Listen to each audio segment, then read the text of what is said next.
Who has informed me of the happenings on Earth? Why is there a Pokemon battle being broadcast on television? And why are so many Pokemon appearing outside? Never mind, I must accept the reality I have been transported to the world of Pokemon. From this moment forward, I shall fight alongside Hubin and my Pokemon companions, dominating various prestigious Pokemon tournaments, ascending to the rank of a champion, and ultimately becoming a Pokemon master. Step by step, I shall reach the pinnacle of the Pokemon realm. Chapter 1. The Pokemon World. Flawless. Hello everyone, I am Hubin.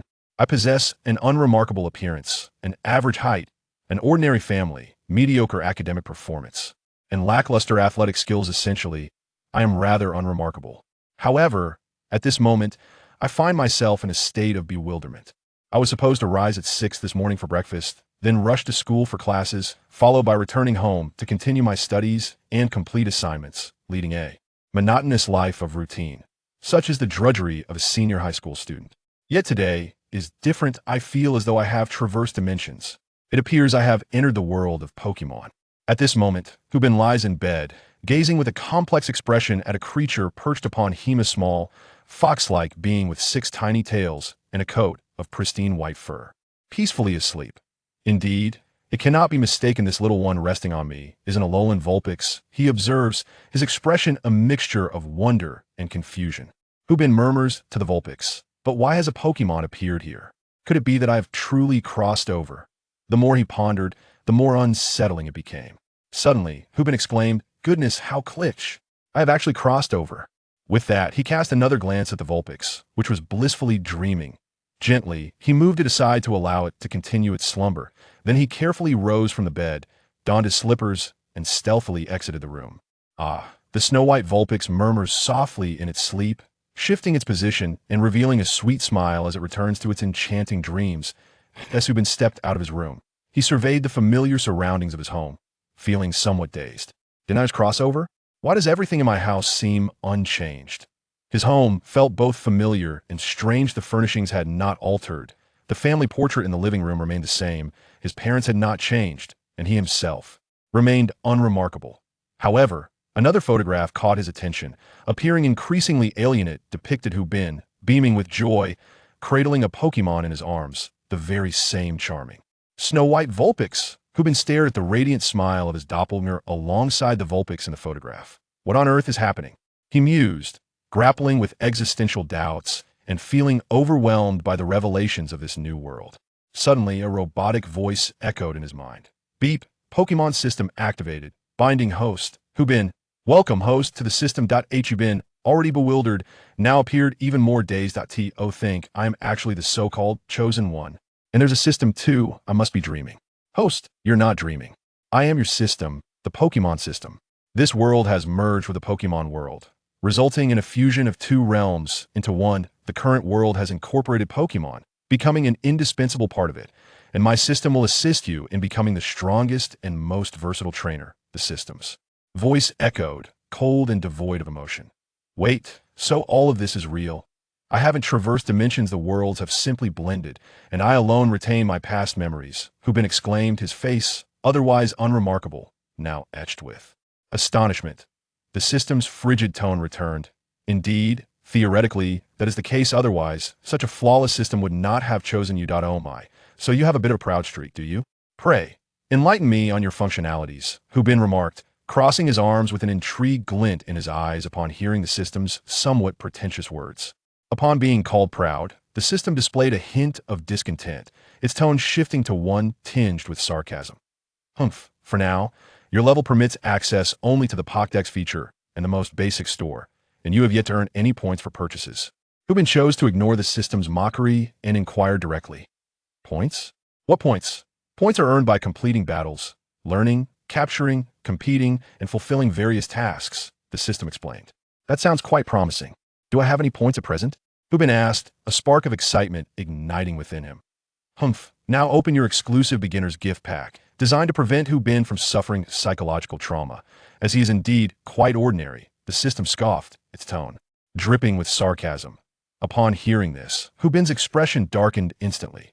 Indeed, the novels were not mistaken. Every system encountered therein is infuriatingly vexatious. He grumbled, his face clouded with irritation as he activated his personalized beginner's gift pack. Suddenly, a dazzling light flashed before Hu Bin's eyes, nearly blinding him, as a flurry of data materialized in his mind, accompanied by the chilling voice of the system. Host Hu Bin. Age, 18 years. Points, 500 points, gifted from the beginner's pack, still a pauper. Items, 5 Pokeballs, 5 healing potions, and a lottery ticket, courtesy of the beginner's pack. Overall evaluation, unremarkable, mediocre in every aspect. Pokémon, Vulpix Alolan form. Ability, Snow Cloak in hail weather, evasion increases, and it does not suffer damage from hail. Skills, Tackle, Haze, Powder Snow, Quick Attack, Tail Whip. Inherited skills, Hypnosis, Howl. Gazing at the vivid images that danced in his mind, Hu Bin glanced down at the Pokeball and healing items clasped in his hands, falling into silence. However, his inner turmoil was a tempest of frustration, rife with expletives. You're merely average. Your entire family is average. Who really knows the value of a meal? No one is truly ordinary. After a bout of sarcasm, Hu Bin found himself in agreement with the system. Pokémon had transcended mere game data, evolving into entities with genuine life and immeasurable potential. Yet, his discontent lingered regarding the system's assessment of him. Open the point stored, in a flash. A dazzling array of Pokémon items unfolded before Hu Bin's eyes, igniting a spark of desire within him. Wow, is there really this much? The system replied with an air of pride. This system guarantees excellence. As long as you possess sufficient points, nothing is beyond your reach. The system will present you with tasks upon completion. You shall earn a substantial number of points. Leaning on one hand, Hu Bin wore an expression of skepticism. Let's see if your tasks involve challenging the creator or teaching Kyogre to fly. The system fell into silence, before meekly responding, "How did you know?" Hu Bin was taken aback. Such absurd tasks indeed existed. He hadn't expected the system to be of this nature. What a wild notion. The system continued. However, in your current state of weakness, you are unable to undertake such challenging tasks. For now, you can only accept the simplest of missions. With a look of disillusionment, Hu Bin muttered, "Damn system, just say something. You're really hitting me hard." Yet, after a moment's reflection, a smile crept onto his face. The formula remained unchanged. His parents were still present, along with Pokémon, and a somewhat useful, albeit stingingly honest, system that in this Pokémon world. Everything felt just right. Chapter 2: The Origin of the Six Tails. Tonight, Hu Bin's emotions surged like a roller coaster, beginning with bewilderment as he thought he had traversed time and space, only to find himself in a parallel world of Pokémon, accompanied by a rather haughty system. He discovered that his family remained unchanged and the familiar elements of his life persisted. Coming to terms with his reality, Hu Bin rushed to the bathroom, his face a mask of seriousness. He washed his hands with soap and cleansed his face with facial wash. Why this ritual, you may wonder? Oh, it is a matter of metaphysics. For those with darkened faces and hands are fated to draw nothing of their desire. After all, the system had granted him but a single lottery ticket. Once prepared, Hu Bin returned to the living room, closed his eyes, and took a deep breath. He activated the system, and before him appeared a gacha machine. Upon sighting this contraption, his breath caught. It was time to discern whether he was a fortunate soul or a cursed one. With that thought, Hu Bin extended his hand and pressed the gacha machine's button, watching as the capsules began to whirl. His heart raced in tandem with the spinning capsules. In mere moments, the capsules, restless and eager, fought to emerge, and at last, a golden capsule secured the prime position, rolling out triumphantly. Hu Bin picked it up and opened it, only for the system's cold voice to resonate. "Congratulations, host. You have acquired the skill of advanced Galar curry rice preparation." In an instant, a wealth of knowledge regarding the art of curry creation flooded his mind, making him feel as though, with a mere pot, he could earn the title of culinary deity. Hu Bin murmured to himself, "Indeed, I am not cursed. I am fortunate. A piglet boy who loves to smile and wash his face and hands shall not have poor luck." At that moment, the system chimed in. The effects of curry rice can enhance intimacy, restore stamina, and alleviate abnormal statuses, as well as increase experience points. The levels of production range from basic gas bomb to intermediate Galarian Weezing, advanced fresh milk, master level King Copperja, special level Charizard, to god level Moltres. Levels can be upgraded through tasks, lotteries, and skill enhancements. Onward, mortal. Upon hearing the system's proclamation, Hu Bin felt invigorated, his hands trembling with excitement, eager to showcase his burgeoning culinary prowess in the kitchen. A swell of ambition surged within him. Through the power of food, he could grow stronger. The thought alone filled him with joy. Oh, Hu Bin was destined to stand at the pinnacle of culinary mastery. At this juncture, the system's disdainful voice interjected. "It is merely the preparation of advanced curry rice. It only requires a pair of capable hands." Hu Bin, already accustomed to the system's arrogant and acerbic remarks, chose to ignore its words, letting them pass through one ear and out the other. Then he recalled that a charming little Vulpix lay upon his bed, a Pokémon unique to Alola. A look of excitement illuminated Hubin's otherwise unremarkable face as he stealthily approached his room. He tiptoed to his bedside, gazing at the Vulpix, curled up like a fluffy white cotton candy in a deep slumber. He could hardly contain himself. It was simply too adorable. As he gazed at the sleeping Vulpix, he felt his heart melt. The kind of issue that even the most effective heart-saving pills cannot resolve. Yet, how did this six-tailed creature come into being? As Hubin gazed at the sleeping figure of the six-tailed Pokémon, a sense of curiosity washed over him. At that moment, the system emitted its cold, mechanical voice, now querying the moment of the host's encounter with the six-tailed Pokémon. Hubin was taken aback as the entire process of his meeting with the six-tailed creature flashed vividly in his mind, unfolding before him like a blooming flower. A month prior, within the confines of Hubin's home, a middle-aged man with dark skin, clad in a floral shirt and possessing a sun-kissed complexion, smiled as he addressed Hubin, who was seated on the sofa, engrossed in a Pokémon battle game. "Hubin, you are 18 this year. It is time for you to have your own Pokémon," he remarked. While playing, Hubin responded, "Uncle, I too wish to have one. However, the Pokémon breeding house here in Chun City has already sold out of Pokémon like Eevee, Pikachu, and Pidgey. The more expensive ones, such as Charizard, are beyond our means. I will have to wait for the breeding house to restock in 2 months." After speaking, a hint of disappointment crossed Hubin's face as he tossed aside his game console. "Indeed, with my elder brother and sister-in-law being university professors, their salary must cover the mortgage for the house here in Chun City, as well as the loan for the property in Alola. It is quite challenging to afford a strong Pokémon for you," Hubin's uncle, Hu Jiaowang, remarked, resting one hand on the sofa's backrest, his leg crossed casually. His head tilted back against the sofa as he spoke to Hubin. "I never expected my parents to spend so much on a Pokémon. A simple one would suffice, so as not to burden the family too heavily," Hubin said, propping his chin on his hand as he gazed at the man on the sofa. Suddenly, Hubin's uncle placed his hand on Hubin's head and ruffled his hair affectionately, his eyes softening. "You've grown up, haven't you? You even have the sensibility to care for your parents now." Hubin forcefully swatted away his uncle's hand, struggling as he protested. "Hey, I'm already 18. No longer a child. I'm about to graduate from high school. Haha, but to us elders, you will always be a child." His uncle chuckled before continuing. "All right, I won't tease you any longer. In fact, your elder brother has already contacted me. I specially brought back a Pokémon egg from the Alola region for you." Hubin's uncle, Hu Jiaowang, said with a wink. Hu Jiaowang, the younger brother of Hubin's father, Hu Jiaxing, had long resided in the Alola region, where he taught battle techniques at the Alola Pokémon University and enjoyed a stellar reputation within the institution. Hence, Hubin had always admired Hu Jiaowang, aspiring to become an exceptional trainer like his uncle. Moreover, both of Hubin's parents were also esteemed professors at Alola Pokémon University, with Hu Jiaxing teaching Pokémon research and Zhao Lifang instructing Pokémon breeding studies. In summary, while Hubin was in high school, his parents moved to Alola for teaching, leaving him to study in Chun City, visiting home once a year during the new year to see their son. Fortunately, his parents enjoyed a decent income, and while they were not exceedingly wealthy, they belonged to a comfortable middle-class family. Living alone, with both parents occupied, is truly wonderful. What a delightful spirit. "Oh, uncle, you are simply amazing." Upon hearing Hu Jiaowang's words, Hubin's facial expression transformed from disappointment to sheer joy, his lips nearly stretching into a smile. "Haha, look at you grinning like a fool." Hu Jiaowang teased Hubin, who was beaming with delight. He continued, "This Pokémon was acquired with great effort by me, my elder brother, and your mother in the Alola region. It is an Alolan form of Vulpix, an ice type, and its mother is exceptionally powerful. It has likely inherited many of its mother's skills, so you must nurture it well." With that, Hu Jiaowang carefully retrieved the Pokémon egg hidden behind the sofa and gently placed it in Hubin's hands. Hubin cautiously accepted the egg, his eyes brimming with astonishment. Soon after, Hu Jiaowang departed for the airport, boarding a flight back to Alola. Alas, the schedule of a working individual is often quite tight. Meanwhile, Hubin cradled the Pokémon egg, using his body warmth to connect with this little creature. Days turned into weeks, and Hubin took the egg to school, keeping a watchful eye on it at home, fearing that if Vulpix hatched, it might not see him first. Ultimately, on the first day of Hubin's summer vacation, under the watchful gaze of his father, Vulpix hatched from the egg. Slowly opening its eyes, Vulpix spotted its owner Hubin, wiggling its pristine white tail and smiling sweetly. Wow. Chapter 3. Vulpix is adorable. Upon seeing Vulpix, Hubin was on the verge of tears.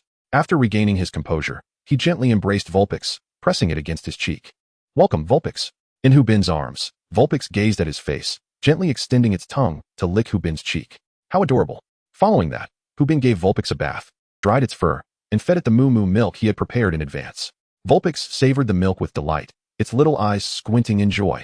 Throughout this process, the bond between Hubin and Vulpix deepened, with Hubin showering Vulpix with affection, while Vulpix grew increasingly dependent on him.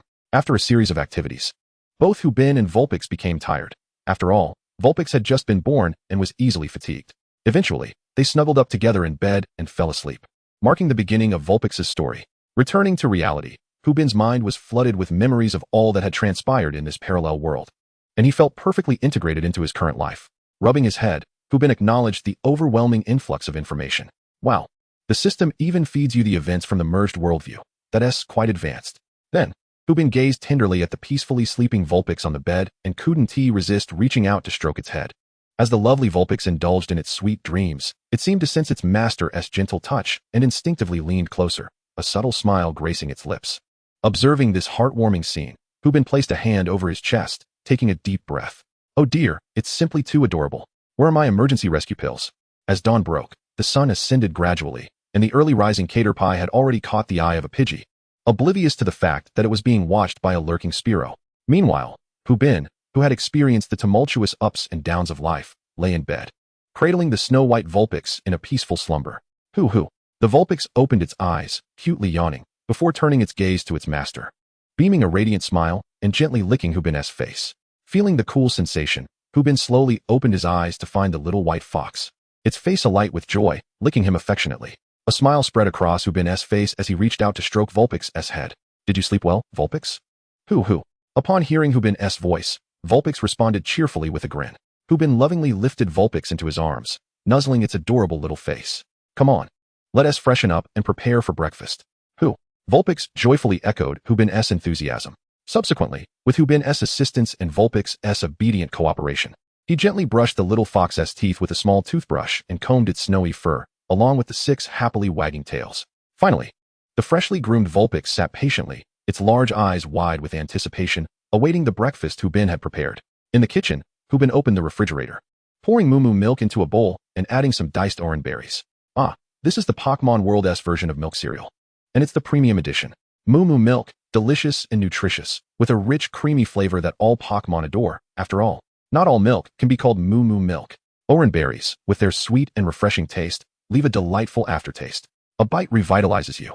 The perfect pairing of moo milk and orange berries will keep your Pokémon energized throughout the day. After completing these tasks, Hubin couldn't help but chuckle. Truly, I am remarkable. As Vulpix awaited its meal, its eyes sparkled with excitement as Hubin brought the food to the table, its 6 tails wagging furiously.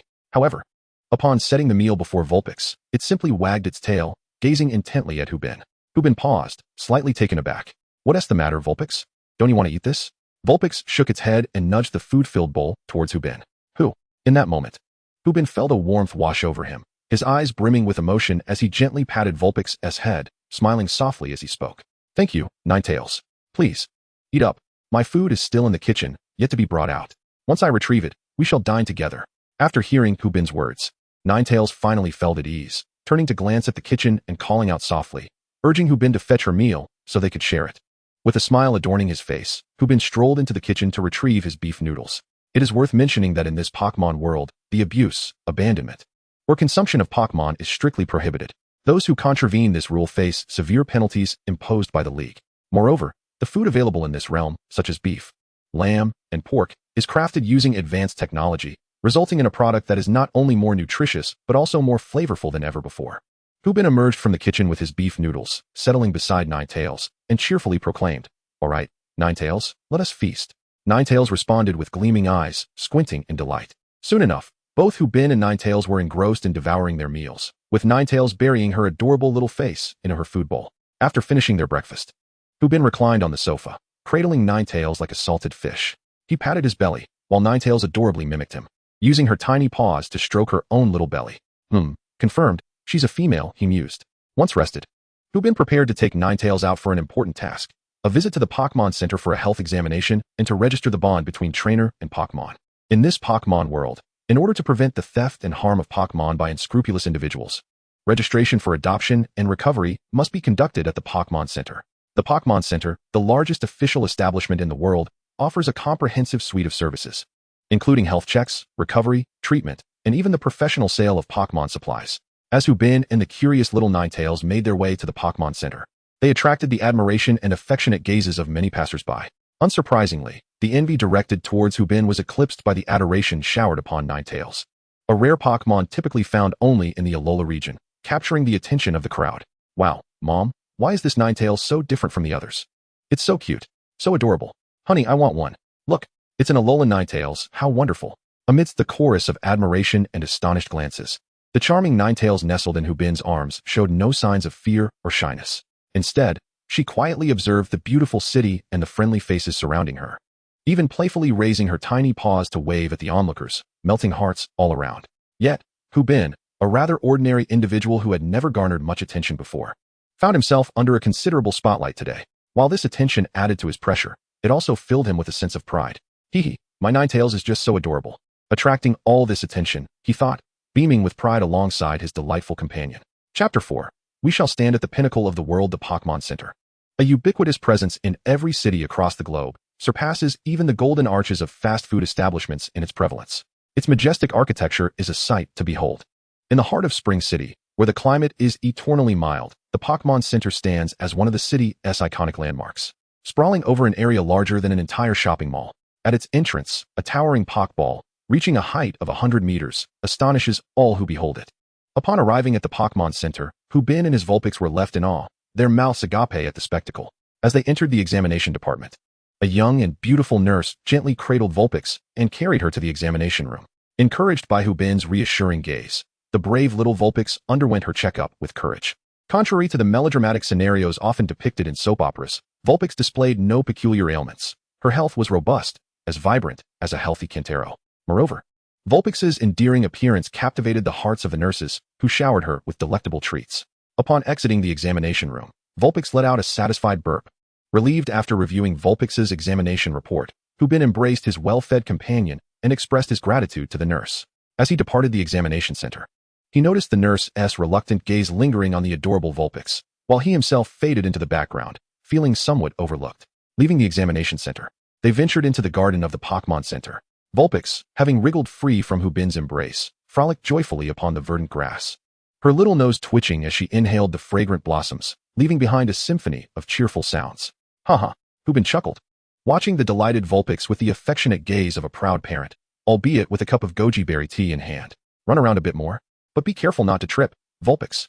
Haha, Vulpix joyfully responded while continuing to sprint about. Before long, tired from her play, Vulpix flopped back into Hubin's arms, seeking comfort. Vulpix wants a cuddle, she seemed to plead. With tenderness, Hubin enveloped Vulpix in his arms as they settled onto a park bench. He gently wiped the sweat from her brow and tidied her slightly disheveled fur. Did you have fun, Vulpix? Haha, Vulpix replied, her eyes sparkling with joy as she playfully licked Hubin's face, sharing in her delight. In a moment of seriousness, Hubin gazed earnestly at Vulpix and said, Vulpix, I have something very important to discuss with you. Vulpix's large eyes reflected confusion, unsure of what her master intended to convey, yet she maintained a serious expression, attentively observing Hubin. Vulpix, he continued, do you wish to become my Pokémon? Together, we shall explore the wonders of this world, challenge the formidable Pokémon within it, and grow stronger until we stand at the pinnacle of this realm. Upon concluding his words, Hubin presented a Pokeball, half red and half white, to Vulpix, awaiting its choice. Who? I shall stand at the pinnacle of the world with my master. Vulpix, without hesitation, extended its tiny paw, pressed the button on the Pokeball, and was enveloped in a flash of red light, vanishing within. Bang! Perfect capture. Hubin gently addressed the Pokeball, now containing Vulpix. Let us strive together, Vulpix. Subsequently, Vulpix leaped from the Pokeball into Hubin's embrace, smiling brightly at its master. Let's go. At that moment, under the beautiful sunlight, Hubin held Vulpix tightly on the lush grass of the park, resembling a picturesque oil painting, captivating many passersby who paused to admire the radiant bond shared between them. Congratulations, host. You have officially captured your first Pokémon. Assessment criteria. Only recognized by the Pokémon can it be deemed officially captured. You have received the item Serene Bell and Cultivation Funds amounting to 200,000 yuan. Points, 500. System tasks have been activated. Please complete them diligently. Task 1. Successfully prepare a curry that satisfies Vulpix. Reward. Pokémon Training Manual. With this, your Pokémon's strength will soar. Task 2. Achieve victory in a Pokémon battle. Reward. Skill Retention Manual. Points, 1,000. Task 3. Win 10 Pokémon battles. Reward. Digging Skill Manual. 1 Ice Gem. Advanced Energy Block Crafting Skill. Points, 5,000. Upon witnessing the system's announced tasks, Hubin nearly drooled. Such bountiful rewards. What divine fortune is this? Training methods. Pokémon skills, I've got it all. If things continue like this, reaching the summit of the world? Surely, ascending to the cosmos is within reach. Please wipe away your drool. Host, this is not a trivial matter. Focus and work diligently on the tasks assigned. Even if you are a fool, completing them with care will still make you the strongest trainer, the system remarked disdainfully, observing Hubin's unambitious demeanor. Hubin halted his daydreaming and internally grumbled. The rewards are indeed splendid, but this system is rather arrogant. He dismissed the system interface and retrieved the serene bell gifted by the system, gently placing it around Vulpix's neck, smiling as he said, Vulpix, this is a gift for you. Isn't this bell adorable? The serene bell calms the wearer's emotions, fostering tranquility and enhancing the bond with its master. Vulpix obediently cooperated as Hubin adorned it with the bell, its eyes sparkling with joy as it gazed at the little bell around its neck. Its 6 snowy tails wagged excitedly, clearly enamored with the gift from its master. Who? Vulpix cheerfully exclaimed to Hubin, who looked on with a proud, fatherly expression, feeling that it was all worth it. The 6-tailed fox persistently tapped its tiny paws against the little bell, producing a melodious chime that brought a sense of comfort, causing its eyes to gently close. As it frolicked with the bell, Hubin tenderly stroked the fox's fur, all the while calculating his assets. A sum of 200,000 in cash. Along with an additional 50,000 he had saved, 250,000 in total, not to mention 1,000 points. Indeed, I am now a man of considerable means, with assets in the 6-figure range. Now, let me first accomplish my initial task today, securing the training manual and, while I'm at it, assessing my skills. With this thought, Hubin stood up, holding the 6-tailed fox in his arms, and smiled joyfully at it. Let us go, my dear 6-tailed fox. We shall shop and return home to prepare you a delectable feast. The fox responded with cheerful yips. Hoo-hoo. Chapter 5. The delight of 6-tailed curry rice at the Allium Duck Supermarket. A veritable paradise for Pokémon where one could scarcely navigate due to the plethora of items available. There was nothing one could not procure. Only things one might not conceive of. Naturally, the prices were exceptionally appealing as well. Yet, with a princely sum of 250,000 in hand, Hubin felt elated. What harm was there in spending a little on his Pokémon? One must never skimp on their beloved companions. Pushing a shopping cart, which housed a child seat occupied by the pristine 6-tailed fox, Hubin observed the dazzling array of goods within the supermarket. The fox's eyes sparkled with wonder, its mouth slightly agape in astonishment. Is this place a paradise? How could there be so many delicious treats? All these delights are for me, the 6-tailed fox. As Hubin navigated the aisles, he began selecting items. Let us start with a carton of moo milk. It will help us grow tall. A few blue-orange fruits, cherry berries, and orange fruits for nourishment. These will surely enhance 6-tailed's cuteness. We must also gather ingredients for curry rice, Galarian masala spices, coarse ground meat sausages, canned beans, and pasta. And let us not forget a platter of fried delicacies. Perfect. Additionally, I'll buy a grooming tool to ensure 6-tailed's fur remains smooth and silky every day. As Hubin and his 6-tailed fox indulged in their shopping spree, the weight of his wealth swelled within him, rendering him carefree and oblivious to prices. After making a generous payment, he triumphantly carried the shopping bags while striding home with an air of confidence. The 6-tailed fox, witnessing the bounty of treats procured for it, radiated joy, its 6 tails wagging with fervor, each step lighter than the last. Walking down the street with shopping bags in hand, Hubin found himself attracting considerable attention from many charming young women, thanks to his enchanting 6-tailed companion. Remain composed, remain composed. Do not let them see that my heart races, he thought, striving to maintain his calm demeanor amidst the admiring glances. In contrast to Hubin's nervousness, the 6-tailed fox had grown accustomed to the attention, displaying a relaxed demeanor and even returning sweet smiles to the lovely ladies. At that moment, outside a shop selling Pokémon items, a balding uncle was enthusiastically calling out, Energy cubes. Energy cubes. Do you wish for your Pokémon to grow stronger, smarter, cuter, and more beautiful? Then come quickly and select an energy cube. With these cubes, you and your Pokémon will be the most dazzling duo. Hey, they are handsome. Your Pokémon is simply adorable. How about purchasing some energy cubes for it? The balding uncle's eyes lit up as he spotted Hubin approaching with his Vulpix, sensing that money was about to flow into his pocket. Upon hearing the uncle's words, Hubin walked over. Calling me handsome? This uncle has good taste. Hubin thought to himself, feeling quite pleased as he observed the uncle's astute demeanor. Is this energy cube truly so beneficial? Hubin inquired, gazing at the clever uncle. The uncle rubbed his hands together, his eyes sparkling as he replied, Young man, you have an eye for quality. Our energy cubes are handcrafted by us, packed with nutrition and abundant in quantity. Many new customers have become regulars, frequently returning for more. As Hubin looked at the colorful energy cubes exuding an enticing aroma, he felt a stir of interest. Just then, the system's cold voice emerged. Energy cube assessment. High-quality energy cube, quality satisfactory. Hubin stood in stunned silence after the system's introduction, utterly astonished. You can even assess quality? He exclaimed. The system huffed with a hint of pride and fell silent. Noticing Hubin's intrigue, the balding uncle seized the opportunity and exclaimed, Young man, your Pokémon is so cute. It's an Alolan Vulpix, perfect for our energy cube designed specifically for Ice-type Pokémon. It enhances their cuteness and boosts the effectiveness of Ice-type moves. Moreover, we have this Fairy-type energy cube, which is also quite effective, considering Vulpix evolves into a Fairy-type as well. Consuming both will give your Vulpix a head start, transforming it into a true dragon-slaying warrior. After hearing the uncle's persuasive pitch, Hubin could no longer contain himself. His wallet also sensed its precarious situation. Vulpix, too, was enchanted by the delectable energy cubes. Nearly drooling with anticipation, its little tail wagging faster, gazing at its master with longing. Without hesitation, Hubin promptly purchased the Ice-type and Fairy-type energy cubes, joyfully leading his exuberant Vulpix back home. Do come back often, handsome. The balding uncle called out to Hubin's retreating figure as he received the payment. However, Hubin wore a grimace, lamenting, why is it so expensive? Just for these few energy cubes, it cost 20,000. Oh, my heart aches. Yet, this only solidified Hubin's resolve to expedite the production of high-quality energy cubes to save money. Once back home, Hubin organized the ingredients and donned an apron, contemplating the day's menu alongside Vulpix. With an expression of eager anticipation, the six-tailed fox gazed up at its master, eyes sparkling as if to inquire what delightful meal would be prepared today. After a moment of contemplation, Hubin's eyes suddenly lit up. I've got it. Today we shall indulge in sweet sausage curry, accompanied by a plate of fruit salad, refreshing moo milk to drink, and energy cubes for dessert. Upon hearing this exquisite menu, the six-tailed fox exclaimed in admiration, what a divine family must be able to enjoy such delectable fare. I must be the happiest six-tailed fox alive. Soon, under the watchful gaze of the eager six-tailed fox, Hubin took up the fruit and began to chop. Thanks to the advanced curry rice recipe provided by the system, Hubin's skills flourished. Chopping vegetables, boiling water, and frying sausages all flowed seamlessly, as if possessing the spirit of a culinary master. The six-tailed fox, witnessing Hubin's series of actions, erupted in excitement, exclaiming with delight as tiny snowflakes danced from its mouth, amazing.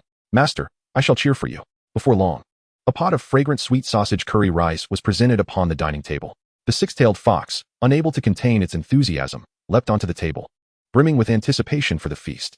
Hubin promptly poured moo milk into a small bowl for the six-tailed fox and adorned it with a little bib to prevent mess, while he poured himself a glass of fizzy delight. With a smile, Hubin announced, dinner is served, my dear six-tailed fox.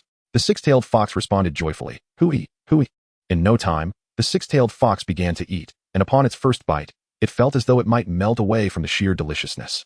It soon devoured the dish voraciously. Hubin joined in, and as he tasted the curry, it was as if he were struck by an electric jolt. It was simply too delicious. He too began to eat heartily. Before long, the entire pot of curry rice was consumed, with not a drop of sauce remaining. In perfect harmony, Hubin and the six-tailed fox patted their bellies, wearing expressions of contentment. At that moment, the system's voice echoed, congratulations, host, for creating a curry rice that satisfies the six-tailed fox. You are rewarded with a Pokémon training manual. Chapter 6. Training well leads to delicious rewards. Are you ready? Six-tailed fox? We are about to begin our training. Hubin bore the marks of fatigue, two deep dark circles under his eyes. Hooey, the six-tailed fox energetically replied, echoing Hubin's enthusiasm. What had caused Hubin's exhaustion? The previous night, after receiving the training manual from the system, he had tirelessly studied it and finally grasped its intricacies. Thus, the next day, dressed in a black tracksuit, he prepared to train alongside the six-tailed fox. The first principle of the manual advised that trainers should train alongside their Pokémon to enhance trust and cooperation, significantly reducing the likelihood of Pokémon disobeying commands as they grew stronger. Accordingly, Hubin began the training regimen, leading the six-tailed fox on a 2-kilometer warm-up run. Keep going, keep going. Hubin encouraged the six-tailed fox as they started running, and the six-tailed fox earnestly moved its forelimbs forward. However, after running a kilometer, the mood shifted. Hooey, come on, master. We're almost there. Indeed, Hubin was struggling. After barely running a kilometer, he found himself in distress, prompting a sigh from his Vulpix. This generation of trainers proved to be quite challenging. However, Hubin's indomitable spirit inspired Vulpix. Seeing his master unable to continue, yet persisting nonetheless, Vulpix resolved to emulate his determination and push forward. Suddenly, Vulpix's enthusiasm surged. At long last, they completed the 2-kilometer run. Vulpix was slightly perspiring, while Hubin's face was flushed and drenched with sweat, resembling a warrior ready for battle. Vulpix, ever considerate, utilized its snow cloak ability to gently cool Hubin down. After a brief respite, Hubin wiped the sweat from Vulpix and offered it some water before commencing the next training session. the focus shifted to agility training, a preliminary exercise that necessitated strict control of the training intensity, especially for newly hatched Pokémon. They began with the simplest method, ball training, where Vulpix would catch the ball before it touched the ground. Initially, Hubin couldn't help but remark on the absurdity of the exercise, likening it to training a dog. However, upon further reflection, he recognized that this indeed enhanced both reaction time and agility. Catching the ball before it landed required swift reflexes to ascertain its trajectory and a rapid response to seize it. It was enjoyable, effective, and fostered a deeper bond, allowing for learning through play. Subsequently, in a spacious area of the park, Hubin held a ball and called out to Vulpix, "I'm about to begin. Are you ready, Vulpix?" "Hooray, ready," Vulpix replied eagerly. Hubin then controlled his strength and gently tossed the ball. Upon seeing it soar through the air, Vulpix swiftly reacted, snapping its small teeth around the ball and joyfully returning it to Hubin, who affectionately patted Vulpix's head in encouragement. As Hubin increased the speed of his throws, Vulpix became ever more focused on catching the ball. The scene of Hubin in his blue sports attire alongside the white streak of Vulpix became a captivating sight in the park, delighting many passers-by. An elderly gentleman remarked, "This young man plays remarkably well with his Pokémon." A passing young lady exclaimed, "Oh, that Vulpix is so adorable. I can't handle it." Meanwhile, a young boy, eager to join in, said, "This looks fun. Come on, Caterpie, let us get a ball to play together." Caterpie, however, wore a look of dismay and thought, "How am I supposed to catch it? My mouth isn't that big. Should I use my head?" As the session continued, Hubin's throws grew increasingly rapid, leading to Vulpix missing a few catches. Yet soon enough, Vulpix's inner fire ignited, its reflexes sharpened, and it consistently caught the ball with ease. Before long, noon arrived, and Hubin carried his somewhat fatigued Vulpix home. "You did wonderfully, little Vulpix," he praised. Vulpix, basking in its master's compliment, felt an immense sense of joy, thinking how delightful training could be, especially when shared with Hubin. Upon returning home, Hubin prepared a delicious curry rice for Vulpix to restore its energy and condition, while also enhancing their experience and bond. Vulpix eagerly devoured the delectable meal, relishing every bite. Indeed, after completing my training, the taste of food has become increasingly delightful. Subsequently, after indulging in a hearty meal, my Vulpix began to feel drowsy. After placing Vulpix on the bed, I quietly applied medicine to myself. With a weary expression, I sighed. "Oh dear, I am utterly exhausted. It has been a while since I last exercised, and now my entire body is suffused with a delightful ache." Suddenly, the system's voice resonated. "Host, I see you have come to realize your own weakness, despite your previous denial. Would you like to exchange 500 points for a bottle of a physical enhancement potion? This elixir can comprehensively elevate your physical prowess, suitable for both humans and Pokémon. However, it can only be utilized once and cannot be reapplied to those who have already consumed it." Upon hearing of such a miraculous potion, my eyes lit up.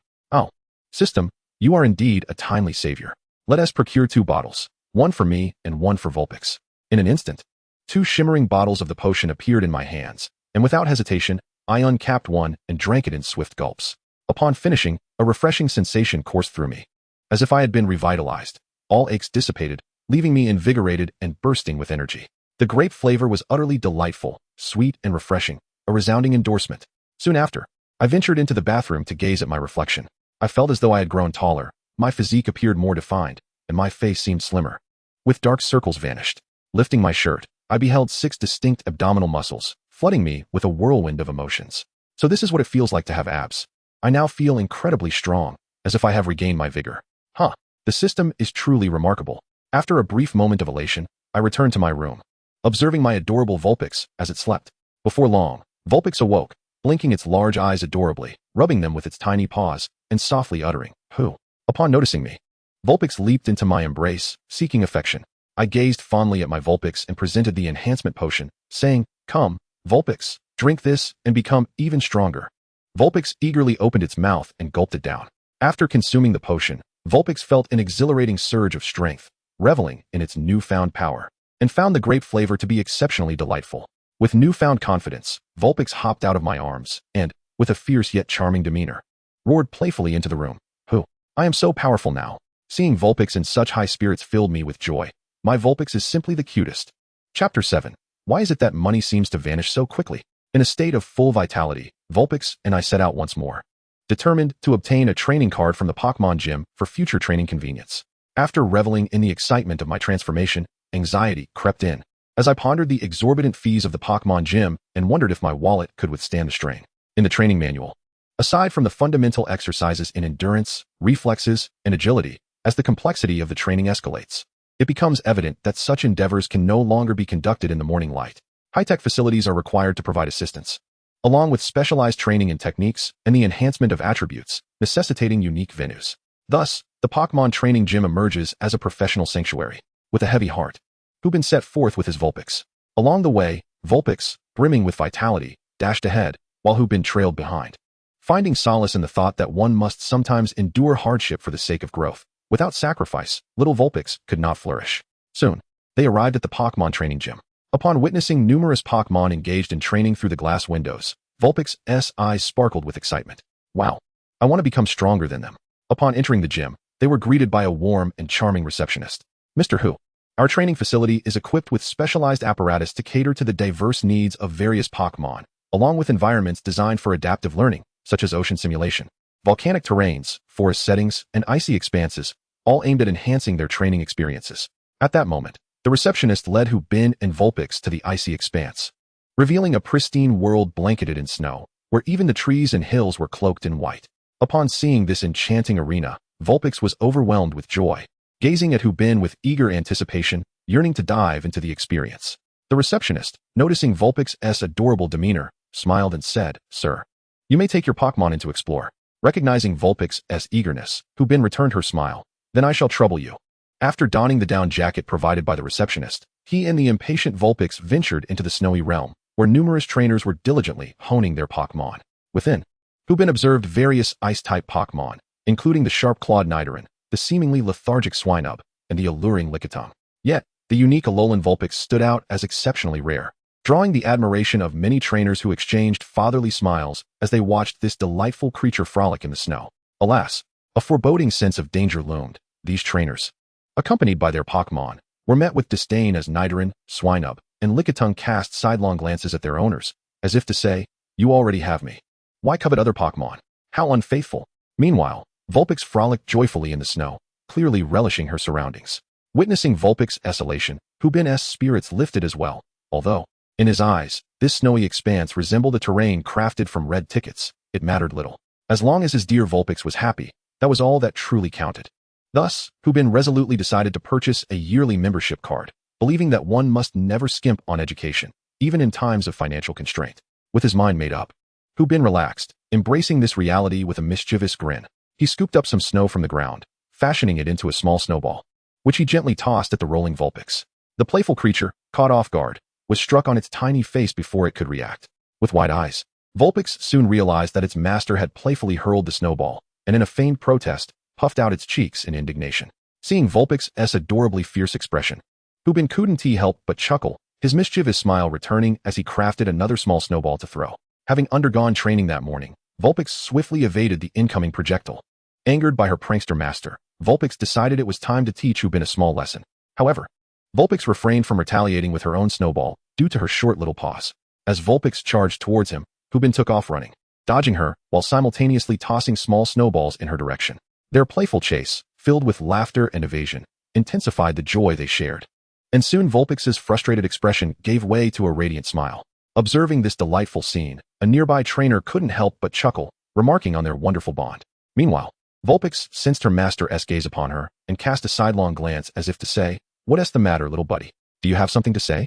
Exhausted from their frolic, Hubin and Vulpix collapsed onto the snow, exchanging warm smiles. Their experience at the Pokémon Training Center had concluded perfectly, with Vulpix brimming with happiness, her tail wagging incessantly. Yet, Hubin's heart felt as cold as a blizzard. After an enthusiastic introduction from a kind young lady and the eager gaze of Vulpix, Hubin gritted his teeth and stomped his foot, purchasing the annual membership along with a set of weighted wristbands designed for Vulpix's training, one for each limb. The total cost amounted to a staggering 200,000 yuan. In a single night, Hubin found himself back at square one. His initial fortune of 250,000 yuan had dwindled to less than 30,000 after a few days of indulgence. Staring at the meager balance on his card brought tears to his eyes. He thought to himself, "I need to find a part-time job. With the allowance from my parents, it should suffice for Vulpix and me. Oh, the expenses of being a trainer. Money. Why do you slip away so easily?" The only solace was that the kind young lady, enchanted by Vulpix's cuteness, had gifted him numerous delightful items, such as energy cubes, a massage gun suitable for post-training recovery, and a large tub of specialized protein powder for training. This made Hubin feel that the world still held warmth, and indeed, The charming allure of Pokémon allowed for such indulgences. At that moment, the system's voice resonated. Congratulations, host, for discovering a suitable training ground, bringing you one step closer to the pinnacle of Pokémon. You have received a lottery ticket as a reward. Hubin instantly felt invigorated, and with his Vulpix by his side, bid farewell to the young lady as he ventured homeward under the setting sun. Vulpix, let us return home to freshen up and partake in the lottery. Yay! Vulpix joyfully responded. Chapter 8. The enhancement of Vulpix's strength in the early morning. Within the Pokémon training hall, Vulpix executed a quick attack, deftly maneuvering around the stumps. Keep it up. Huff, huff.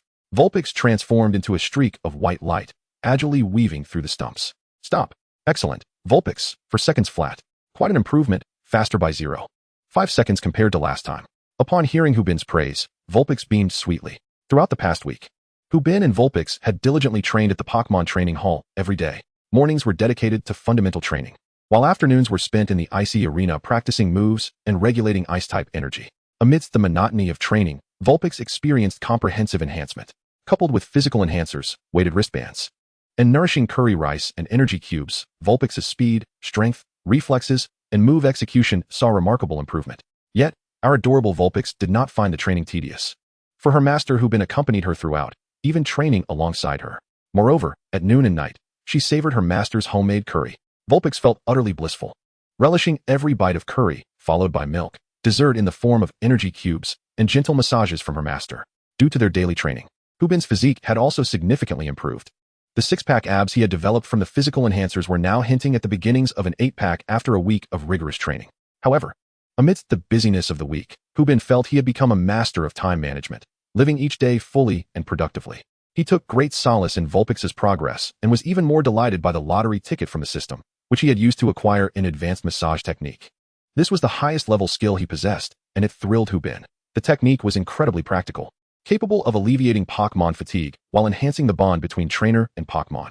Alright, Vulpix, let us take a moment to rest before we practice catching. Huff, huff. Vulpix leaped into Hubin's embrace, closing her eyes in relaxation. Hubin gently wiped the sweat from Vulpix and offered her some water. Just then, a ringtone sounded, and Hubin picked up his phone. It was his mother, Zhao Lifang, calling. How have you been, dear? Has little Vulpix hatched yet? A boisterous female voice resonated through the line. It has been nearly 2 weeks since it hatched, and now we are training together. Hubin responded with a hint of exasperation. Dear child, you should have mentioned the hatching. Quickly, open the video so I can see little Vulpix. Zhao Lifang expressed her mild displeasure towards Hubin for not informing her about the hatching. With a murmured excuse, Hubin activated the video. I didn't want to disturb you both.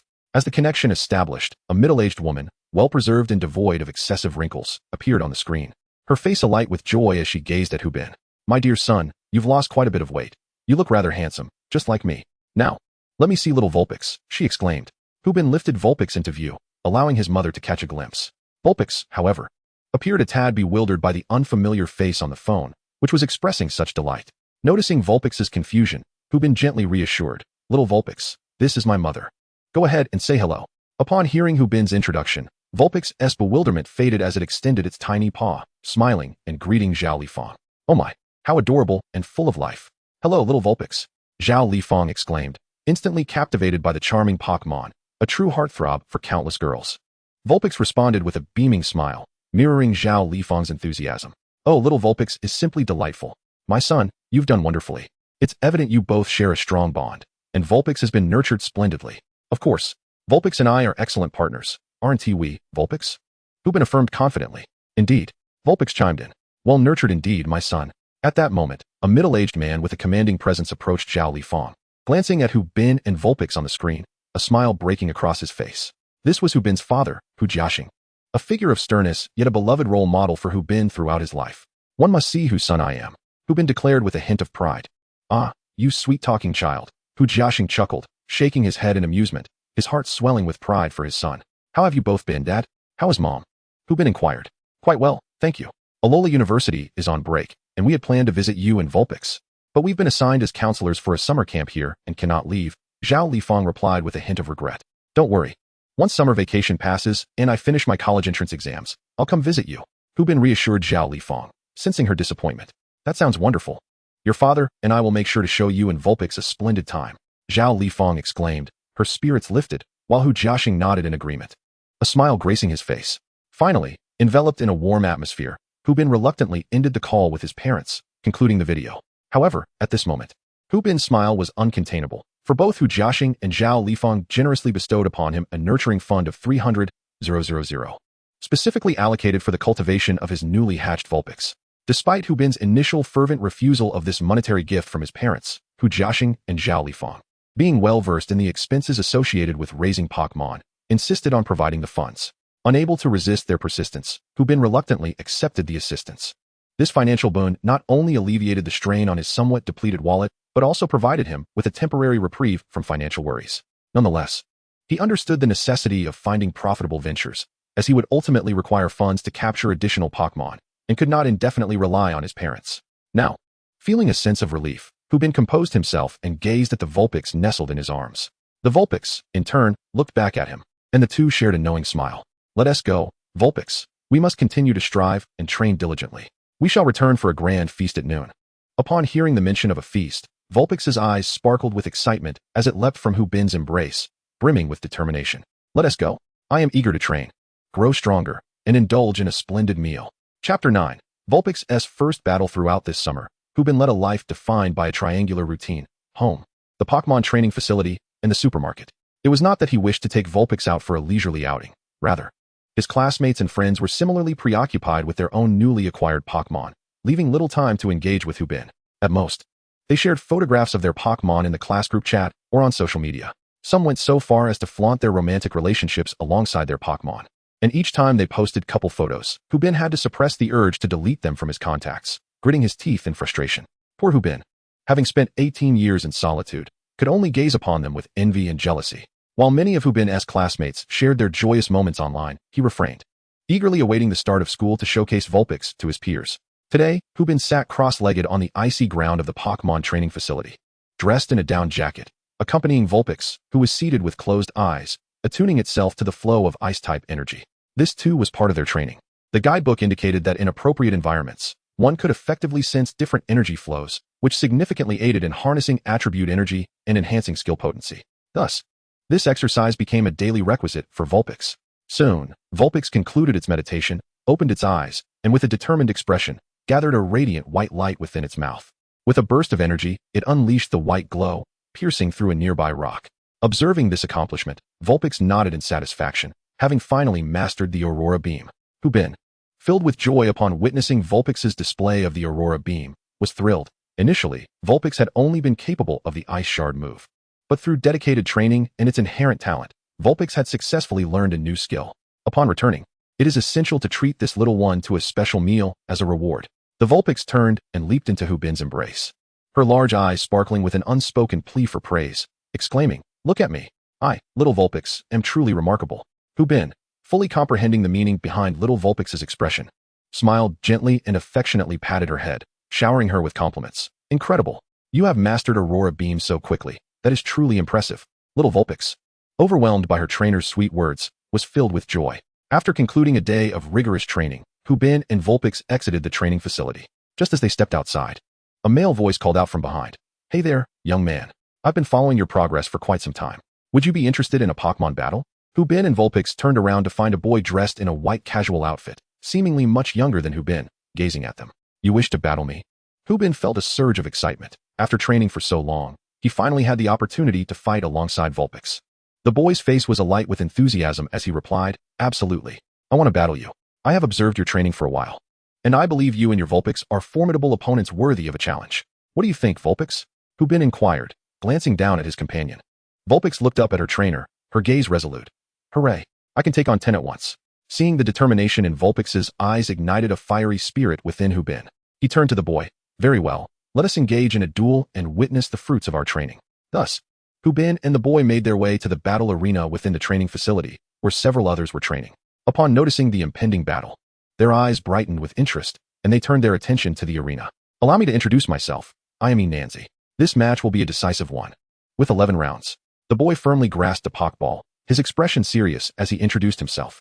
"I am Hu Bin, and today marks my first battle with Vulpix. I look forward to your guidance." Hu Bin felt a twinge of nervousness, but he couldn't help but chuckle at Nancy's name. It was amusing that a boy would emphasize his gender in such a manner. "All right, let the battle begin. My Cyndaquil is eager to take action. Go, Cyndaquil." Nancy called out. A flash of red light revealed a Cyndaquil, Its eyes narrowed as it stood on the battlefield. Cyndaquil. Quite the affluent trainer you are to possess such a Pokémon. A fire type, this could be troublesome. Hubin thought, taken aback. Go, Cyndaquil. Enanzi commanded. And the Cyndaquil let out a cry, flames erupting from its back as it prepared for battle. Hubin, in turn, directed Vulpix to enter the fray. Go, Vulpix. Hooray. Upon entering the arena, Vulpix beamed at her opponent, excitement radiating from her. It was her very first battle. The confrontation was imminent. And Enanzi swiftly issued the first command. Cyndaquil, use Ember. Cyndaquil. Flames burst forth from its mouth, hurtling toward Vulpix. Ninetales, execute quick attack. In a flash, Ninetales deftly evaded the spark and surged towards Cyndaquil with remarkable speed. Dodge, Cyndaquil. Upon hearing Enanzi's command, Cyndaquil swiftly darted aside, narrowly avoiding the oncoming quick attack. Ninetales pivoted and unleashed mist. Calmly, Hubin issued commands to Ninetales. The fox turned swiftly, expelling a thick cloud of white mist that enveloped the entire arena in a delicate haze. Within this obscured environment, Cyndaquil appeared somewhat flustered, anxiously scanning for Ninetales' whereabouts. Noticing the misty surroundings, Enanzi's youthful face reflected a hint of concern. She promptly directed, Cyndaquil, use quick attack to burst through the mist. Responding to her command, Cyndaquil propelled itself forward with quick attack, darting out of the fog. Hubin, observing Cyndaquil's imminent emergence, instructed Ninetales, already lying in wait behind the mist, to unleash Aurora Beam. Suddenly, the concentrated white light from Ninetales surged towards Cyndaquil, striking it with precision. Cyndaquil let out a pained cry, clearly affected, yet it remained resolute. As Ice-type moves inflict minimal damage on Fire-type Pokémon. Quick, get up, Cyndaquil. Use Swift against Ninetales. Rising to its feet, Cyndaquil released a flurry of tiny stars aimed at Ninetales. Ninetales countered with Aurora Beam, swiftly deflecting the incoming stars. Hubin reacted promptly, orchestrating a counteroffensive. The icy beams and countless stars collided, resulting in a thunderous explosion. Remarkably, Ninetales' Aurora Beam prevailed, obliterating the stars and continuing its trajectory towards Cyndaquil. Delivering a decisive blow that sent Cyndaquil crashing to the ground, its eyes swirling in defeat. A flash of red light enveloped Cyndaquil, drawing it into its Pokeball. Cradling the ball, Enanzi gently remarked, You did very well, Cyndaquil. She then turned to Hubin. You truly are formidable. This time I concede. But I shall not be defeated by you again. Hubin, looking earnestly at Enanzi, replied, I look forward to our next duel. Despite his outward calm, Hubin was inwardly drenched in cold sweat during the battle. Meanwhile, the victorious Ninetales jubilantly leaped into Hubin's embrace, celebrating their triumph together. Hubin generously lavished praise upon Ninetales, leaving its little head spinning with delight. Ding! Congratulations, host, on your first battle victory. Reward, 1 secret manual and 1,000 points. Chapter 10, Training Battles Become Addictive. The camaraderie between trainers is truly enchanting. One moment they are rivals, and the next, they become friends. Indeed, following their spirited match, Hubin and Enanzi naturally transitioned into friendship, pledging to train and battle together. Meanwhile, Vulpix made her first friend, the lovable Cyndaquil. Vulpix playfully patted her little companion, while Cyndaquil, having regained his strength, responded with a hearty smile to the sisterly affection from Vulpix, who had quite vigorously bested him. Upon returning home, both Hubin and Vulpix were in high spirits. Hubin took immense joy in preparing dinner, while Vulpix eagerly devoured her meal, finishing a generous bowl in no time. She then gazed expectantly at her master, her intentions clear. Master, may I have a refill? After relishing 3 hearty bowls, Vulpix hopped onto the sofa, skillfully using her tiny paws to operate the remote control, turning on the television to her favorite show, When Shania Falls in Love with Me. After all, training was exhausting, and one must find balance between work and leisure, Vulpix mused contentedly. Hubin observed Vulpix's antics with a mixture of amusement and disbelief. She had truly become quite clever, having learned to operate the television herself when she used to rely on him for such tasks. Shaking his head with a smile, he collected the dishes and brought them to the sink, donning gloves as he efficiently washed them. During this time, Hubin checked the rewards from the system, which had thoughtfully created an animated tutorial for Vulpix to learn from. It perfectly aligned with his style, edifying and entertaining. Once Vulpix finished her show, he planned to share the animation with her for a delightful learning experience. Soon after finishing the dishes, Hubin settled onto the sofa, gathering Vulpix into his embrace. Gently stroking her soft, white fur, Vulpix, ever compliant, shifted into a more comfortable position in his arms, her eyes never straying from the television screen. Oh, Shania, I adore you. Please do not leave me. I will give you all my love, take you to savor the most delectable energy cubes, and accompany you to the grandeur competitions, exploring every corner of the world together. I know, I love you too, but our union bears no fruit. Why not? As long as our love endures, we can overcome all obstacles. But you are a self-destructing magneton. You have no gender. On the screen, Shania shed tears, sorrowfully wiping her face. Ah, is this how fate punishes me? The self-destructing magneton let out a forlorn wail, tears streaming down its face, as the night grew tumultuously loud. Hubin, captivated by the drama, found himself utterly astounded, his expression one of disbelief. Glancing down at Vulpix nestled in his arms, he noticed she had begun to softly weep. Alas, Vulpix, you are still so young and naive.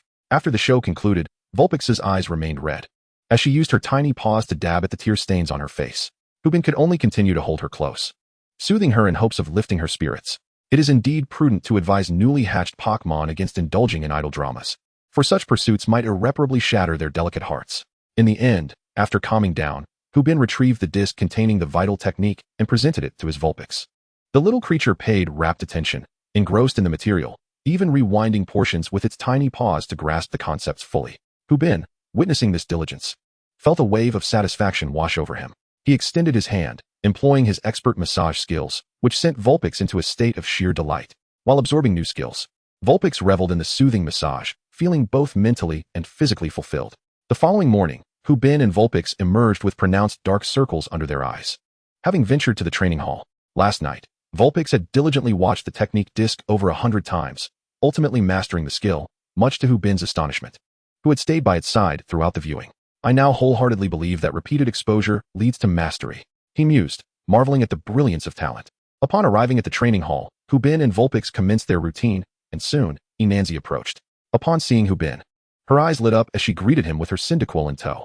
Hey Hubin, good morning. After training, shall we have a battle? Good morning. You truly are a battle enthusiast, aren't you? Is your first greeting always an invitation to duel? Hubin replied with a hint of exasperation. Enhancement scratched her head, a touch embarrassed. Well, battling is just like playing a game. Once you start, there are countless opportunities to continue. Hubin nodded in agreement, reflecting on how both he and Vulpix had become addicted to training after their exhilarating battle yesterday, now relishing the thrill of victory in combat. Though Hubin had studied numerous military strategies and historical accounts, he found himself enthralled in the moment. He readily accepted Enhanced's challenge. Meanwhile, Vulpix and Cyndaquil, engrossed in their playful antics, overheard Hubin accept the battle invitation. Cyndaquil patted Vulpix on the shoulder, a look of mild concern crossing its face. Hey, big sister. Please take it easy on me during the battle. Vulpix nodded at her little brother and gently tapped his head with her paw. Fear not, little one. I assure you, I will be considerate. As anticipated, after their afternoon training, the two met at the arena for what turned out to be a lopsided contest. Without question, Vulpix triumphed over Cyndaquil once again. This time, Vulpix didn't even bother with the Misty Veil, opting instead for a swift combination of Thunderbolt, Protect, and Aurora Beam to secure the victory. In the end, Cyndaquil cast a resentful gaze toward Vulpix, who felt a twinge of guilt for having forgotten her promise to be gentle. Of course, the specific expression of Cyndaquil's discontent was a matter of interpretation, and one could reasonably suspect that Vulpix might have been imagining it. Hubin, maintaining an air of calm, gently patted the slightly dejected Enhancement on the shoulder. You and your Fireball Mouse performed admirably. Let's have another battle next time. Today, allow me to treat you and your Fireball Mouse to a meal. Initially, Enhancement was still wallowing in the aftermath of defeat, but upon hearing Hubin's offer, his spirits brightened instantly. Sounds great. My Fireball Mouse and I love spicy food. That would be fantastic. Thus, Hubin led Enhancement to his home, where he personally prepared a generous pot of spicy curry rice. Both Enhancement and his Fireball Mouse relished the meal, exclaiming with delight as they indulged heartily. Their commitment to finishing every morsel was commendable. In a moment of exuberance, Enhancement pledged allegiance to Hubin as his elder brother, leaving Hubin in a state of resigned amusement as he accepted Enhancement as his junior. Indeed, before the allure of delectable cuisine, all pretenses crumbled. Fireball Mouse gazed enviously at Vulpix, pondering the sheer happiness of enjoying such culinary delights daily. What sort of household was this? Chapter 11. Vulpix achieves 10 victories. The holiday was fleeting, especially for Hubin, a high school senior, with only a week left before school resumed. Nevertheless, he and Vulpix dedicated themselves to daily training, now accompanied by Enhancement, who would frequently tag along and even bring his Fireball Mouse to Hubin's home for food and drink. However, Enhancement did not come empty-handed. He often brought energy cubes for Vulpix, prompting Hubin to affectionately refer to him as a savvy little brother. Following their previous battle, many trainers who had observed the match expressed interest in Hubin and Vulpix's prowess, leading to numerous invitations for Hubin to engage in further battles. Hubin readily accepted, recognizing the value of experience gained from each encounter. Under Hubin's guidance and through diligent training, Vulpix enjoyed a string of victories, bringing their total to 9. On this particular day, Hubin and Vulpix were drenched in sweat at the training facility, with Enhancement and Fireball Mouse training alongside them. However, it was not long before Fireball Mouse could still persevere, while Enhancement succumbed to exhaustion, collapsing onto the ground and gasping for breath. Enhancement, whose slender frame appeared even more frail after the rigorous training, resembled a fragile reed swaying in the rain, easily toppled. I can't go on. If I keep this up, I might just collapse, Enhancement lamented, sprawled on the floor with a look of despair. Hubin glanced down at him, a playful expression on his face. What happened to you? You look utterly spent. Are you suffering from exhaustion? Vulpix and Fireball Mouse exchanged looks of disdain at this remark. Enhancement, incensed by the comment, retorted, "You're the one who's exhausted. I merely didn't rest well last night. Otherwise, I wouldn't be panting like this during training." At this, Hubin, Vulpix, and Fireball Mouse all turned their heads away in unison, unimpressed. Enhancement felt as though he had been abandoned by the world, his spirits further diminished. Amusement is one thing, but jesting about training is another. After being ridiculed by Hubin and his companions, Enhancement took a deep breath and poured her all into the afternoon training session. Ultimately, she found herself kneeling, supporting her aching waist, groaning in agony within the training hall. "Oh dear, my back is giving out. It feels as though it might snap. Why am I so fragile?" Beside her, Hubin observed Enhanced's plight and promptly pulled out his phone, capturing her embarrassing moment, illuminating her beauty and chronicling life's intricacies. Enhancement, clutching her waist, was a sight to behold. As evening descended, Hubin and Lu Wei stood on the battlefield, locked in a gaze with a stunning long-haired young lady across from them. Hubin felt a twinge of anxiety. Must we hold this gaze for so long? My face is nearly crimson. Why aren't we starting? The young lady, also feeling flustered, thought, why is he staring at me so intently? I know I am attractive, but this is a battle. If my opponent remains still, so shall I. The onlookers, equally perplexed, murmured amongst themselves, questioning the delay in combat. What strategy is this? Are they exchanging barbs with mere glances? Enhancement, watching intently, was consumed by jealousy, nearly crushing the soda can in her grasp. How is it that Hubin gets to battle such a beautiful young lady? And he can hold her gaze for so long? It's truly infuriating. Why must I contend with a bunch of scruffy men? After what felt like an eternity, the young lady could no longer resist and released her Pokémon. It was a somewhat goofy Squirtle, sporting a blue cap and carrying a small shell on its back. Squirtle, Squirtle. Seeing the Pokémon emerge, Hubin finally exhaled in relief, thinking to himself that he could hardly withstand the tension any longer. His colleague remarked on the refreshing winds of change sweeping through, as the populace now had access to extraordinary creatures. However, acquiring such Pokémon was no simple feat. One needed either connections or financial means. Go, Lu Wei, prepare for battle. The impatient Lu Wei dashed onto the battlefield, confronting Squirtle. The young lady, with a hint of pride, introduced herself. I am Chin, and this is my partner Squirtle. Today, my Squirtle and I shall end your streak of 10 consecutive victories. Instantly, Hubin found amusement in her bravado, recognizing that Chin's Squirtle was still a novice. He resolved to teach this fearless young girl a lesson about the harsh realities of the world. As the battle commenced, Chin swiftly commanded, Squirtle, use water gun. However, before Squirtle could unleash its attack, Lu Wei had charged forward, delivering a dazzling electric strike to Squirtle's face. Squirtle, the creature cried out in distress as it was sent flying to the side. Upon witnessing her Squirtle's predicament, Chin's expression fell. How could it be so fast? At that moment, Hubin seized the opportunity while Chin was momentarily distracted and commanded Lu Wei, continue to use quick attack and charge forward. Upon receiving Hubin's directive, Lu Wei transformed into a flash of white light and surged towards Squirtle. Just as Chin regained her composure, she urgently instructed, Squirtle, quickly withdraw into your shell and hide.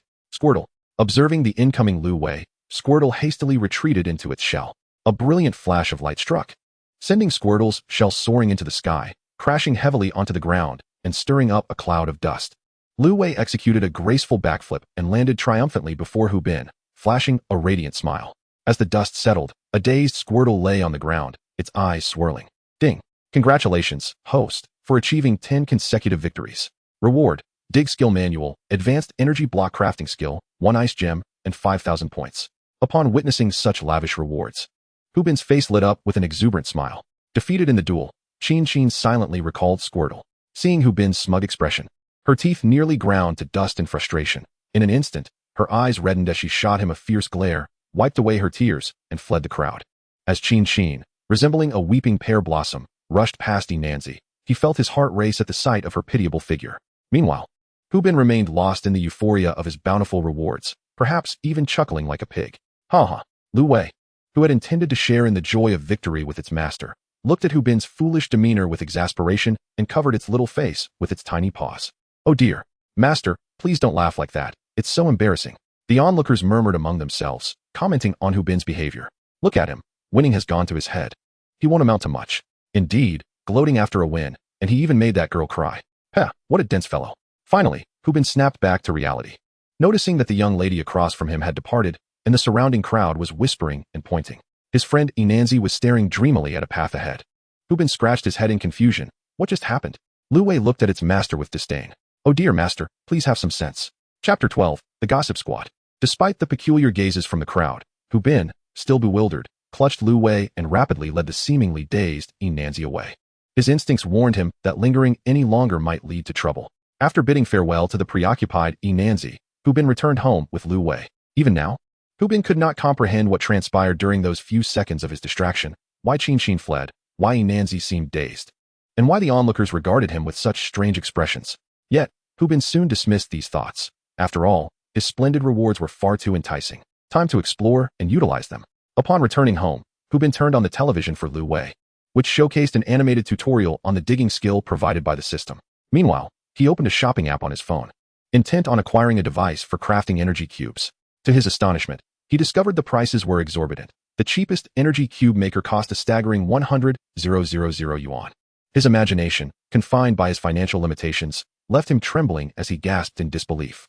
Ultimately, with gritted teeth, he pressed the order button with his shaking fingers. Watching as a third of his savings, 300,000 yuan, vanished in an instant, closing his eyes in despair. Noticing Hu Bin's distress while engrossed in the instructional video, Lu Wei promptly leaped into Hu Bin's embrace to offer comfort. Seeing Lu Wei's endearing nature brought him a measure of solace, and he gently stroked her fur, assuring her, I'm fine, Lu Wei. I've purchased an energy cube maker, and soon I shall prepare your favorite energy cubes. Now, go watch the television. I will make the first batch for you shortly. Lu Wei's eyes sparkled with delight at Hu Bin's words, her 6 tails wagging excitedly. She planted a gentle kiss on Hu Bin before bouncing back to continue watching the tutorial. My master treats me so well. I must strive to do my best. The kiss from Lu Wei invigorated Hu Bin, filling him with motivation. Why not spend 100,000 on enhancing his Pokémon's diet? With renewed ambition, he opened the points store in the system and made generous purchases of rare berries, preparing to treat Lu Wei to a lavish feast. Soon, his points dwindled to a mere 2,000, yet the berries filled an entire refrigerator. Fortunately, Hu Bin had the foresight to buy an extra fridge. Gazing at the refrigerator brimming with berries, Hu Bin swelled with pride. Before long, the energy cube maker he ordered arrived, delivered swiftly by the local Dragonite service, as promised.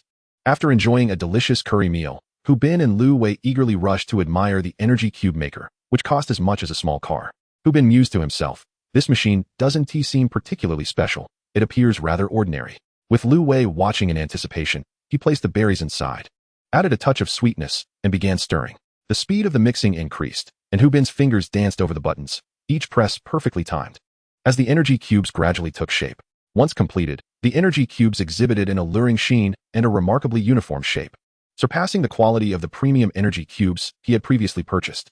Lu Wei, watching from the side, was nearly in tears from desire, tugging at Hu Bin's pants and looking up at him with imploring eyes, as if to say, look how adorable I am. Please give me some. Hu Bin, unable to contain his amusement at Lu Wei's adorable antics, chuckled and took a photo of her with his phone, capturing her pitifully charming expression. Subsequently, Hu Bin picked up an energy cube and fed it to the Vulpix. Upon consumption, a delightful blend of sweet and tangy flavors instantly enveloped its palate, rendering the Vulpix utterly entranced and craving more. Eventually, the Vulpix settled on the couch, engrossed in a tutorial video, intermittently indulging in an energy cube and sipping moo milk. It felt an overwhelming surge of happiness. The freedom of energy cubes and curry rice was simply blissful. The following day, Hu Bin accompanied the spirited Vulpix to the training facility, where they encountered the somewhat haggard Inanzi and the exasperated Cyndaquil. What's the matter? Why the long face? Inanzi gazed at Hu Bin with a hint of reproach. I'm fine, but you certainly aren't. You're quite the character. Winning battles, and still acting so cocky. Your laughter yesterday was utterly infuriating. You even made Qin cry. Upon hearing this, cold sweat trickled down Hu Bin's back. No wonder those people had looked at him strangely yesterday. Inanzi shot him a sidelong glance. Now you realize it, huh? Just take a look at how everyone in the training facility is regarding you. Hu Bin scanned the room, and indeed, many gazes had shifted, particularly among the female trainers, who regarded him with disdain. His anxiety intensified. At that moment, a chill swept over him, and turning around, he found Qin, still bearing the marks of yesterday's defeat. Hu Bin swallowed hard, forcing a smile. Good morning, Qin. To his dismay, She shot him a frosty glare and strode into the training facility without a word. Oh, even when angry, she is stunningly beautiful. How charming. Hubin turned to see his friend Enhancement gazing dreamily at Chin's retreating figure, lost in thought. Hubin frowned in disdain, thinking, brother, you're acting strangely infatuated. Enhancement reluctantly turned back, clearing his throat. Hubin, you can't go on like this. In the training facility, we'll be seeing each other often. Perhaps you should apologize first. Hubin shrugged, looking equally helpless. But she wants to even acknowledge my apology right now. She's completely ignoring me. Enhancement patted Hubin's shoulder, speaking earnestly. We are good brothers. Your troubles are my troubles. I will assist you. I'll establish a rapport with her, and once she cools down, I'll let you know. How does that sound? Hubin chuckled inwardly at Enhanced's self-righteous demeanor, responding, you're really putting me in a bind here. Enhancement patted his shoulder more vigorously, maintaining a selfless expression. It's nothing. We're brothers. Your affairs are my affairs. I will certainly help you resolve this. Hubin, bewildered by his friend's overly altruistic demeanor, thought, it's just a matter of striking up a conversation. Why make it sound so noble? Even Vulpix and Cyndaquil can see through your intentions. Without further ado, Hubin produced 2 cans of energy cubes, handing them to Enhancement. One can is for you. And the other, please deliver to Chin as a token of apology. Enhancement solemnly accepted the task, his countenance radiating righteousness as he declared, I shall certainly assist you. With that, he turned and strode into the training hall, his silhouette resembling that of a warrior preparing for battle. Hubin, wearing a broad smile, exchanged a knowing glance with Vulpix and Cyndaquil, thus establishing their gossiping squad. Chapter 13. Enhanced's Romantic Chronicles. Hubin soon followed suit, bringing Vulpix and Cyndaquil into the training hall. The reason for taking Cyndaquil along was quite amusing. Enhancement had forgotten his own Cyndaquil in his quest to win over a lady. Cyndaquil bore a grudge of 999. As they journeyed, Hubin felt a palpable sense of trepidation, the gazes of various young women and burly men weighing heavily upon him. Vulpix and Cyndaquil nestled close to his neck, too timid to emerge. Upon reaching the training room, Hubin spotted Enhancement not far away, engaging in animated conversation with Chin, who remained expressionless. Intrigued, Hubin discreetly led the curious Vulpix and Cyndaquil to a hidden spot to eavesdrop on Enhancement and Chin. What brings you here? Chin inquired, her expression as impassive as ever. She had little warmth for this person who was so chummy with Hubin. Enhancement, feeling slightly awkward, chuckled and scratched his head. I'm here to apologize. Hubin felt too shy to face you directly, so he asked me to convey his apologies. Chin scoffed lightly. Why doesn't he come here himself? Having you deliver his apology lacks sincerity. Enhancement grew increasingly uncomfortable. Well, Hubin wanted to come, but I thought you might be angrier if you saw him, so I came instead. Chin's demeanor softened a bit. Humph. He knows I would certainly give him a piece of my mind if I saw him. You are quite sincere, considering your friend's feelings. Upon hearing Chin praise him, Enhancement felt elated. What can I say? He is my brother. If he has erred, I must assist him and clean up his mess. He feigned exasperation. Listening in from the sidelines, Hubin's face darkened at Enhancement's words. He felt an overwhelming urge to confront Enhancement, this friend who had betrayed him for the sake of a woman. You certainly value your friendships. Far more than that fellow Hubin, Chin remarked, somewhat surprised by Enhancement. With Chin's compliment, Enhancement's pride swelled. He mused to himself, my brother, I have sacrificed for your lifelong happiness. In no time, Enhancement completely forgot about Hubin's apology.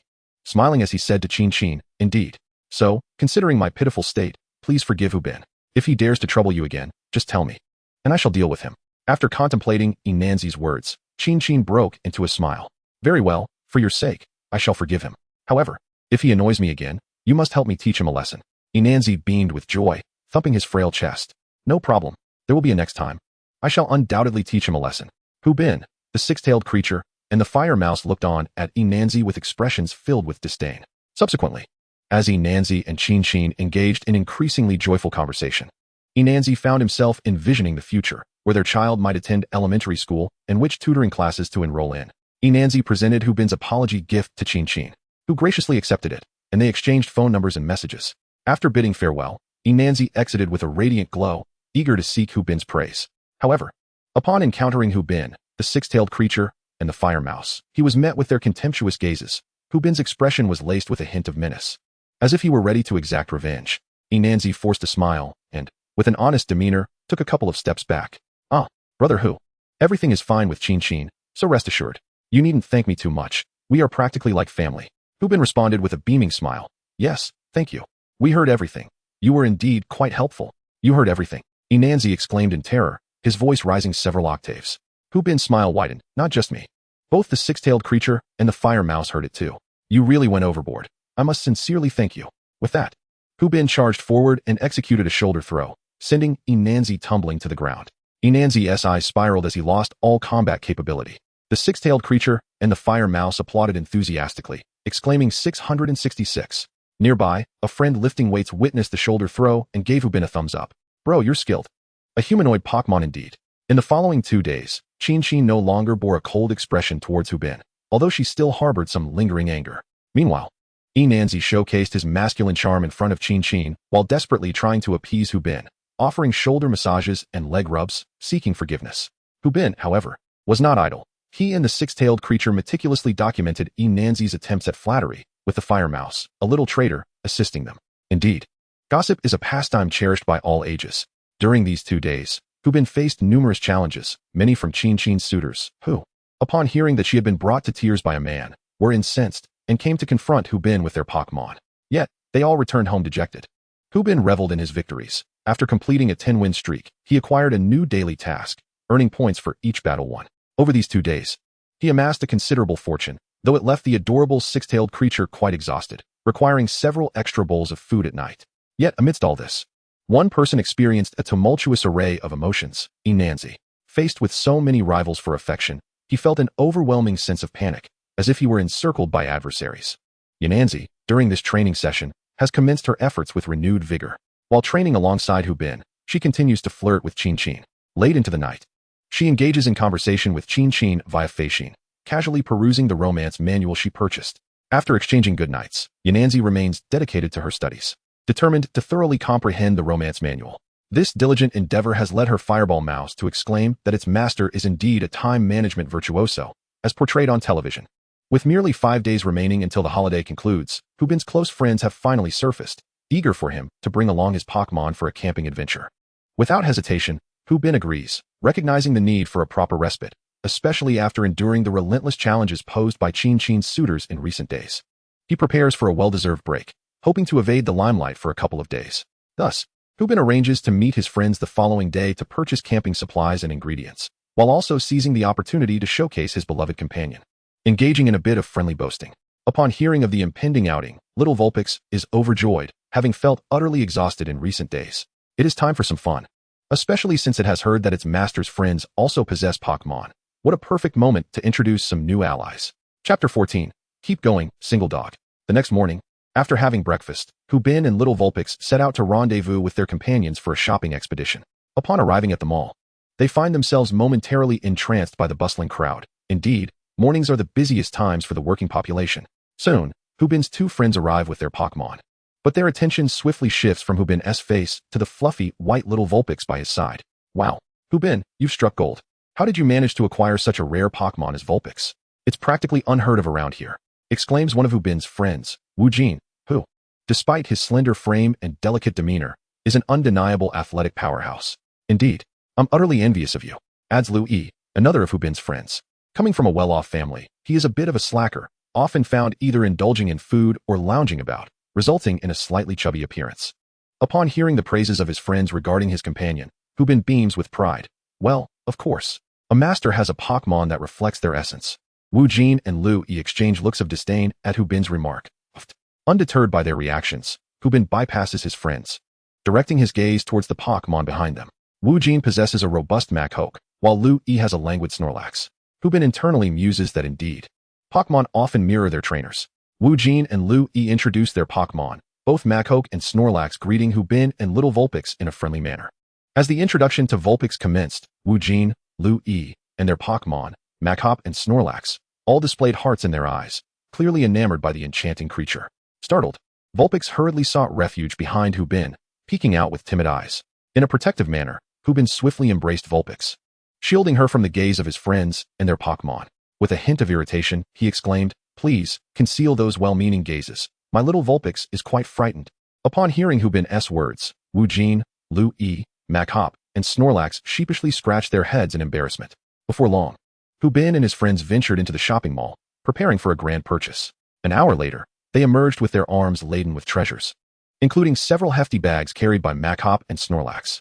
Observing Machoke's assistance to her owner, Vulpix became insistent, clinging to Hu Bin and expressing her desire to help. Oh, master, I want to assist too. Let me carry something," Seeing Vulpix's determination, Hu Bin reluctantly handed her a lighter bag to hold, which brought her satisfaction. Joyfully wagging her little tail, she followed closely behind her master. Soon, they arrived at Lu Yi's residence. As they needed Lu Yi to drive them to the campsite the following day. Upon reaching Lu Yi's home, Hu Bin and Wu Jin were taken aback. Lu Yi lived in a grand villa complete with a battle arena in the garden, a true testament to the life of the affluent, almost unimaginable. Once inside, a butler began organizing their purchases and served them tea along with exquisitely presented desserts, even catering to the Pokémon. This lavish lifestyle left Hu Bin feeling envious. Such comfort was indeed remarkable. Subsequently, Hu Bin, Wu Jin, and Lu Yi engaged in a delightful chat, reminiscing about amusing anecdotes from their recent experiences. Meanwhile, Machop and Snorlax approached little Vulpix, attempting to befriend her. Unfortunately, the food-loving Vulpix was too distracted by the delicious treats to pay them any mind. The boys' conversation continued. Bin, our high school days are drawing to a close, and soon we shall embark on our university journey. Just think of the fun we'll have. Lu Yi chuckled mischievously, prompting laughter from Wu Jin as well. What else with that cheeky grin, Lu Yi? Attending university is one thing, but your demeanor is rather unsettling. Hu Bin remarked, feeling a chill run down his spine at his friend's expression. Wu Jin, growing anxious, chimed in, Bin, have you lost your senses? Think about it. What's the first thing we must do once we enter university? With fervor, Hu Bin replied, why, of course. We must join the school team and participate in the Pokémon competitions. Instantaneously, Lu Yi and Wu Jin fell silent, rendered speechless by Hu Bin's navet. Noticing their expressions, Hu Bin was left puzzled. Am I not correct? Wu Jin, undeterred, inquired, what else is there to be done following this incident? After a moment of contemplation, Hu Bin replied, that would be to reclaim other Pokémon.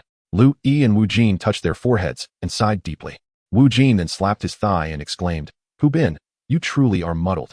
In such a splendid place as university, there are bound to be many beautiful young ladies. Is it not delightful to have one as a girlfriend? Lu Yi chimed in, indeed. A girlfriend, do you not desire one? A trainer must not only train but also have a home, which should include a girlfriend. Hu Bin gazed at his two friends, feeling somewhat flustered by their excitement. Well, it is still summer. Spring has long passed. Why are we suddenly feeling so spring-like? Wu Jin and Lu Yi pointed at Hu Bin, lamenting. For those of us who have spent 18 years in our mother's womb, every day feels like spring. Watching our classmates pair off, we too yearn for a sweet romance. The weight of his friend's words struck Hu Bin's heart, casting him into a moment of melancholy. Indeed, after all this time, it was not merely girlfriends they lacked, but even female friends were few and far between. We aspire to be trainers, not mere drivers. We do not need vehicles and hands. I too wish to experience the feeling of having a girlfriend and a Pokémon by my side.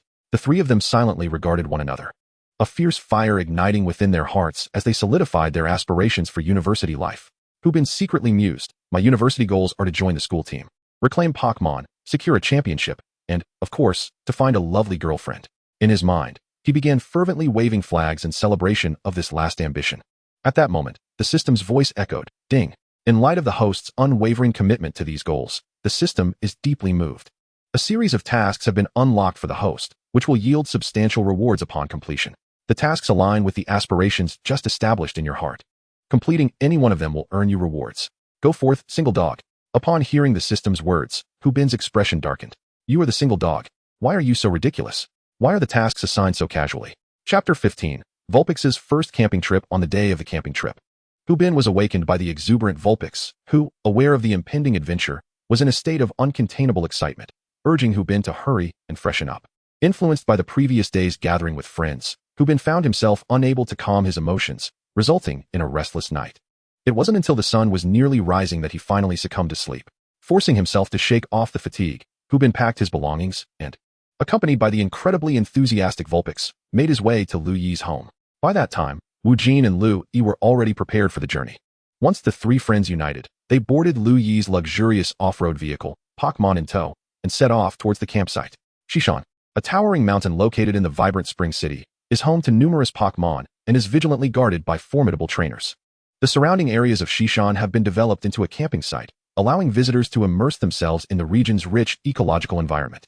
Today, under the radiant sun, Hu Bin and his companions, while driving and belting out off-key tunes, inadvertently disturbed the Pokémon nearby. How could you possibly escape this flowery world? It turns out you were always the inebriated Butterfree. In the village resides a stunning Pokémon known as Shinado, celebrated for its beauty and grace. Hu Bin, Wu Jin, and Lu Yi sang with fervor, their off-key melodies nearly causing the Vulpix and other Pokémon to flee in disarray. The cacophony emanating from their vehicle startled the sunbathing Pidgeys, sending them fluttering in panic, their feathers strewn about. The effect of Hubin and his friend singing was nothing short of remarkable. Upon arriving at the camping area, they retrieved their camping gear from the trunk. Behind them, the Vulpix were visibly distressed, not from motion sickness, but rather from the auditory assault inflicted by Hubin and his companions. Oblivious to the chaos they caused, Hubin and his friends set about their tasks. The campsite was already bustling with others who had set up their tents, grilling apparatuses ready, enjoying delectable meals alongside their families and Pokémon. Among them were several powerful Pokémon accompanying their trainers, including a Salamence that descended from the sky, its trainer leaping down to set up a tent. This sight filled Hubin and his friends with envy. A flying-type Pokémon certainly made travel far more convenient, saving both the cost of a flight and the hassle of traffic. Subsequently, Hubin led the group and their Pokémon in erecting their tent. Vulpix, come lend me a hand. Hey, Macamp, help me drive this stake into the ground. Wooper, come on, Snorlax, let us pull this tent together. Wait, what are you doing? No snacking allowed, Snorlax. After much effort and collaboration, they finally managed to set up the tent, placing the grill and large pot in position. After a series of exertions, their stomachs began to protest, while the Vulpix lay on the ground, exhausted and hungry, their little ears drooping. Hubin then produced some Pokémon food, offering it to the Vulpix to quell their hunger. Meanwhile, Wujin and Lu Yi began grilling the pre-purchased meat on the barbecue. Lacking a fire-type Pokémon, but using a lighter is quite convenient. Without hesitation, Hubin decided to showcase his culinary skills by preparing curry rice for his friends. As Wujin grilled the meat, he couldn't help but question, "Hey, Bin, is your curry rice edible? Just don't set this place on fire." Lu Yi nodded in agreement, his expression one of skepticism. Observing the doubt in his friend's eyes regarding his culinary prowess, Hubin huffed in response, "Just wait and see. I shall show you what it means to be the culinary master of Spring City." After speaking, Hubin, as if possessed by the spirit of a culinary deity, placed the ingredients on the chopping board. With a chef's knife in hand, he executed a series of precise cuts, rendering the ingredients impeccably uniform. This display left Wujin, Lu Yi, and the others utterly astonished, their faces struck with disbelief. Without further ado, Hubin cast a haughty glance at his friend and proceeded to heat oil in a pan, commencing the preparation of curry. The entire process unfolded with an aesthetic grace, akin to flowing water, and the alluring aroma wafting through the air captivated the campers and their Pokémon, who found themselves salivating, some even drooling. Among them was Lu Yi's little Snorlax. Wow, the curry rice that the young man up ahead is preparing smells divine. I would love to have a taste. Soon after, Hubin, under the eager gazes of Wujin, Lu Yi, Vulpix, Macamp, and little Snorlax, presented the dish at the table. Without exchanging many words, everyone eagerly grabbed their bowls and indulged in the curry rice. Vulpix was somewhat accustomed to such delicacies, having them daily at home. But Macamp and Snorlax were a different story, shoveling the food into their mouths while shedding tears of joy. "This is absolutely delicious. I have never tasted anything so exquisite in my entire life," they expressed, overwhelmed with emotion. As Wujin and Lu Yi, their mouths greasy with delight, continued to devour the meal, they inquired, "Bin, when did you master this skill? It's truly impressive." Hubin, with a mischievous grin, replied, "Isn't it just about having hands to do it?" After finishing their meal, Hubin and the others, along with their Pokémon, tidied up the dining area, though there was hardly any need, as the plates had been licked clean. As the saying goes, a full belly leads to sleep, which is only natural. Lu Yi and Snorlax stifled yawns and retreated to their tent for a well-deserved rest. Eating well and sleeping well, such is the essence of life. Meanwhile, Hubin and Wujin took Vulpix and Macamp to the lakeside for some leisure, to observe and fish. A gentle breeze caressed the lake's surface, creating ripples, while occasionally, a kingler would leap from the water, adding a playful touch to the scene. Hubin and Wujin cast their fishing rods into the water, embarking on the lengthy pursuit of fishing. Vulpix cautiously dipped her little paws into the water, feeling the refreshing chill, which brought a sweet smile to her face. Before long, Vulpix and Macamp began frolicking on the grass nearby, their laughter echoing through the air. Soon after, Wujin felt a tug on his fishing line and swiftly reeled in a goldfish, which he promptly released back into the water. Turning to Hubin, he beamed with a sense of triumph. Hubin, observing this, could only grit his teeth, internally muttering, "Aren't you a bit too young for such boasting?" The competitive spirit among men is easily ignited, and both Hubin and Wujin were filled with a desire to outdo one another, silently engaging in a contest. Not long after, Hubin caught a Magikarp and shot a provocative glance at Wujin. Neither was willing to concede. As the sun began to set, both Hubin and Wujin had caught numerous Pokémon, yet the victor remained undetermined, leading them to exchange knowing smiles. The inexplicable fishing competition came to a close amidst the laughter of the two, leaving only the unfortunate Pokémon, caught and released back into the water. Who am I? And where am I? Chapter 16, Vulpix, I can take on 10 at once. After concluding their fishing escapades, Hu Bin and Wu Jin returned to the campsite, accompanied by their weary Vulpix and Mac Hop. At that moment, Lu Yi and the sleepy Snorlax emerged from the tent, yawning and rubbing their eyes. Seeing Lu Yi in such a drowsy state, Hu Bin couldn't contain his irritation. Can't you exert yourself a bit? Are you a pig, just eating and sleeping? Lu Yi, opening his eyes defiantly, retorted, I'm merely conserving my energy. We have traditional camping activities to engage in. Hu Bin, puzzled, inquired, what are these traditional camping activities? Wu Jin stepped forward to enlighten Hu Bin. It's an unwritten rule. At night, to enhance the camping experience, trainers invariably engage in battles. Over time, it has become an essential part of camping. Upon hearing this, Hu Bin glanced around and, indeed, noticed many trainers and Pokémon warming up, preparing to challenge others. Excitement surged within him as he turned to Vulpix, saying, Vulpix, let's show them our prowess. Vulpix, equally exhilarated, thought it was a delightful surprise to gain experience instead of merely resting. After enjoying a delicious curry dinner, the battles at the campsite commenced. Butterfree used sleep powder against Pikachu. Marl unleashed Ice Beam. Salamence executed Dragon Dive. Caterpie spun a thread. Wait, who was that slacker? Amidst the fierce battles unfolding at the campsite, some trainers fought with fervor, eliciting gasps from the onlookers. However, others merely flailed about, resembling a playful scuffle rather than a true contest. They even exchanged overly flattering remarks. You're impressive. You're a formidable rival in my quest for Pokémon supremacy. You're not too shabby yourself. Your Caterpie is strong enough to make me and my Spinnerack take this seriously. Humph. It's opponents like you that make battling for Pokémon supremacy worthwhile. Listening to such melodramatic exchanges, Hu Bin felt a wave of embarrassment wash over him. Never having encountered such shameless individuals before. Determined to teach these trainers a lesson about the harsh realities of life, he was interrupted as Wu Jin and Lu Yi eagerly volunteered to battle. In no time, the two boastful youths were left utterly defeated by Lu Yi and Wu Jin. With a single hand raised to the sky, they mimicked the victorious pose of champion Leon from the Galar region, declaring with an air of arrogance, who's next? Hu Bin and his Vulpix quickly covered their faces, feigning unfamiliarity with the two rascals. As anticipated, the arrogance of Wu Jin and Lu Yi incited widespread ire, leading to their chastisement by two young trainers. Within mere moments, their efforts to dominate the battlefield with their Machamp and Snorlax proved futile as they succumbed to defeat.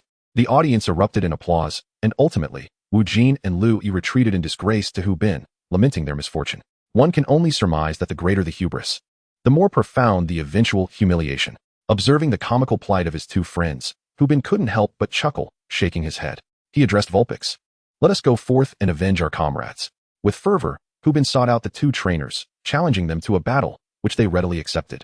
As Hu Bin and a random trainer took their positions on the battlefield, the match commenced. The random trainer remarked, Random trainer? Author. How lazy can you be to not even name me? To which Guyuwuchi replied, I relish this, ha ha ha. Upon Vulpix's entrance, many spectators cooed in delight at its cuteness, rendering the random trainer's Stereo utterly ignored. As the battle began, Stereo launched the first strike, spinning rapidly toward Vulpix. However, Vulpix was far from defenseless. It swiftly employed Dig, burrowing underground. Stereo, momentarily bewildered by the empty battlefield, was caught off guard when Vulpix leaped from the earth to collide with it. Stereo, unable to react in time, was sent crashing to the ground. The random trainer, seeing Stereo downed, grew anxious and commanded, Stereo, get up and use water gun. Obeying its trainer, Stereo unleashed a water gun attack at Vulpix. Hu Bin, maintaining a relaxed demeanor, instructed, Vulpix, use quick attack to dodge, and then follow up with Aurora Beam. Heeding his command, Vulpix transformed into a streak of white light, dashing forward while gathering a sphere of white energy in its mouth. With a resounding bang, Vulpix evaded Stereo's water gun and, upon closing the distance, unleashed the fully charged Aurora Beam, striking Stereo directly. Stereo crashed to the ground, rendered incapable of continuing the fight. The audience erupted in applause, clearly enamored with Hu Bin's rapid and decisive tactics. That trainer is impressive, quite formidable indeed. Absolutely. Such an aggressive approach is exhilarating to watch. Soon after, another random trainer took the stage, and with a flash of red light, a fire-type Pokémon resembling a hellish hound, Darubii, appeared on the field. Darubii glared menacingly at Vulpix, which stood its ground, gazing back with its adorable big eyes, albeit without any intimidating effect. However, this only endeared Vulpix further to the audience, with many female spectators cheering enthusiastically for it. Seeing the overwhelming support for Vulpix, the new trainer felt a pang of jealousy and promptly commanded, Darubii, show them your true strength. However, Darubii paid no heed to its master, fixating intently on the Vulpix. Darubii, do you hear what I am saying? Hey, what on earth are you doing?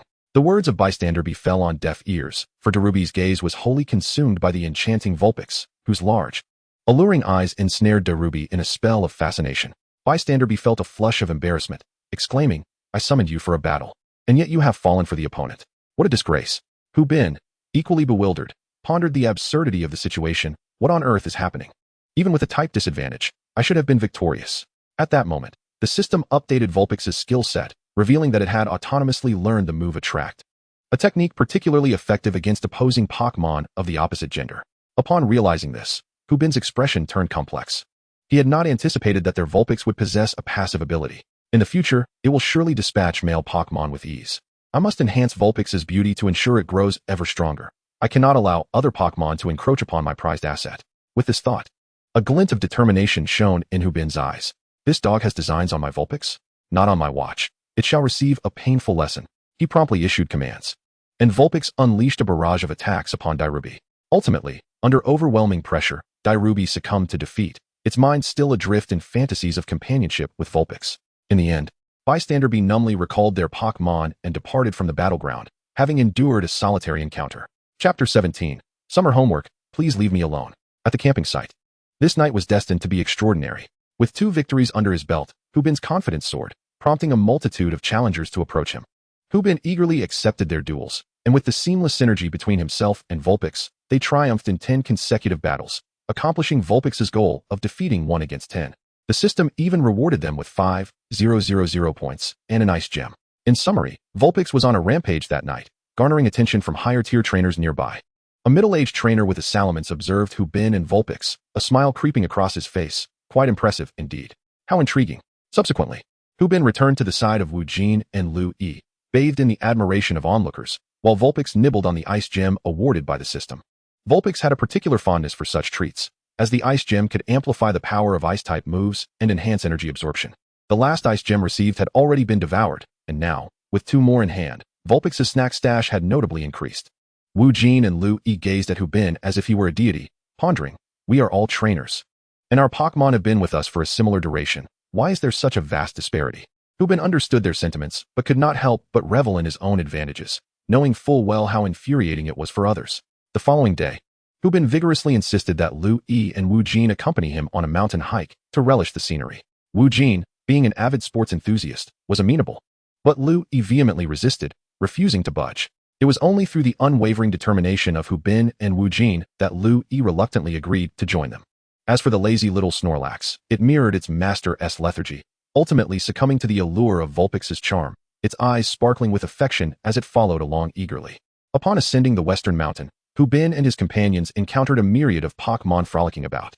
They spotted a long-tailed monster munching on fruits in the trees and a Snivy darting through the underbrush. After much effort, they finally reached the summit, where the entire spring city sprawled before them.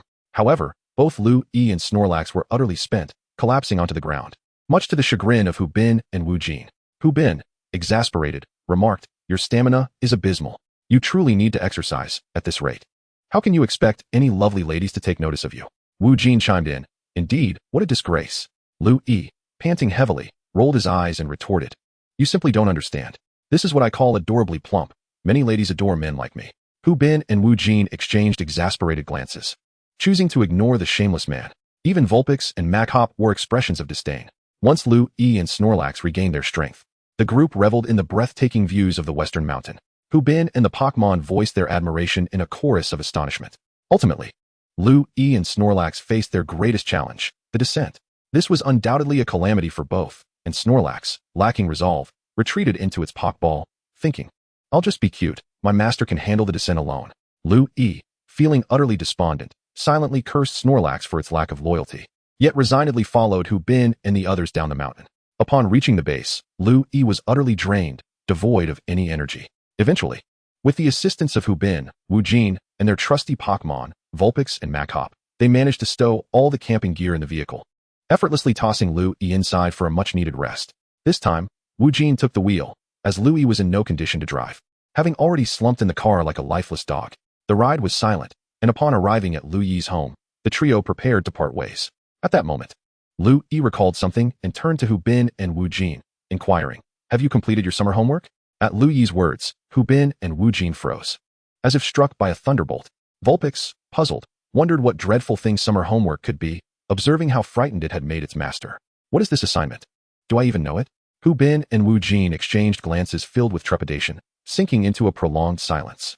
In the eyes of the three, there lingered a shared sense of sympathy for both their friends and themselves. Ultimately, they waved goodbye with a sense of finality, departing with a demeanor that appeared both desolate and helpless. Once at home, Hu Bin sat at his desk, inhaled deeply, and picked up the homework he had long forgotten. Upon closer inspection, he was nearly propelled from his seat. What were these?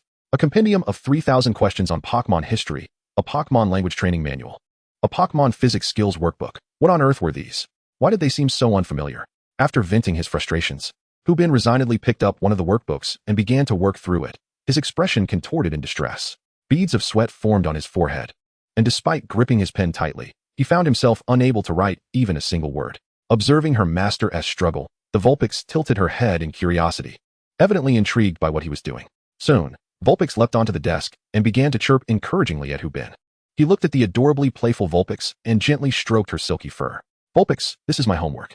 If I don't finish it, I might be doomed when school starts. Woe is me. Vulpix responded softly, offering her companionship in completing the task. However, upon seeing the dense text of the assignments, she was taken aback and promptly bid farewell to Hu Bin. Chirp, chirp.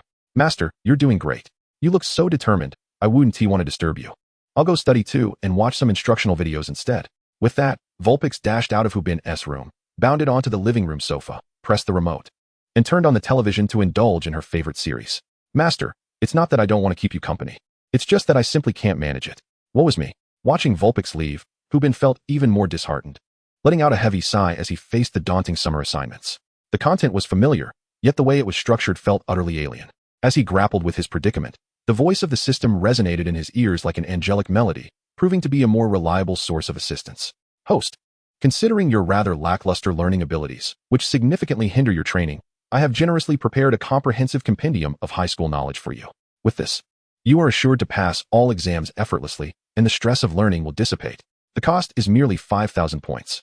Upon hearing the system's somewhat insufferable remarks, Hu Bin took several deep breaths to suppress his irritation. After all, he felt acutely lonely and helpless at that moment. Ultimately, he paid the 5,000 points to the system and exchanged them for the knowledge compendium, which swiftly integrated into his mind. Now, Hu Bin felt invigorated and confident. He glanced at the questions that had previously eluded his understanding and smirked dismissively. Grasping his pen, he began to answer with remarkable speed, so much so that the graphite pencil seemed to smoke from the rapidity of his writing. As night descended, he tossed his pen aside and erupted in laughter, exclaiming, "Summer homework, is that all you've got?" Chapter 18, The Determination of Nancy. After completing his homework, Hu Bin felt an overwhelming sense of lightness as he stepped out of his room. He soon encountered the rather disloyal Ninetales, and without hesitation, he pounced on it, launching a relentless tickling assault.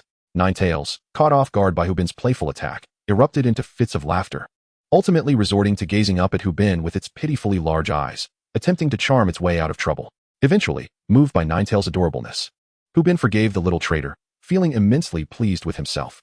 Eager to share his triumph, he swiftly initiated a video call with his two friends, intending to evoke a sense of envy. The connection was established promptly, revealing Wu Jin and Lu Yi fervently immersed in their own homework, prompting a smug smile from Hu Bin. "Oh, still at it, are we? I thought you two had finished," he remarked teasingly. Wu Jin, momentarily pausing from his tasks, glanced up with bloodshot eyes and retorted, "You talk a good game. Have you even completed yours?" Lu Yi chimed in, "Yeah. Don't think you can get a free ride. We won't let you copy." In response to his friend's banter, Hu Bin smirked with even greater pride. "Homework. It's a breeze. As long as you have hands, it's manageable. I've already finished mine." Wu Jin scoffed dismissively. "If you can finish, then even a pig could climb a tree. It's only been a short while. Why don't you just fly while you're at it?" Lu Yi shared a similar expression, tinged with sympathy. Yes, poor kid, driven mad by homework." Rolling his eyes, Hu Bin dashed back to his room to retrieve his completed assignment, eager to show it off to his not-so-ambitious friends. Upon viewing the densely packed text on Hu Bin's paper, Wu Jin and Lu Yi couldn't help but feel a pang of envy, exclaiming in unison, "How on earth did you manage this?" Hu Bin flashed a mischievous grin. "It's just homework. How hard can it be? Can it truly hinder my conquest of the stars and seas?"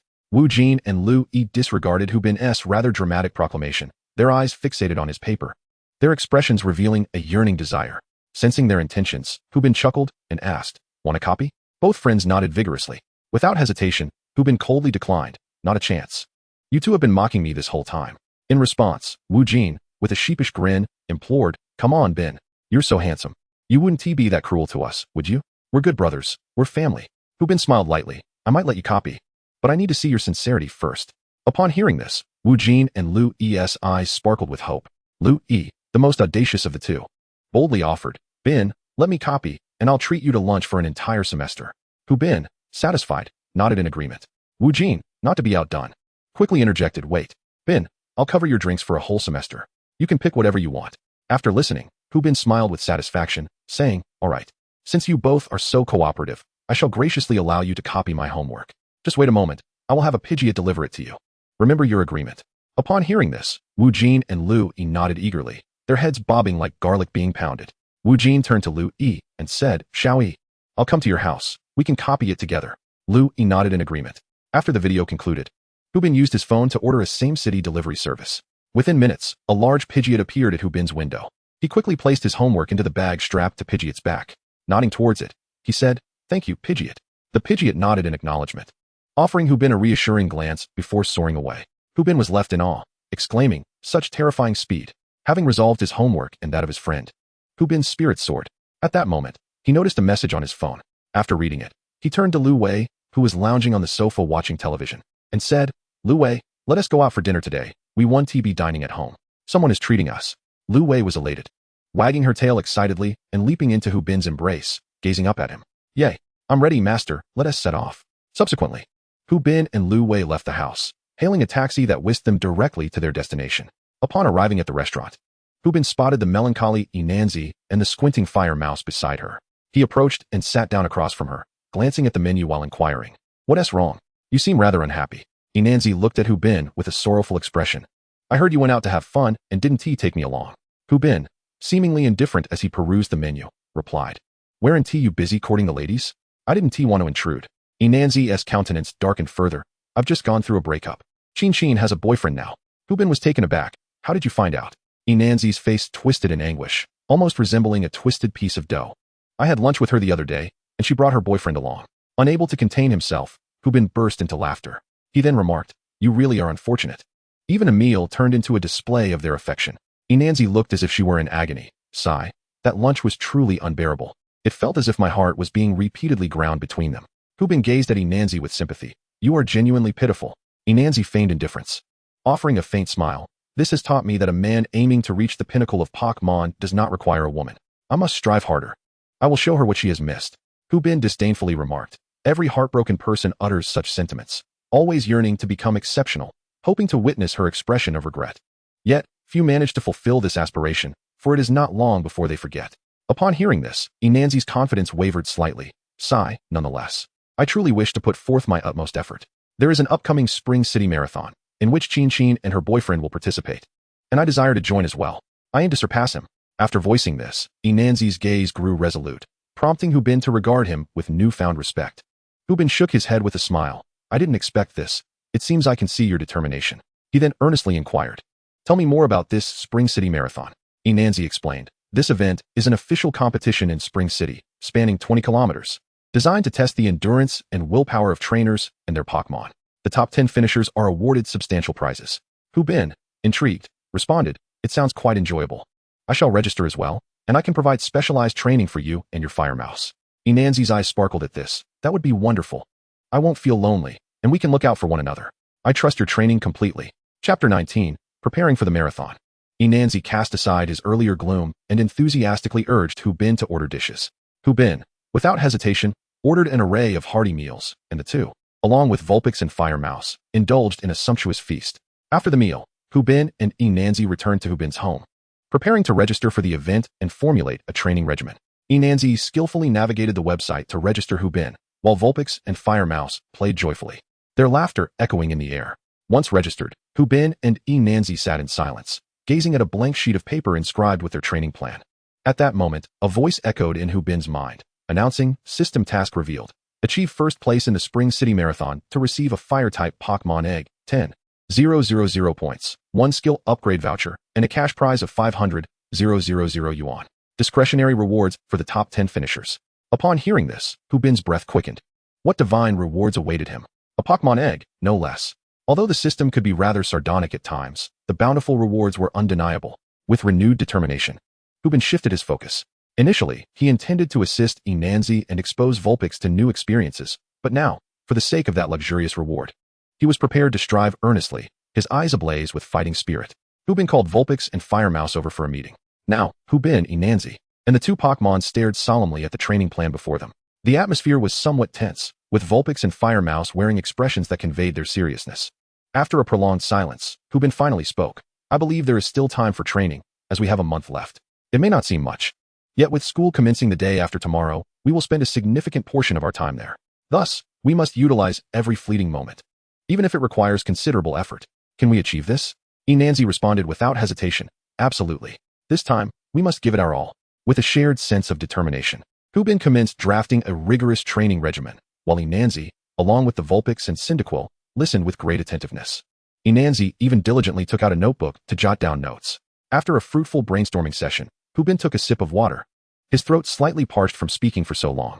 Upon finalizing the plan, Hubin voluntarily assumed the responsibility for the Pokémon's nourishment and massage, which deeply moved Enhancement. In turn, Enhancement took it upon herself to procure training gear and clothing, promptly placing an order for lead weights to increase the difficulty of their training, akin to Goku's weighted training in Dragon Ball. Cyndaquil and Vulpix also required equipment.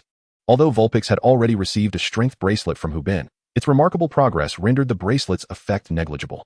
Consequently, they needed to acquire heavier weights. Cyndaquil, having never trained with a weight, warranted a customized set based on its size. In no time, Enhancement made a significant purchase, eagerly awaiting the delivery the following morning. Observing her generosity, Vulpix approached and patted Enhancement on the shoulder, saying, "You're quite the savvy one."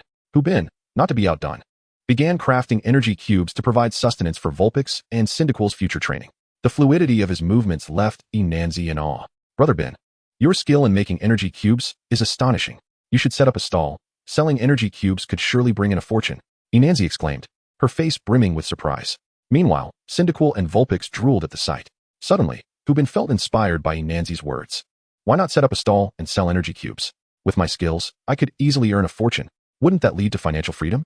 In an instant, Hubin's eyes sparkled with visions of wealth. He nodded affirmatively. Setting up a stall is definitely in the cards, but remember to invite your friends to support us. Enhancement, filled with enthusiasm, patted her chest in assurance. No problem. But Brother Ben, are you really going for such a down-to-earth approach? Hubin retorted. Does training Pokémon come free of charge? As they grow stronger, resources must keep pace. If we don't earn now, what will we do in the future? Upon hearing Hubin's visionary outlook, Enhancement's admiration for him deepened further. After consuming the energy cube crafted by Hubin, the Firemouse felt an overwhelming surge of happiness, a profound envy for the Vulpix, which relished such delectable treats daily. The following morning, everything ordered by Enhancement had arrived. Both Hubin and Enhancement were impeccably attired, even adorning the small limbs of Firemouse with strength wristbands. Vulpix, too, donned a heavier strength wristband. Their eyes sparkled with determination as they commenced their run, setting a goal of 5 kilometers for the day. Initially, Hubin struggled with the added weight. However, who was Hubin? A humanoid Pokémon, enhanced by the system's body augmentations and having trained alongside Vulpix. His stamina had become quite formidable. This 5-kilometer challenge was exceedingly simple for him. Yet, Enhancement was not faring as well. After merely a kilometer, her legs began to tremble, and she was gasping for breath. Vulpix quickly adapted to the new weight, running effortlessly, while Firemouse, though finding the run arduous, persisted with grit. After 2 kilometers, Hubin and Vulpix still appeared quite at ease, whereas Enhancement and Firemouse were struggling but remained resolute. Hang in there, Firemouse, we cannot concede. Enhancement wheezed, encouraging her companion. One promise. Firemouse responded with difficulty. This scene filled Hubin with immense satisfaction. It seemed that Chin's earlier encouragement had indeed strengthened Enhancement remarkably. Finally, they completed the 5 kilometers. Hubin and Vulpix remained in good spirits. But what astonished everyone was that Enhancement and Firemouse had persevered. Breathlessly, Enhancement embraced the panting Firemouse, exclaiming, "We did it. You were truly amazing." Firemouse. One promise. Firemouse, despite its exhaustion, admired its owner, never expecting her to endure such a challenge. Observing their condition, Hubin wasted no time and led them home, instructing Enhancement to take a shower first. Utilizing his exceptional massage skills, he treated the fatigued Firemouse and Vulpix to a perfect massage. Both creatures closed their eyes in sheer comfort. When Enhancement emerged from her shower, she was astonished to find Firemouse rejuvenated, sitting on the sofa alongside Vulpix, indulging in energy cubes while watching television. What happened? How did Firemouse suddenly regain its energy? Enhancement asked, incredulously. Oh, a little massage, and they bounced back. Hubin replied nonchalantly. With that, He retreated to the bathroom to bathe, leaving Enanzi standing there in contemplation of life. Why is it that we are of the same age? Yet you excel in so many ways: culinary skills, training prowess, and now massage techniques. Chapter 20. The first day of school. Hubin devised a remarkably straightforward training regimen, a weighted running schedule, with a daily target of 5 kilometers in the first week, 10 kilometers in the second, 15 kilometers in the third, and 20 kilometers in the fourth. Coupled with an ample supply of energy blocks and massages provided by Hubin, success was assured for those possessing a resolute will. Hubin had no concerns regarding his own performance and that of his partner, Six Tails. However, the progress exhibited by Enanzi and the Fire Mouse today brought him considerable relief, as Enanzi was evidently committed this time around. Yet, a significant dilemma loomed ahead. With the commencement of school tomorrow, the training time would become considerably limited. Furthermore, with Hubin and Six Tails scheduled to train at the gym in the evening, the urgency of their timetable intensified. After considerable discussion, Hubin and Enanzi reached a consensus to commence their training at 5 a.m. daily, complete it by 7 a.m., engage in personal hygiene and massages before 8 a.m., and replenish their energy with breakfast.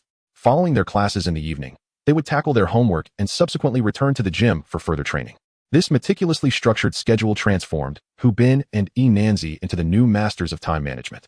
Thus, on the day of the school reopening, at the early hour of 5 a.m., before the sun had risen, the streets lay in utter tranquility.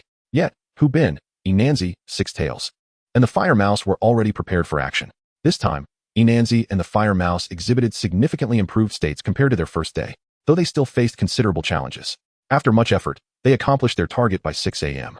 Upon returning home, Hubin immediately set to work, first preparing curry rice, then tirelessly massaging Six Tails and the Fire Mouse, fully engrossed in his tasks.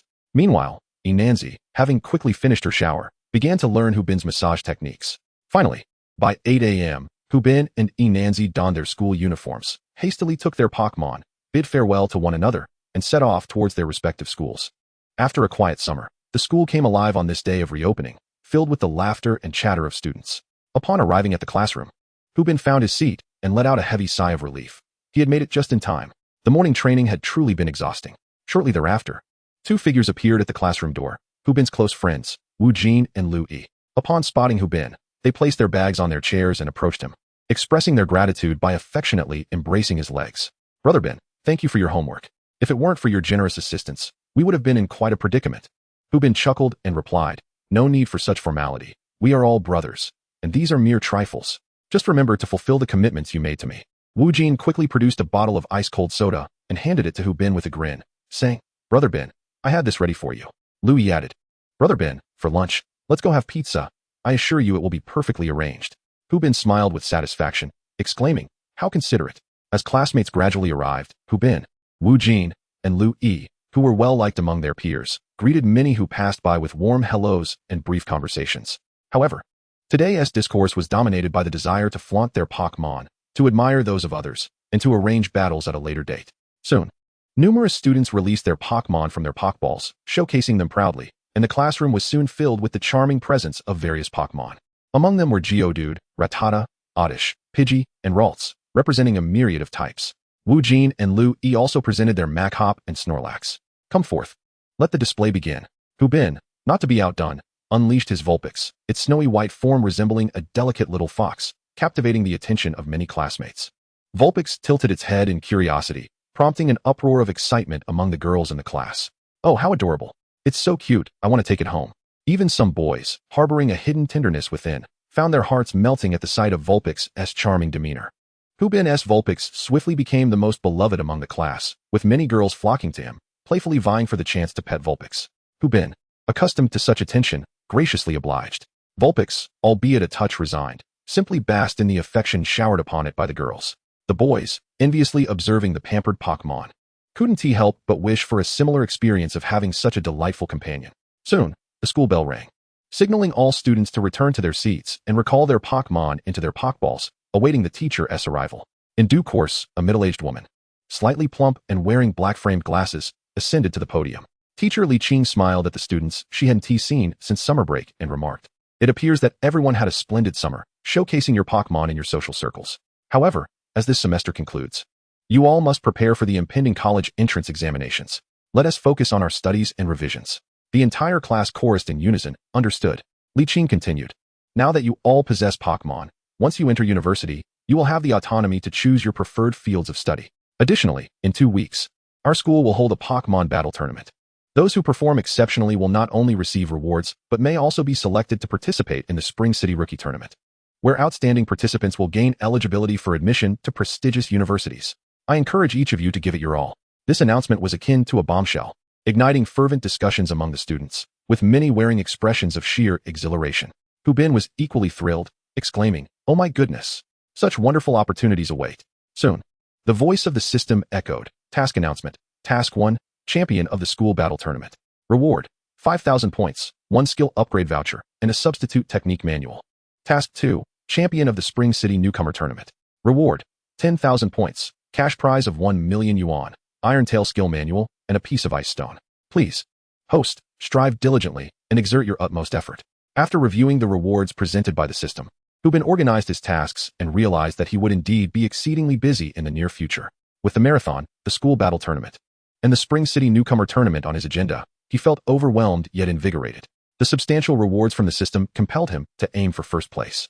It would be a disservice to the system's generosity otherwise. Thus, a fierce determination ignited within Hubin's eyes. Those who dare challenge my supremacy shall face dire consequences. Chapter 21. The True Master of Time Management, Hubin. At noon, Louis fulfilled his promise by treating Hubin and Wu Jin to a pizza meal. Throughout the dining experience, both Wu Jin and Louis exhibited remarkable enthusiasm, fervently serving Hubin with various dishes. The meal concluded with everyone feeling exceptionally joyful.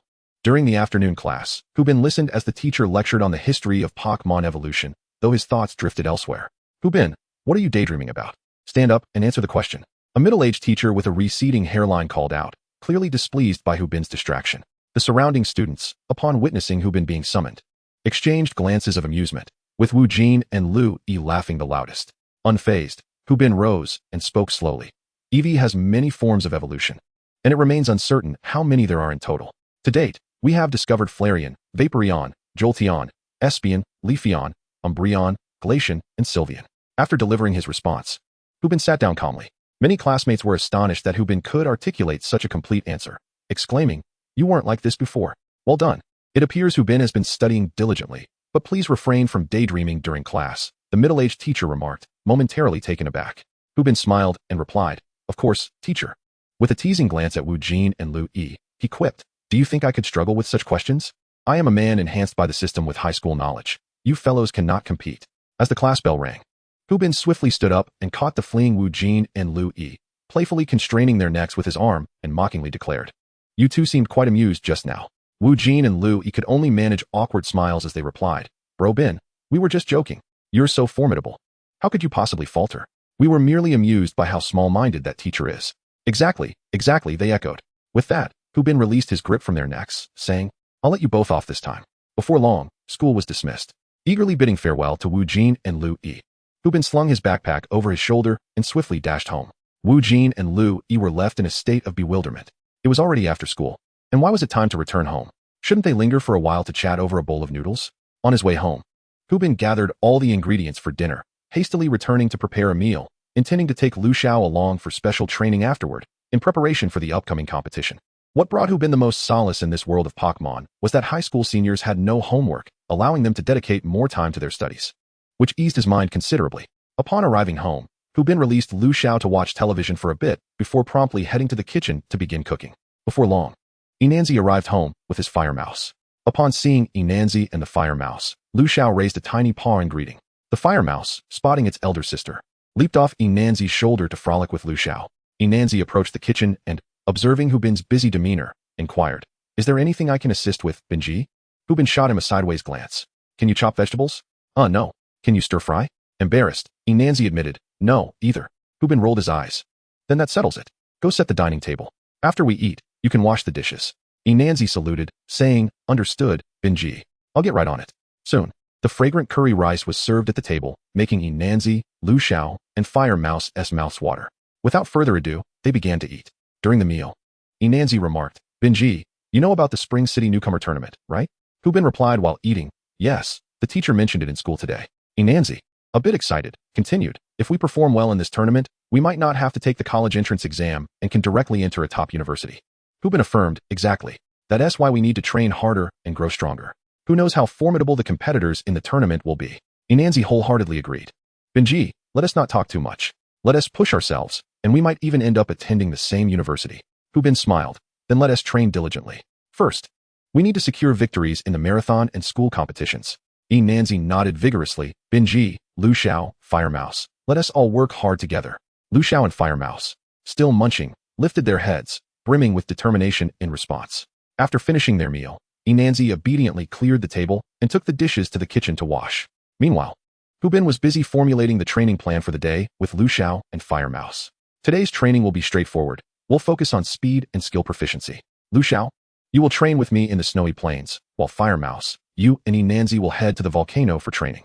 This will enhance your attribute skills and improve your energy control. Once the plan was set, Inanzi completed the dishwashing, and the group, filled with vigor, hurried to the training hall to commence their evening practice.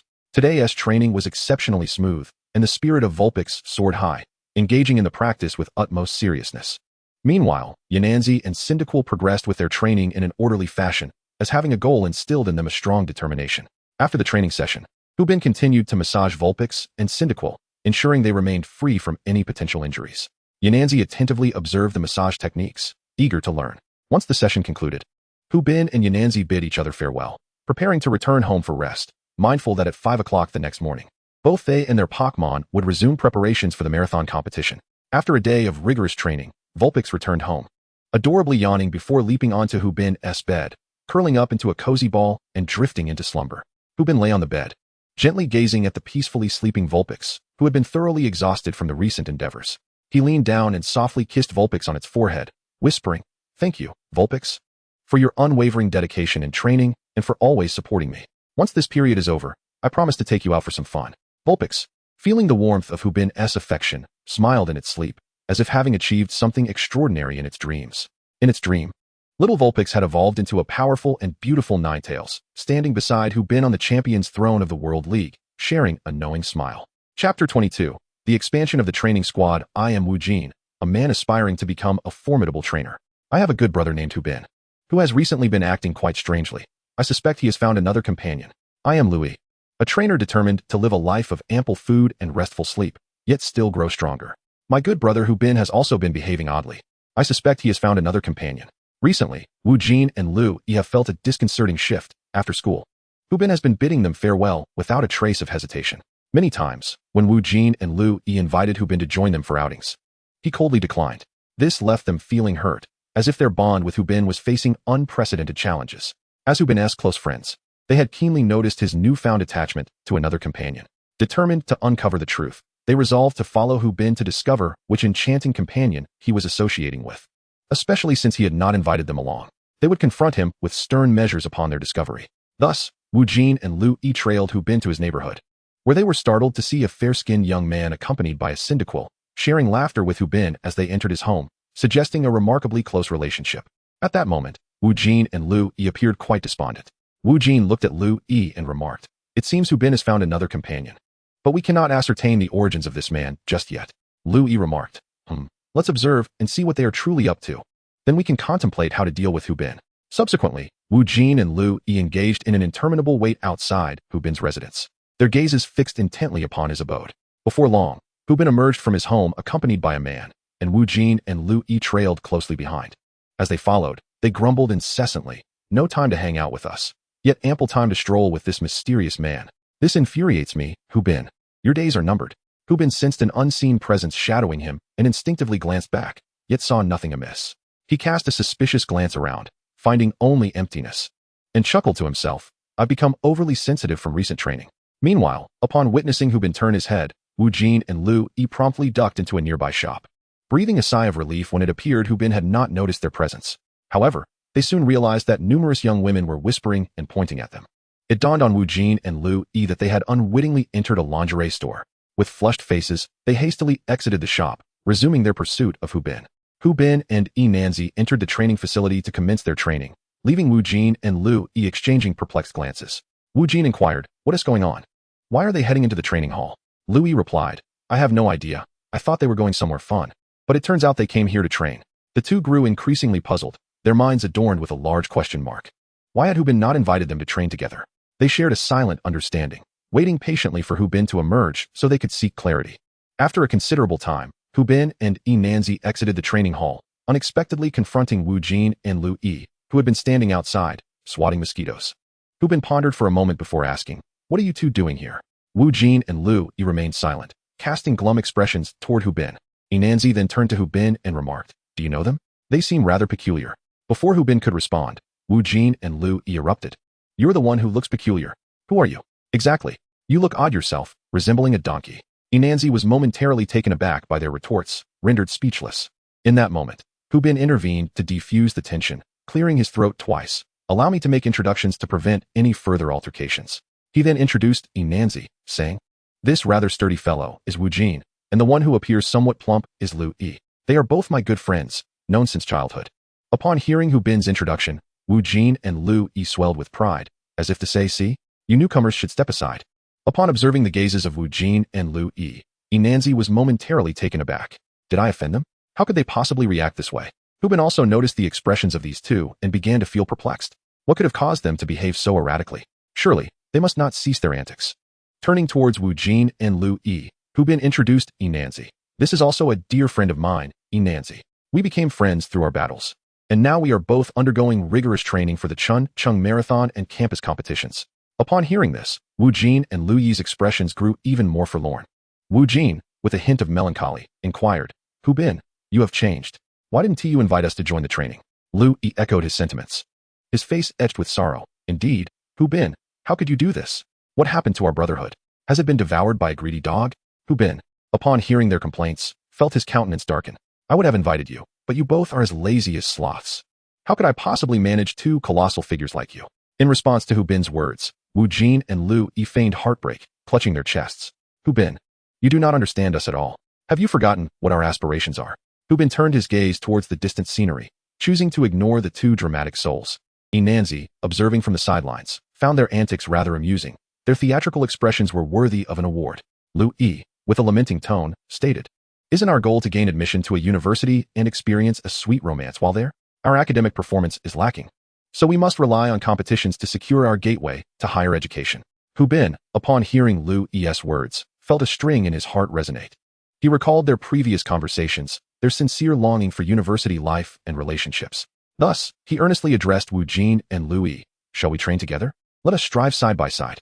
Upon witnessing Hu Bin's earnest gaze, Wu Jin and Lu Yi nodded solemnly, responding, "Coach, we wish to play basketball. No. We aspire to become exceptional trainers." Hu Bin placed a hand on their shoulders, saying, "Then let us all give our best." Wu Jin and Lu Yi nodded gravely in agreement. Meanwhile, Nanzi found himself utterly bewildered. What was this DJVU reminiscent of Slam Dunk? Why was everything so hastily arranged? Entering university and dating a girlfriend. How infuriating. I want that too. Thus, Hu Bin's training squad expanded, with Wu Jin and Lu Yi decisively enrolling at the training center, purchasing annual memberships and an array of training gear, which left the salesgirl beaming with delight. Indeed, the world of the affluent was beyond Hu Bin's comprehension. Perhaps, I should wait until my training stabilizes before attempting to sell goods at a stall. Sigh. Throughout this process, Wu Jin and Lu Yi expressed deep sympathy for Nanzi's heartbreak, offering continuous comfort. Consequently, the trio began to bond over their shared experiences, swiftly becoming inseparable friends. This operation left Hu Bin feeling utterly exasperated. How could Nanzi express such sentiments? This is what heartbreak looks like. You haven't even touched Chin's hand. And as for Wu Jin and Lu Yi, do you truly believe your emotional camaraderie is warranted? After all these years, don't you possess any self-awareness? Here you are, pretending to be experts in matters of the heart.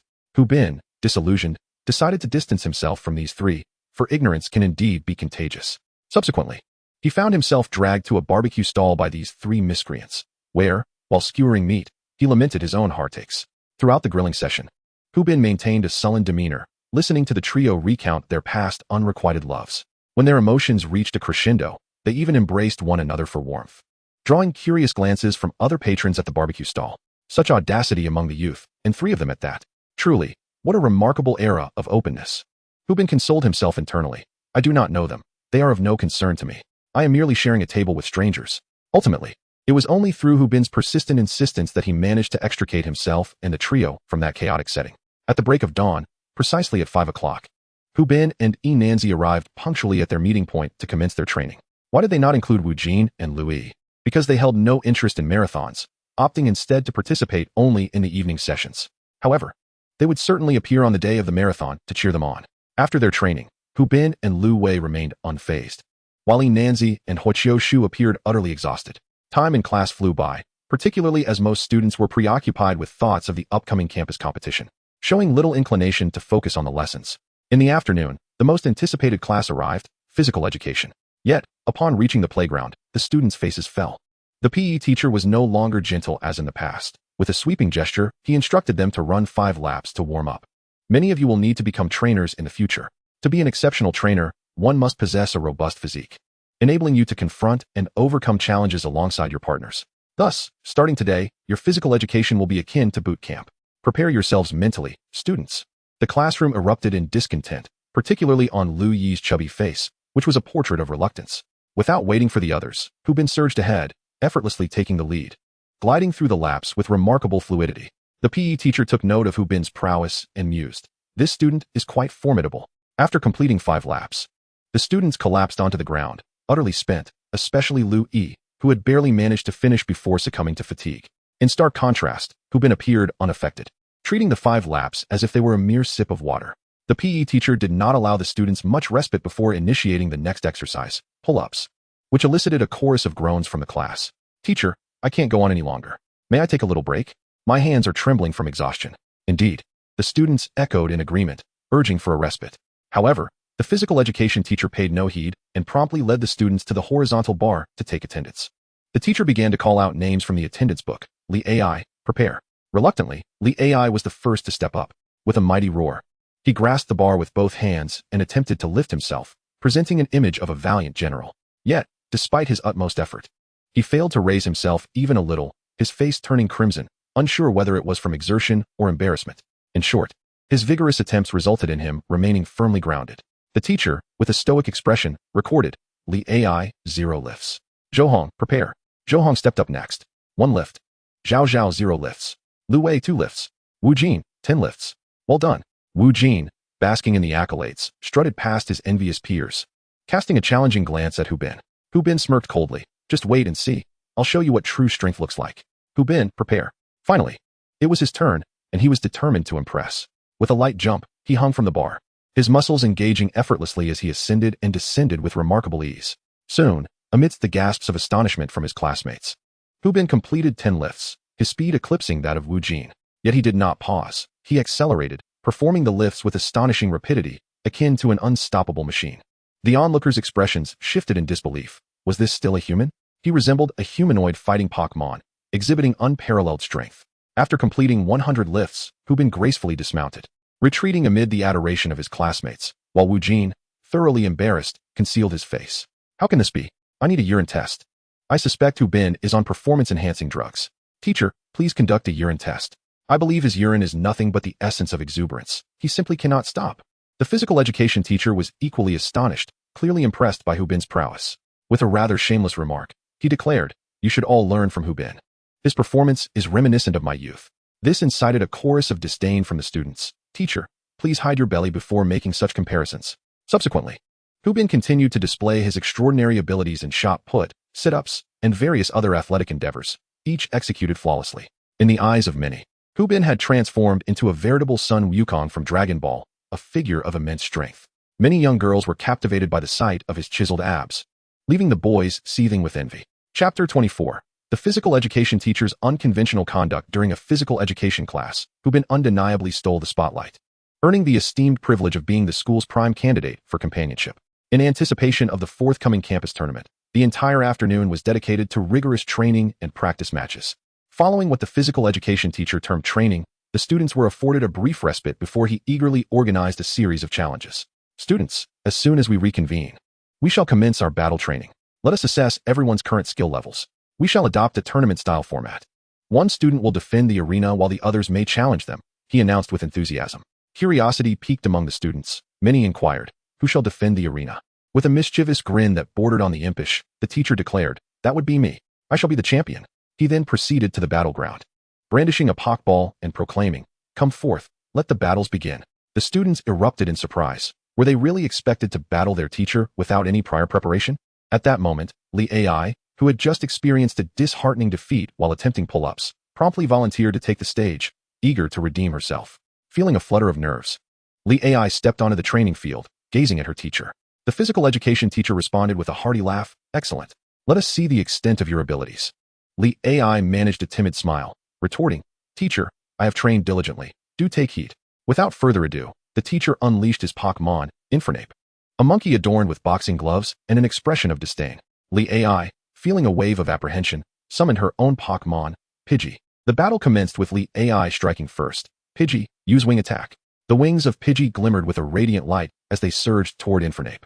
However, the physical education teacher and Enhancement remained unfazed. This was merely a trivial encounter. As Pidgey approached Enhancement, the teacher issued a command. Enhancement, seize Pidgey's wings. With an air of annoyance, Enhancement effortlessly captured Pidgey's wings, an action reminiscent of an eagle snatching a chick. Pidgey squirmed desperately in a bid for freedom. Pidgey, don't panic. Use peck on Enhancent's face. Lee AI urged anxiously. Yet, the teacher was not inclined to grant her any leeway. He commanded, use seismic toss. Enhancement, still gripping Pidgey's wings, leaped powerfully into the air. At the apex of its jump, Enhancent's form traced a perfect arc, mimicking the shape of the earth, before crashing down to the ground, sending up a cloud of dust. Pidgey succumbed, rendered unable to continue the battle. With a heavy heart, Lee AI recalled her Pokémon and exited the arena, her hopes of redemption dashed, leaving her feeling even more humiliated than before. At this moment, the physical education teacher addressed the class, stating, in Pokémon battles, one must seize the opponent's vulnerabilities to launch an offensive or counterattack. For instance, flying-type Pokémon have a weakness in their wings. Without them, their mobility is significantly constrained, presenting an opportune moment for you to strike. The teacher then continued, next, who wishes to step up? Following Lee AI's recent defeat, the students hesitated, reluctant to expose themselves to humiliation, and a prolonged silence ensued until Liu Yi finally raised his hand, walking solemnly towards the training ground. Hu Bin and Wu Jin were taken aback, wondering what had come over Liu Yi. However, upon glancing around, Hu Bin noticed many girls were fixated on Liu Yi, instantly making him the center of attention. Hu Bin finally understood the meaning behind Liu Yi's actions. Indeed, he had reached new heights. Once Wu Jin grasped Liu Yi's intent, he felt envious, lamenting, why didn't I think of that? As the battle commenced, Liu Yi took a deep breath and released his Snorlax. Snorlax. Upon entering the fray, Snorlax let out a yawn, appearing lethargic. The battle began with Liu Yi commanding, Snorlax, use rollout. Snorlax immediately curled into a ball and rolled vigorously towards the Enhancement. One must admit, Snorlax's plumpness rendered it quite agile. At that moment, the physical education teacher swiftly retaliated, instructing, Enhancement, use Mach Punch to halt Snorlax. Enhancement raised its fists, executing a precise strike that landed squarely on Snorlax, causing it to cry out in pain and tumble to the ground, though still capable of fighting. Liu Yi quickly commanded, Snorlax, use Ice Punch. The teacher, unfazed, ordered, Enhancement, use Fire Punch. In an instant, the icy glow of Snorlax's fist collided with the fiery brilliance of Enhancent's, generating a cloud of thick smoke. As the haze lifted, Enhancement staggered backward, while Snorlax lay on the ground, having succumbed to its injuries. Nonetheless, Snorlax's valiant effort earned an enthusiastic applause from the classmates, even prompting the teacher to commend Liu Yi and Snorlax for their commendable performance. Liu Yi did quite well. There's something about it, Hu Bin mused to himself. However, Wu Jin clenched his teeth in frustration, exclaiming, how dare you steal the spotlight? Without delay, Wu Jin swiftly ascended the platform, engaging in a fierce wrestling match with the teacher's Enhancement. The term fierce was a product of Wu Jin's imagination, as his strength was consistently overpowered by Enhancent's relentless punches, leaving him no opportunity to retaliate. Ultimately, he collapsed, unable to continue the battle. This felt akin to a social media star challenging a boxing champion, utterly lacking in self-awareness. The Lightning 5 strike proved ineffective. In the end, Wu Jin too descended the platform in defeat. Shortly thereafter, several students stepped forward to challenge, only to be ruthlessly defeated by the physical education teacher and his fiery monkey. The triumphant expression on the teacher's face was radiant, provoking a desire among many students to engage in a daring one-on-one confrontation with him. At that moment, the teacher spoke, you are rather reckless, charging in without understanding the strength of your opponent. What do you expect to achieve? Combat requires intellect. Sheer bravado will not secure victory. The students fell silent, realizing the truth in the teacher's words. Those who had failed in battle had, predictably, rushed in without thought, only to be swiftly exploited for their weaknesses, leading to their downfall. Meanwhile, Hu Bin had been meticulously observing the teacher's tactics and began to formulate his own strategies. The teacher's fiery monkey was formidable, adept at identifying vulnerabilities during the opponent's offensive maneuvers, and demonstrated remarkable speed. He concluded that a direct assault would undoubtedly result in being caught by the fiery monkey. With determination, Hubin stepped onto the battlefield under the watchful eyes of his classmates, unleashing his Pokémon, Vulpix. Chapter 25, Vulpix's Courage. Upon seeing Hubin enter the arena, the teacher's expression grew slightly more serious, his gaze focused as he remarked, "You are impressive. I look forward to our battle." Hubin nodded in acknowledgement and, with a playful tone, quipped, "Just don't cry if you lose, teacher." His audacious words left his classmates bewildered. Is Hubin really that confident? The teacher was momentarily taken aback, suddenly realizing, oh dear, he even employs trash talk to unsettle his opponent. Hubin chuckled, "Not at all. I genuinely fear for your tears." The students were even more astonished. "Hubin, you truly are bold." The teacher, unfazed, responded, "Then let us see who cries first." With a slight smile, Hubin initiated the battle, launching his first attack, Vulpix, use Howl. Vulpix unleashed a powerful howl, instantly boosting its own attack. The teacher and his fiery monkey were caught off guard. They had prepared for Vulpix to charge forward, only to find it bolstering its own strength instead. The fiery monkey was momentarily delayed, prompting a slight smile from the teacher. "Very well, you've discerned my combat style. Let us advance directly and see if you can withstand it." Fiery monkey, use Flame Punch. The fiery monkey lunged forward, its fist ablaze, hurtling toward Vulpix. In response, Vulpix used Dig, swiftly burrowing underground to evade the attack. The fiery monkey's flame punch struck nothing but air.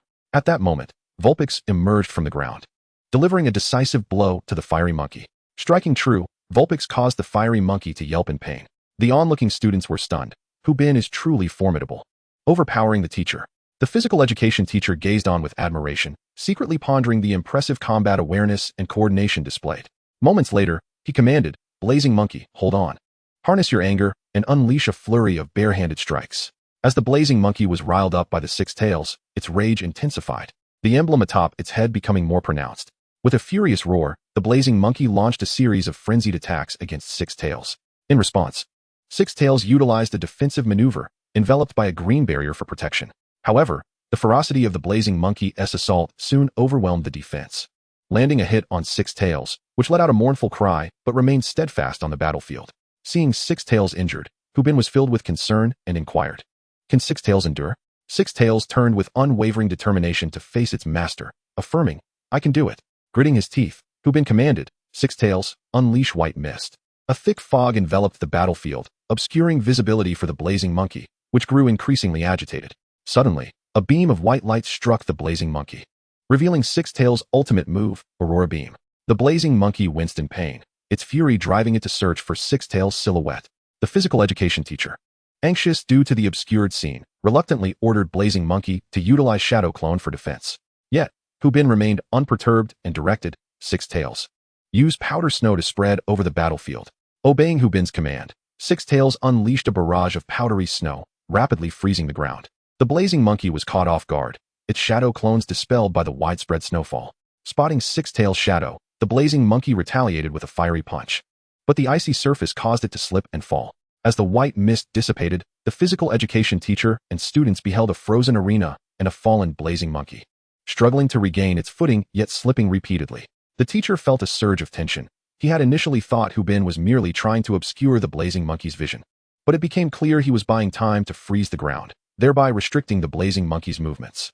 "Hubin, you truly are formidable." The students gasped in astonishment, their mouths agape at Hubin's unexpected prowess, his strategy elevating him to new heights. With a smile, Hubin jested, "Teacher, does your blazing monkey know how to skate? If not, it might lose, for my Six Tails is an expert skater." Turning sharply, Hubin issued his next command, "Six Tails, utilize Quick Attack and rush in to execute Hypnosis." The six-tailed fox let out an excited cry, transforming into a streak of white light as it darted across the icy surface, effortlessly gliding like a fish in water. Before the explosive monkey could react, still struggling on the ice, it was struck directly by the six-tailed fox's sudden hypnosis.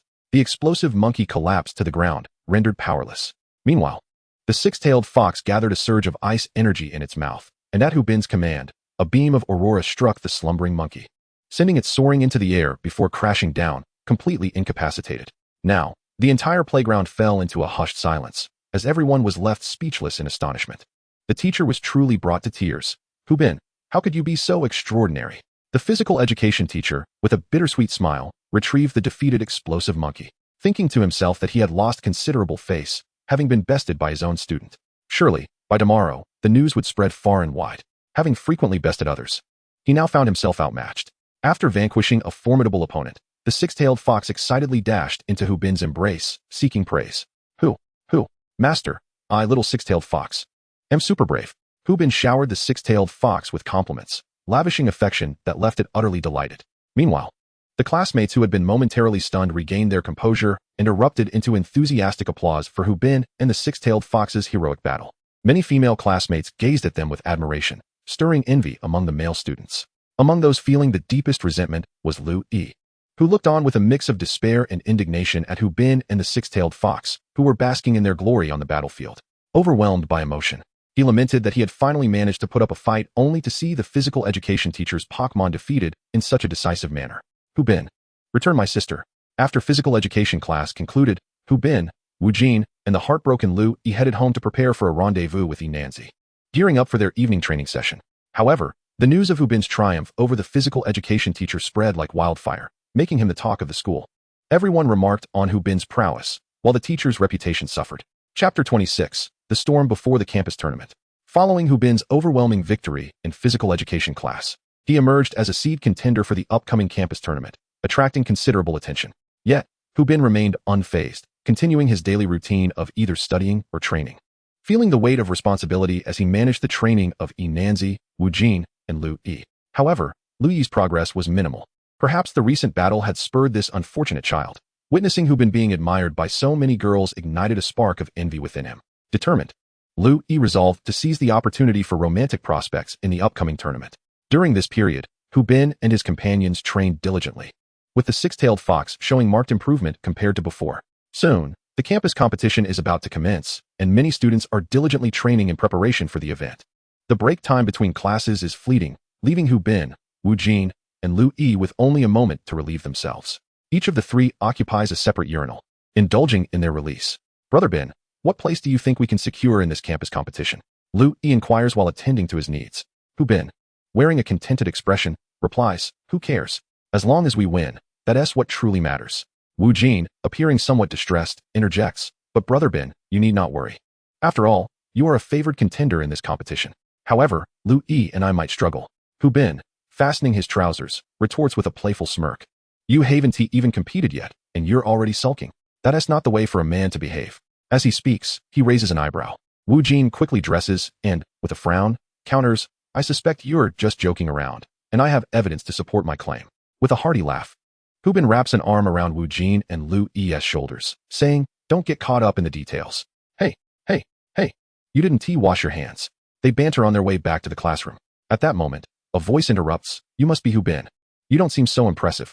A flamboyantly dressed individual, sporting meticulously styled hair that clearly underwent a rigorous treatment by a certain teacher, struts up to Hu Bin. Hu Bin narrows his eyes and questions, what do you mean by that? The ostentatious young man casts a disdainful glance at Hu Bin and arrogantly states, it's just as I said. Previously, others mentioned you were quite formidable, capable of matching my prowess, but now I see you are lacking. Before Hu Bin can respond, Wu Jin and Lu Yi erupt in indignation.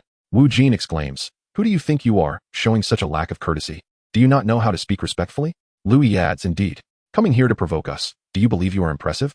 The flamboyant youth dismisses their outrage, saying, you two lackeys are not even worthy of knowing my name. With your feeble skills, you probably won't even make it past the preliminary rounds. Wu Jin, filled with fury, retorts you. Before he can finish, Hu Bin interjects, coldly gazing at the flamboyant young man, you may insult me, but do not speak ill of my brothers. For I assure you, the consequences will be dire. Unfazed, the young man laughs heartily. You're quite amusing. I'm eager to see how you plan to make me pay. Just watch as I defeat you in this competition. Hu Bin responds with a chilling smile. I look forward to discovering whether I will vanquish you or if you will face utter defeat. The flamboyant young man pauses, narrowing his eyes. It seems you possess quite the confidence in your ability to defeat me. I, Lin Chun, will eagerly await the outcome. Just don't shed any tears when the time comes. Hu Bin smiles faintly. We shall see who ends up crying in the end. Wu Jin and Lu Yi mocked. Don't tell me you can't even make it to the main event. Lin Chun cast a cold glance at them, replying, very well, let's see who stands until the end. With that, he turned and walked away. Hu Bin watched Lin Chun's retreating figure, his gaze icy. Meanwhile, the Pokeball at Hu Bin's side began to stir. Upon hearing Lin Chun's words, Ninetales was filled with anger, itching to teach him a lesson. How dare he bully my master? I shall freeze him into oblivion. Hu Bin gently calmed Ninetales, stroking the Pokeball as he said, during the competition, Let us give him a sound thrashing. Yes, let us make him question his very existence. After returning to the classroom, Hu Bin's friends, Wu Jin and Lu Yi, remained visibly upset. Hu Bin addressed his two companions. Are you both feeling angry? Wu Jin and Lu Yi nodded sullenly. Hu Bin continued, since we're riled up, let us channel this energy into our training and deliver a resounding slap to him. Just like those novels say, do not underestimate the youth in poverty. Hearing Hu Bin's words, Wu Jin and Lu Yi nodded vigorously. Have you heard? That fool Lin Chun has gone to provoke Hu Bin, a cheerful, sunny boy said to another boy who was gazing at the scenery from the rooftop of the teaching building. Why bother with him? Lin Chun is merely a clown. The boy, who had a handsome yet cold demeanor, replied. Ah, true. It's a pity we've directly qualified for the Spring City Cup and won't get to participate in this campus competition. It would have been nice to teach Lin Chun a lesson while also meeting the recent seed player, Hu Bin, the sunny boy remarked with a smile. What is the point of teaching Lin Chun a lesson? He is not worth my time. However, I find Hu Bin quite intriguing. He is rather impressive. The cold boy replied. The sunny boy maintained his bright smile, saying, then let us see how far Hu Bin can go. Don't you agree, Zirue? The cold boy's lips curled slightly. I am quite looking forward to it, Dedong. During the evening training session, Wu Jin and Lu Yi were exceptionally motivated. Their strength and vigor akin to being invigorated by a shot of adrenaline. They trained with such fervor that even Enanzi and Hu Bin felt a sense of trepidation. Enanzi, observing Wu Jin and Lu Yi's zealous training, swallowed hard and asked Hu Bin, Brother Bin, what on earth has stimulated these two? Hu Bin replied with a calm demeanor, they must have been angered by that flamboyant man we encountered today, so they want to train hard to teach him a lesson. Enanzi gulped again. To have them this worked up, that flamboyant man must be quite infuriating. Hu Bin smiled at Enanzi. Even I want to give him a good thrashing. I can't wait for the campus competition to arrive. Chapter 27. The campus competition commences.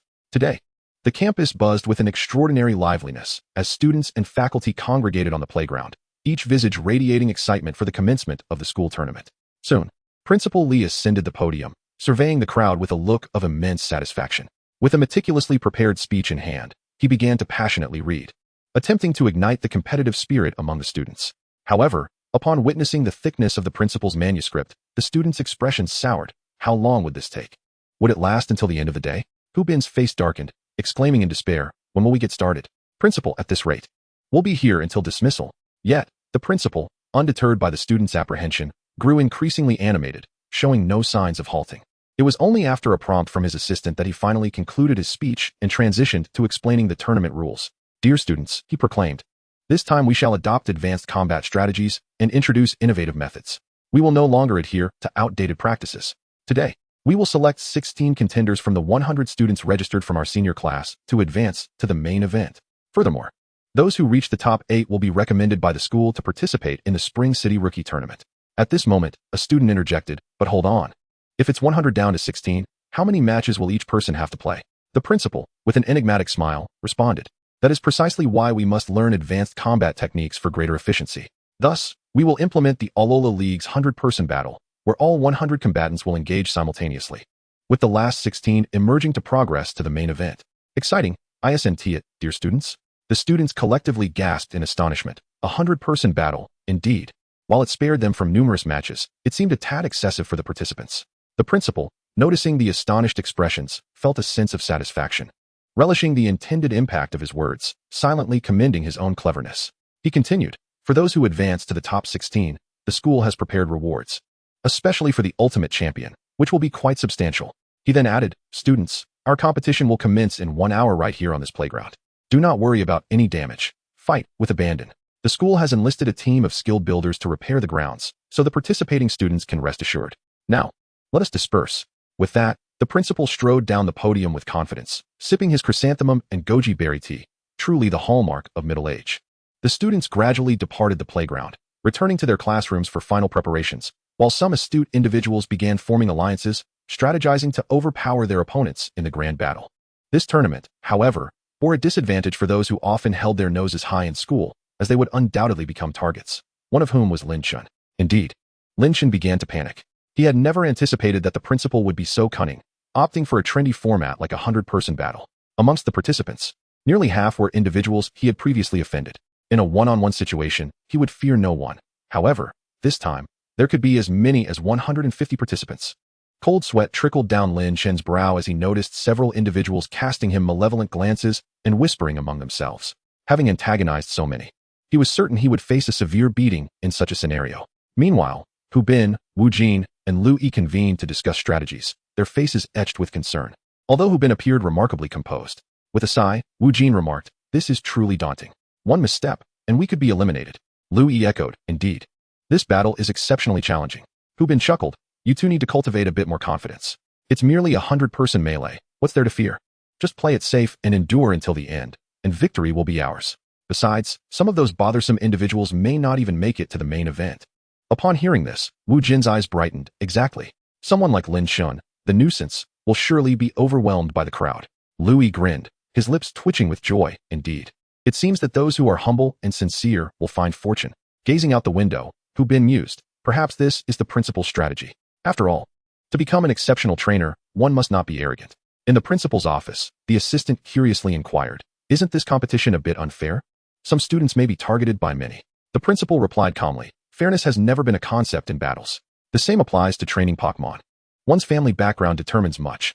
A humble household may only afford basic Pokémon, while those from affluent families can acquire rare ones. Fairness is an illusion. To be a trainer requires a resilient heart, not a haughty attitude.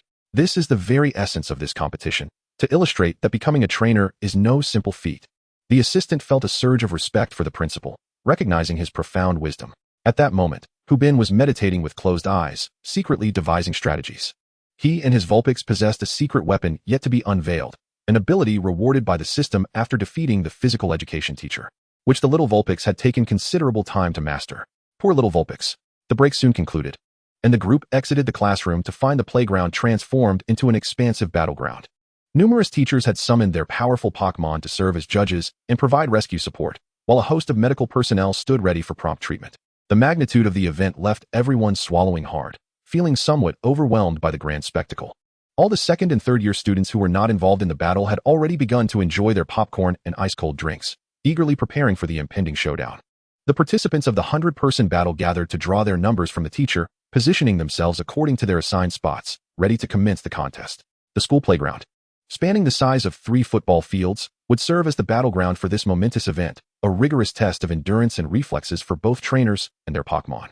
Hu Bin drew number 66, a fortuitous number, and took his place accordingly. Meanwhile, Wu Jin and Lu Yi drew 56 and 72, respectively, standing relatively close to Hu Bin. However, the proud Lin Shun drew number 44, leaving him in despair. The number seemed ominous at best.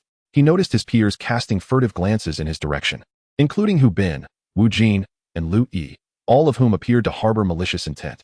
One could only imagine the dreadful fate that awaited the unfortunate Lin Shun and his beleaguered Pokémon. Chapter 28. The intense 100-person team battle at the referee's command. All the students stood poised for action. Now, all contestants, release your Pokémon. On the count of 3, the battle will commence. Prepare yourselves. Hu Bin and his fellow students unleashed their Pokémon, with Vulpix standing proudly before Hu Bin, though its gaze was fixed menacingly on Lin Shun and his recently summoned Electabuzz. As Electabuzz noticed countless hostile Pokémon surrounding it, it swallowed hard, casting a sorrowful glance at its trainer, Lin Shun, as if to say, "Look at the predicament you have caused." Lin Shun, unable to meet Electabuzz's gaze, felt a pang of guilt beginning to creep in. The referee continued the countdown. 1, 2, 3. The match begins. At that moment, Pokémon of all shapes and sizes sprang into action, creating an awe-inspiring spectacle as 100 Pokémon moved simultaneously, leaving the audience in sheer astonishment. However, the scene took a rather unfortunate turn, as many Pokémon began to converge upon the solitary and vulnerable Electabuzz. Butterfree, use Whirlwind. Seal, unleash Icy Wind. Herdier, launch Spark at Electabuzz. Brothers, here's our chance for revenge. Krogunk, use Water Gun. Jigglypuff, employ Sing against Electabuzz. At this juncture, Hu Bin and his companions could not refrain from joining the fray. An excited Wu Jin declared, "Mac Hoke, use Karate Chop, strike him." Lu Yi eagerly added, "Snorlax, deploy Energy Ball and send him flying." Hu Bin, wearing a sinister smile, commanded, "Vulpix, unleash your full-powered Aurora Beam." The students surrounding the battlefield were taken aback by Hu Bin's fierce declaration. The intensity of the grudge was palpable. Lin Shun and Electabuzz both turned pale, realizing the extent of the hatred directed towards them. The electric beast trembled as it lamented the misfortune of being under such a master. Helplessly, it resorted to its protective skill, striving to shield itself with all its might. Yet, it could not withstand the multitude of skills unleashed by the Pokémon. In an instant, a barrage of relentless attacks descended upon the electric beast. Its protective barrier shattered, and the onslaught culminated in a tremendous explosion, the aftershock of which sent Lin Shun hurtling through the air, before succumbing to its incapacitation. The electric beast endured wounds that no creature of its age should have to bear. The referee swallowed hard, rushing to the electric beast's side. After confirming its loss of combat capability, he declared loudly, "The electric beast has lost its ability to battle. Lin Shun is eliminated." In that moment, the number 100 on the large screen transformed into 99. Lying on the grass, Lin Shun gazed at the sky, tears silently streaming down his face. As the wind roared with a tumultuous cacophony, medical personnel swiftly carried both the electric beast and the despondent Lin Shun into the infirmary for treatment. Consequently, Lin Shun earned an indelible mark on his record, becoming the first contestant to be eliminated in the grand battle. A disgraceful feat, indeed. Having triumphed over Lin Shun, the other competitors quickly immersed themselves in the chaos of the ongoing skirmishes. Hu Bin, accompanied by his Vulpix, navigated the battlefield with remarkable agility. Vulpix, employ our secret weapon, the shadow clone technique, and follow it up with the mist skill. Vulpix conjured multiple phantoms, exhaling a dense fog that obscured the vision of those on the field. With many Pokémon already struggling to see clearly, hitting Vulpix became an arduous challenge. This skill had been granted as a reward after defeating a physical education teacher, significantly enhancing Vulpix's evasion and diversifying its offensive strategies. Amidst the mist, Vulpix relentlessly ambushed other Pokémon, causing many to lose their ability to battle. On another front, Wu Jin, wielding Machop, executed a series of powerful strikes. Through rigorous training, both he and Machop had grown considerably stronger, though the school was rife with skilled opponents. Machop bore several injuries, yet persevered valiantly. Meanwhile, Lu Yi took on a more sinister approach, employing the substantial bulk of his Snorlax to bulldoze through foes. The robust tank-like Snorlax, rejuvenating through slumber and striking with its fists, showcased its prowess and skill. Hu Bin even found a moment to glance at the status of his two close friends. To his relief, they had not squandered the time spent training together. They had indeed made notable progress. Before long, the number of Pokémon on the battlefield dwindled to a mere 50, intensifying the atmosphere of the confrontation. Outside, spectators reveled in the thrilling match, munching on popcorn, sipping iced cola, and cheering enthusiastically, declaring it a truly exhilarating experience. Catching sight of the carefree audience, Hu Bin's expression darkened. Clearly, the school has assigned too little homework. A voice called out from below as Armored Bird utilized its gust attack to disperse the mist. The Armored Bird flapped its metallic wings, generating a powerful gust that dispersed the white mist, revealing multiple silhouettes of Vulpix surrounding a small, helpless Buniri. Soon, Hu Bin and the Vulpix noticed the Armored Bird's actions, and after swiftly dispatching the Buniri, the Vulpix unleashed a dazzling beam of light towards the Armored Bird. A charming young lady scooped up the incapacitated Buniri and shot an angry glare at Hu Bin before departing the scene to seek treatment for her Pokémon. The Armored Bird nimbly evaded the beam of light, casting a mocking glance at the Vulpix. Hu Bin locked eyes with the Armored Bird's trainer, who smiled gently and remarked, "It's futile. My Armored Bird is of the flying type and holds dominion over the skies. Your Vulpix cannot reach it. Surrender." Suppressing a smile, Hu Bin replied, "Are you certain?" The trainer, brimming with confidence, retorted, "Do you have a plan? That's impossible. Do not overestimate yourself." The Armored Bird then prepared to unleash a series of pecks. However, an odd occurrence transpired. The Armored Bird stood still, gazing blankly at the Vulpix without moving an inch. The trainer's expression shifted to one of panic. "Armored Bird, attack. Why are you frozen?" Hu Bin, with a devilish grin, declared, "It's futile. Your Armored Bird is temporarily unable to attack the Vulpix." The trainer, bewildered, stared at Hu Bin. "What have you done?" Hu Bin explained, "I noticed your Armored Bird is male, so I subtly signaled to the Vulpix to use charm. Now your Armored Bird is completely enchanted." The trainer, filled with despair, lamented, "How could you be so devious?" With a nonchalant turn, Hu Bin strode away with an air of elegance, leaving behind a parting remark that brought the trainer to tears. "Vulpix, unleash a full-powered aurora beam and send it home." In an instant, Vulpix expelled a colossal wave of ice energy, effortlessly carrying the Armored Bird away, while Vulpix turned gracefully to follow Hu Bin. The Armored Bird fell to the ground, dazed and defeated. The trainer, witnessing the incapacitated Armored Bird, was left speechless. Chapter 29, Advancing to the Top 16. Many, upon witnessing Hu Bin's formidable prowess, began to shy away from him, hesitant to engage directly. Even the flying-type Pokémon in the sky wisely pretended not to see the Vulpix, continuing their fierce assaults on other Pokémon. Hu Bin reveled in his freedom, casually exploring the battlefield while Vulpix flitted around, creating a picturesque scene amidst the chaos. While others were embroiled in intense battles, he strolled leisurely, inciting envy among the onlookers. "Brother, this is a competition. Could you not show some respect?" However, they quickly reconsidered. "Never mind. You are too powerful. If you show respect, we are finished." The principal, observing this spectacle, felt a tumult of emotions, delighted by Hu Bin's strength and cunning. yet frustrated by the spinelessness of those students who lacked the courage to challenge the strong. Wu Jin was engaged in a fierce contest, showcasing impressive strength. Need any assistance? Hu Bin called out from a corner of the playground, where he watched Wu Jin and his opponent, the formidable mosquito frog, locked in a relentless battle. Upon hearing Hu Bin's words, the trainer opposing Wu Jin turned pale and shouted, "Stay away." Wu Jin, brimming with confidence, replied, "No need, Brother Bin. It's just a small skirmish." But then, a thought struck him, and he exclaimed in surprise, "Wait, Brother Bin. This is a competition. Why are you so leisurely?" Hu Bin chuckled heartily. "They avoid battling me. Seeing me with Vulpix makes them steer clear." Vulpix smiled sweetly in agreement. Wu Jin couldn't help but smile wryly. Indeed, comparisons could be disheartening. "I shall not disturb you further. Continue your match. I'll wander over to Lu Yi's side." With that, Hu Bin casually strolled away with Vulpix, exuding the relaxed demeanor of a seasoned elder. The trainer facing Wu Jin's side with relief as Hu Bin departed. "Use rollout, Snorlax," Lu Yi commanded, directing his Snorlax to curl into a ball and roll forward, toppling a multitude of Pokémon and trainers alike, akin to a bowling strike. Hu Bin watched in awe, exclaiming, "Lu Yi is quite skilled, taking on a crowd single-handedly. Is he fierce or simply unyielding?" The defeated Pokémon quickly regained their composure, glaring furiously at Snorlax and Lu Yi. Lu Yi smiled slightly. "Just a minor spectacle. Snorlax, keep rolling. Do not cease." Hu Bin immediately discerned Lu Yi's strategy. The longer the rollout continued, the greater its power would become. "Well done, Lu Yi," Hu Bin thought, pleased to see his friend utilizing Snorlax's substantial bulk to absorb damage while building up for a powerful attack. The other Pokémon relentlessly bombarded Snorlax with a barrage of attacks, but Snorlax endured, continuing its roll. Ultimately, the force of the rollout intensified, and the other Pokémon were unable to withstand it, being sent flying and rendered incapable of battle. With a single move, a swarm of Pokémon was eliminated, leaving the spectators in awe. "Look at that chubby fellow. He's incredible. His Snorlax just took down a whole wave of Pokémon," exclaimed one spectator. "Indeed. And though he may be plump, he appears just as adorable as his Snorlax," chimed in another. A few young girls in the audience, witnessing Lu Yi's prowess, couldn't help but shower him with compliments. Hearing their praises filled Lu Yi with joy, making him feel as though he had reached the pinnacle of his aspirations. He committed the appearances of these young ladies to memory, planning to ask for their WeChat after the event. Hu Bin stroked his chin, pondering for a moment before glancing at the yawning Vulpix and suggesting, "Vulpix, shall we have another match? This is getting rather dull."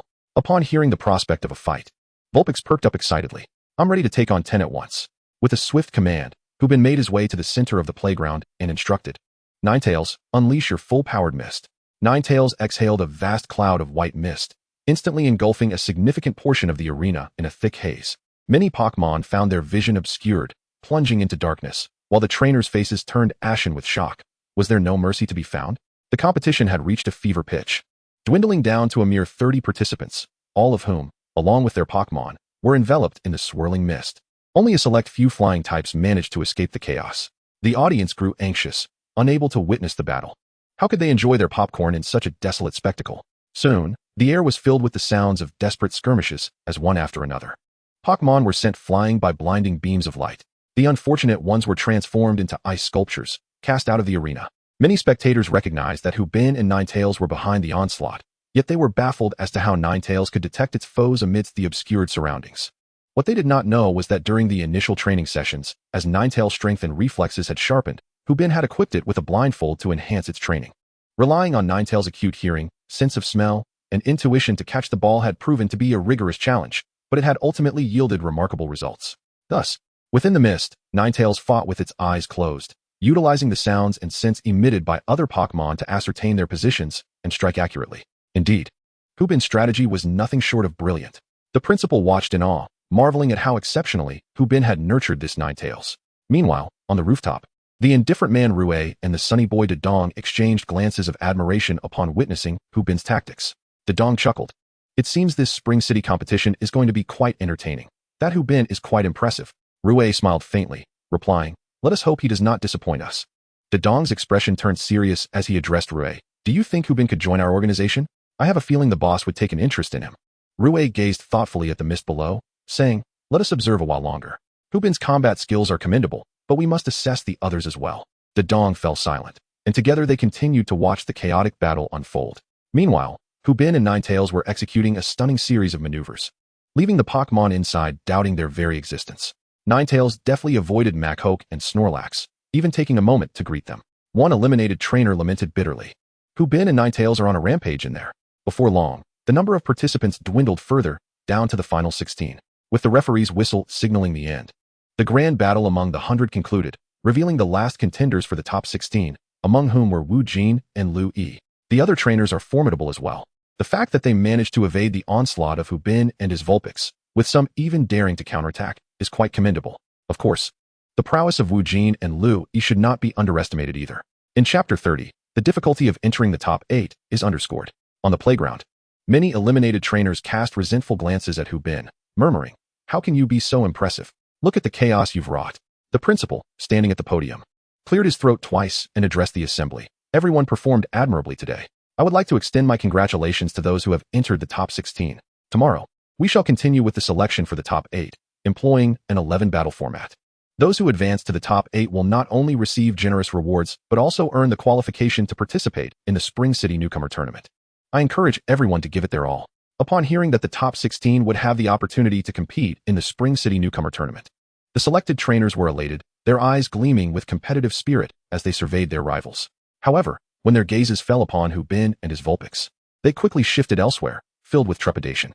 "I cannot face him. He is like a demon. I hope I am not drawn into the same group as him during the lottery. I would certainly weep." Before long, the principal approached the screen and addressed the crowd. "Now, we shall commence the draw." With that, he pressed a button, and the images of the top 16 began to rotate on the screen. Wu Jin and the other advancing competitors felt their hearts race in tandem with the spinning images, all holding their breath in anticipation of their fates. Soon, the first matchup was revealed. Wu Jin versus Li Jigang. Wu Jin beheld his opponent, a robust young man accompanied by a Geodude. The two exchanged a glance, their eyes brimming with determination. The second matchup emerged, Lu Yi versus Lu Tsong. Lu Yi glanced at his adversary, a seemingly gentle young man with a snowy elf. Upon noticing Lu Yi's gaze, Lu Tsong offered a warm smile. Little Snorlax felt reassured upon witnessing the snowy elf. This round was assured, for the ice type was no match for their formidable leader. As the third and fourth matchups unfolded, neither involved Hu Bin, prompting a collective sigh of relief from the trainers participating in those rounds. However, the trainers who, like Hu Bin, remained unselected felt an anxious tension lingering in the air, their nerves heightened. The images for the fifth match finally settled, revealing Hu Bin's photograph, causing a wave of dismay among several competitors. The final image paused, announcing, "Fifth match, Hu Bin versus Wang Jiejia." Wang Jiejia's composure crumbled instantly, lamenting, "Why must I face Hu Bin? What ill fortune has befallen me?" Many trainers cast sympathetic looks her way. The endearing Wang Jiejia and her Pokémon, Clefairy, trembled in fear, appearing small and helpless. Observing this, Hu Bin lowered his head and muttered to himself, "Am I truly that terrifying?" Following the arrangement of the 8 matches, some rejoiced while others despaired, leaving all to await the outcomes of tomorrow's battles. As the principal's voice echoed, signaling the end of the school day, students erupted in a jubilant rush. Hu Bin, Wu Jin, and Lu Yi stepped out of the school, their minds set not on practice today, but on relaxation and celebration of their recent victory. At a buffet restaurant, they indulged in a lavish spread of Pokémon-themed delicacies, with Lu Yi and Hu Bin devouring 5 or 6 steaks each, while the playful Sixtails and the little Snorlax reveled in their own feast. Before long, Enanzi and the Fire Mouse arrived at the buffet. Upon seeing Enanzi's smug expression, Hu Bin immediately sensed that he had advanced in the competition. At the behest of the elder Sixtails, the Fire Mouse leaped from Enanzi's shoulder to join the feast with Sixtails and the others. Enanzi settled beside Wu Jin and inquired, "How did today's match go?" "I made it to the top 32. Hu Bin, Wu Jin, and Lu Yi were taken aback. "How could you be so slow? We already reached the top 16. Hu Bin replied, "Huh? How did you manage to advance so quickly? What was your strategy?" Enanzi asked with curiosity. As he savored his steak, Hu Bin explained, "This year, our principal whimsically adopted a straightforward elimination format, a 100-person battle, with the last 16 standing advancing." Enanzi's eyes widened in horror. "Doesn't that mean those obnoxious boys at school would be utterly defeated?" Hu Bin recalled Lin Chen's dismal fate and confirmed, indeed. He was swiftly dispatched by a horde of competitors. Enanzi winced at the thought, feeling sympathy for Lin Chen's plight. Unbeknownst to him, the 3 present had also dealt a harsh blow to Lin Chen, with Hu Bin unceremoniously commanding Sixtails to unleash its power. Wu Jin asked, "Nanzi, how many matches do you have tomorrow?" Enanzi replied, 2 matches, to determine the top 8. Lu Yi, with grease smeared across his mouth, added, "Just like us. But we only have 1 match for the top 8. Enanzi sighed, "As long as we make it to the top 8, we can participate in the Spring City Rookie Tournament." I still remember the arrogance I felt when I first caught my Pokémon. Those were Navi times. Wu Jin and Lu Yi shared a knowing glance, reminiscing about their own boastful words during their camping days, which had resulted in a humbling defeat. They all turned to Hu Bin, expressing gratitude. We owe it all to you, Brother Bin. Without your training, we wouldn't have progressed so swiftly. Hu Bin, dismissing their praise, said, what is the point of such words among brothers? Let us raise our glasses of ice-cold cola to celebrate. He lifted his glass, and the others followed suit, laughing as they clinked their glasses together and downed their drinks in unison. After finishing, the four let out hearty burps and exchanged smiles, basking in the joy of camaraderie. At that moment, Six Tails nudged a cup towards them with its head, exclaiming, hooray! Little Six Tails wants to toast too. Upon witnessing the scene, Hu Bin chuckled heartily, pouring cola for himself and the others. The other Pokémon emulated the actions of Nine Tails, raising their glasses in a communal toast. The meal was filled with joy and laughter. Following their feast, Hu Bin and his companions ventured to the cinema. There, Nine Tails nestled in Hu Bin's embrace, captivated by a film that epitomized her favorite genre, an over-the-top romantic drama. While Hu Bin and Wu Jin remained largely unaffected by the film's emotional weight, Enanzi and Lu Yi were not so indifferent. Memories of their own unrequited crushes surfaced, leading them to shed silent tears, much to the chagrin of Hu Bin and Wu Jin. Nine Tails, too, was deeply moved, her small tears cascading down her face, prompting Hu Bin to helplessly wipe them away. Oh, Nine Tails, on the battlefield, she is an imperious queen, yet within the realms of melodramatic cinema, she is but a delicate young girl. The other Pokémon, taken aback by Nine Tails' tears, marveled at the film's emotional impact. Why was their fearless leader so distraught? When Nine Tails noticed the astonished expressions of the little Snorlax and others, her snowy white cheeks flushed with embarrassment, and in a huff, she exclaimed, what are you staring at? Keep looking, and I shall give you a proper thrashing. It was only when Nine Tails regained her composure that the other Pokémon sighed in relief. Oh, this was indeed their familiar leader. Chapter 31. A relaxed path to championship aspirations. After a night of relaxation, Hu Bin and Nine Tails awoke in splendid spirits. Following a morning training session with Enanzi, they remained invigorated, feeling confident about the upcoming marathon event. Upon arriving at school, numerous students greeted Hu Bin, to which he responded warmly. Some bold young ladies even dared to add him on WeChat. This left a spring-like glow on Hu Bin's face, igniting envy in Wu Jin and Lu Yi. Although Lu Yi had received some compliments from a few young ladies the previous day, by the time he sought to add them on WeChat, they had vanished, leaving him disheartened. He had hoped to showcase his charms today and win the hearts of a bevy of young girls, becoming a true heartthrob. Yet, it seemed Hu Bin had already claimed that title for himself. Goodness, he was on fire. Someone should alert the authorities. Wu Jin, though outwardly composed, was inwardly lamenting. Why? Oh, why do no young ladies seek my WeChat? I long to ignite some hearts too. Indeed, Wu Jin was a classic case of a shy yet passionate soul. On the playground, countless classmates cheered, some already brandishing popcorn and iced drinks, an all too familiar setting. Watching battles without popcorn and iced beverages was simply unthinkable. Soon, the first match commenced, with Wu Jin staring intently at his opponent, Li Jigang. The latter muttered, "What s with the sudden bravado? You weren't like this yesterday." Unbeknownst to him, Wu Jin was eager to prove himself today, determined to secure the favor of a partner. Wu Jinyong resembled a battle god, unleashing his formidable strength upon Li Jigang's Geodude with a fervor that resulted in a relentless barrage of attacks. Geodude, inherently weak against fighting types, soon succumbed, losing its ability to battle. Li Jigang felt a sense of futility, having not even touched Wu's Pokémon throughout the match. The audience erupted in enthusiastic applause, celebrating Wu Jin's advancement to the top 8 and earning him a ticket to the Spring City Newcomer tournament. In that moment, Wu's victorious Pokémon, Armored Strength, radiated excitement, enveloped in a brilliant white light, signaling its evolution. Gradually, Armored Strength grew taller and more muscular, exuding an aura of sheer power. Wu Jin's Armored Strength had evolved into the magnificent Howlie, with a triumphant roar that resonated with explosive energy. The newly evolved Howlie filled Wu with exhilaration as it lifted him high into the air. Hu Bin clapped joyously, genuinely happy for Wu Jin and Howlie, while Lu Yi joined in the applause, albeit with a tinge of envy for Wu's spotlight-stealing performance. Resolute, he vowed to shine brightly in his own upcoming match. In the second match, Lu Yi faced Lu Kong. Lu Yi radiated confidence, appearing as if he were ablaze with determination, while Lu Tsong maintained a gentle smile. As the battle commenced, Lu Yi sent forth his Snorlax, but Lu Tsong, who initially seemed mild-mannered, transformed in an instant, his fervor igniting as he threw his Pokeball and exclaimed, "Go, Snowchild. Freeze it solid. Charge forth." Upon entering the arena, Snowchild displayed an aggressive demeanor, leaving both Snorlax and Wu Jin momentarily bewildered. Why did it feel as though they had already lost their momentum? Lu Tsong's transformation was startling. He appeared as fierce as a battle god, instilling a hint of trepidation in them. Hu Bin, observing, found it curious that Lu Tsong had taken on the persona of the tennis prince, Takamura Ryu. Lu Tsong, Channeling this spirit, shouted, Snowchild. Show him the supremacy of the heavens and earth. Hu Bin covered his face, bemused.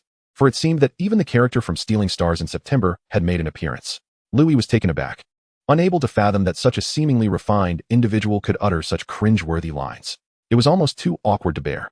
Lu Tsong, with a flurry of commands, directed Snowchild to unleash a barrage of relentless attacks upon Snorlax, his fervent words igniting the audience's enthusiasm. Yet, the harsh reality dawned. Snowchild was far too fragile.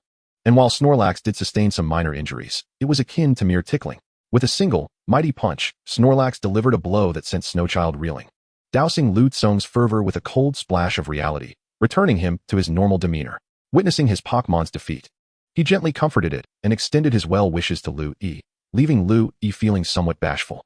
The audience erupted into fervent applause for Lu Yi and Lu Tsong, truly embodying the spirit of friendship first, competition second. The ensuing third and fourth matches were equally intense. However, Hu Bin had succumbed to fatigue and had fallen asleep. In the fifth match, Hu Bin was set to face Wang Jejia, a contest that seemed devoid of suspense. Wang Jejia stood trembling on the battlefield, her heart already steeped in despair. After a brief pause, Hu Bin still did not appear. The referee's voice boomed, calling out, Hu Bin, please come to the arena. Your match is about to commence. If you do not arrive within 1 minute, we shall consider your withdrawal from the competition. Whispers of concern rippled through the students. What could be delaying Hu Bin? Wang Jejia, shivering on the field, wished for a swift resolution. At that moment, Wu Jin and Lu Yi's anxious voices pierced the air. Bingo, wake up. Your match is about to start. The expressions of everyone present, including the referee, the principal, and the quaking Wang Jejia, turned grim. How can you be so nonchalant? This is a competition. Could you please take it seriously? Hu Bin, slowly rousing, blinked blearily at Wu Jin and Lu Yi, a hint of displeasure in his voice. What's the matter? Can't you see I'm trying to sleep? Wu Jin and Lu Yi were on the verge of tears. Bingo, your match has begun. You must go. Upon hearing this, Hu Bin suddenly realized, oh right. I do have a match. Give me 2 minutes. I'll be right back to continue my nap. The crowd's faces darkened at his words. Could you not show some respect for the match and your opponent? Even if it's the truth, must you voice it so bluntly? Can't you see the girl on stage is about to cry? Once Hu Bin finally took to the stage, he greeted Wang Jejia, though to her, it sounded like a devil's summons, nearly bringing forth her tears. Trembling, she summoned her Pokémon, releasing the adorably charming Clefairy. Yet, in that moment, Clefairy lacked vitality. Fully aware of the challenge ahead, it had resigned itself to its fate. Upon releasing his Vulpix, the crowd could not help but coo at its cuteness. Though its combat style was merciless, Clefairy weakly pleaded, Sister Vulpix, please go easy on me. Vulpix paused momentarily before replying, I will do my best. Thus began a one-sided slaughter. Clefairy was predictably struck down by Vulpix's swift thunderbolt, followed by a dazzling aurora beam that sealed its fate. The scene was utterly tragic. Consequently, Hu Bin triumphantly secured his place in the Spring City Newcomer tournament. Poor Wang Jejia, however, only wished to return home to her mother, too overwhelmed to continue battling. It's too difficult. I just want to go home and inherit those 20 buildings. She lamented. Chapter 32, The White Lightning Vulpix. The fierce competition of the round of 16 concluded, with 8 skilled contenders receiving accolades from the entire school community, along with encouragement from the principal. Tomorrow, the selection for the quarterfinals and semifinals would commence. In order to ensure optimal performance for tomorrow's competition, Hu Bin and his fellow top 8 contenders were permitted to leave school early today to rest and prepare themselves for the battle ahead. This privilege evoked a wave of envy among their classmates, who still had to endure further lessons, some even facing the relentless training of their physical education teacher. With a mischievous glint in their eyes, Hu Bin, Wu Jin, and Lu Yi teased their peers, exclaiming, oh dear, with such an early dismissal, we hardly know what to do. How about we indulge in some refreshing iced milk tea? Upon uttering these words, the trio turned and sauntered away, leaving behind a throng of classmates who gazed at them with a mix of envy and jealousy as they exited the school premises. Once outside, the 3 of them wandered the streets with their children. However, it should be noted that Wu Jin's strength had already evolved into something formidable. He was no longer a mere child. At the milk tea shop, each of the trio and their children savored a cup of sweet, chilled milk tea, which provided a delightful reprieve from the sweltering heat. Little Lu Wei enjoyed his sweet beverage, wagging his tail with exuberance, clearly relishing the flavor. Meanwhile, little Snorlax guzzled his drink with remarkable speed, finishing over 10 cups in no time. Indeed, only families of substantial means could afford such indulgence. Wu Jin also smiled contentedly as he sipped his tea, although the scene was not entirely harmonious. Lu Yi, resting his chin on his hand, remarked how slow Enanzi was progressing. I wonder if he will advance, he mused.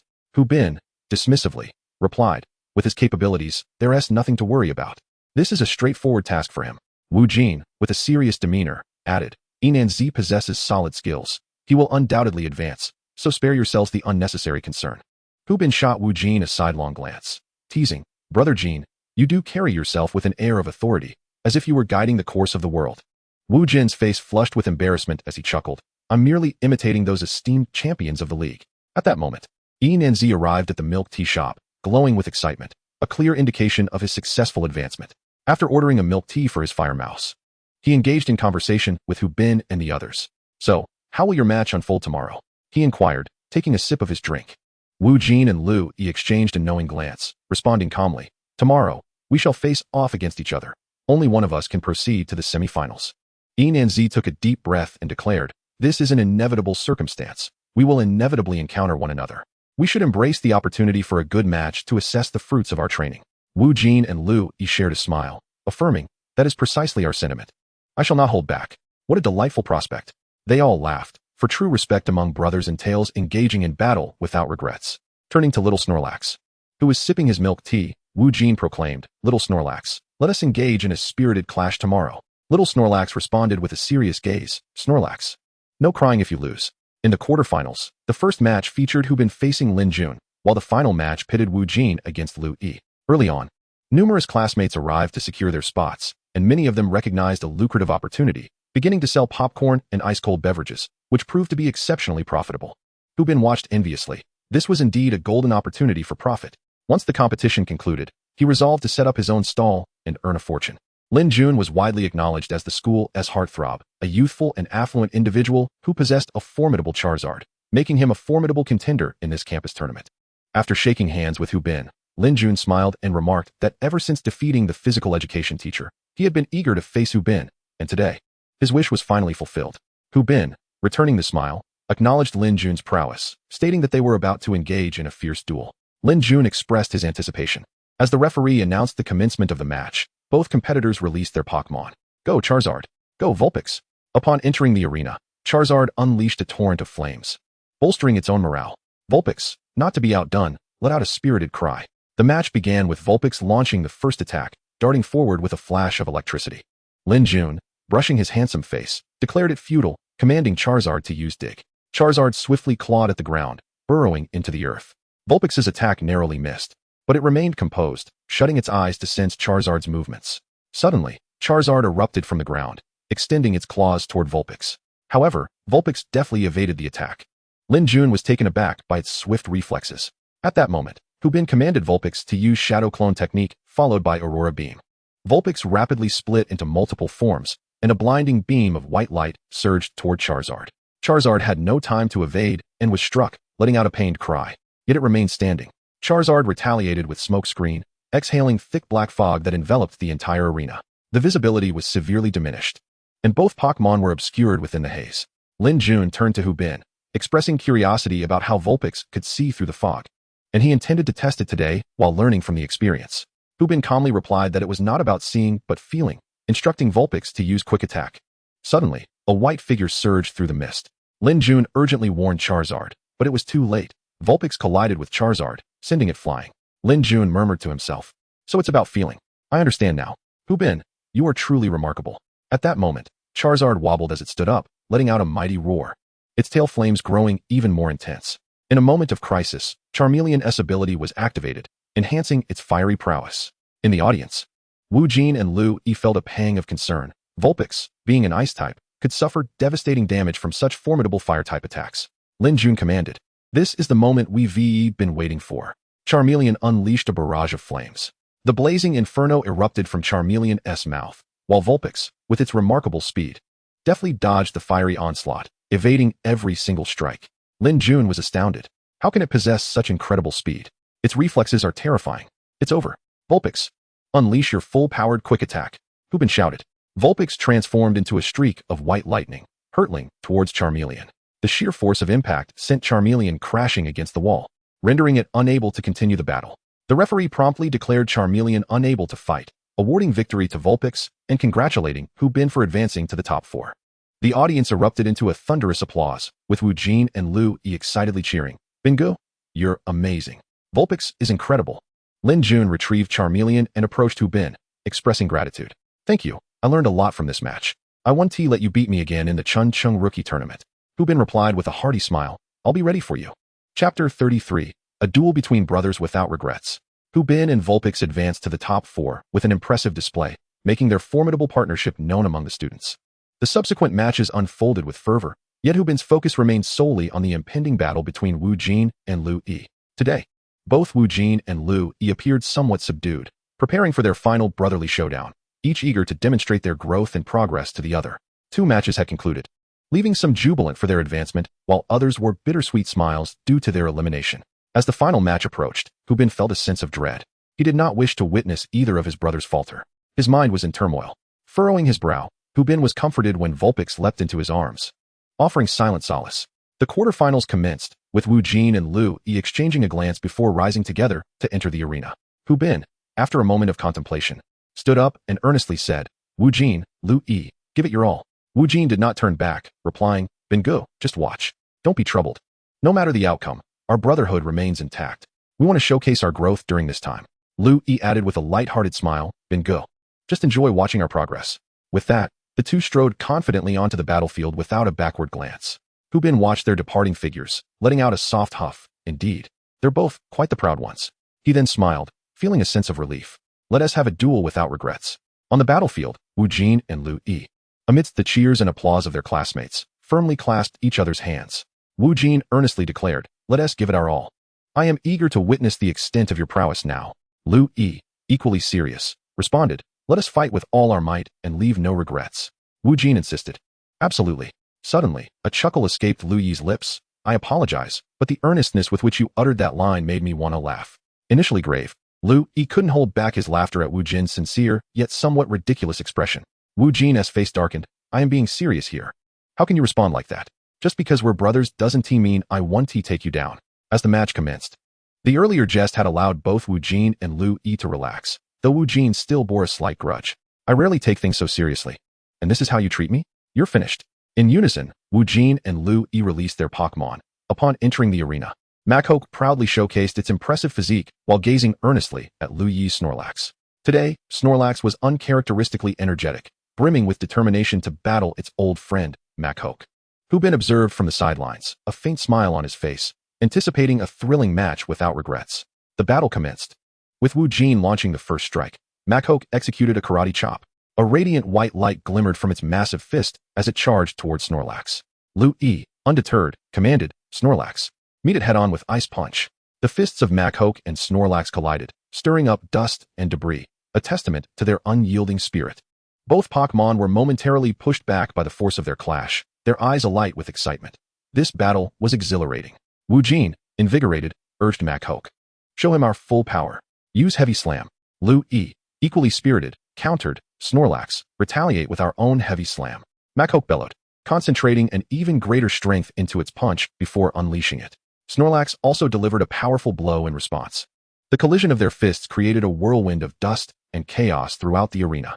This time, both Machoke and Snorlax were sent sprawling to the ground, gasping for breath. The audience erupted with fervor, captivated by the raw intensity of the showdown. The impact reverberated through the crowd, leaving them in awe. They chanted Wu Jin and Lu Yi's names, the applause resonating with fervent enthusiasm. Hu Bin watched, thoroughly exhilarated, remarking to himself how these two were truly reckless, embodying a breathtaking and terrifying spectacle of violent beauty. Without any ornate techniques, what unfolded was a visceral clash that resonated deeply, truly awe-inspiring. Lu Yi felt his body quiver with exhilaration. This was the sensation of giving one's all, an indescribably delightful experience. Lu Yi shouted, Snorlax, use amnesia? Wu Jin, equally thrilled, exclaimed, that's what brothers are for. We think alike. Machoke, use bodybuilding. Both began to bolster their strength incessantly. The aura of Snorlax and Machoke intensified, and as the two Pokémon locked eyes, their gazes were filled with an unwavering desire to conquer one another. Machoke, unleash your full-power heavyweight punch. Snorlax, counter with your full-power heavyweight punch. Wu Jin and Lu Yi cried out in unison. The enhanced fists of Machoke and Snorlax collided once more, unleashing a force more potent than before, sending shockwaves that reached the audience. Machoke, Machoke, Snorlax, Snorlax. The fists of Machoke and Snorlax remained locked in a fierce standoff, neither Pokémon willing to yield an inch. This clash generated a colossal explosion. The impact of their heavyweight punch sent both Machoke and Snorlax hurtling backward several meters, their bodies crashing against the wall before collapsing heavily onto the ground. The arena fell into a profound silence, awestruck by the overwhelming presence of the two Pokémon. Hubin, too, was taken aback. Is this really my two utterly unruly brothers? How have they become so fervent? I can hardly resist cheering for them. Wu Jin and Lu Yi anxiously called out, "Get up!" Hearing their masters, Machoke and Snorlax struggled to their feet, panting heavily.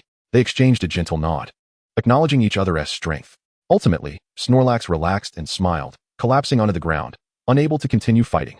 Machoke, too, could no longer withstand the effort and half-kneeled on the ground, witnessing Snorlax's defeat. With a triumphant roar, Machoke declared, "Machoke, I have won." Chapter 34, Campus Sensation, Hubin. The match concluded with Wu Jin advancing to the semifinals, while Lu Yi faced elimination. Yet neither felt disappointment or regret. They had delivered a battle devoid of any reserve. Their spirit, alongside that of their Pokémon, inspired everyone who witnessed the contest, even earning nods of approval from the principal for both Wu Jin and Lu Yi. The audience erupted in enthusiastic applause, expressing their admiration. Wu Jin and Lu Yi's aspirations for companionship were solidified. Hubin observed from the sidelines as numerous young ladies cheered fervently for them after the match. In the arena, the two basked in the audience's applause, clasping hands tightly, a testament to their friendship. Lu Yi encouraged, "Keep it up. Don't lose in the semifinals." Wu Jin forced a smile, expressing that all he could do was give his best effort, as the match was scheduled for the afternoon. However, Hao Li's injury was quite severe, and it was likely that he would not be able to perform at his full potential. After all, we played rather recklessly, but it was truly exhilarating. I have no regrets. Yet, next time, I shall not accept defeat. Just wait and see. Lu Yi responded with a subtle smile. Wu Jin laughed heartily. I shall await your challenge. Regardless of whether we advance or not, this match was immensely enjoyable. Our next battleground will be the Spring City Newcomer Tournament, where we shall settle the score. Lu Yi declared his unwavering commitment. As they descended from the battleground, under the watchful eyes of their classmates, they returned to sit beside Hubin. Hubin looked at the duo and remarked with a smile, "You both performed admirably. There's a certain flair to your play." Proudly, Wu Jin replied, "Of course. Who are we? The little tyrants of Spring City." Hubin chuckled, "You certainly have a grand air about you. How about we practice together?" Upon hearing Hubin's suggestion, Wu Jin's expression fell, and he quickly retorted, "I was merely jesting, Brother Bin. We must maintain a friendly atmosphere." Lu Yi regarded Wu Jin with disdain. "I saw no trace of friendliness during your recent match." Wu Jin defended himself. "That was simply a sign of respect for my good friend. It was not unfriendly." Hubin laughed heartily. "You two have certainly made quite an impression. Look, numerous young ladies have taken notice of you. Shouldn't you seize the moment?" Upon hearing Hubin's words, the two friends howled in excitement, turning to the audience to find, just as Hubin had said, many young ladies gazing at them in admiration. Wu Jin and Lu Yi were suddenly flustered, even feeling an urge to cry. Oh dear. It seems we may finally escape the labels of perpetual singlehood. Thus, they transformed into lone wolves, howling once more, and after a brief exchange with Hubin, they dashed towards the audience, eager to showcase their undeniable charm. Hubin scoffed, "A man standing atop the Pokémon Pinnacle has no need for sweet romance. Such distractions would only hinder my ability to throw Pokeballs swiftly." Although it was summer, a fragrance of spring lingered in the air. And two famished wolves, particularly ravenous ones. Soon, the screen displayed the time and matchups for the afternoon, with Hubin scheduled to compete first against a trainer boasting a rare Pokémon, Riolu. Wu Jin was slated for the second match, but at that moment, his mind was solely focused on the young ladies, leaving him oblivious to the match arrangements. During lunch, after a conversation with Nanzi, Hubin learned that she had reached the quarterfinals but failed to advance to the semifinals. He spent a considerable time comforting her until she regained her spirits, and they agreed to train diligently in hopes of achieving remarkable results in the Spring City Newcomer Tournament. After hanging up, Hubin, along with the smitten Wu Jin and Lu Yi, headed to a restaurant outside the school for lunch. Inside the restaurant, Hubin and Lu Wei cast disdainful glances at Wu Jin and Lu Yi, their faces reflecting their disapproval. Wu Jin and Lu Yi were engrossed in their phones, exchanging messages with young ladies, occasionally erupting into lewd laughter. The sloth-like Snorlax had already responded to their exuberance, while Howley displayed evident disdain for his master. "Is it possible to return this, master? I can't keep up with this lewdness." Both Wu Jin and Lu Yi were in high spirits, their appetites insatiable. They devoured 3 bowls of rice accompanied by a bottle of icy soda, reveling in their indulgence. After finishing his meal, Hubin gently wiped the greasy mouth of his Ninetales, who obediently allowed her master to attend to her. Observing the infatuation of the two, Hubin remarked, "Could you two tone it down a bit? You appear quite terrifying." "Brother Ben, isn't this joy? I've never conversed with a girl so much in my entire life." Wu Jin exclaimed with a sense of nostalgia. Exactly. Brother Bin, you should also put in some effort. Lu Yi added enthusiastically. Hu Bin scoffed dismissively. I would never want to be like you too. Absolutely not. Wu Jin, taken aback, stammered, Brother Bin, do you perhaps prefer Min? I feel we're in a precarious situation. Though Lu Yi remained silent, his expression betrayed his suspicions towards Hu Bin. With a darkened expression, Hu Bin gritted his teeth and declared, let me tell you, you two are truly out of line. I'll put an end to this today, lest you wreak havoc upon the world. Without hesitation, Hu Bin executed a throat lock, rendering Wu Jin and Lu Yi pleading for mercy. The human-like Pokémon Hu Bin was not to be trifled with. In the sweltering afternoon sun, the fervor of the classmates remained undeterred as they secured prime spots to watch the competition. Some enterprising students, awakened to the spirit of hard work, cleverly carried coolers, peddling popsicles to bring a refreshing respite to the scorching day. The vendors beamed with joy as their popsicles sold rapidly, raking in a handsome profit. Hu Bin's eyes glinted with fervor, redder than a rabbit's. Money isn't merely an illusion. It's something I can grasp. I simply wish to sell goods, earn some money, and support my Pokémon. Resolute, Hu Bin pledged to embrace the call of his nation, vigorously supporting the street economy by selling curry rice and energy cubes, recognizing the urgency to seize the moment. As the competition progressed to the quarterfinals, Hu Bin was the first to take the stage. After a courteous handshake with his opponent, he stood proudly in the arena, eliciting cheers and applause from the audience. Hu Bin secretly thought of Wu Jin and Lu Yi, eager to show them what true campus stardom looks like. Wu Jin and Lu Yi, witnessing Hu Bin's audacious demeanor, felt an overwhelming sense of envy. Wu Yi toiled endlessly in battles, finally earning the admiration of many spectators. Yet, as soon as you step onto the stage, you ignite the audience's enthusiasm, even surpassing the applause and cheers we receive during our matches. Indeed, the comparison between individuals can be infuriating. Chapter 35, the quarterfinals, sword pointing to the campus championship. Hu Bin's opponent, Li Hao, possesses a commendable reputation and formidable strength, boasting a rare Riolu that draws envy from many. As Li Hao gazed at the spirited Hu Bin, he swallowed hard, realizing that this adversary was indeed formidable. Would he and Riolu be able to withstand the challenge? Regardless, he resolved to give it his all. Let us go, Riolu. Li Hao gritted his teeth. In a flash of crimson light, a blue-black Riolu appeared before the audience, exuding an aggressive aura as it stared down Hu Bin. Undeterred, Hu Bin couldn't help but admire Riolu's striking appearance, envisioning its evolution into Lucario, which would undoubtedly be impressive. Nevertheless, he felt that his own Vulpix was even cuter. Without hesitation, Hu Bin released Vulpix onto the battlefield. Upon its arrival, Vulpix let out a fierce cry, eliciting cheers from the crowd. Let me see whom I shall face today. Vulpix cast a sidelong glance at Riolu, thinking, how adorable it is, but still not as charming as I am. Riolu, sensing Vulpix's presence, became eager for battle, its aura detecting that this Vulpix was quite strong. The referee announced, the semifinals of the quarterfinals commence. Riolu dashed forward, launching a bullet punch at Vulpix. Unfazed, Vulpix swiftly sidestepped, evading the attack with grace. Now, commanded Hu Bin, Vulpix, use dig. Vulpix rapidly burrowed into the ground and disappeared. Li Hao, ever cautious, instructed Riolu, use your aura to sense Vulpix's movements. Upon hearing this, Riolu closed its eyes, attuning itself to the surrounding aura, pinpointing Vulpix's location. Hu Bin marveled at the seemingly unfair yet legitimate advantage of aura sensing. How exasperating. At that moment, Vulpix emerged from the earth, but Riolu, having already sensed its position, reacted swiftly and evaded. Li Hao smirked. Now, Riolu, use Metal Claw? A metallic sheen enveloped Riolu's claws as it struck Vulpix with precision. Despite the powerful blow, Vulpix stood firm and retaliated, unleashing a aurora beam that struck Riolu directly.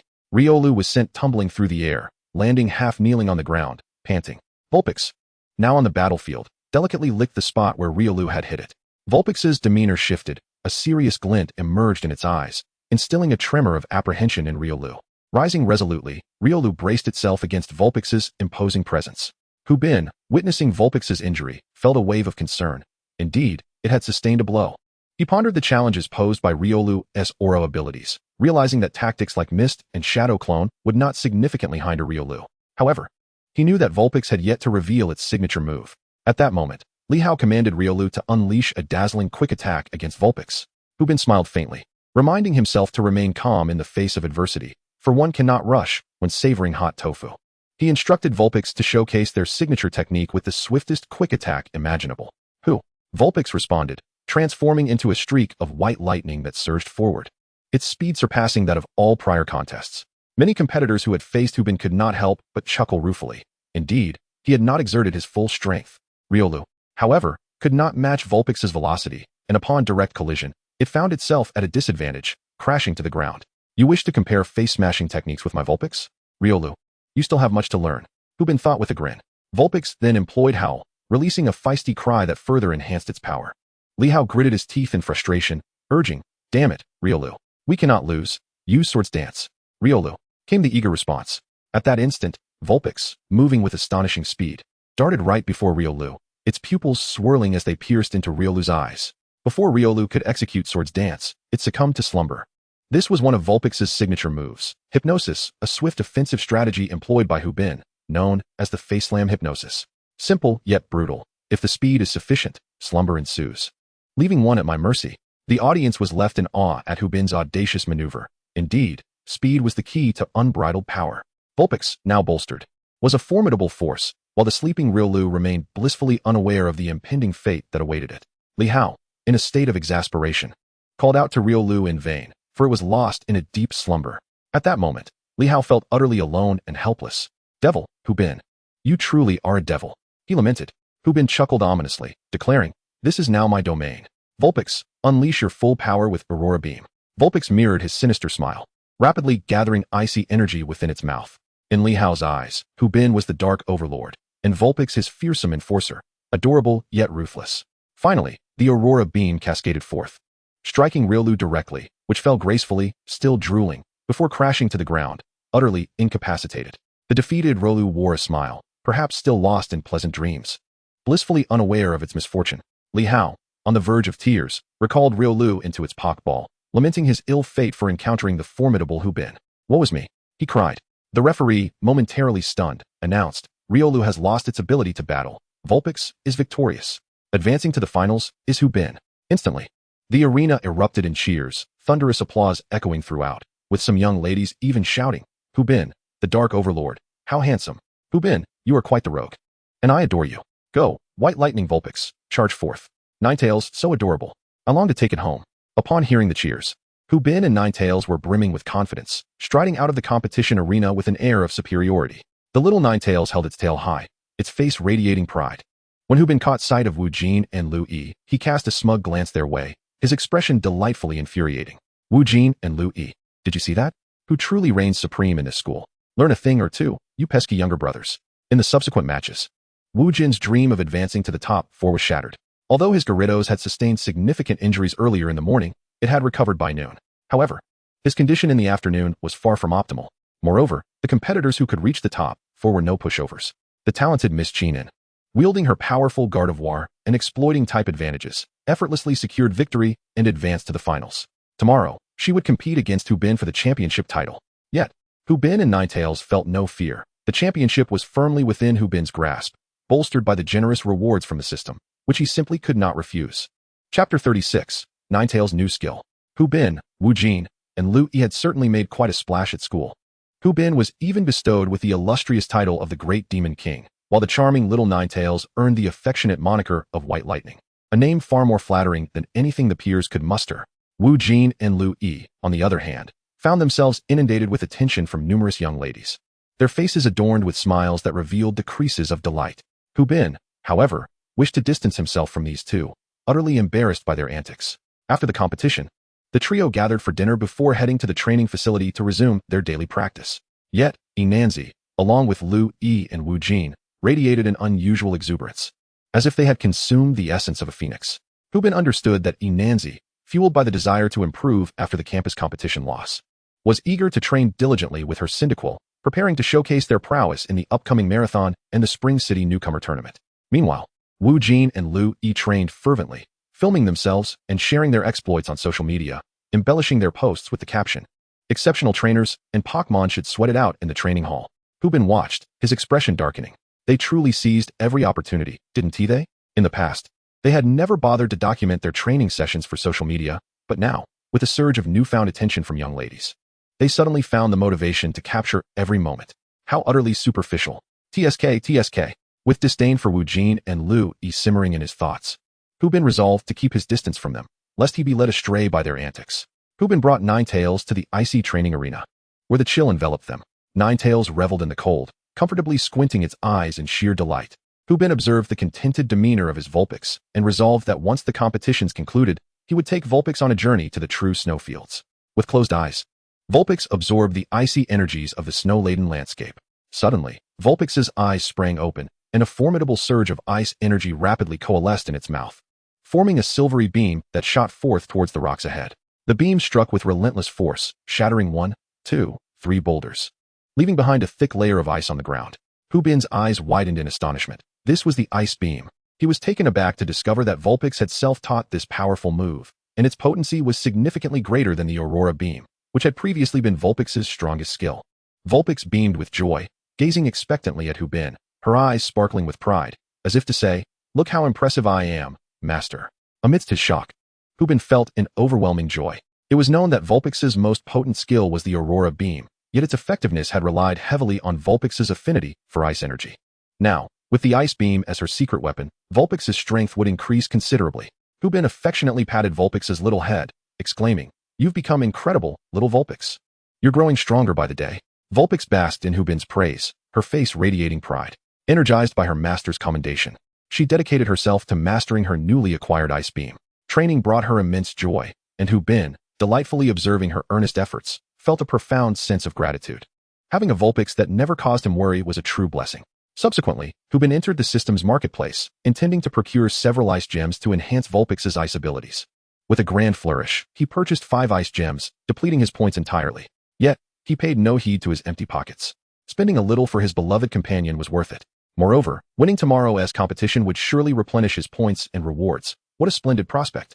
Exceptional individuals seldom lament their losses, for they know they can earn back what they have spent. At that moment, Hu Bin noticed a particular skill in the marketplace that piqued his interest, the bonding skill. The closer the bond between trainer and Pokémon, the greater the power of their moves. This skill held immense potential. If Vulpix were to learn it, the strength of the move would be explosive given their connection. The combination of Vulpix's swift assault tactics and this powerful skill was almost unimaginable. Hu Bin coveted this skill, yearning to have Vulpix learn it. But the steep price of 15,000 points left him yearning yet unable to grasp it. Hu Bin, feeling a sense of frustration, pondered that he could only engage in more tasks and battles to earn points and expedite the learning process for his Vulpix. Exiting the system's shop, he tenderly wiped the sweat from his training Vulpix with a small towel, showing his attentive care. He thoughtfully offered the Vulpix some water and energy cubes to replenish its strength.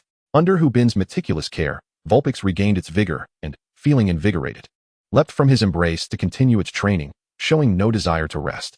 With the finals approaching tomorrow and tougher opponents to face in the future, there was no room for complacency. I must stand alongside my master at the pinnacle of Pokémon. In this world, it's not the gifted individuals who are worrisome, but those who are both talented and diligent. Watching Vulpix train diligently, Hu Bin felt a mix of tenderness and pride. All he could do was accompany Vulpix in its training and prepare sumptuous meals and massages afterward to alleviate its fatigue and injuries. After a long session, Enhancement, Wu Jin, Lu Yi, and their Pokémon were utterly exhausted from their training. Hu Bin had prepared energy cubes for them and gave all the Pokémon massages, resulting in some of them soaring joyfully into the air. The relaxed Machoke cast a pointed glance at Wu Jin, clearly suggesting, "Look at Hu Bin, and then look at yourself. How can you call yourself a trainer?" The Cyndaquil was somewhat more forgiving towards its trainer, knowing that Hu Bin had a semblance of conscience, diligently learning beside him, anticipating a massage upon returning home. As a result, the Pokémon's fondness for Hu Bin soared, while Wu Jin and Lu Yi felt embarrassed by their own trainers. Upon returning home, both Hu Bin and Vulpix were utterly exhausted. The high-intensity training had taken its toll. Relaxing on the sofa, Hu Bin cuddled Vulpix while watching television, tuning into the heart-wrenching drama that Vulpix adored. Had it not been for Vulpix's affection for the show, Hu Bin would have never engaged with such melodramatic series in his lifetime. As they watched together, Hu Bin fed Vulpix snacks, creating a particularly heartwarming scene. Initially disdainful of such dramas, Hu Bin found himself unexpectedly drawn to the story by the end. Chapter 37. The Campus Tournament Champion Secured. On the day of the finals for the campus tournament, Hu Bin did not partake in running training with Enhancement, instead relishing a rare opportunity to indulge in a leisurely morning with Vulpix. It had been quite some time since Hu Bin and Vulpix enjoyed a morning waking naturally. Today, Vulpix was in high spirits, even humming the theme song of the sad drama. As Hu Bin listened to the melody Vulpix produced, he found himself infectious, joining in the humming. Arriving at school, numerous classmates were excited to see Hu Bin. "Great Demon King, give it your all today and seize the championship." "Oh, the White Lightning Vulpix is so adorable." "Great Demon King, today's opponent is an adorable girl, so be gentle." "Yes, exactly." Hu Bin was greeted warmly by his classmates, who he responded to with a radiant smile, while Xiao Lu Wei raised its tiny paw to join in the salutation. "Hello, fellow classmates. Thank you for your hard work. When Hubin heard the suggestion to be gentle with today's opponent, he beamed brightly and assured, next time, I certainly will. This left all his classmates in a state of astonishment. The great Demon King, are you truly forsaking your humanity? Today's final match was exceptionally grand. The principal looked on with a beaming smile at Hubin and the charming Qin, and as they entered the finals, feeling a profound sense of satisfaction. The battleground was abuzz with excitement, a cacophony of drums and fireworks, with red banners fluttering amidst a sea of spectators. Students surrounded the playground in concentric layers, and many parents had come to witness the competition. Among them were Wu Jin and Lu E's parents, who joked that although their children did not reach the finals, they had made it to the top 8 and were participating in such a significant event as the Spring City Newcomer competition, certainly a reason to show their faces. Moreover, the principal was set to present awards today, an experience they had never before encountered. The two protagonists, Hubin and Qin, stepped onto the battleground, and the audience erupted in cheers, a wave of support surging forth. Everyone was fervently shouting, eagerly anticipating the emergence of today as champion. Hubin smiled and shook hands with Qin, who playfully remarked, Great Demon King, you must show mercy today. I fear I might not withstand your might. With a playful wink, she added a touch of charm. But Hubin was not an easily swayed character. He was destined to stand atop the Pokémon world, and he would not fall victim to the allure of a mere smile from a girl. I am not like Wu Jin or Lu E, those old lechers. I, Hubin, am a proud wolf. With a straight face, he replied, next time, I definitely will show mercy. With that, he turned without hesitation to take his designated position. Preparing for battle, Qin was taken aback. Hubin was undeniably a quintessential straight man. Next time, she thought, her expression darkening as she coldly observed Hubin now in position. Who wins and who loses is yet to be determined. Hubin, you are far too arrogant. The principal was particularly elated today, personally taking on the role of referee. Observing the two contenders poised for combat, he nodded approvingly. They were both promising talents. This Spring City Newcomer competition was sure to be thrilling. Then, the principal's expression turned serious as he announced, the match will be a single round to determine the victor. Contestants, prepare to release your Pokémon. On the count of 3, the battle begins. 1. Hubin and Qin grip their Pokeballs tightly. 2. Hubin and Qin's Pokeballs enlarged. 3. The match commenced. Hubin and Qin's gazes sharpened as they released their Pokémon onto the field. The two creatures appeared, staring each other down, their own energies surging. Six Tails, use Aurora Beam, commanded Hubin. Yangjila, unleash Hypnosis Beam, responded Qin. Both opponents issued their commands simultaneously. The Aurora Beam from Vulpix collided fiercely with the Phantasmic Ray from Gyarados, creating a moment of tumultuous energy waves. Hubin directly commanded Vulpix to charge forward. Utilizing Quick Attack, Qin let out a cold smirk. Thinking it was futile, Gyarados activated Teleport. Vulpix transformed into a streak of white light, racing toward Gyarados, which swiftly evaded the assault, leaving behind only an afterimage. Gyarados reappeared at the opposite corner of the battlefield and unleashed a Phantasmic Ray aimed directly at Vulpix. Sensing the impending danger, Vulpix swiftly burrowed into the ground to avoid the damage. From beneath the surface, Vulpix let out a howl. Hubin calmly directed Vulpix's movements. Throughout the arena, a series of muffled howls resonated from below. Qin was somewhat astonished. Vulpix was truly a creature that sought to grow stronger at any given moment, even from underground. Subsequently, Qin commanded Gyarados to launch Shadow Balls relentlessly towards the ground, hoping to flush out Vulpix from its subterranean refuge. As Shadow Balls rained down, the ground was pockmarked with craters, causing violent tremors, and Vulpix felt the repercussions of the onslaught. Hubin found himself surprised by Qin, this adorable girl who appeared so innocent and harmless, yet possessed a fierce edge. Seizing the opportune moment, Vulpix burst forth, its face smeared with dirt. Yet empowered by its howl, it remained formidable. Hubin promptly ordered Vulpix to employ Shadow Clone. Upon receiving the command, Vulpix created multiple copies of itself and charged toward Gyarados. Gyarados retaliated with a flurry of Shadow Balls, desperately hurling them at Vulpix, but they all struck only the clones. At that moment, Vulpix emerged from behind Gyarados, gathering a potent surge of icy energy in its mouth. Gyarados looked on in disbelief at the sudden appearance of Vulpix. However, it was too late. Vulpix unleashed an ice beam that struck Gyarados with tremendous force, sending it flying over 30 meters to crash onto the ground, stirring up clouds of dust and debris. Qin was taken aback, exclaiming in disbelief, how is this possible? How did your Vulpix get behind Gyarados? Hubin smirked, reveling in his triumph. This is all thanks to you. Your earlier barrage created numerous holes, which provided Vulpix the perfect opportunity for a sneak attack. It used Shadow Clone to confuse you, while the real one had already burrowed into the ground and emerged behind Gyarados. Qin chuckled ruefully, realizing that despite her aggressive tactics, Vulpix not only evaded her assault, but also exploited those details to catch Gyarados off guard. With a wry smile, Chenin remarked to Hu Bin, "It seems the hunter has become the hunted." As the dust settled, the sight that met everyone's eyes was Gyarados. Now devoid of its fighting capability, its already pitiful special defense utterly decimated by Vulpix's ice beam. The principal cast a deep gaze at Hu Bin, harboring a newfound admiration for this trainer. He then promptly declared that Yangela was unable to continue the battle, proclaiming the winner to be the Vulpix, and invited the audience to extend a warm round of applause to congratulate Hu Bin and Vulpix for emerging as the champions of this year's campus competition. Upon the principal's announcement of Hu Bin's victory, the entire assembly of teachers and students erupted in fervent applause, their cheers resounding endlessly. Numerous students exuberantly shouted praises, exclaiming, "You're amazing." Among them, Wu Jin and Lu Yi displayed the most excitement, jumping up and down in celebration of Hu Bin and Vulpix's triumph. "Brother Bin, you are magnificent. Brother Bin, rise to glory." At that moment, after Hu Bin shook hands with Chenin, the crowd erupted into further raucous cheers. Chenin looked at Hu Bin with a sense of relief, admitting, "Losing to you, I truly concede. You and Vulpix are incredibly formidable. Let us settle the score at the upcoming Spring City Newcomer competition." Hu Bin responded with a smile, "Sure, I shall accompany you to the end. Yet I must say, you surprised me greatly. I did not expect your combat skills to be so fierce. Just look at the craters in this arena. Impressive." Chenin's cheeks flushed with a hint of shyness as she replied, "Oh, it's nothing. In battle, one must always exert their utmost effort." Observing Chenin's sudden shift from fierce to demure, Hu Bin marveled at the swift changes in demeanor that women exhibit, one moment fierce, the next, remarkably gentle. During the award ceremony, Hu Bin and Vulpix stood proudly in the first-place position, holding the champion trophy while greeting their fellow classmates below. Vulpix was equally exuberant, its 6 little tails quivering with excitement, a smile permanently etched on its face. Joyful, "At last, I have achieved victory with my master.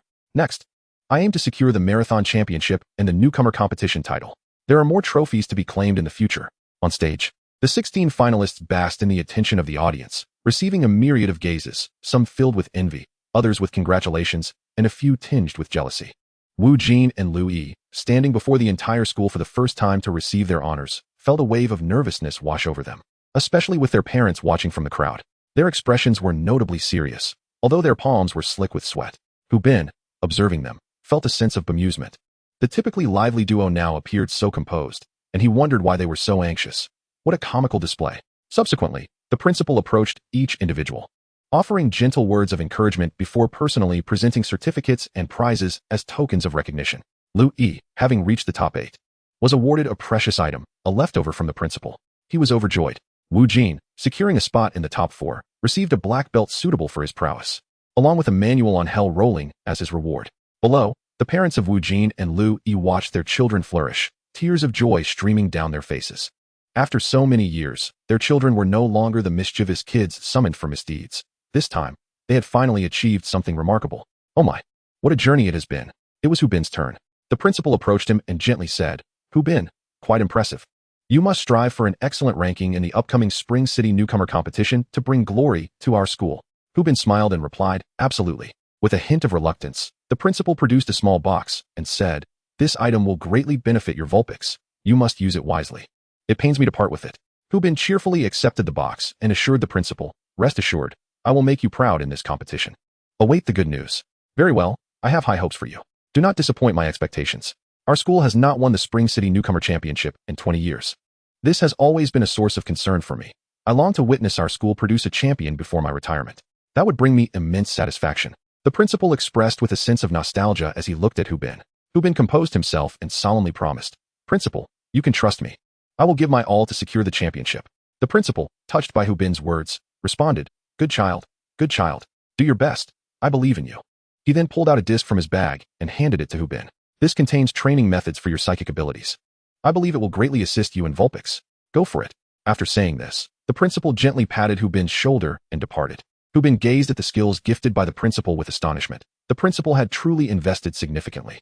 The psychic abilities were rare, and the points required in the system's marketplace for such a manual were double that of the gratitude skills, underscoring its preciousness. Vulpix was also thrilled, eager to learn from the new material. Suppressing his excitement, Hu Bin opened the box and nearly erupted with joy upon discovering a piece of everlasting ice. No wonder the principal wore such a pained expression. This small fragment was worth at least $1 million in the market, and availability was not guaranteed. Everlasting ice can insulate against heat and enhance ice-type skills by 20%.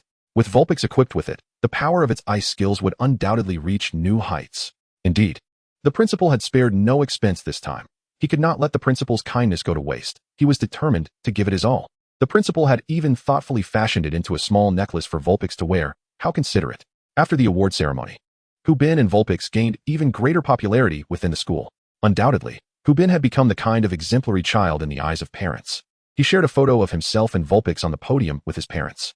Soon, his phone erupted with notifications. His father, Hu Jiaxing, and mother, Zhao Lifang, were ecstatic on the other end of the line, almost wishing they could fly from Alola to celebrate with their son.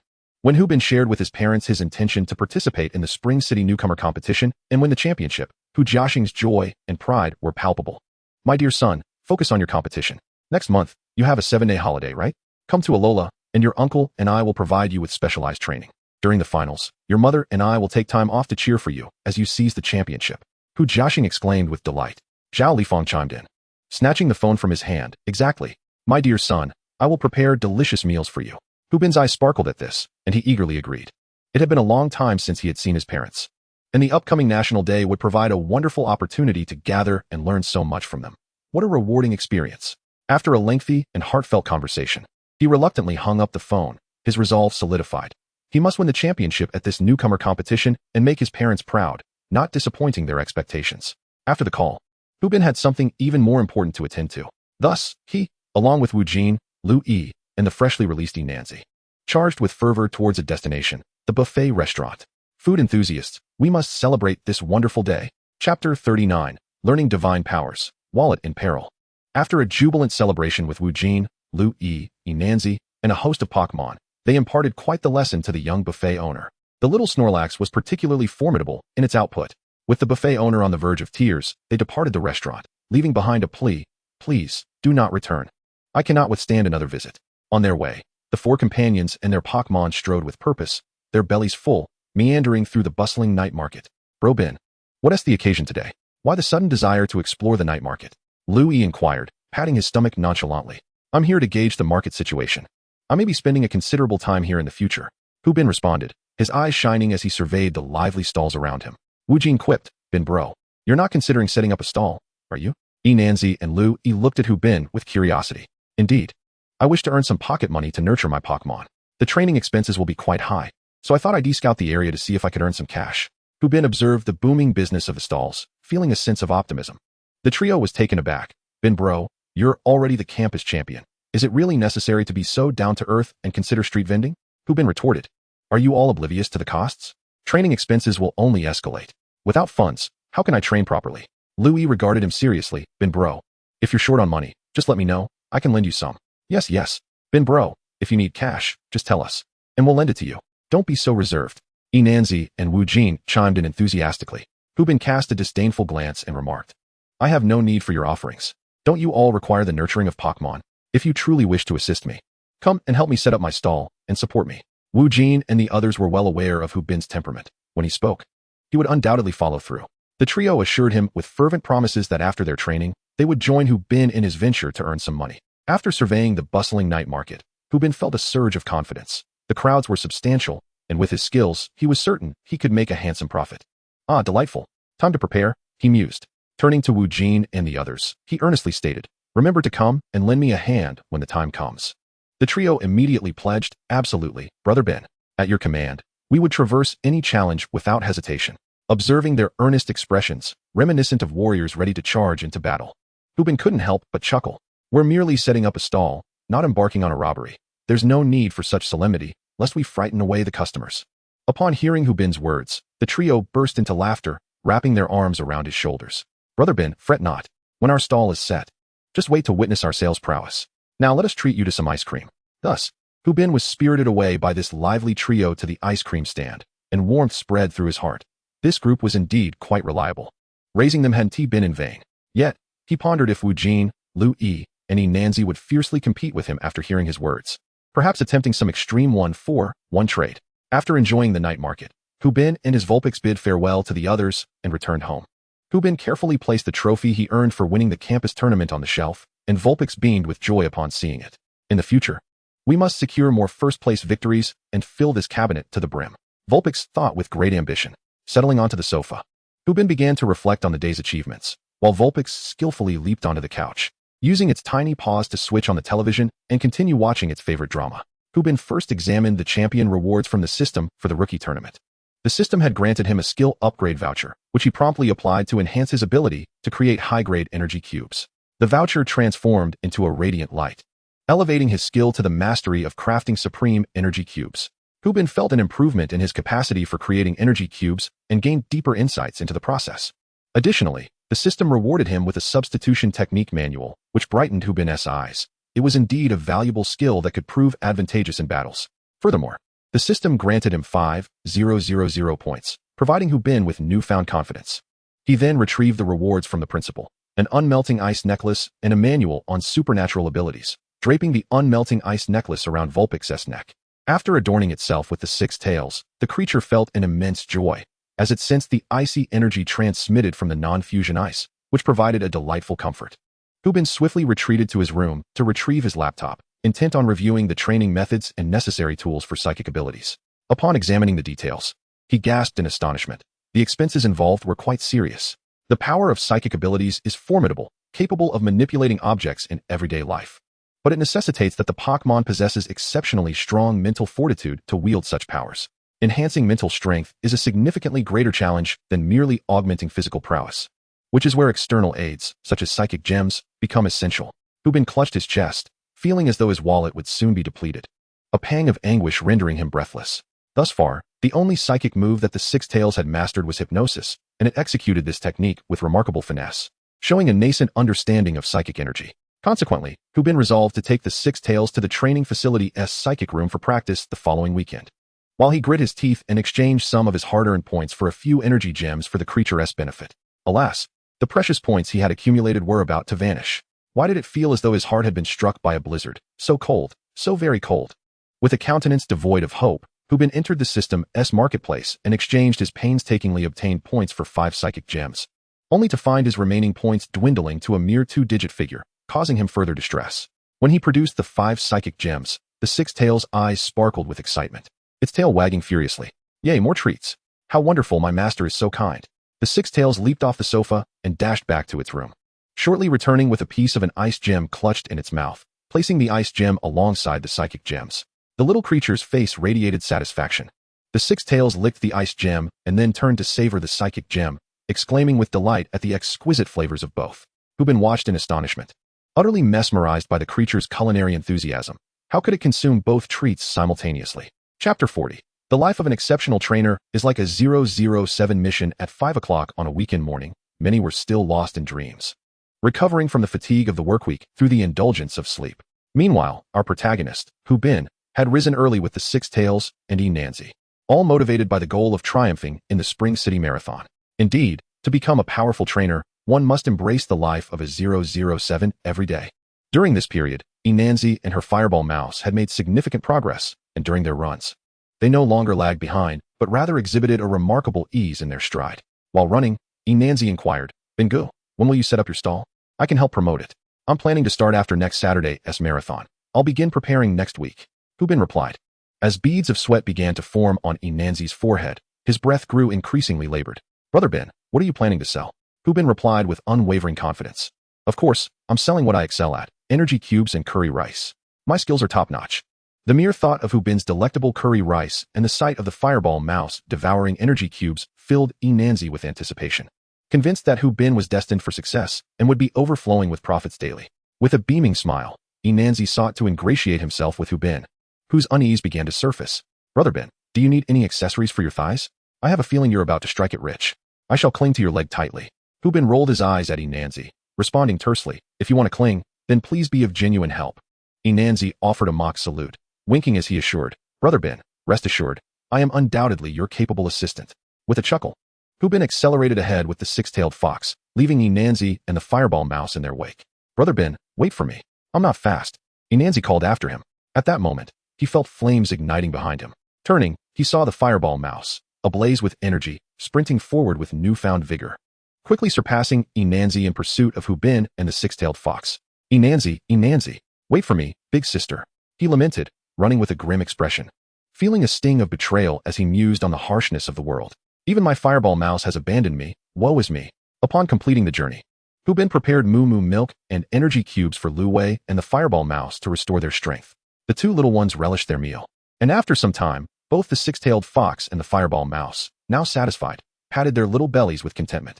Suddenly, a disheveled figure resembling a zombie appeared in the distance, none other than Enhancement, harboring substantial resentment towards Hu Bin and the six-tailed fox for not waiting for him. Hu Bin glanced sideways at Enhancement, exclaiming, "After training for so long, how are you still falling behind? Look, the fireball mouse has been waiting for you." Embarrassment washed over Enhancement. Subsequently, Hu Bin tossed a bottle of water to him, which Enhancement feebly caught and gulped down. The fireball mouse, carrying a towel in its little mouth, lovingly hopped onto Enhancement's shoulder to wipe his sweat. Upon seeing such a considerate fireball mouse, Enhancement's grievances melted away. After regaining his strength, Hu Bin began massaging the six-tailed fox, who lay contentedly on the chair, its little eyes half closed in bliss, thoroughly enjoying the pampering. During this period, with the assistance and guidance of the esteemed massage master Hu Bin, Enhancement's massage skills have significantly improved, nearing an intermediate level, thus enabling her to provide a delightful massage for her beloved fireball mouse. Following this, Hu Bin and Enhancement returned home, took a refreshing shower, and indulged in a sumptuous breakfast together. After a brief respite, they promptly set off to the training facility to continue their rigorous training. Upon their arrival at the training hall, they found Wu Jin and Lu Yi already waiting for them. However, these two were engrossed in their mobile phones, flirting with young ladies, their faces adorned with mischievous grins. Hu Bin and Enhancement exchanged glances of disdain, while Hu Bin felt solely contempt. Enhancement's gaze bore a hint of envy alongside her disapproval. When Hu Bin gave a hearty pat on the shoulders of the two, they nearly dropped their phones in fright, quickly steadying their devices and turning to Hu Bin with reproachful expressions. "Brother Bin, you nearly gave us a heart attack. Must you be so startling? Are we still children?" they exclaimed. Hu Bin's eyes glinted with mischief as he smiled slightly and replied, "Those who have nothing to hide need not fear the ghost at the door. Clearly, you two are up to no good. I ponder whether I should intervene for the sake of the school's female students." Upon hearing this, Wu Jin and Lu Yi exchanged nervous smiles. "Brother Bin, please don't say that. We are brothers, and you would never treat us this way." Hu Bin maintained his smile, his gaze unwavering. Seeing this, the two chuckled even more ingratiatingly, rising to their feet. "Brother Bin, allow us to fetch you some drinks. Would you prefer ice-cold Coke or Sprite?" Hu Bin regarded them and replied, "I'll take both. But do refrain from bringing an abundance of snacks. They are detrimental to my health." The implication was unmistakable. Wu Jin and Lu Yi forced smiles. "Brother Bin, just you wait. We assure you that everything will be taken care of." Encouraged by Hu Bin's presence, Enhancement confidently turned to Wu Jin and Lu Yi. "Please get me a cup of milk tea, normal ice, and normal sweetness." Wu Jin and Lu Yi exchanged glances. Their teeth clenched in frustration, yet they glanced at Hu Bin, who was smiling at them, and replied, "Of course, we'll be right back." Hu Bin cautioned Enhancement, "Do be wary, they may seek revenge. Best of luck." Shortly thereafter, Wu Jin and Lu Yi returned, carrying bags filled with drinks and snacks, their demeanor overly obsequious as they presented them to Hu Bin. Hu Bin expressed his satisfaction. "Well done. If only you had done this sooner." Enhancement, with hopeful anticipation, inquired, "What about my milk tea?" Wu Jin shot her a sideways glance, exasperated. "Can't you fetch your own milk tea? Why must you be so lazy?" Enhancement's expression darkened, reflecting her discontent at the disparity in treatment. As Enhancement grasped her bubble tea, her expression darkened further. Was this truly bubble tea? It was unmistakably a cup of ice. What was that on top? To her astonishment, it was white sugar. How infuriatingly typical. Standard ice, standard sugar. Upon witnessing Enhancement's reaction to her beverage, Hu Bin erupted in laughter, thoroughly amused. Wu Jin and Lu Yi were indeed a pair of talents, skillfully orchestrating this amusing scenario. The two men took great delight in Enhancement's discontent, relishing the success of their little prank. Hu Bin, in a display of magnanimity, graciously forgave Wu Jin and Lu Yi for their antics as they prepared to commence training with Su. The training proceeded in an orderly fashion, with the Pokémon earnestly engaging in their exercises.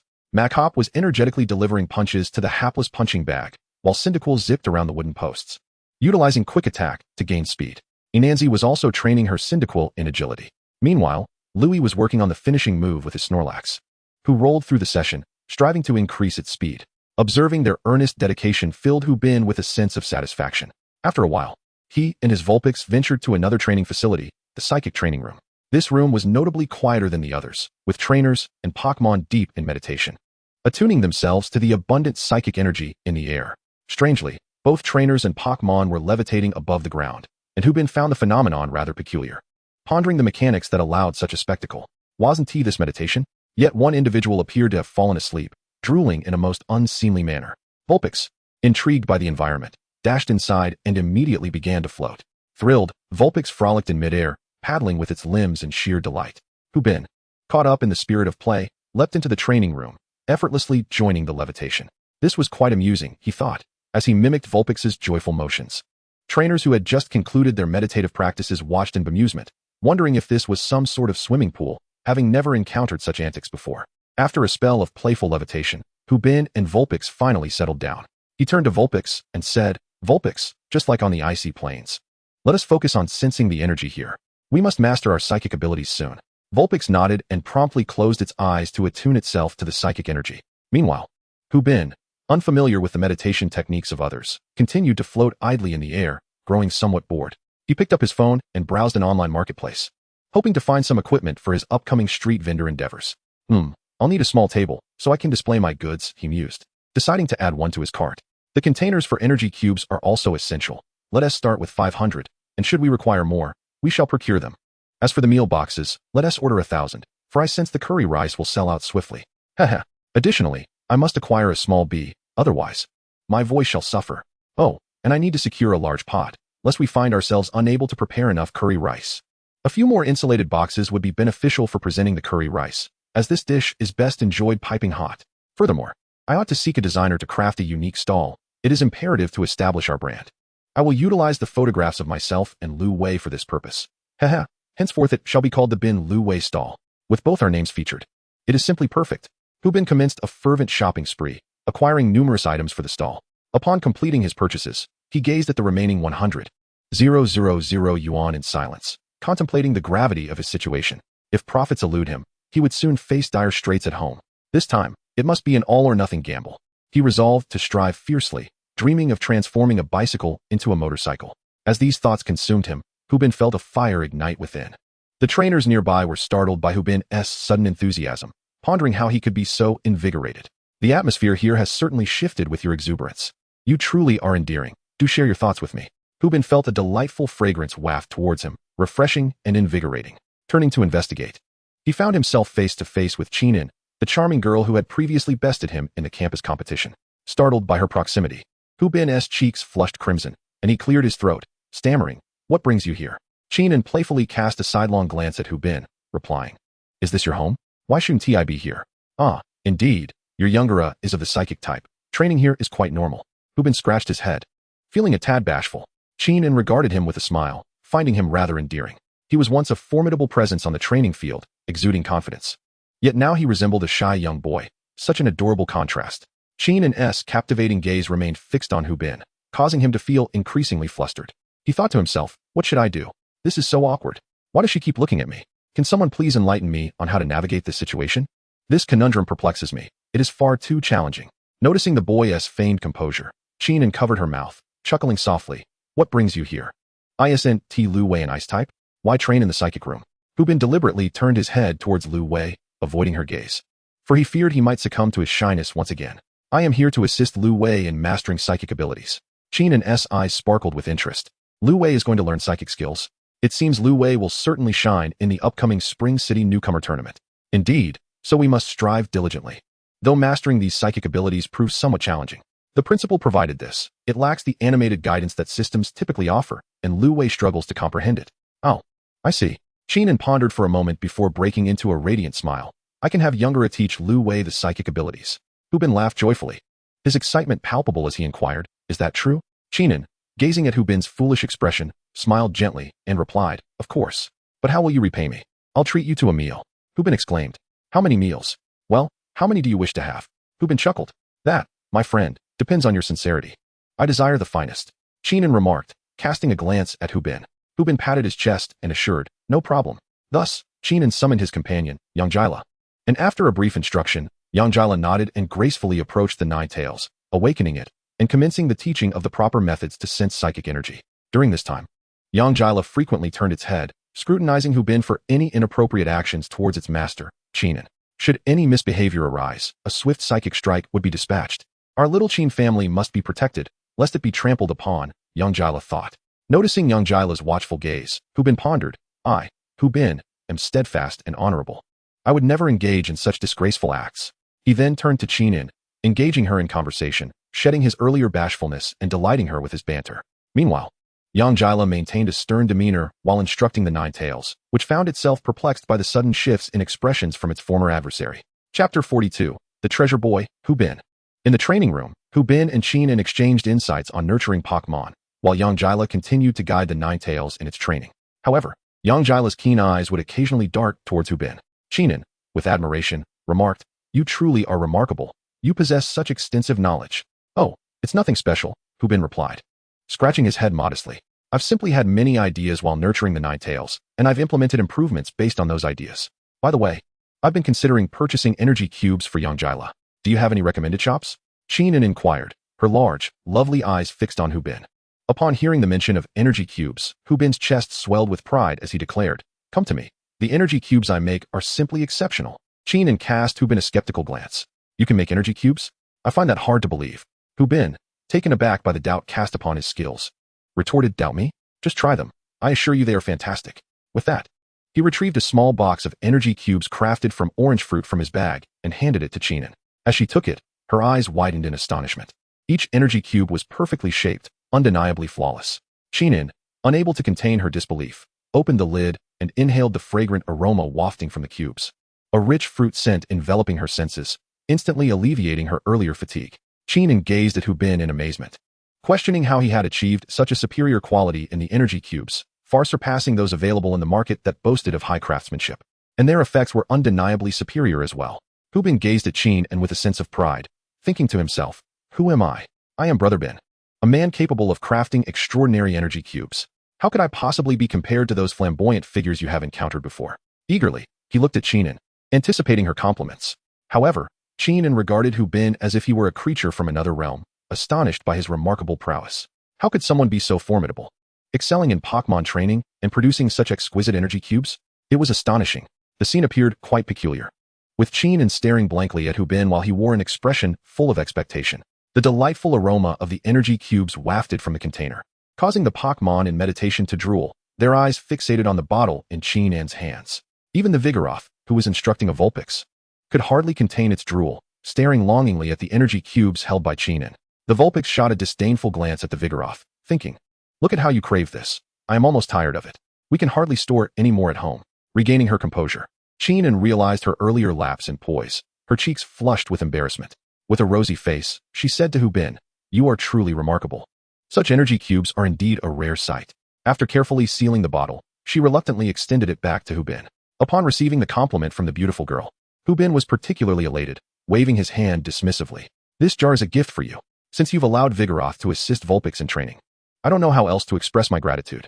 Consider this my token of appreciation." Feeling immensely bashful after hearing Hu Bin's words, Qinan shyly accepted his gift, her resolve strengthening to help Vulpix master its abilities. At that moment, Hu Bin said to Qinan, "By the way, once Vulpix learns its abilities, I will prepare suitable energy cubes for Vigoroth as well." Qinan's heart leaped with joy upon hearing this. With Hu Bin's exceptional crafting skills, Vigoroth would undoubtedly experience a significant boost in strength after consuming them. However, being a well-mannered young lady, she felt it necessary to maintain a degree of modesty, bashfully suggesting, "Then, let me pay you for them. I can't let you incur a loss." Hu Bin quickly waved his hands, insisting, "No need, really. When I set up my stall, just help me promote it, and that will suffice." "You're going to set up a stall? How down to earth?" Qinan exclaimed, her eyes widening in surprise. Hu Bin chuckled wryly. "It's not about being down to earth. It's simply a necessity for living." He then tilted his head back, gazing at the ceiling, recalling the male lead from the EV drama that Vulpix loved, who had said that when feeling down, one should look up to prevent tears from falling. Qinan looked at Hu Bin with even greater admiration. He could battle, create perfect energy cubes, and provide for a family. Where could one find such a remarkable man? He was truly a treasure. Qinan looked at Hu Bin earnestly and declared, "I will rally many people to purchase energy cubes from you, and I shall undoubtedly be your most loyal customer." Hu Bin gazed at Qinan, feeling somewhat touched, though unsure of what thoughts she had conjured in her mind. "Thank you. You must come to support me then. By the way, we haven't exchanged contact information yet. Let us do that. I'll scan you." Thus, they exchanged contacts, and their conversation became even more animated, as if an invisible barrier had vanished. However, poor young Jila could only gaze longingly at the energy cubes, drooling, while his master engaged in lively conversation with a man, neglecting to offer him even a couple of treats. After a prolonged training session, it was only under young Jila's sorrowful gaze that Qinan remembered she had forgotten to feed him a couple of energy cubes. With an apologetic smile, she swam over and offered him a few. Upon consuming the energy cubes, young Jila's eyes sparkled with delight. The taste was exquisite, invigorating him. He nodded slightly at Hu Bin, acknowledging, "Young man, you're quite impressive." Meanwhile, Qinan, the caring young lady, also fed 2 cubes to Lutail, who developed a great fondness for her, thinking, "She is so considerate." In the psychic training room, young Jila imparted a remarkable skill, meditation, to Lutail. This ability would enhance both special attack and special defense during battles and could also bolster mental strength during regular intervals. Young Jila was astonished, exclaiming, "Is this Pokémon really that intelligent?" After just a few hours of training, they've mastered meditation. Hu Bin was overjoyed as well, thinking, "What a prophet this has turned out to be. Lutail has truly excelled. Indeed, my offspring is formidable." Qian's eyes widened in surprise, but she quickly regained her composure. Reflecting, a Pokémon reflects the nature of its trainer. After Hu Bin and Qian arranged a time for training the next day, they left the training facility with their Pokémon, chatting and laughing. Yet, Hu Bin felt an unsettling sense that he had forgotten something, though he could not recall what it was. Oh well, it doesn't matter. Meanwhile, Wu Jin, Lu Yi, and Nanzi were in the training hall, gritting their teeth as they watched Hu Bin and Qian depart together, oblivious to their presence. Chapter 43. The Annihilation of Hu Bin's Squad. After walking a short distance, Hu Bin and Qian waved goodbye and parted ways. Hu Bin was in high spirits, cradling Lutail and humming a tune on his way home. Upon arriving at his doorstep, he suddenly realized that in his delight-filled conversation with Qian, he had entirely forgotten his close friends, leaving them behind at the training hall. Gasping, he thought, "Oh no, they must have seen me leave with Qian and are likely searching for something to confront me with." Cold sweat began to bead on his forehead as he muttered to himself, "I need to do something, or I feel like I'm in deep trouble." Meanwhile, within the training hall, Wu Jin, Lu Yi, and Nanzi sat on the sofa, exchanging silent glances. The atmosphere was fraught with tension, heavy and oppressive. Wu Jin, with a solemn expression, hoarsely remarked, "Hu Bin's situation has escalated. It has wounded our hearts." Nanzi, her gaze icy, retorted, "This time, Hu Bin's transgressions are grievous. We cannot allow him to escape unscathed." Lu Yi, gritting his teeth, declared, "Let us burn him. This time, he is beyond forgiveness." The trio nodded in unison, and in that moment, their collective fury ignited completely. The team dedicated to the downfall of Hu Bin was officially formed. Wu Jin rose, gazing out at the setting sun, his face etched with desolation. Hu Bin was once our esteemed ally. He once boasted of his ambition to stand atop the Pokémon world, claiming he would not be swayed by any woman. He then expressed sorrow, his tone filled with bitterness. Yet now, he has forsaken his promises. He has changed. He has changed. Nanzi and Lu Yi also stood, their faces reflecting profound indignation. This time, they were resolute in teaching Hu Bin a lesson, compelling him to reflect on his earlier grandiose declarations. Many in the training hall watched the trio with trepidation, wondering what had transpired to provoke such a fearsome transformation. How terrifying. "Mommy, I want to go home." The team set forth, armed and ready to confront Hu Bin at his residence. Just behind them, a spectral figure wielding a scythe faintly emerged, fixated on Hu Bin's home. Inside the kitchen, Hu Bin was busy when an involuntary shiver coursed through him. He murmured, "No. I can sense them approaching. I must hasten. Ninetales, come help me chill a beer." Ninetales, also sensing the impending menace drawing near, was unyieldingly cooperative with Hu Bin. The team stood expressionless at Hu Bin's door, weapons in hand, poised to spring into action the moment the door opened, ready to deliver a stern judgment. Wu Jin knocked rhythmically, causing Hu Bin inside to break into a cold sweat, his heart racing in sync with the knocks. Ninetales, trembling with fear, hid behind Hu Bin, asserting, "I am here to protect my master." Taking a deep breath to steady himself, Hu Bin exhaled heavily and, with trembling hands, opened the door to face his reckoning. Upon opening the door, Hu Bin quickly donned a cheerful fade, greeting them with a gentlemanly demeanor. "Welcome, esteemed brothers, to my humble abode. Your presence truly illuminates this place." The trio was taken aback upon seeing Hu Bin's appearance. He was clad in a tailored suit, adorned with white gloves, and wearing a beaming smile. They exchanged wary whispers. What on earth is going on? Hu Bin, noticing their weapons, felt a jolt of alarm. They truly intended to end him. Internally cursing them, he maintained an even brighter smile on his face. Wu Jin pondered for a moment before speaking. "Hu Bin, are you aware of the mistake you have made?" Hu Bin felt a wave of anxiety wash over him, yet the smile on his face remained unbroken. He chose to ignore the question and continued, "Brothers, after a long day of training, you must be quite hungry. I have prepared a sumptuous feast for everyone. Please, come in." With that, Hu Bin shifted his position, bending slightly to gesture invitingly. Wu Jin and the others were taken aback, wondering what was happening. Was this a banquet of sorts? Lu Yi, drawn in by the enticing aroma wafting from the living room, could hardly contain himself. He whispered to Nanzi and Wu Jin, "It smells delightful. Shall we go in and have a bite? We can deal with him afterward." Enanzi and Wu Jin could no longer resist. The aroma was irresistible. They nodded in agreement and boldly entered Hu Bin's home. Hu Bin smiled as he closed the door behind them, exhaling in relief, having narrowly escaped a predicament. Wu Jin and his companions settled comfortably at the dining table, gazing at the delectable spread before them, saliva involuntarily pooling in their mouths. The food looked utterly irresistible. Hu Bin approached with a beaming smile, pouring beer into their glasses and graciously announcing, "Gentlemen, your meal is served, and your drinks are filled to the brim. Please enjoy." After this, he turned to leave, leaving Wu Jin, Enanzi, and Lu Yi momentarily stunned. Today, he realized his error. It would be difficult for them to take action against him now. "TCH, Hu Bin. Consider yourself fortunate. We forgive you." Thus, the trio overlooked Hu Bin's earlier transgressions, but while he might escape severe consequences, they would still hold a discussion on moral philosophy with him after their meal. Freed from any burdens, the three began to feast heartily. Goodness, this is delicious.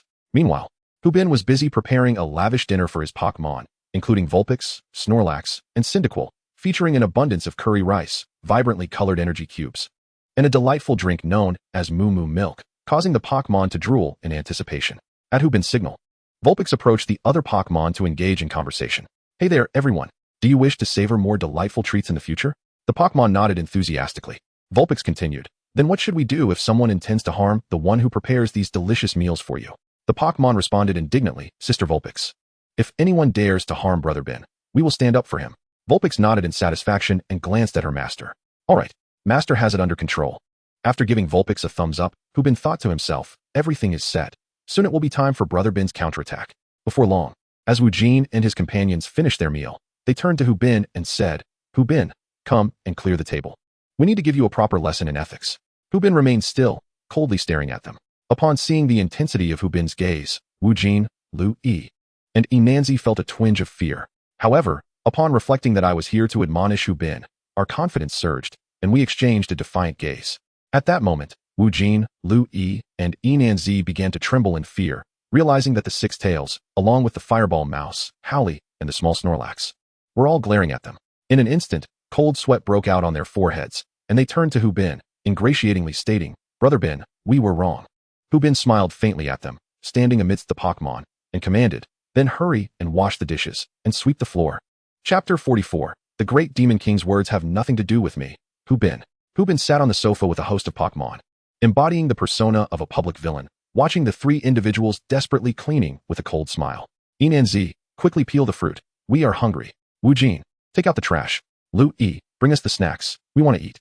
The Pokémon stared menacingly at their master as he worked, their rebellion proving remarkably successful.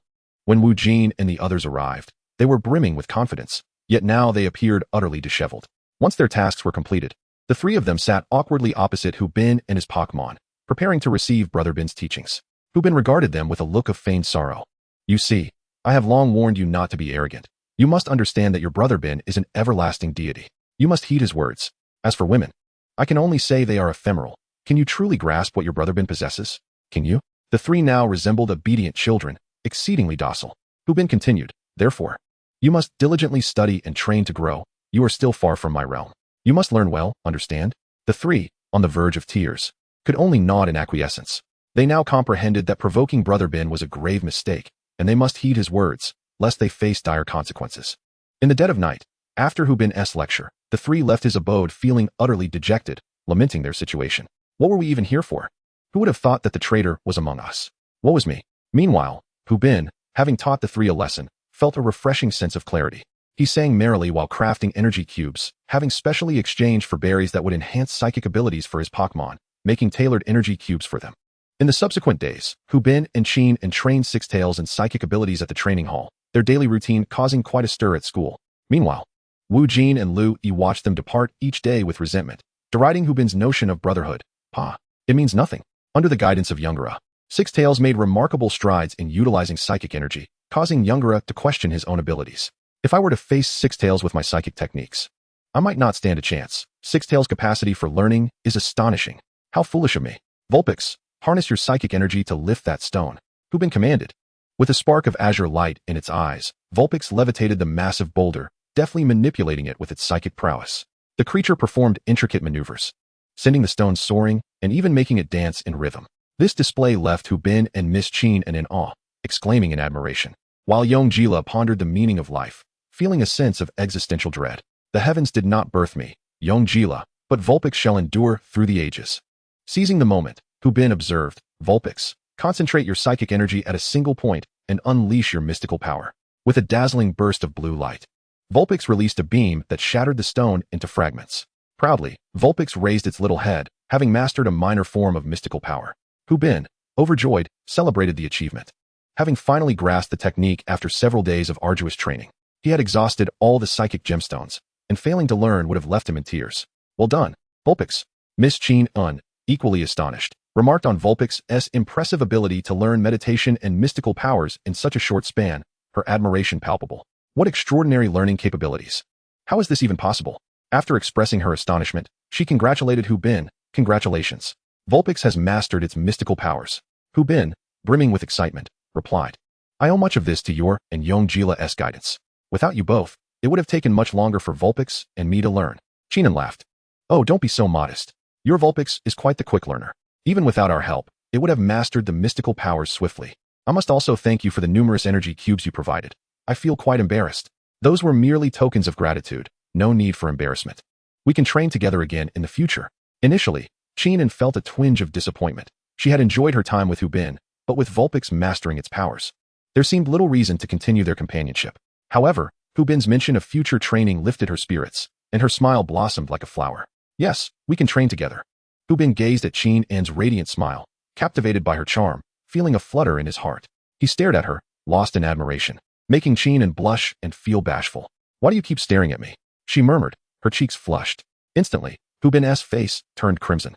Realizing how engrossed he had been, feeling utterly embarrassed, he quickly changed the subject. By the way, are you free this Saturday? I'm participating in the Spring City Marathon. Would you come to cheer me on? Yes, I'm free. I'll be there to support you. You mustn't lose. Chin-un recognized Hubin's attempt to shift the conversation, understanding the subtleties of his feelings. Yet, she was genuinely interested in his upcoming race and encouraged him wholeheartedly. Upon hearing that Chin-un would come to watch the match, Hubin was filled with immense joy. When Chin-un expressed the importance of not losing, Hubin felt a fire igniting within him. He was resolute in his vow to triumph in the competition. He pounded his chest and assured Chin-un, just wait and see that day. I will secure first place. Very well, let us witness your performance then. Best of luck. Chin-un smiled, covering her mouth in amusement. After training, Hubin bid farewell to Chin-un and headed home with Wu Jin, Lu Yi, and Yi Nanzi. However, the radiant smile on Hubin's face sent shivers down the spines of the trio. They whispered amongst themselves, look at Brother Ben. His smile is utterly enchanting today. I can already sense the scent of love in the air. Their resentment towards Hubin grew as they recalled his once spirited demeanor, the disdain he exhibited while flirting with the young ladies, and his grand declarations that a man standing at the pinnacle of Pokémon should remain unaffected by women. Brother Ben, does your face hurt?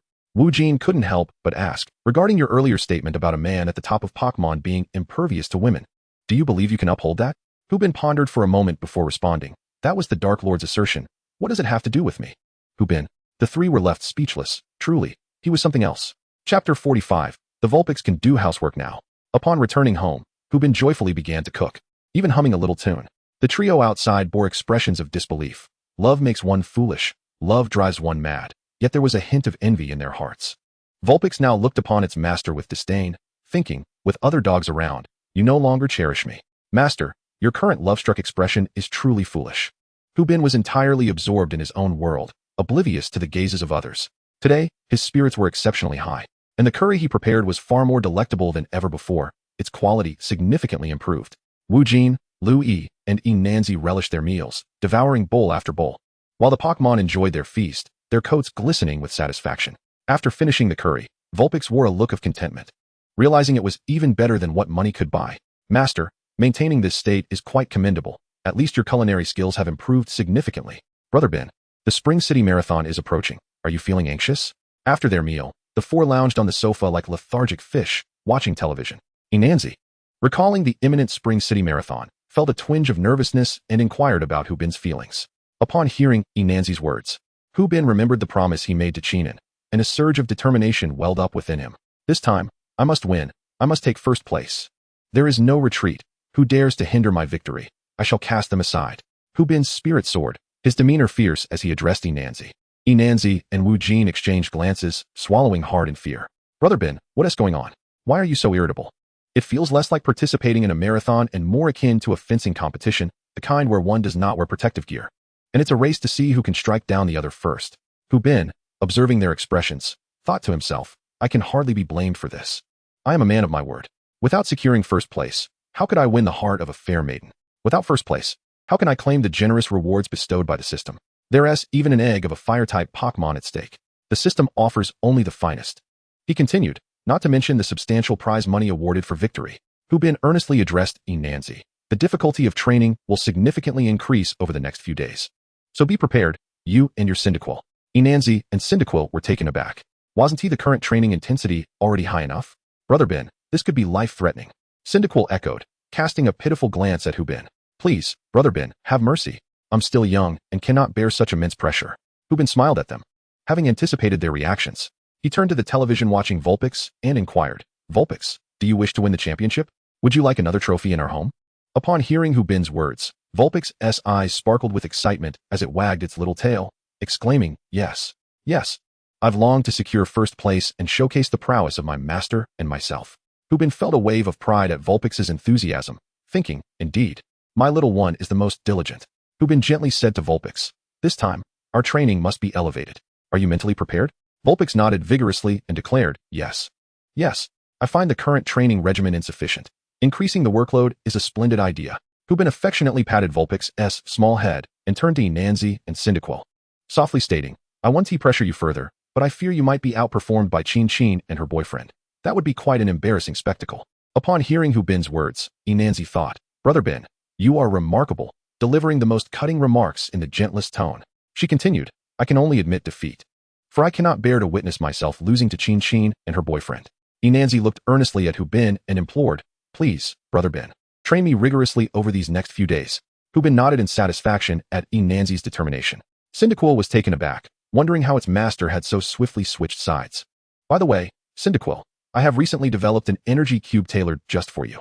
However, it will only be truly delectable if consumed under sufficient training conditions. Hu Bin casually dropped this bombshell on Cyndaquil. Cyndaquil, narrowing its little eyes, began to imagine the cube's deliciousness, saliva uncontrollably pooling. Thus, Cyndaquil patted its chest with its tiny paws, resolutely declaring, yes, yes, I must increase my training intensity. I cannot afford to fall behind.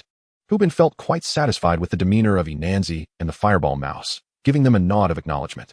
He mused to himself about the essence of understanding others and striking at their most vulnerable points, a principle of military strategy. He thought, how impressive I am. Meanwhile, Wu Jin and Lu Yi, standing nearby, wore expressions of astonishment, realizing that one should never provoke Brother Bin lightly. He was a man capable of wielding both threats and temptations, all while smiling as he plunged a metaphorical knife into your heart. Indeed, Brother Bin was not off to a marathon, but rather to a fencing duel. A moment of silence for those participating in the competition. They must tread carefully, for the great demon is about to enter the battlefield. As night deepened, Wu Jin and the others bid farewell to Hu Bin and returned home, while Hu Bin began tidying up his living space, determined to cultivate the persona of a refined gentleman. Just as he picked up a broom to sweep the floor, his six-tailed companion leapt before him. Master, behold my performance. With that, the six-tailed creature's eyes sparkled with a blue light, lifting dust and debris into the air. The blue glow guided the refuse into a garbage bag, and in an instant, the house appeared significantly cleaner. Hu Bin's mouth fell agape in astonishment. Six Tails, you truly are remarkable. I never imagined your powers could be utilized in such a way.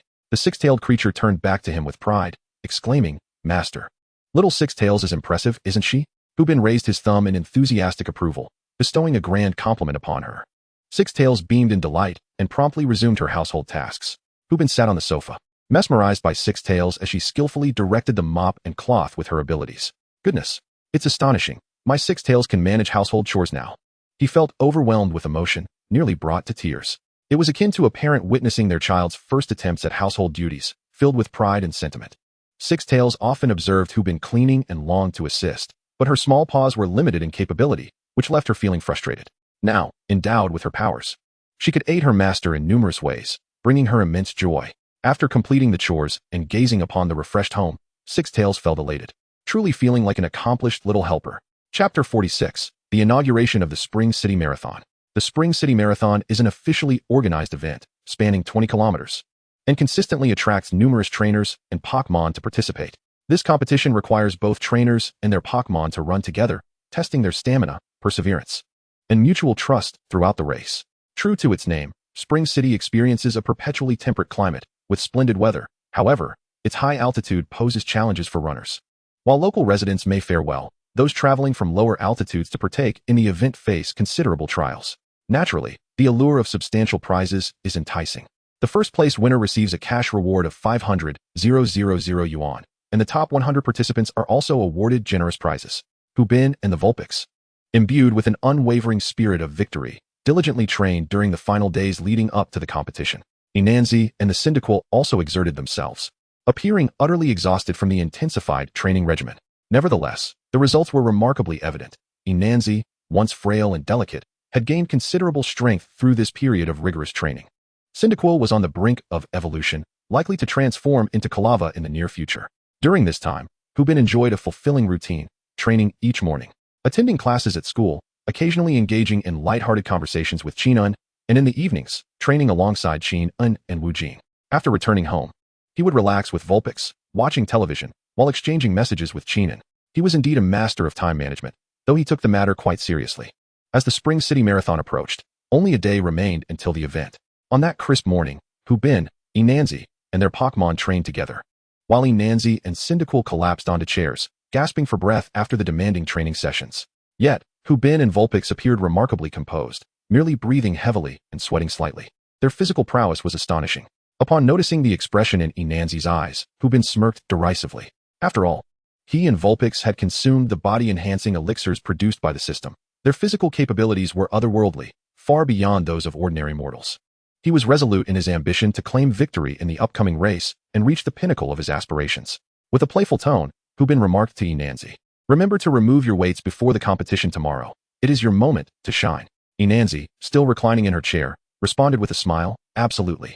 Pinnacle and I will undoubtedly achieve remarkable results. Just wait for my spectacular comeback."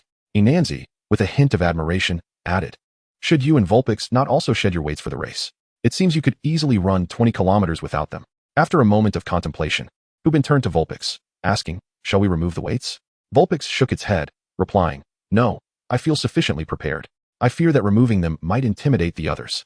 Upon hearing Vulpix's response, Hubin relayed the message to Enhancement. "Vulpix prefers to keep the weights, so we shall consider tomorrow's race as part of our training." Enhancement and Pinnacle exchanged exasperated glances, questioning the audacity of such confidence. In the afternoon, after classes concluded, Hubin bid farewell to Wu Jin and returned home to rest, preparing for the race ahead. Meanwhile, Wu Jin, Lu Yi, and the adorable Qin secretly worked on posters and cheer sticks, ready to support Hubin and Enhancement the following day. By the way, during this period, Qin has frequently trained with Hubin and has become quite familiar with Wu Jin and the others, as in their eyes, she is undoubtedly the future sister-in-law. At home, Hubin and Lu Wei are solemnly fixated on the television, the atmosphere somewhat tense. "Lu Wei, are you prepared?" Hubin inquired with a serious expression. Lu Wei appeared extremely anxious, her little face taut. She gently nodded. Taking a deep breath, Hubin steeled himself and switched on the television. At this moment, Lu Wei's breath quickened, feeling a surge of nervousness. As the screen illuminated, a skeletal figure appeared abruptly, startling both Hubin and Lu Wei. Lu Wei immediately dove into Hubin's embrace, trembling, while Hubin, equally frightened, held Lu Wei tightly. This horror film is genuinely terrifying. Midnight Skeleton, just the title alone conveys an intense sense of fear. Indeed, Hubin and Lu Wei were adequately preparing for their competition the following day, adjusting their state by watching a horror film, both of whom harbored a fear of ghosts. By the time the movie concluded, both Hubin and Lu Wei were left pale, though Lu Wei's complexion was already fair. They felt as though they had narrowly escaped a calamity. Once they managed to catch their breath, Hubin said, "Lu Wei, let us go. Accompany me to the restroom. I fear you might be scared if you stay here." At 8 o'clock on Saturday, when many office workers could have been enjoying a good rest, the entire Chun City was bustling with excitement, as crowds thronged the streets in anticipation of the thrilling marathon. In the competitor area, numerous participants were already gathered with their Pokémon, while Hubin and Enhancement, clad in athletic wear, were warming up with their Pinnacle and Lu Wei. "How do you feel about today as competition? Do we have a good chance?" Hubin asked Enhancement while bending down to stretch. Enhancement, earnestly warming up, responded confidently, "Absolutely solid." Just as Hubin was about to speak, he noticed Enhancement's movements had ceased, her gaze fixed intently ahead. Following her line of sight, Hubin beheld Qin intimately wiping the sweat from a man's brow. Sensing someone was watching him, the man turned and locked eyes with Enhancement, who recognized him and returned a disdainful smile. Without a change in expression, Enhancement turned back, coldly declaring, "You'll see my prowess shortly." Hubin, however, was not as composed. Glaring at the man, he extended an internationally recognized gesture, raising his middle finger. This incensed the man, and Qin noticed her boyfriend's unusual demeanor. Following his gaze, she spotted Hu Bin and Nanzi's retreating figures. Qin felt a bit embarrassed and offered Hu Bin an awkward smile. Ignoring her, Hu Bin turned back and continued warming up alongside Nanzi. I am determined to teach those two a lesson. I am utterly infuriated. Qin's boyfriend gritted his teeth and declared. Qin, gazing at her boyfriend with a gentle demeanor, reassured him. Oh, do not concern yourself with them. How could they possibly be your rivals? You, Jin Kaiwei, and Lei Qiu are the most formidable marathon runners. Upon hearing Qin's words, Jin Kaiwei broke into a proud smile, affirming, Indeed, how could those two novices compare to me? Chapter 47. I want his information. Wu Jin, Lu Yi, and Qin arrived, burdened with bags, to find Hu Bin and Nanzi. Noticing Nanzi's troubled demeanor, Wu Jin quietly inquired of Hu Bin, Brother Bin, what's wrong? What happened to Nanzi? Nothing much, just that girl Qin's boyfriend has upset her. Hu Bin discreetly informed Wu Jin. Subsequently, Wu Jin relayed this news to Lu Yi and Qin, both of whom were incensed. Qin directly addressed Nanzi, saying, Nanzi, make sure to teach him a good lesson. He is far too arrogant. Hu Bin, observing Qin's flustered expression, found himself smitten.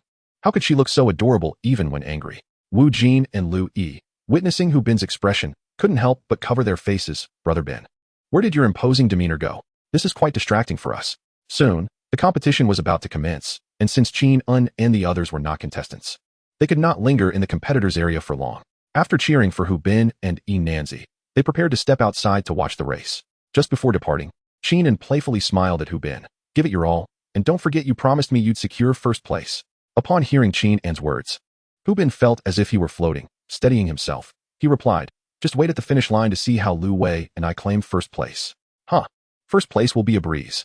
Qin giggled, playfully adjusting Hu Bin's attire. Her cheeks flushed as she said, I'll be waiting for you. After shyly turning away, she departed, leaving Wu Jin and the others to give Hu Bin a thumbs up before following suit. Hu Bin beamed, his smile rather foolish, as Nanzi watched with palpable envy. This race must be won. How could he face Miss Qin if he did not triumph?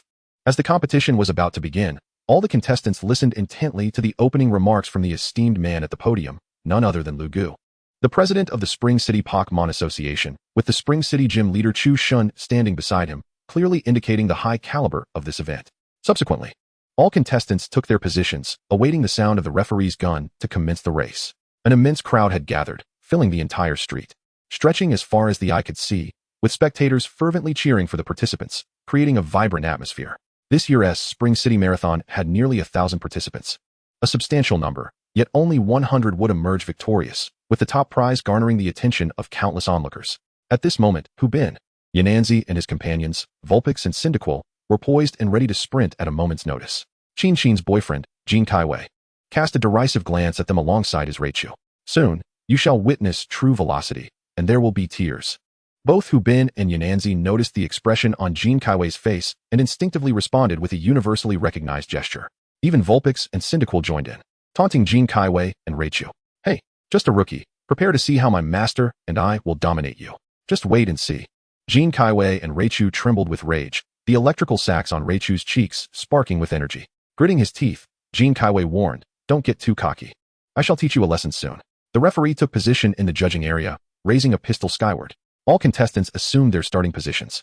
With the crack of the gun, thousands of trainers and their Pokémon surged forward, creating a magnificent spectacle. The audience's enthusiasm ignited, fervently cheering and waving their arms in support. Wu Jin, Lu Yi, and Qin saw Hu Bin and Yananzi appear and shouted encouragement. Go Bin, Zenon, you can do it. Charge ahead. Howley, Snorlax, and Qin's Youngara also lifted Hu Bin's poster in support. Go Cyndaquil. You got this, big sister. Annihilate them. Seeing the multitude of supporters rallying for them, Hu Bin, Yananzi, Vulpix, and Cyndaquil felt invigorated, enthusiastically waving back. They were brimming with energy. Hu Bin and Yananzi swiftly entered acceleration mode, overtaking competitor after competitor. Jin Kaiwei and Raichu coldly smirked at their reckless display. Clearly, they do not understand the race. Starting to accelerate from the get-go over a 20-kilometer distance? Utterly foolish. Let us see how long they can maintain this pace. In no time, Hu Bin and Yananzi surged into the top 10. At that moment, Yananzi turned to Hu Bin, saying, Bin, don't worry about me. I know your speed and stamina. You go ahead, and I'll recover my strength here. Hu Bin replied, then you do your best. I'll race ahead with Vulpix and wait for you at the finish line. With that, he and Vulpix accelerated forward. Many onlookers scoffed at Hu Bin's audacity, predicting he would soon exhaust himself. Meanwhile, the president and others at the podium were observing the competition through drone footage. President Lu Gu expressed disappointment at Hu Bin and Yananzi's behavior, remarking to the gym leader Chu Xin beside him, "Look at these young people, so eager to show off. Just wait to see how they embarrass themselves." Chu Xin, however, watched the screen displaying Hu Bin and Vulpix's rapid acceleration and remarked, "Perhaps they will surprise us this time. My instincts tell me they are formidable." Wu Jin and his companions, witnessing Hu Bin and Lu Wei's frenzied acceleration, could not help but grow anxious. "Brother Bin, truly, why do you continue to accelerate? You should conserve your strength for the remaining 18 kilometers. Qin murmured, gazing at the screen, "Trust in Hu Bin." His actions undoubtedly stem from a place of confidence. In no time, the expressions of all spectators shifted to astonishment. Just moments ago, many had derided Hu Bin and Lu Wei, yet they had now surged ahead, covering 5 kilometers at an astonishing speed without any sign of slowing down. This fellow's speed is remarkable. How can he run such distances alongside Pokémon? Is he even human? My goodness, his endurance is extraordinary. On the podium, Lu Gu was equally taken aback, his face flushed with disbelief. Chu Shun, with an air of anticipation, remarked, "As I suspected, this child is indeed formidable." President Lu Gu pondered for a moment before instructing, "Xiao He, please look into this trainer's background." "Certainly, President." Chu Xin inquired, "Are you particularly interested in this trainer?" President Lu Gu, "Indeed, he is a promising talent. Perhaps he could join the organization like Dedong and Zirue," Lu Gu replied, his tone laden with significance. Chu Shun, initially surprised, quickly came to terms with the idea. Indeed, such a promising talent should not be squandered. Chapter 48. The Hu Bin family is indomitable. Unbeknownst to Hu Bin, who was leading the marathon with unmatched speed, significant figures were already investigating his details. "Lu Wei, how are you feeling? Can you maintain this pace a while longer?" Hu Bin gasped as he ran. "Absolutely. I can keep going," Lu Wei replied confidently. Hu Bin smiled at Lu Wei. "Then let us cover another 5 kilometers before we ease our pace. We are currently in the stratosphere." Lu Wei beamed with pride. "Let us prepare to bring home the trophy." The competitors behind them were filled with despair. What kind of athlete was the man ahead, accompanied by Lu Wei?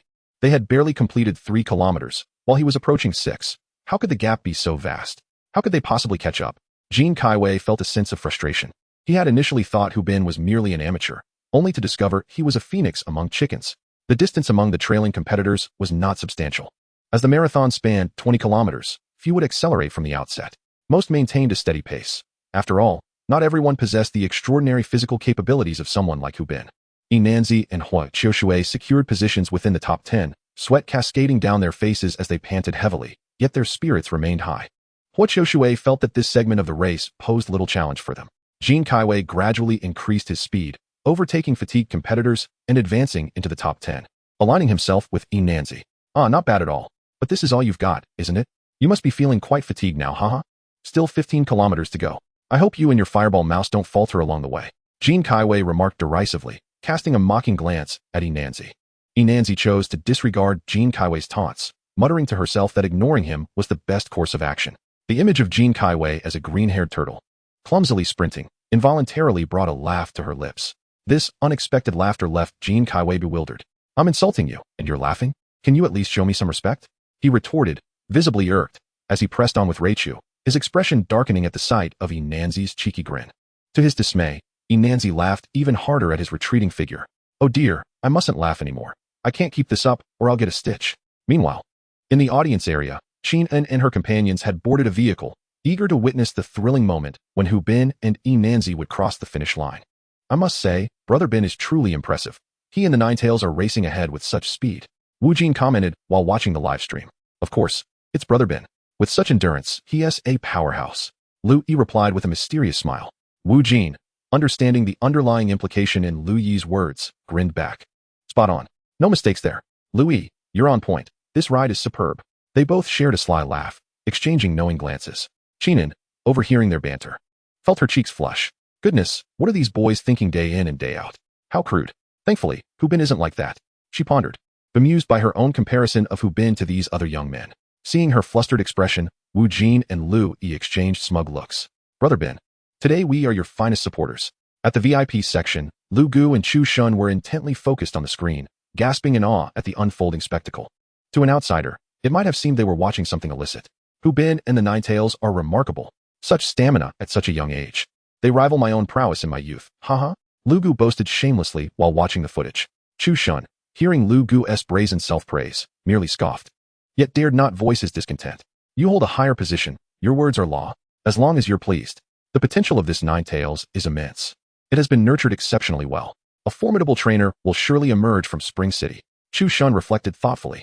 Chairman Lu, the documents you requested are ready for your review, announced Secretary Xiao He, approaching with a tablet in hand, extending it respectfully to Lu Gu. Thank you for your hard work. Lu Gu acknowledged his secretary before opening the tablet to peruse Hu Bin's information. Curiosity piqued, Chu Shun leaned closer to President Lu Gu, both engrossed in the materials concerning Hu Bin. Ah, he hails from the same school as Zirue and Dedong. Quite remarkable, truly a prodigious talent. Lu Gu remarked as he perused the documents. Chu Shun smiled subtly, continuing to study Hu Bin's profile. Upon encountering the names of Hu Bin's family, his pupils slightly constricted, and he murmured, so, he is the child of brother Hu and sister Zhao. No wonder he excels. Lu Gu, taken aback by Chu Shun's words, inquired, do you know Hu Bin's parents? Indeed I do. Hu Bin's father, Hu Jiaxing, and his mother, Zhao Lifang, were my seniors at Moda University. His younger brother, Hu Jiawang, was my classmate, remarkably talented individuals all. Eventually, they became professors at a university in the Alola region. I had initially thought they would take their child with them, yet I never anticipated they would remain in Chuncheng. Lu Gu pondered for a moment before asserting, in that case, it appears there are no issues with Hu Bin's family. His joining the organization can certainly be incorporated into our plans. Chu Shun responded with a knowing expression. This is essential, truly. A tiger's offspring cannot be a mere dog. The entire family is formidable. Lu Gu, intrigued, asked, it seems you have first-hand experience with the prowess of Hu Bin's family. Chu Shun chuckled wryly. My ascent to becoming the master of the Chuncheng dojo is wholly attributable to the guidance of brother Hu and his family during my university days. You cannot fathom just how formidable the three great kings of Kyoto University were. Lu Gu gasped, what manner of family is this? How can they be so terrifying? Chu Shun fell silent, lost in recollection, yet the image of Hu Bin and his Vulpix, racing fervently, brought a soft smile to his face. Having completed a grueling 10 kilometers, Hu Bin and his Vulpix arrived at the supply station, visibly fatigued, beads of sweat cascading from them. The staff, momentarily stunned, provided ice water and chocolates to aid in their recovery. How is it that this contestant and his Vulpix are so formidable? They just ran an entire 10 kilometers without pausing, and they appear to be in fine condition. Surely, they must be extreme sports professionals. Yet, even extreme athletes cannot possess such stamina. Chapter 49, The Dullness of Destruction. At that moment, Hu Bin and his Vulpix leisurely snacked and sipped water at the supply station, even pulling out their phones to watch the live broadcast of the competition. Many contestants, their spirits faltering, lamented, while we are still at the 6-kilometer supply station. You have already reached 10 kilometers. Must you be so swift? This is not an 800-meter sprint. Could you not show some respect for the pace a normal human should maintain in a marathon? As they observed Hu Bin and his Vulpix casually enjoying their snacks, large drops of sweat falling from them, the other contestants assumed Hu Bin had exhausted his energy. Many felt compelled to catch up, thinking, if not now, then when? Motivated by this, several contestants resumed their journey, one after another, with scarcely any rest. Jin Kaiwei could no longer remain idle. Observing numerous competitors who had barely rested before resuming their run, coupled with Hu Bin's demeanor in the video, he felt this was an opportune moment. Thus, he charged out of the supply station with his Raichu, continuing his sprint. Meanwhile, Enanzi, cradling her Cyndaquil, watched the participants stream out of the supply station, unperturbed. She understood that now was not the moment for haste. It was essential to replenish her energy, lest she suffer greater fatigue later. Consequently, she and Cyndaquil leisurely drank water and savored chocolate to restore their stamina, showing no signs of urgency. Upon noticing Enanzi's lack of haste, Jin Kaiwei scoffed. Out of energy, are we? You are merely fit to be my backdrop. Gradually, he accelerated his pace, climbing to third place as he continued toward the supply station where Hu Bin awaited. Hu Bin and his Vulpix had regained their strength. Although they were no longer in their peak condition from the beginning of the race, they were still in commendable shape. When Hu Bin saw so many competitors rushing out of the 6-kilometer supply station after only a brief rest, he was taken aback. The human spirit of competitiveness was indeed formidable. They were pushing themselves too hard. Yet, Hu Bin and Vulpix remained unfazed, continuing to enjoy the cooling effects of Vulpix's snowflake service while watching the video with amusement. Before long, Enanzi and Cyndaquil had sufficiently rested and promptly rejoined the race. With newfound confidence, Enanzi declared, Cyndaquil, let us pick up the pace. It's time for our splendid comeback. Understood. No problem at all. Cyndaquil responded enthusiastically. Enanzi focused intently on accelerating forward with Cyndaquil. At that moment, a radiant glow emanated from Cyndaquil once more, only to fade shortly thereafter. Enanzi, unaware, pressed on, while Cyndaquil, noticing the glow, thought it had mastered the move and felt quite pleased. Soon, They were merely a kilometer away from the 10-kilometer supply station. Many competitors and their Pokémon were struggling. Having not rested adequately at the previous station, they found it increasingly difficult to continue running, their legs feeling as though they were weighed down with lead. Jin Kaiwei was also feeling the strain, realizing he had acted impulsively. He was exceptionally fatigued. And Raichu was panting heavily, tongue lolling out. Seizing the opportunity, Enhancement, fortified with ample energy, surged ahead, surpassing one competitor after another, swiftly entering the top 10. Hubin, watching the video of Enhancement and Cyndaquil, beamed with delight. Their performance was truly commendable. Vulpix, let us get moving. It's time for them to experience the dread of being dominated by the Dark Lord, he exclaimed. Hee. Vulpix sweetly responded, mirroring Hubin's enthusiasm. Thus, the white lightning, Vulpix, and the formidable Hubin transformed into a radiant beam of light, continuing their swift journey toward the finish line. Although their pace had noticeably slowed compared to the outset, they remained remarkably fast. The staff at the supply station were left astonished. How could they maintain such speed? Shouldn't they take a moment to rest? The competitors were desperately racing, nearly closing in on them. Yet here they were, sprinting again, which would surely rattle the contestants' spirits. As anticipated, many competitors were nearing the supply station, believing they had caught up with Hubin, eager to let him experience the consequences of the tortoise and the hare.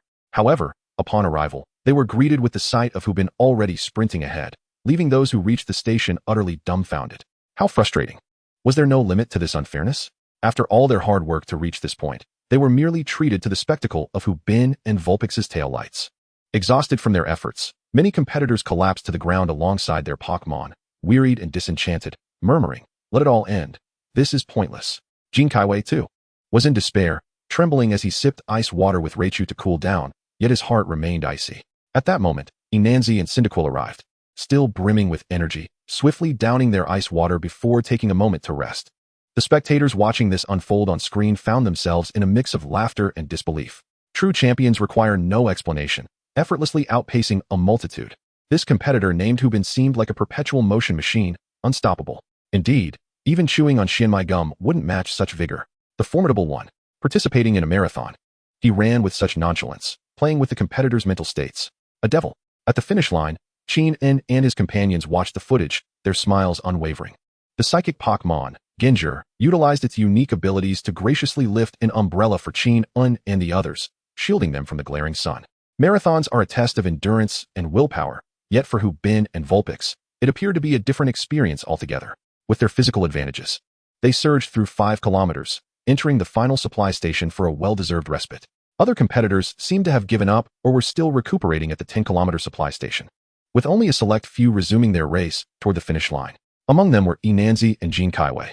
Enhancement and Cyndaquil maintained a commendable state, while Jin Kaiwei, being an experienced marathon runner, had restored much of his energy after a brief rest. Now, Enhancement and Jin Kaiwei found themselves among the top 10, each vying for position, refusing to yield to the other. Yet, there was a certain silence between them. It wasn't a lack of desire to exchange banter, but rather a fear that speaking would disrupt their breath. Enhancement worried that if Jin Kaiwei spoke, a smile would escape him, causing him to lose the strength to continue running. The only thing left to do now is to run while contemplating how to overtake, exchanging fierce glances. Chapter 50. The evolution of Enhancement's belief. Let the fire mouse evolve. Hubin, far surpassing all his competitors, along with his Vulpix, resumed their antics after a brief respite, albeit at a more leisurely pace. Vulpix, this championship is as good as ours. Let us celebrate with a grand feast when we return home tonight. Upon hearing the mention of a feast, Vulpix's eyes sparkled with excitement, eagerly bobbing its little head in anticipation. Yay, big portions await. In stark contrast to their carefree demeanor, the other competitors were struggling, each one laboriously dragging their weary bodies to the final supply station. Here, the true limits of endurance and willpower were being tested. Meanwhile, Hubin and Vulpix appeared to be playing, utterly unfazed by any physical strain. Many competitors and their Pokémon watched Hubin and Vulpix with a sense of resignation, pondering the futility of their efforts. No matter how fast they ran, victory eluded them. It seemed wiser to rest and aim for second place instead. Enhancement and the Fire Mouse had only trained for a month and lacked the advantageous skills that Hubin and Vulpix possessed. Their strength was rapidly waning, sweat dripping onto the ground as they gasped for air. On the other side, Jin Kaiwei and Raichu were also nearing their limits. Originally, they wouldn't have been this exhausted, but the frantic pace of the first segment had drained their stamina, rendering the subsequent rest inadequate. An eerie silence enveloped the entire supply station, with everyone too fatigued to converse, breathing heavily instead. After a brief respite, all the competitors and their Pokémon gritted their teeth and pushed through the final 5 kilometers. Bin and Vulpix led the pack, now aware that the crowd was cheering for them. In the distance, they could see Qin and Wu Jin and Lu Yi fervently waving at them. With only 100 meters remaining to the finish line, the staff had positioned the red tape in anticipation of the champion's arrival. Vulpix, let us accelerate and embrace our victory, Bin said with a smile. Yay, let us go, Bin and Vulpix shouted in unison, summoning every ounce of strength to dash towards the finish line. The audience erupted in fervor, showering the champions with thunderous applause and cheers.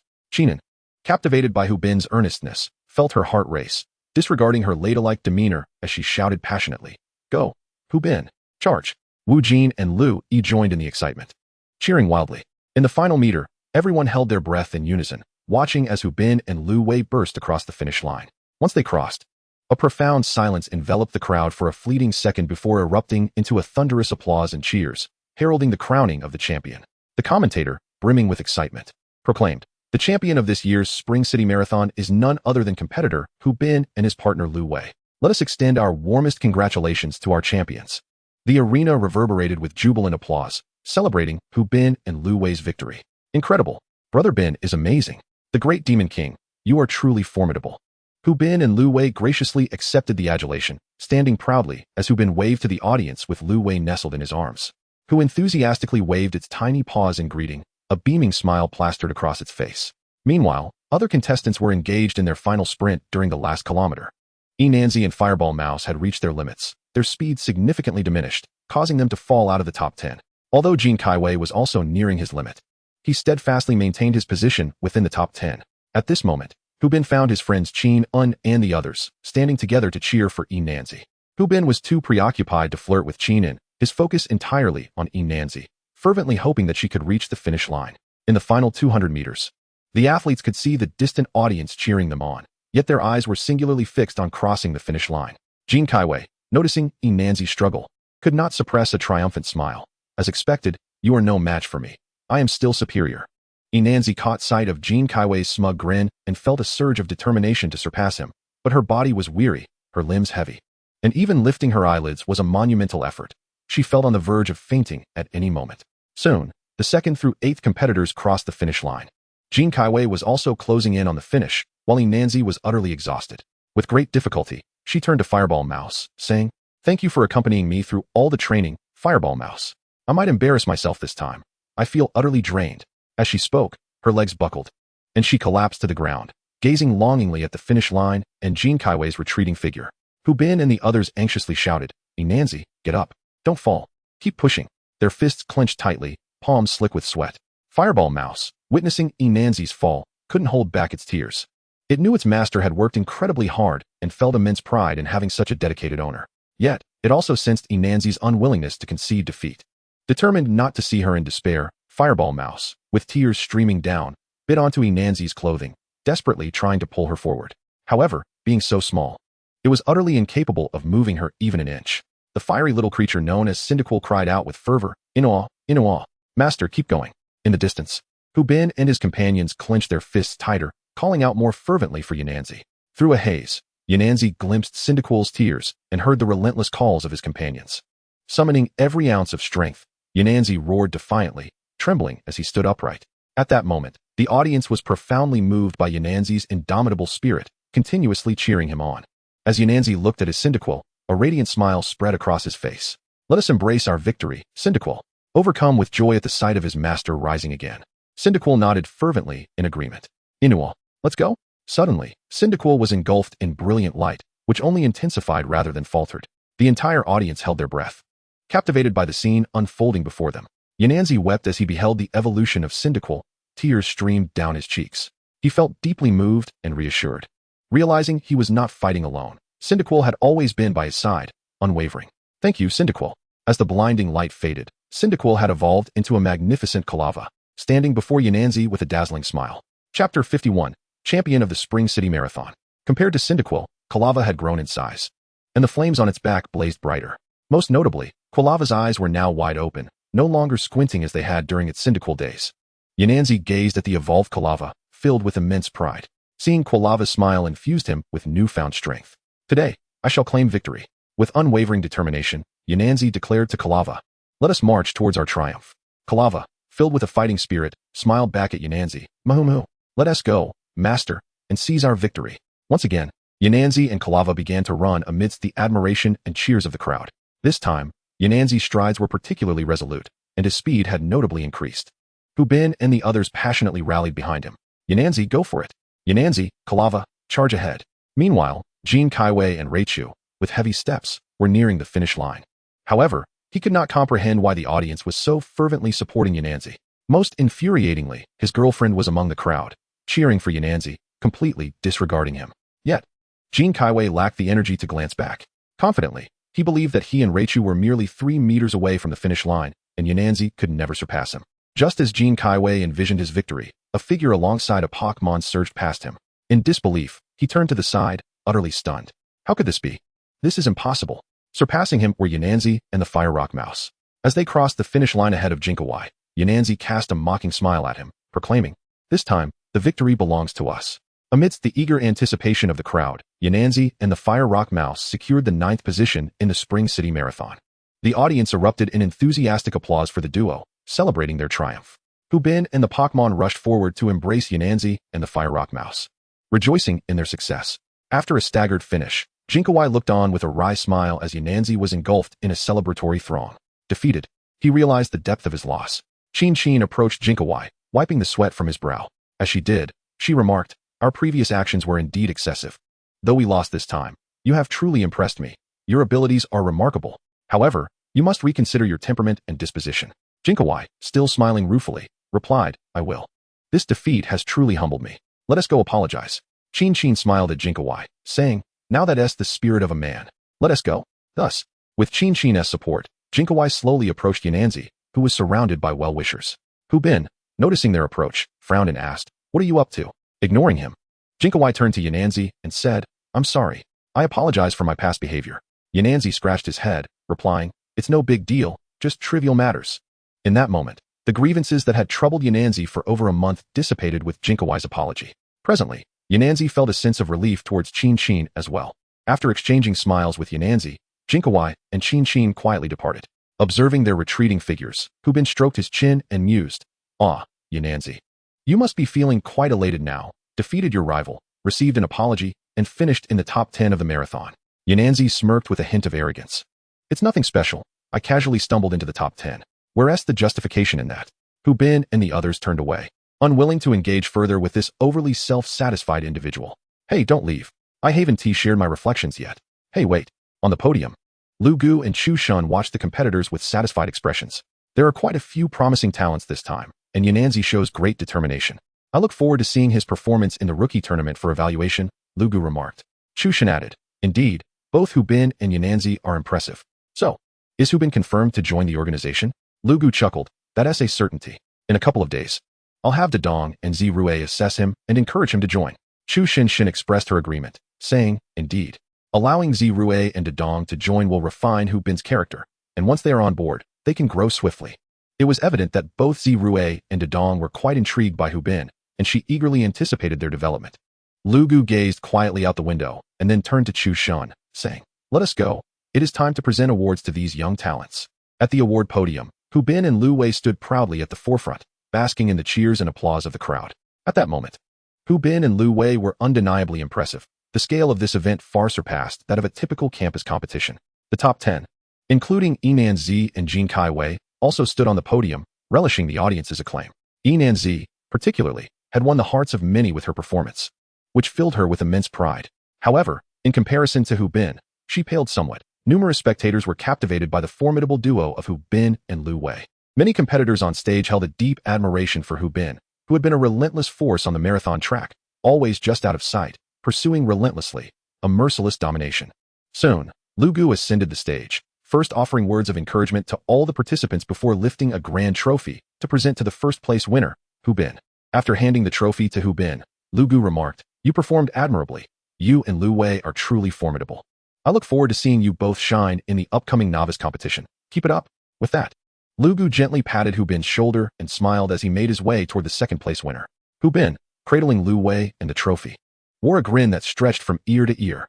This time, Hu Bin and Lu Wei had achieved remarkable success. They could finally set aside their financial worries. Overwhelmed with joy, tears of happiness streamed down their faces. Enanzi and Hua Yanshu also received a medal and a cash prize of 50,000 yuan. Their delight evident as they beamed broadly. Enanzi's accomplishments in this competition were substantial. She validated her abilities, received apologies, garnered fans, and earned prestige.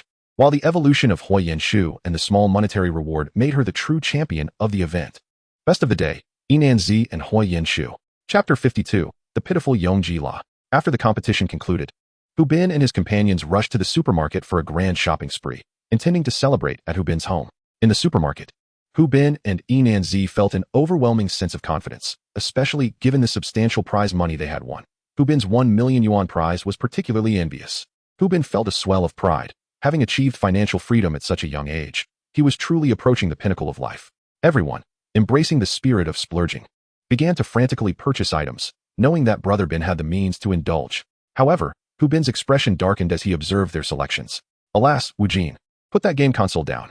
We are here to dine together. What do we need that for? He exclaimed. Louis, what on earth are you doing? Buying a television? Do I not already have one at home? What are you doing, Nancy? Put your hands down. What else with the electric scooter?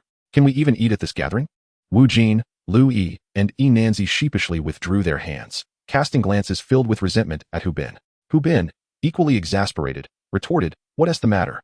Just look at you all. Is this how one behaves?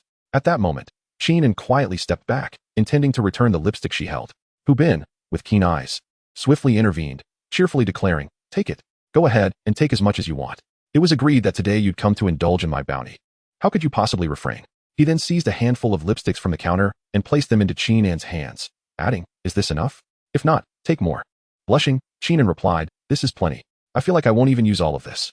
Meanwhile, Wu Jin and the others watched in growing irritation, their faces betraying their discontent with Hu Bin's double standards. Ah, Hu Bin, we see through you. A man who forsakes his brothers for a woman, indeed. Brothers are as close as siblings. If for a woman's sake, they can be cast aside. Noticing the glances from Wu Jin and the others, Hu Bin felt his face flush with embarrassment, feigning ignorance to their stares. Soon, they amassed a considerable quantity of ingredients and beverages. Hu Bin cheerfully paid the bill, while Qinan, with a blush akin to that of a ripe apple, marveled at the bag brimming with lipsticks. Is this the first gift Hu Bin has ever given me? How delightful. Wu Jin, Lu Yi, and Enanzi trailed behind Hu Bin and Qinan, carrying their burdens in silence, their expressions reflecting their displeasure at the couple's sweetness. Hu Bin, we see you for who you truly are. Once home, they placed the ingredients in the kitchen and chilled the drinks.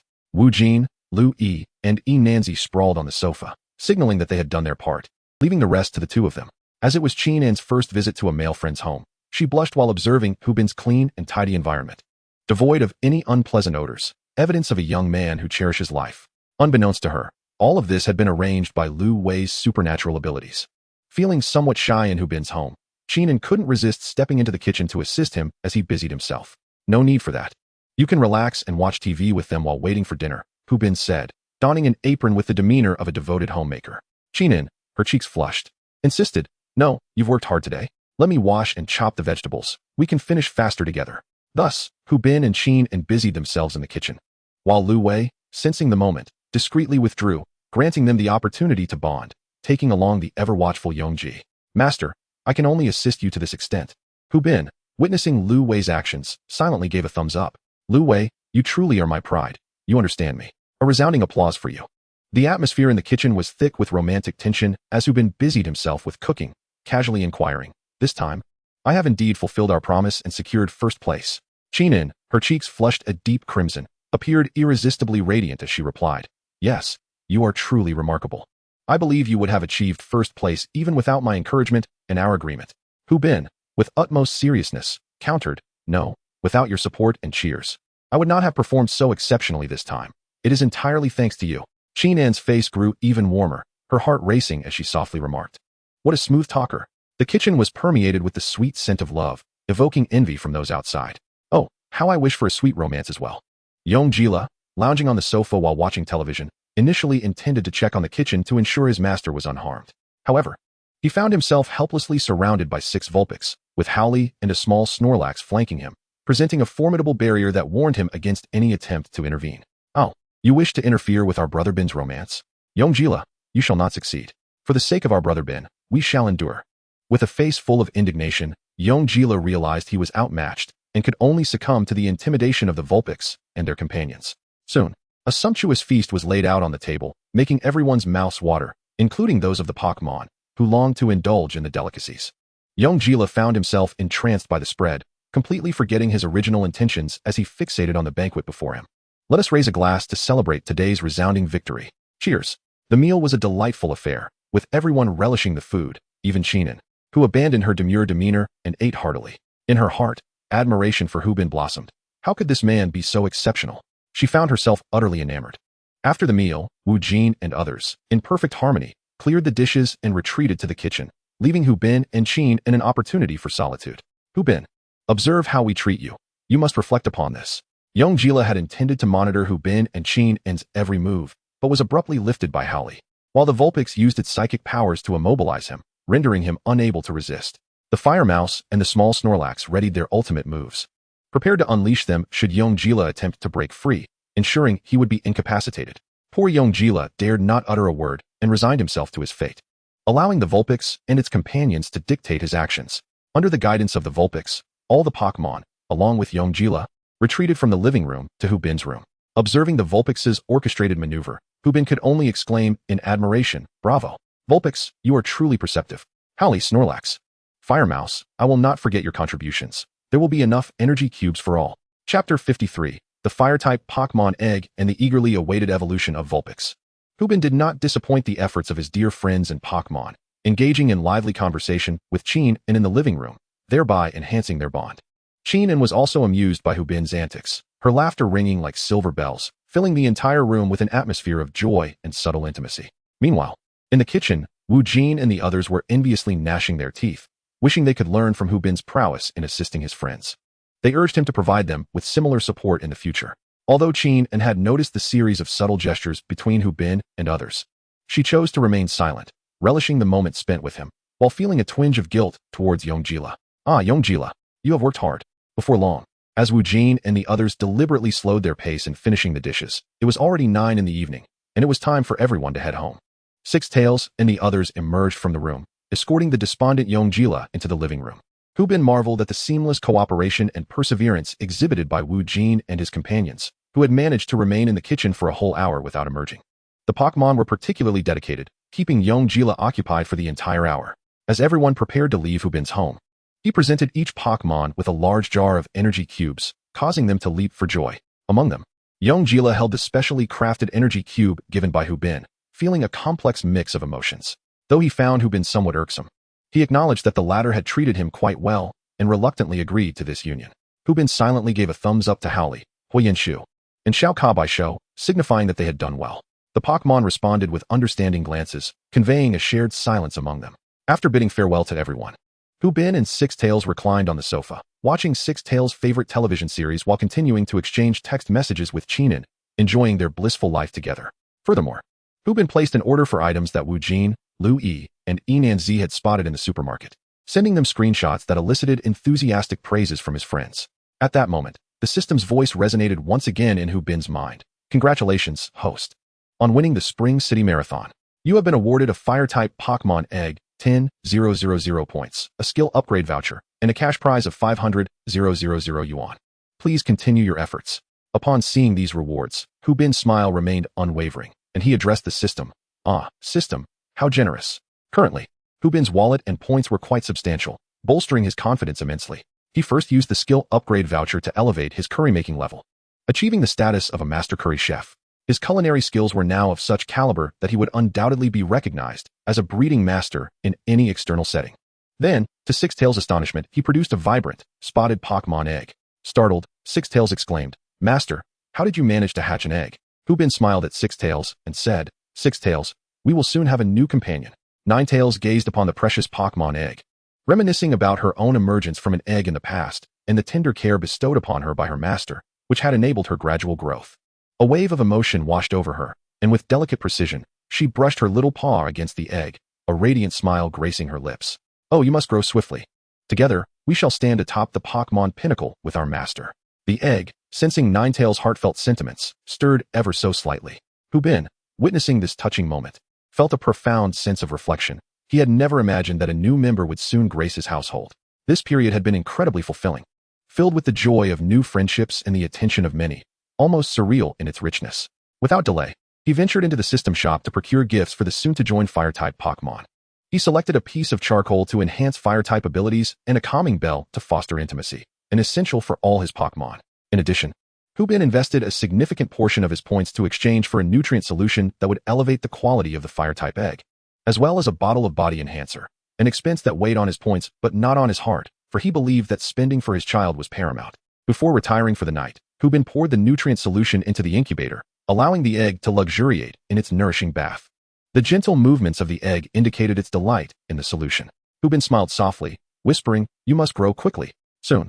Your brother Ninetales and I will take you on adventures."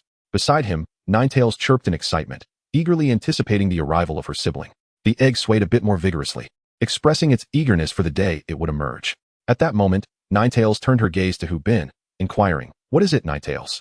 Hubin asked, puzzled. Ninetales, using her psychic abilities, levitated a book from Hubin's bookshelf, flipping through the pages fervently until she reached the desired one, presenting it to him. Hubin observed that Ninetales was perusing the Pokédex, initially believing she was searching for the Fire-type Pokémon that would be her brother. He accepted the Pokédex with a cheerful demeanor, only for his smile to falter as he realized that it depicted not a Fire-type Pokémon, but rather her evolution, an elegant and powerful Ninetales, adorned with ice and fairy attributes. Looking at Ninetales, who was filled with longing, Hubin earnestly asked, "Do you wish to evolve into Ninetales?" Ninetales nodded, her eyes resolute as she declared, "I want to become stronger, the best and strongest partner for our master." Hubin was taken aback, gently lifting Ninetales into his arms and tenderly responding, "Is this desire inspired by the evolution of Cyndaquil?" Ninetales gazed at him with her large, expressive eyes, softly nodding in affirmation. Hubin gently patted the little Vulpix's head and said, "Very well. I shall prepare a piece of ice stone for you when the time comes, so you can evolve. However, you must promise not to disregard me after your evolution." Deep down, Hubin felt reluctant to see his adorable little Vulpix transform, yet he quickly reconciled with the thought, every child must eventually grow up, and all one can do is support their aspirations. He harbored a lingering worry that he might end up like Ash from the anime, with his little Charizard no longer obeying his commands after evolution. Sensing her owner's unease, Vulpix affectionately kissed Hubin and smiled sweetly at him. Hoo. Little Vulpix will always be by her master's side and will never ignore him. Hubin felt Vulpix's heartfelt assurance and hugged her tightly, affirming, "Indeed." Chapter 54. The Jester is none other than oneself. Monday arrived, heralding another school day. After Hubin and Vulpix lazily rose from bed, they completed their morning routines, donned their backpacks, and set off for school, with a Pokémon egg in tow. "Wow, Hubin, how come you have another Pokémon egg?" Upon entering the classroom, Wu Jin, who was already chatting with classmates, noticed Hubin's arrival with yet another egg. His curiosity piqued. "Oh, this? My parents brought it back from Alola for me." Hubin replied, thinking to himself, "How could I possibly divulge that I possess a system? I can only make my father bear the blame." In the classroom, many classmates were captivated by Hubin's Pokémon egg, their eyes gleaming with envy and, more so, curiosity. Numerous students inquired about the nature of the Pokémon within. This creature is currently known to be of the fire type, yet its specific identity remains a mystery. Hubin responded cheerfully to each question posed by his peers. Wu Jin and Lu Yi, having just arrived in the classroom, circled around the Pokémon egg, propping their chins on their hands, seemingly determined to scrutinize every detail of the egg. Wu Jin murmured as he turned, "This is remarkable. Even before it hatches, I can sense its immense strength." Lu Yi chimed in, Indeed. It already exudes a formidable aura. How do you perceive that? Is there any scientific basis for your assertions?" Hubin listened incredulously to their nonsensical banter. Wu Jin and Lu Yi replied with unwavering confidence, "Bingu, you must trust us. Our instincts are never wrong." Hubin gazed at them intently, demanding, "And what is your basis?" After a brief silence, they responded in unison, "None." Hubin rolled his eyes at them and retorted, "Then what nonsense are you spouting about strength? I thought you possessed some extraordinary abilities." Meanwhile, on the school rooftop, Dedong and Zirue were admiring the scenery, clearly skipping class. Dedong, while watching a flock of Pidgeys soaring in the sky, remarked, "What do you think of Hubin?" Zirue, gazing absently at the heavens, replied, "Didn't President Lu Gu say we should test him? We'll know more once the evaluation is complete." With a brilliant smile, Dedong expressed his admiration, remarking on the strength he perceived in the other. "Well then, it's time for you to face this challenge. I shall merely float along." Zirue maintained his usual nonchalant demeanor. Dedong shot him a sidelong glance. "You're just lazy, leaving all the tough tasks to me. Please, act like a decent person." Zirue smiled faintly and turned to depart. "Dedong, I'm counting on you." Dedong watched Zirue's retreating figure, his face a portrait of resignation, but it swiftly transformed into a radiant grin. "However, I am quite eager to see how Hubin performs this time." In the classroom, Hu Bin feigned attentiveness to the teacher's lecture on type advantages while gazing at his Pokémon egg. Dear one, you ought to listen to the teacher. This is excellent prenatal education, and it will benefit you greatly. Pay close attention. Hu Bin silently admired his own ingenuity, thinking who else could conceive of using the teacher's lessons as a means to educate a Pokémon egg. After all, education must begin from the very shell. Truly, I am remarkable. Meanwhile, the poor Pokémon egg trembled slightly. Hu Bin mistakenly believed it to be enthralled by the knowledge being imparted. In reality, the egg shook with indignation. If it could speak, it would surely lament, I am still so young. Why must my master burden me with so much? Are you a devil, master? Finally, the end of the school day arrived. Hu Bin roused the slumbering Wu Jin and Lu Yi, who had been lost in sleep, and irritably declared, it's time to get up. If you continue to sleep, you'll find yourselves back in class. Wu Jin and Lu Yi, still groggy, expressed their displeasure. Haven T, we already finished school? Why would you say we must get up for class? Because I fear that when you awaken, it will already be Tuesday morning, and you'll seamlessly transition back into class. Hu Bin said with a playful grin as he observed the two. Dude. Wu Jin and Lu Yi wiped the drool from their mouths and retorted. Today, Miss Qin and bid farewell to Hu Bin and the others, as she needed to prepare for the upcoming Spring City Newcomer tournament. Her parents placed significant importance on this, purchasing her a ticket to the Fanyuan region for training. Upon hearing this news, Hu Bin felt a wave of despair wash over him, just as he was growing closer to Qinin. She was now off to the Fanyuan region for training. Sensing Hu Bin's distress, Qinin gently reassured him, I'm not leaving forever. The Newcomer tournament is still over a month away. I need to train diligently. Otherwise, if you get into a good university, I want to be able to see you. At this, Qinin's face flushed crimson. Upon hearing her words and witnessing her blushing cheeks, Hu Bin felt his heart melt in an instant. With his own face now flushed, he replied, all right then, just remember to call me every day. Qinin, her eyes glistening with unshed tears, nodded in agreement, her cheeks still aglow. At this moment, Hu Bin and Qinin gazed deeply into each other's eyes, oblivious to Wu Jin, Lu Yi, and the recently arrived Nanzi, who were there to bid them farewell.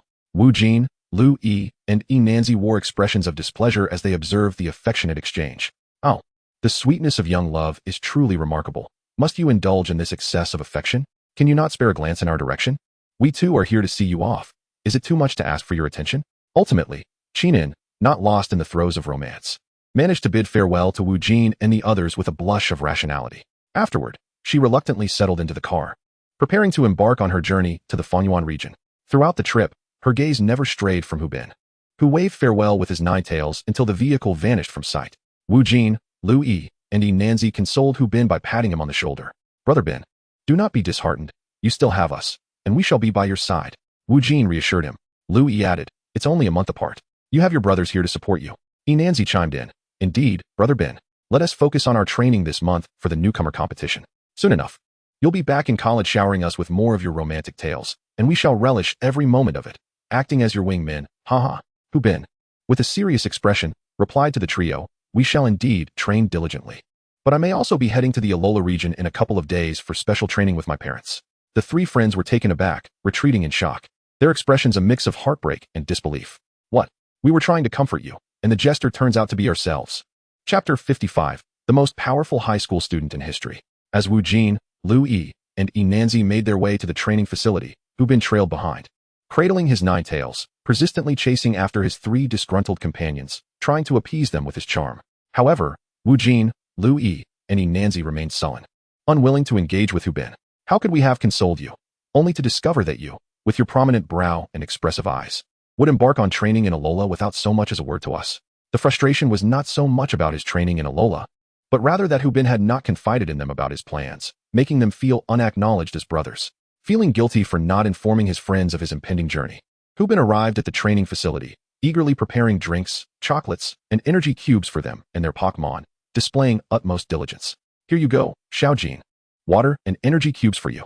Remember, training must be balanced. Do not overexert yourself. And Xiaoyi, I have prepared energy cubes for your Snorlax, along with some delicious chocolates. Hu Bin called out. Nanzi, here is my specially formulated energy cube, crafted just for your fire mouse.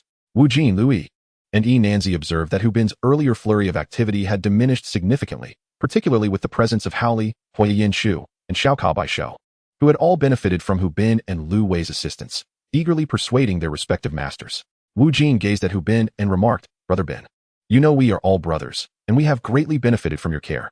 We are not against your trip to Alola. In fact, we are genuinely happy for you. However, we hope you will not hide things from us in the future. Lu Yi and Nanzi nodded in agreement. Hu Bin, with a face full of remorse, replied, I apologize, brothers, it's my fault for not sharing this matter with you. Wu Jin, Lu Yi, and Nanzi chuckled, finally unable to maintain their composure. Ha, Brother Bin.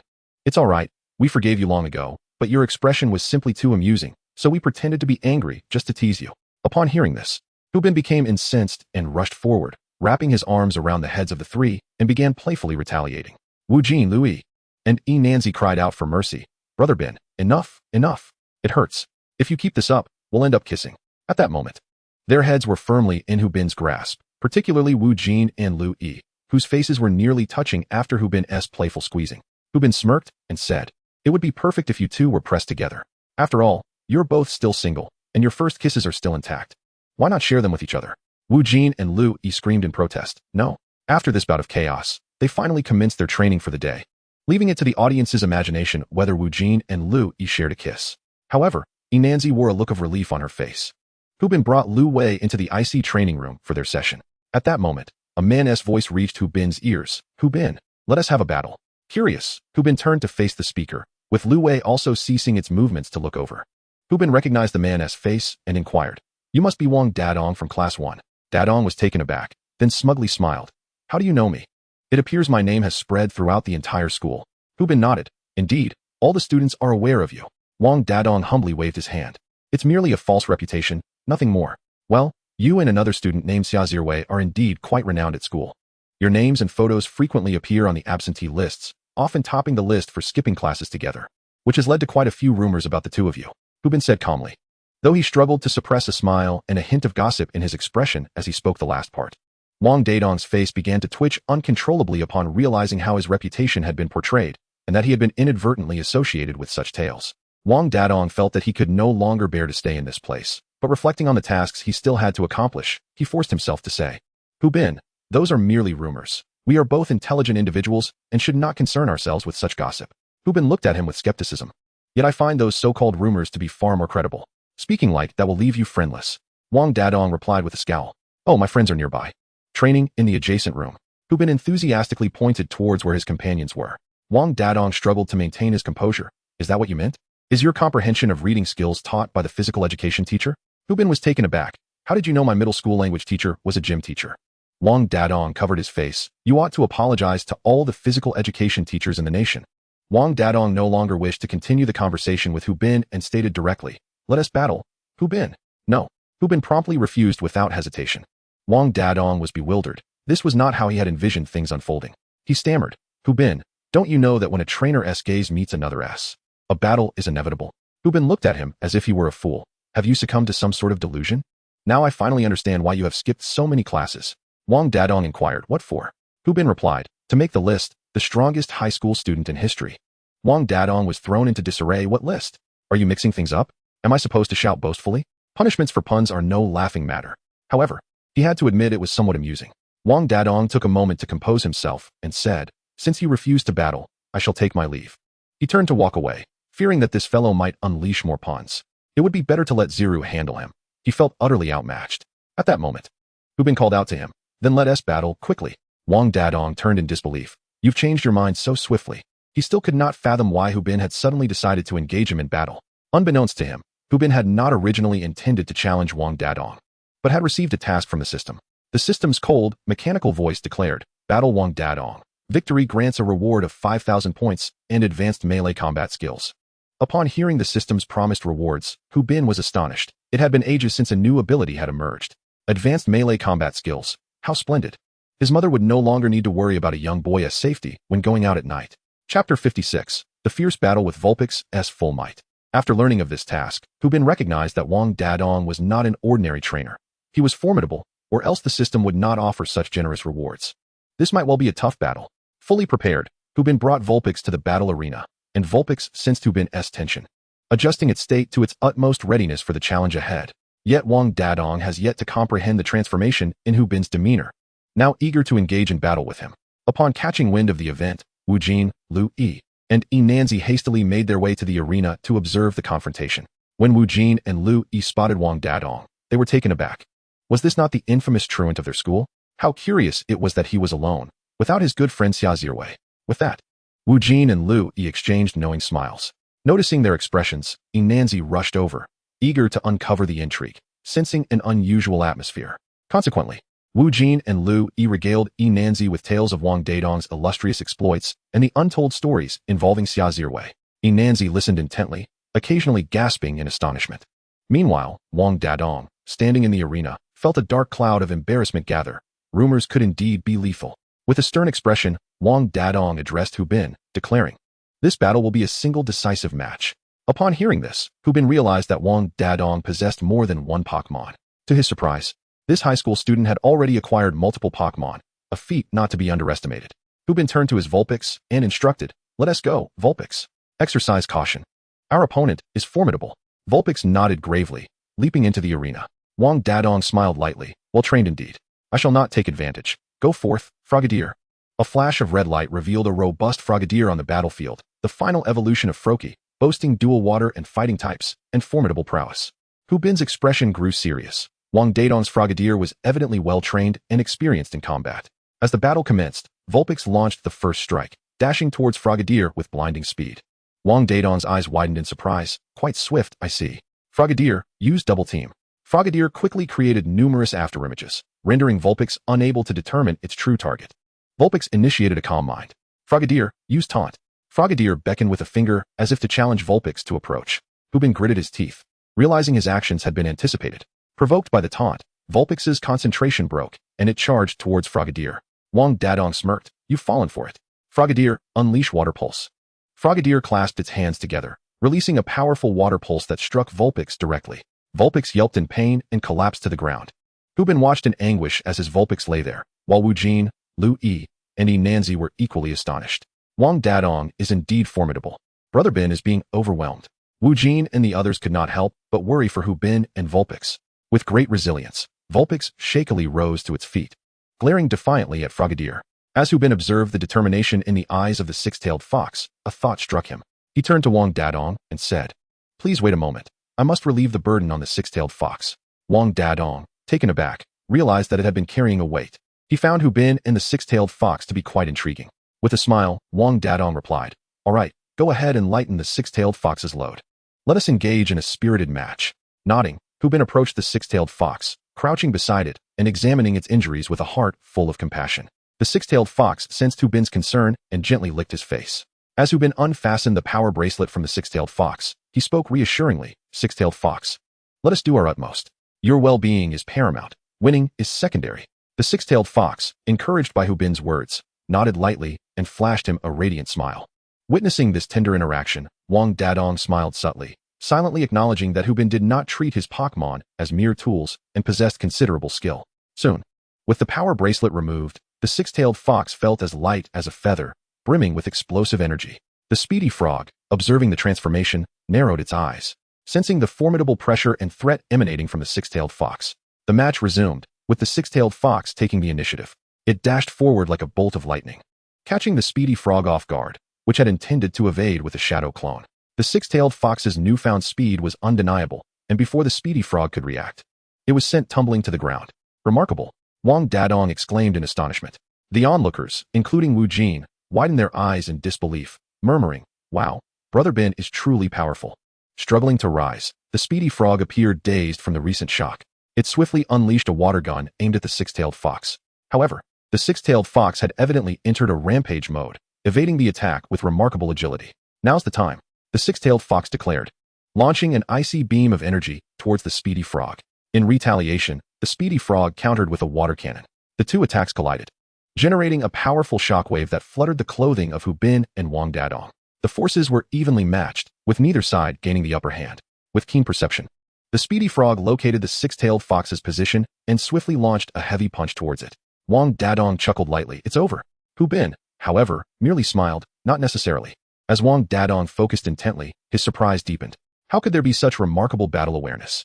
The heavy punch landed on the six-tailed fox.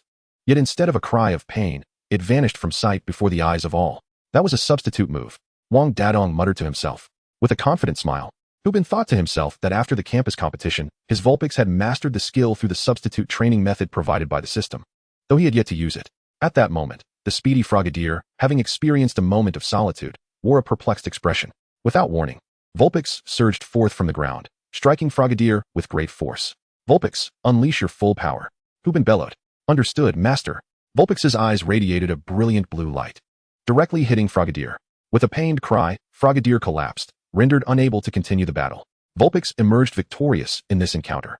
Chapter 57. The thoughts of Lu Gudadong recalled his Frogadier and remarked to Hu Bin with a grin. Not bad. That substitute technique was quite effective.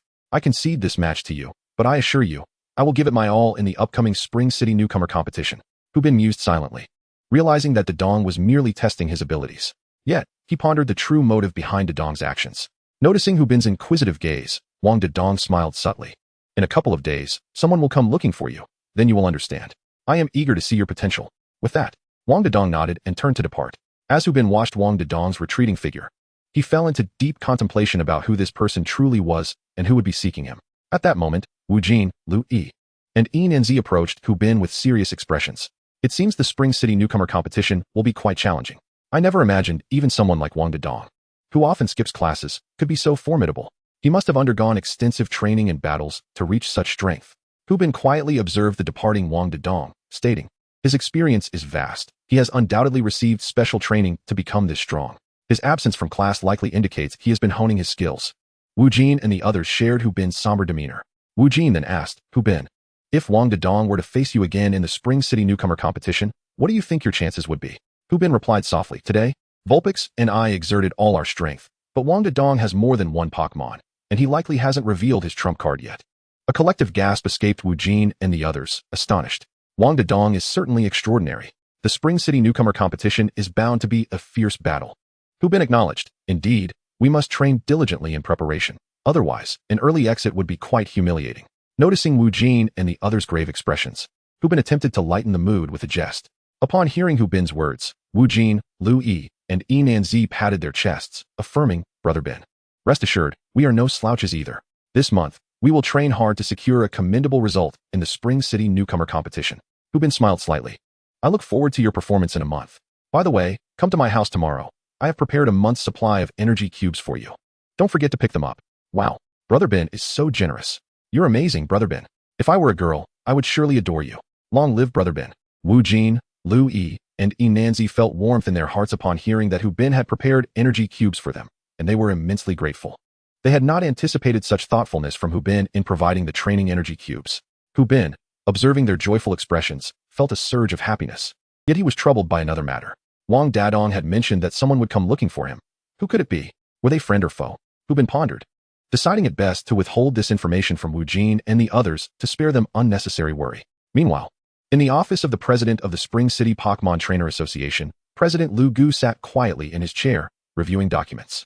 He then looked up at Xia Ziru and inquired, what do you think the outcome of the duel between Dadong and Hu Bin will be? Xia Ziru, maintaining his customary icy demeanor, replied, I do not know. Lu Gu, accustomed to Xia Ziru's attitude, slowly responded, can you not speculate at all? You are familiar with Dadong's strength. However, I do not comprehend Hu Bin's abilities. He eludes my understanding. Xia Ziru continued to answer without a hint of expression. President Lu Gu sighed. Your personality is truly difficult for most to handle. Only someone as thick-skinned as Wang Dadong could befriend you. At that moment, the door swung open, and a scowling Wang Dadong strode in, addressing President Lu Gu. President, how can you speak ill of me in my absence? How do you expect to lead when you hurt your subordinates' feelings? Such disrespect for age.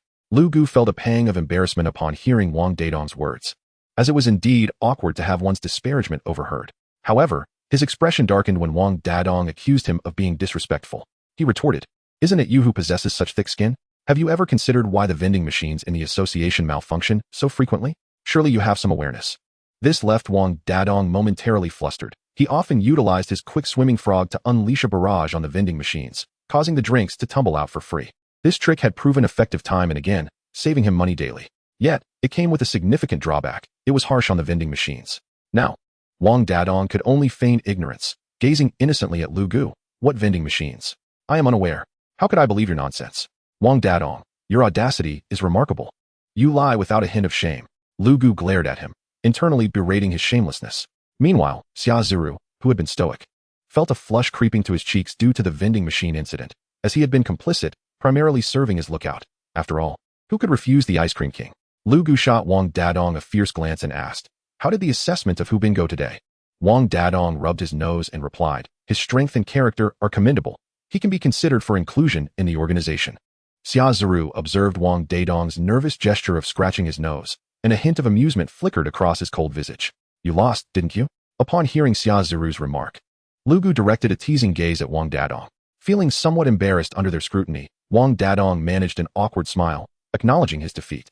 Even the strongest high school student in history can face loss, Lu Gu quipped mockingly. This Hubin indeed possesses considerable potential. Xia Ziru joined in the jest, saying, Brother Dadong, TSK, you're truly lacking. Wang Dadong, unwilling to engage with these two men who had unleashed their sarcasm, turned his gaze elsewhere. Lu Gu, sensing the moment, ceased his teasing and thoughtfully suggested, bring Hubin over tomorrow. He is a promising trainer, and I believe with the right nurturing, he could become a pillar of our organization. Xia Ziru, regaining his usual icy demeanor, nodded at Lu Gu before leading the still sulking Wang Dadong out of the president's office. Once Xia Ziru and Wang Dadong departed, the office fell into a profound silence.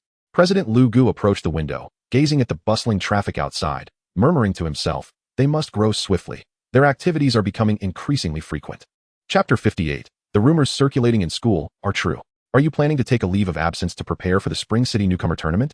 At this moment, Hubin's homeroom teacher inquired. Yes, teacher. This time, I aspire to achieve a commendable rank in the Spring City Newcomer tournament.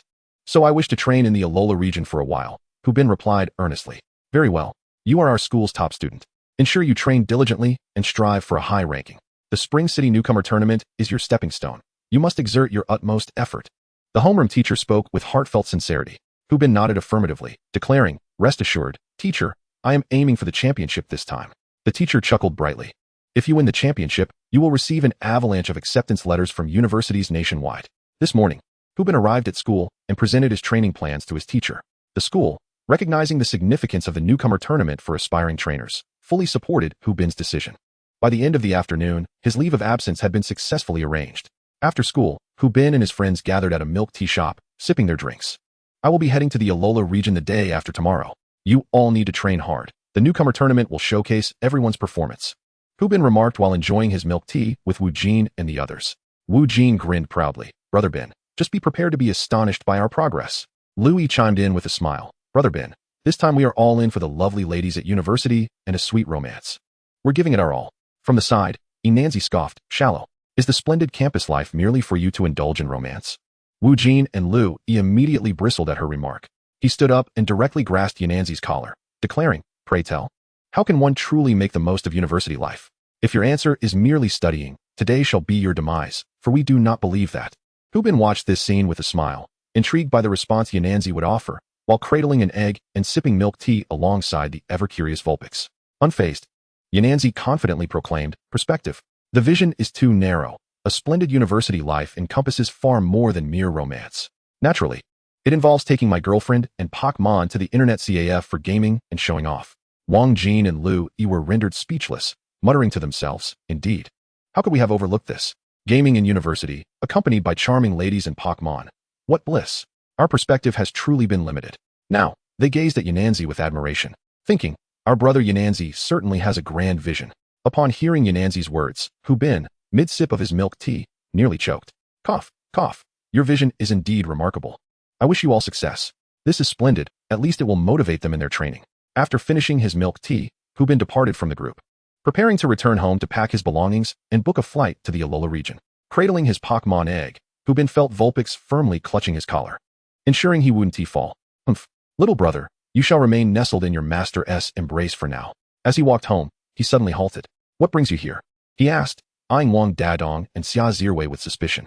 Wang Dadong, upon spotting Hubin, smiled and said, we have been waiting for you for quite some time. Hubin furrowed his brow, as Vulpix leapt down to stand protectively in front of him, poised for action. Do not be alarmed, we mean no harm. We simply wish to invite you to join our organization. Xia Zirwei addressed Hubin.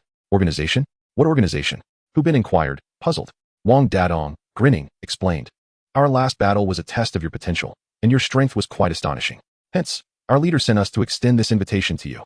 Oh, that explains why you mentioned someone would come to seek me, Hubin realized. Therefore, we kindly request that you accompany us. Our leader wishes to meet you. Xia Zirwei maintained his icy demeanor. Do you not perceive that your tone resembles that of someone summoning me to the police station? Hubin remarked, feeling as though he were a wanted criminal in the presence of Xia Zirwei, who said nothing in response. Wang Dadong stepped in to ease the tension, addressing Hu Bin. Do not mind him. He is merely expressionless and not one for conversation. Xia Zirui shot Wang Dadong a glare, clearly displeased with the description. However, upon witnessing Xia Zirui cast a sidelong glance at Wang Dadong, Hu Bin inhaled sharply, contemplating that the rumors surrounding the two of them at school were indeed true. What a remarkable scene. Struggling to suppress a smile, Hu Bin addressed the pair. Well, I can accompany you, but could you kindly enlighten me on our destination? Otherwise, I find myself rather uneasy. Naturally, unease was warranted.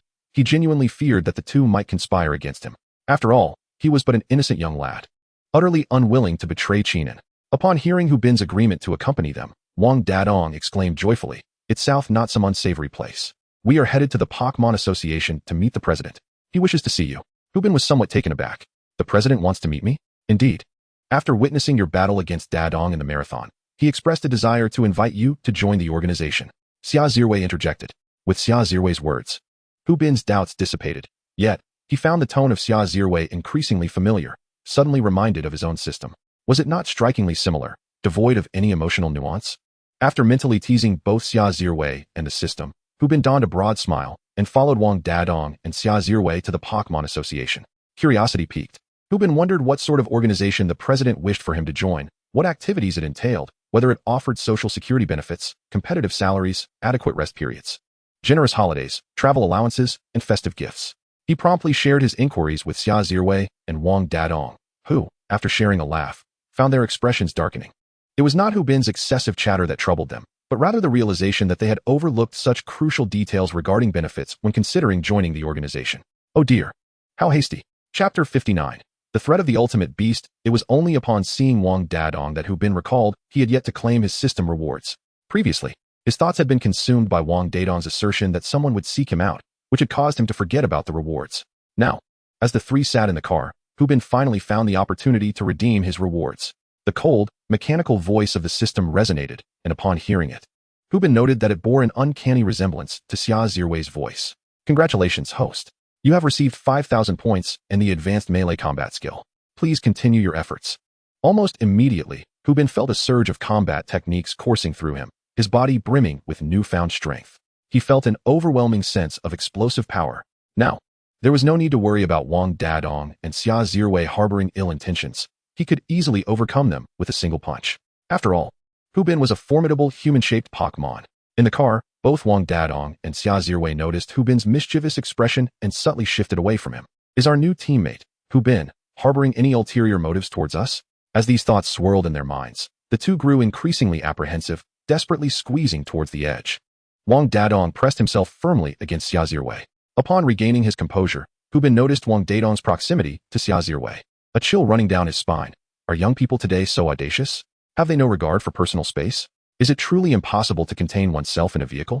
With such thoughts, Hu Bin shifted vehemently in the opposite direction, feigning nonchalance as he gazed out at the passing scenery.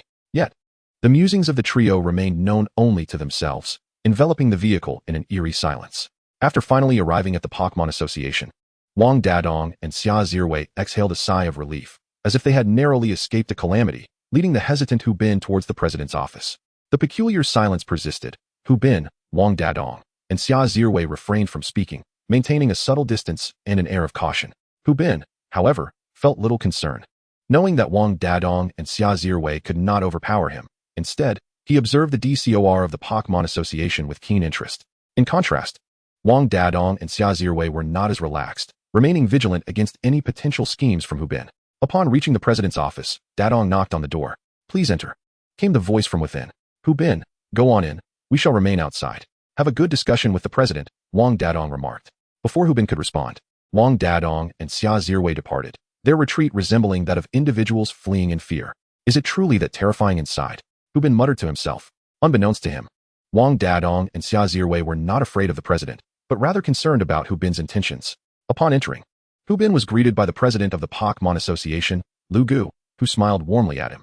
Hello, president. I hear you were looking for me. Hu Bin said softly. Lu Gu, eyeing Hu Bin and his Vulpix perched on his shoulder, replied with satisfaction. Indeed, I trust Dadong has briefed you. I am here to formally invite you to join our organization. He gestured for Hu Bin to take a seat. Hu Bin obliged, carefully placing his Pokémon egg down, and inquired with curiosity, President, may I ask what kind of organization this is? If it involves stealing or hunting Pokémon, I will not participate. Lu Gu chuckled heartily in response. Rest assured, it is certainly not that kind of despicable organization. Our initiative is sanctioned by the National University of West. Relieved? Hu Bin asked. Then what exactly does this organization entail? Lu Gu's demeanor shifted to seriousness as he replied. Hu Bin, do you believe this world is safe? After a moment of contemplation, Hu Bin responded, it should be quite safe. Indeed, this world became secure only after the advent of Pokémon. Yet now enigmatic creatures are emerging, threatening the stability of our world, Lu Gu explained. What? How can this be possible? Hu Bin exclaimed, astonished. In the past 2 years, an inexplicable phenomenon has occurred, with peculiar black holes emerging mysteriously.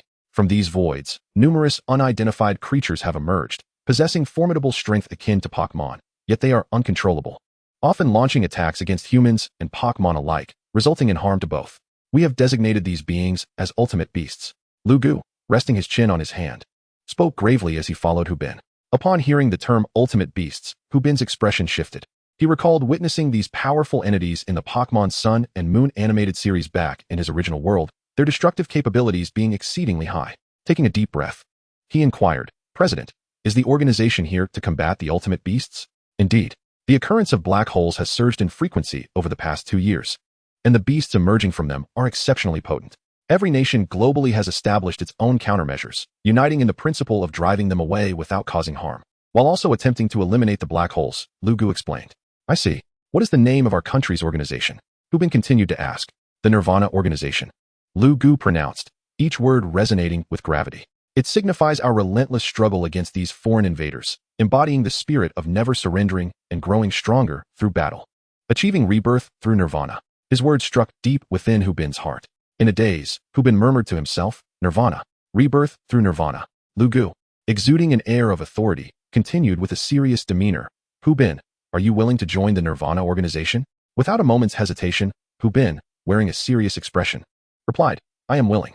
Lu Gu, seeing the resolute determination in Hu Bin's eyes, felt a sense of satisfaction and solemnly extended his hand, saying, Welcome to the team.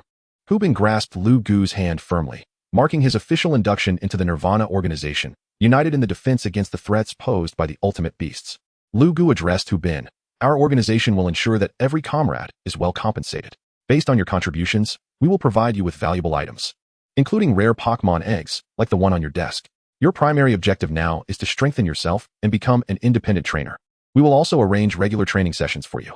Yes, I will strive diligently, Hu Bin replied with a smile. Then, Lu Gu retrieved a Pokémon Pokédex from his drawer and handed it to Hu Bin, saying, This is the exclusive Pokédex of the Nirvana organization, which contains your information and will announce various tasks related to the ultimate beasts. Upon completion, you will earn corresponding contribution points and rank points. Chapter 60. Preparing to depart for Alola. Hu Bin solemnly accepted the Pokédex from Lu Gu, assuring him, Rest assured, President, I will train hard. Lu Gu smiled slightly, saying, Those who enter the Nirvana organization are undoubtedly individuals of great potential and self-discipline. We have full confidence in you. Now, prepare well for the upcoming Spring City Newcomer tournament. Hu Bin smiled faintly, having made ample preparations for his journey. After finishing his packing the day after tomorrow, he was set to embark on his training in the Alola region. Lu Gu chuckled heartily, remarking that it was a splendid opportunity to explore diverse locales, witness various combat techniques, and encounter different Pokémon. Such was the allure of being a trainer. Once your rookie tournament concludes, we shall arrange training for you as well. Hu Bin inquired if Wang Dadong and Xia Zirwei were also members of this organization. Upon hearing their names, Lu Gu's expression soured, his features tightening with evident reluctance to discuss them. Nevertheless, he informed Hu Bin, they have been working for a year now. Hu Bin expressed his confusion. Isn't it true that one can only obtain a Pokémon upon turning 18? Lu Gu stroked his beard thoughtfully. Those two were often absent from school, not due to missions, but rather their own laziness, which resulted in them having to repeat a year. Hu Bin was astounded. How lazy must they be? Even the teachers have complained. I've hardly seen them since freshman year. After concluding his conversation with Lu Gu, Hu Bin departed from the Pokémon Association, feeling somewhat enchanted by the prospect of joining such a formidable organization, though he couldn't shake the feeling that it might be a tad unreliable. Upon returning home with his Vulpix, Hu Bin set about packing, preparing energy cubes and training tools for his month-long venture. Even Vulpix lent a paw, assisting Hu Bin in his preparations. As night fell, they finally finished packing, collapsing onto the sofa, too exhausted to move. Hu Bin retrieved his phone and called his mother. The connection was established swiftly. Hello, my dear son. When are you arriving in the Alola region? I'll have your father drive to pick you up. Hearing his mother's voice brought Hu Bin a sense of comfort. I'll be flying out tomorrow afternoon and will arrive the following morning. Zhao Lifeng responded cheerfully, "All right. I'll have your father come to fetch you then. I'll prepare some delicious food." Hu Bin smiled gently. "Sounds good. I'll call you when I arrive." After hanging up, he stroked Vulpix's fur and said, "Vulpix, we are soon off to the Alola region. Aren't you excited?" Vulpix beamed back at its owner. "Yay. This time, we must train diligently and strive for victory in the upcoming competition." "Absolutely." At that moment, the Pokémon egg on the table began to tremble vigorously, exclaiming, "I'm about to hatch. I want to train too." Hu Bin and Vulpix chuckled at the sight of the shaking egg. "Indeed, we have another new member joining us. Come on, hurry up and hatch. I'll prepare tasty energy cubes and training for you." Hu Bin reassured the Pokémon egg. Hearing his words, the egg finally ceased its shaking, much to Hu Bin's relief. Today, Hu Bin found himself rather occupied in the evening, diligently preparing energy cubes for his six-tailed Pokémon and the soon-to-be hatched fire-type Pokémon, enough to last a month. It was indeed a night when Hu Bin had to work tirelessly. The following day, he awoke with dark circles under his eyes, a testament to the long hours he had spent crafting the energy cubes. After breakfast, Hu Bin embraced his Pokémon egg while his six-tailed companion used its psychic abilities to levitate their luggage, proudly walking alongside Hu Bin as their belongings trailed behind. Hu Bin felt a surge of emotion. It was evident that after mastering psychic powers, his six-tailed Pokémon had become quite capable of handling many tasks independently, significantly easing the burden of being a trainer. "Oh, Pokémon egg, do learn well from your sister," Hu Bin thought, as the sight of him holding the egg while Six Tails expertly managed the luggage drew considerable attention on the bustling street, attracting numerous onlookers eager to capture the moment. Before long, Hu Bin and his Six Tails boarded a vehicle en route to the airport. The driver initially intended to place their luggage in the trunk, but to his astonishment, the six-tailed sister directed the luggage to arrange itself neatly within the trunk. The driver was left in awe, marveling at how well-behaved Pokémon could be. Upon arriving at the airport, the Six Tails continued to use its psychic powers, guiding the luggage alongside Hu Bin into the terminal. Airport staff were left bewildered, exclaiming in disbelief at the extraordinary behavior of the Pokémon, contrasting sharply with their own experiences. Feeling proud of their display, Hu Bin praised himself inwardly for his effective training, while the Six Tails reveled in its sense of accomplishment, thrilled by its powerful psychic abilities. After completing the luggage check-in, Hu Bin, the Six Tails, and the Pokémon egg entered the VIP lounge to rest. With a substantial seven-figure bank balance, Hu Bin felt a newfound confidence, relishing the opportunity for his Six Tails to embark on its first long journey, which included a flight. The economy class did not permit Pokémon to roam freely and required them to remain in their Pokeballs. Determined to allow Six Tails to enjoy the aerial views and share a comfortable space, Hu Bin resolutely booked first-class tickets, despite the steep cost that temporarily pained him.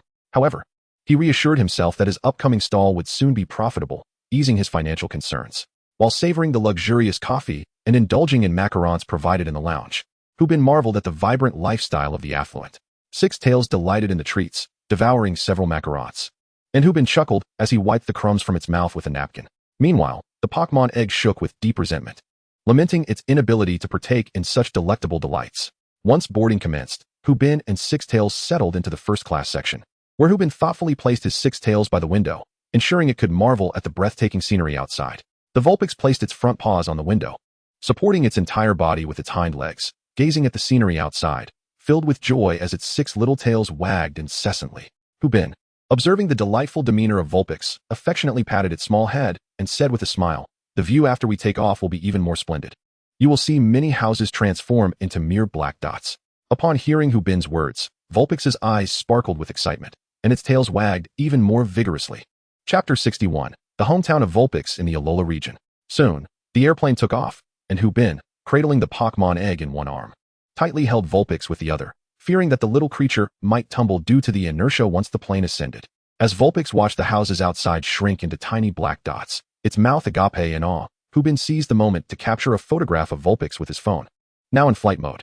Once the plane stabilized, Hu Bin gently set Vulpix down, and the eager little creature eagerly admired the view outside. Overjoyed upon seeing the fluffy white clouds, Vulpix exclaimed, "Hooray! I am finally side by side with the sky." Hu Bin couldn't help but chuckle at Vulpix's adorable expression, his heart brimming with happiness. This first-class ticket was indeed worth every penny.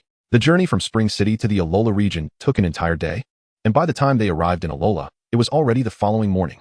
Vulpix, having gazed at the scenery for quite a while, developed a profound fondness for the sky, so much so that it refused to eat the in-flight meal, declaring, "No one shall deter me from enjoying the view."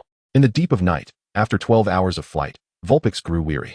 After finishing the airplane meal, it nestled into Hu Bin's embrace, curling up like a fluffy cotton candy, and drifted into a deep slumber.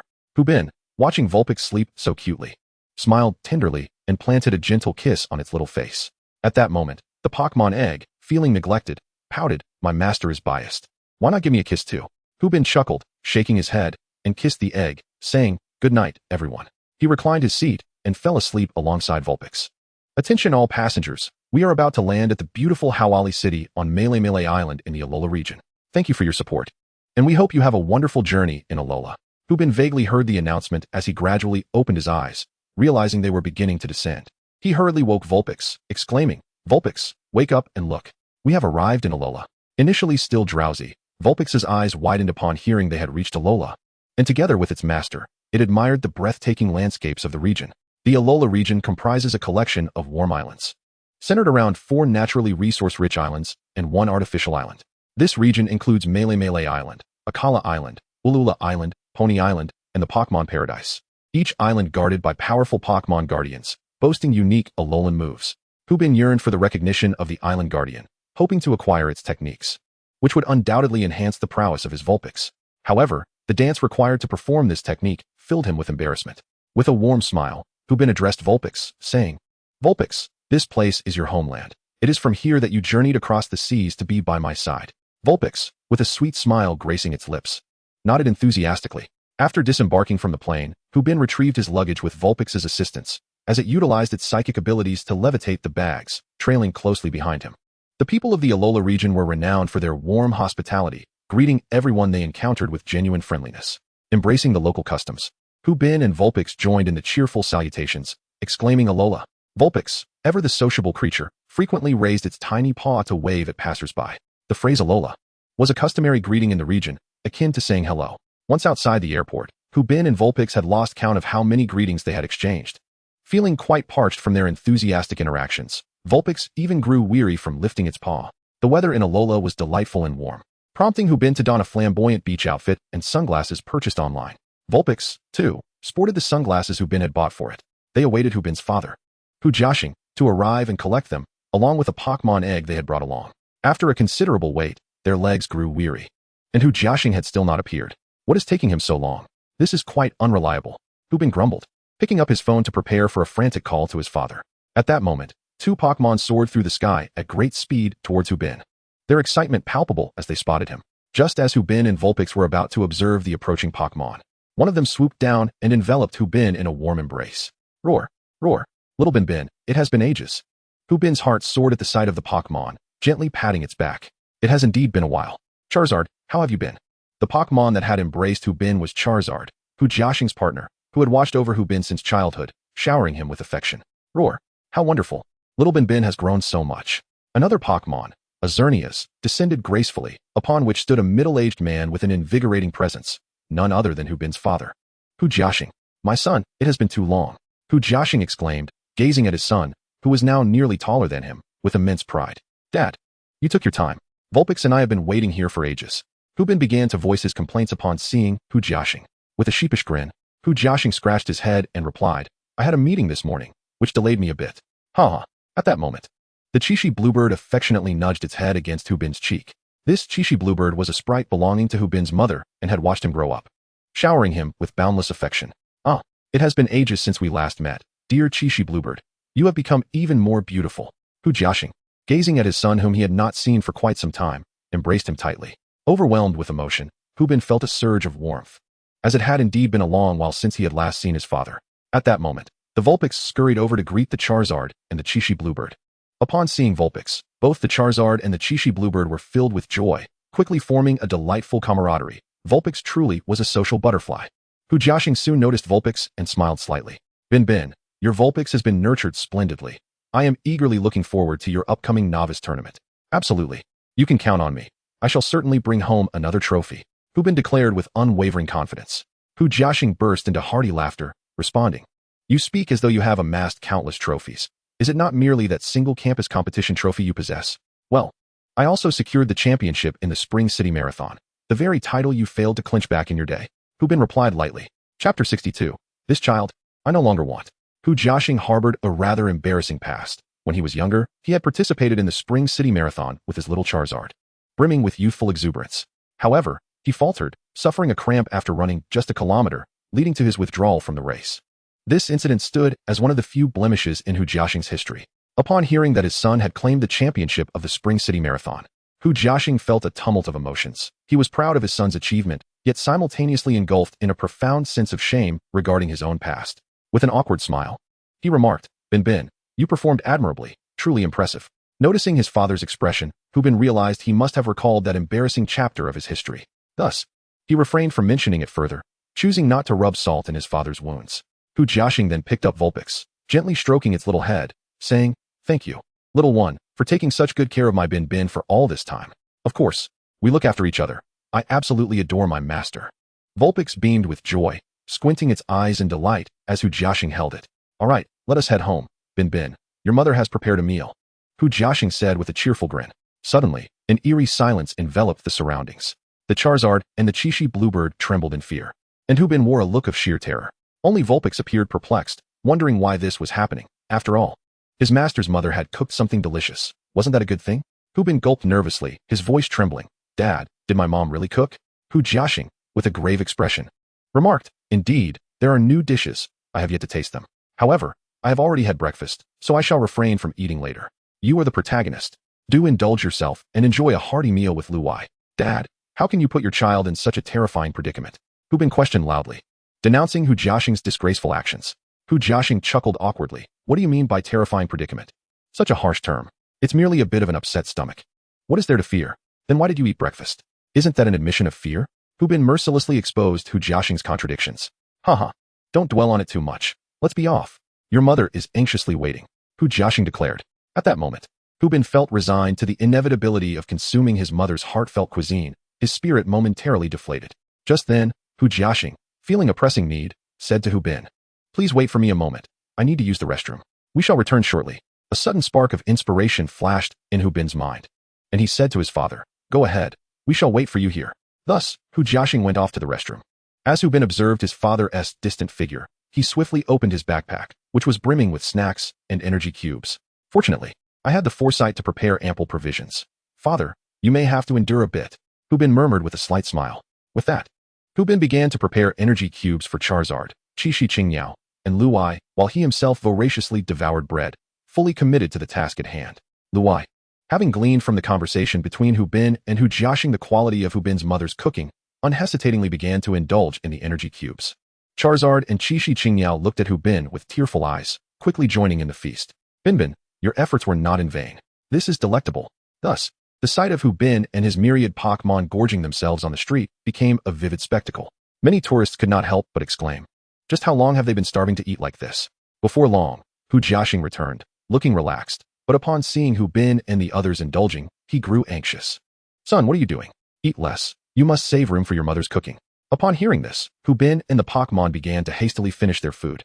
Eating mother's dubious cuisine is a daunting abyss. We naturally choose the former. In the sky, Hu Bin and Lu Wai, carrying a Pokémon egg, perched on the back of Chishi Qingyao, soaring swiftly toward home. Charizard also flew rapidly, gripping Hu Bin's luggage in its claws, carrying Hu Jiaxing along. However, Charizard was in a splendid mood, fully sated and delighted by the deliciousness of the meal, thinking to itself how impressive Bin Bin's culinary skills were. No need to suffer through any dubious dishes later. What joy! On the back of Charizard, Hu Jiaxing found himself engulfed in deep doubt. I should not have mentioned to Hu Bin that I had breakfast, when my wife sees that Hu Bin is already full. All the dreadful culinary disasters will inevitably fall upon me. Alas, my son, you have truly reached the stratosphere. Before long, they arrived home, where Zhao Lifang was excitedly waving her hands below to welcome her son. After Charizard and the Chishi Qingyao set down the luggage and their passengers, they exchanged a brief word with Zhao Lifang before dashing off into the forest to train. Zhao Lifang was quite irate. How could they? I personally prepared a feast today, and yet they fled so swiftly. Will they not eat? Hu Jiaxing mused to himself, fearing your cooking. Our other Pokémon are too scared to remain in the Huaxiao Alliance, claiming they need to train harder, when in truth, they are merely terrified of your culinary skills. Yet, Hu Jiaxing dared not voice this thought to his wife. Hu Bin quickly embraced his mother, while the Ninetales affectionately climbed onto Zhao Lifang's shoulder, licking her face. Mom, I missed you so much. Hu Bin began to shower her with affection, a testament to his relentless survival instinct. Zhao Lifang saw her son and was overjoyed, holding him tightly as she exclaimed, My dear son, I missed you terribly. I prepared a grand feast for you. Let us eat soon. Upon hearing his mother's words, Hu Bin shuddered slightly and, with a trembling smile, replied, "Mom, we've already eaten. We were quite full. Dad came to pick us up very late, and since we were hungry, we indulged in quite a bit." Hu Jiaxing was taken aback by his son's words. Feeling as though he had been stabbed in the back, had all the blame been cast upon him? As expected, Zhao Lifang glared at Hu Jiaxing and scolded. "Didn't I tell you to pick Bin up earlier? Why are you so late?" Hu Jiaxing lowered his head, not daring to provoke his wife. At that moment, Hu Bin intervened on his father's behalf, saying, "Mom, please don't blame Dad. He searched for me for quite a while before finding me. It's all my fault for getting lost." Zhao Lifang, feeling sympathetic, replied, "How can this be your fault? It's your first time here." Seeing his son defending him, Hu Jiaxing felt a swell of gratitude. This child was worth raising. "Mom, Dad searched for me for a long time and hasn't he eaten yet? Let us allow him to enjoy the delicious meal you prepared," Hu Bin said with a cheeky smile. Hu Jiaxing's face darkened in an instant. "This child, I shall disown." Chapter 63, The Overlord on the Beach. After Hu Bin and Ninetails placed their luggage in the room prepared by their parents, Zhao Lifang cuddled Ninetails on the couch. Showering it with affection, utterly enamored, Hu Bin merrily observed the surrounding environment. His parents' house in the Alola region was situated in the suburbs, with a vast expanse of forest outside, home to countless Pokémon living therein. During their free time, Hu Jiaxing and Zhao Lifang would tend to the wild Pokémon in the forest. It was precisely because of this that the wild Pokémon would greet Hu Bin with joyful smiles upon seeing him. However, at this moment, Hu Jiaxing found himself in a state of despair at home, faced with the mountain of delectable dishes prepared by his wife. He felt a sense of dread. Eating was not an option, yet refusing to partake was equally daunting. It was all Hu Bin's fault. That wretched son had dealt him a metaphorical stab in the back.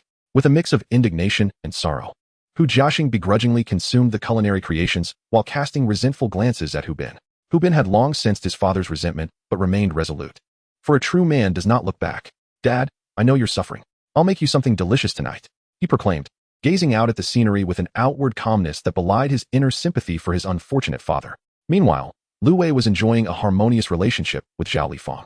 Zhao Lifang felt as though she had gained a new daughter and was utterly enamored with Lu Wei. "Oh, Lu Wei, how adorable you are. Would you like to accompany me to buy groceries later?" Zhao Lifang exclaimed joyfully. Lu Wei responded with a cheerful sound. "Tonight, I'll prepare a feast for you all," Zhao Lifang added. However, upon hearing this, Lu Wei's expression shifted from delight to sheer terror. A sudden stillness enveloped the household. Having just finished a meal, Hu Jiaxing's emotions crumbled. He had already endured one round. How could he escape the next? He stood up and addressed his wife. "Oh dear. Since Bin has come all this way, let us dine out and let him experience the culinary delights of Alola." With that, Hu Jiaxing urgently gestured to Hu Bin. "Quickly, say something." Hu Bin was taken aback by his mother's sudden invitation, his previously composed demeanor faltering. Seeing his father's expression, he forced a smile and exclaimed, "Mother, my father is right. I haven't had the chance to savor Alolan cuisine yet. Let us go out to eat." After a moment's contemplation, Zhao Lifang reluctantly agreed. "Very well, we shall dine out tonight." Upon hearing Zhao Lifang's words, Hu Bin, Hu Jiaxing, and Lu Wei all breathed a sigh of relief. Hu Jiaxing was on the verge of tears from joy. At last, he would be spared from his wife's dubious culinary creations. Growing weary of staying indoors, Hu Bin took the Pokémon egg and Lu Wei for a stroll. The location of their home was splendid, with a vast forest to the left and a beach just below. Upon reaching the seaside, it was Lu Wei's first encounter with the ocean, and she was filled with excitement, frolicking joyously along the sandy shore. Hu Bin, witnessing Lu Wei's exuberance, felt a wave of happiness wash over him. He looked down at the Pokémon egg in his arms and said, "You must grow quickly so you can play with your sister." The Pokémon egg, understanding Hu Bin's words, gently wobbled in anticipation. The beach was bustling with numerous individuals, predominantly residents of the area, some even engaged in battles.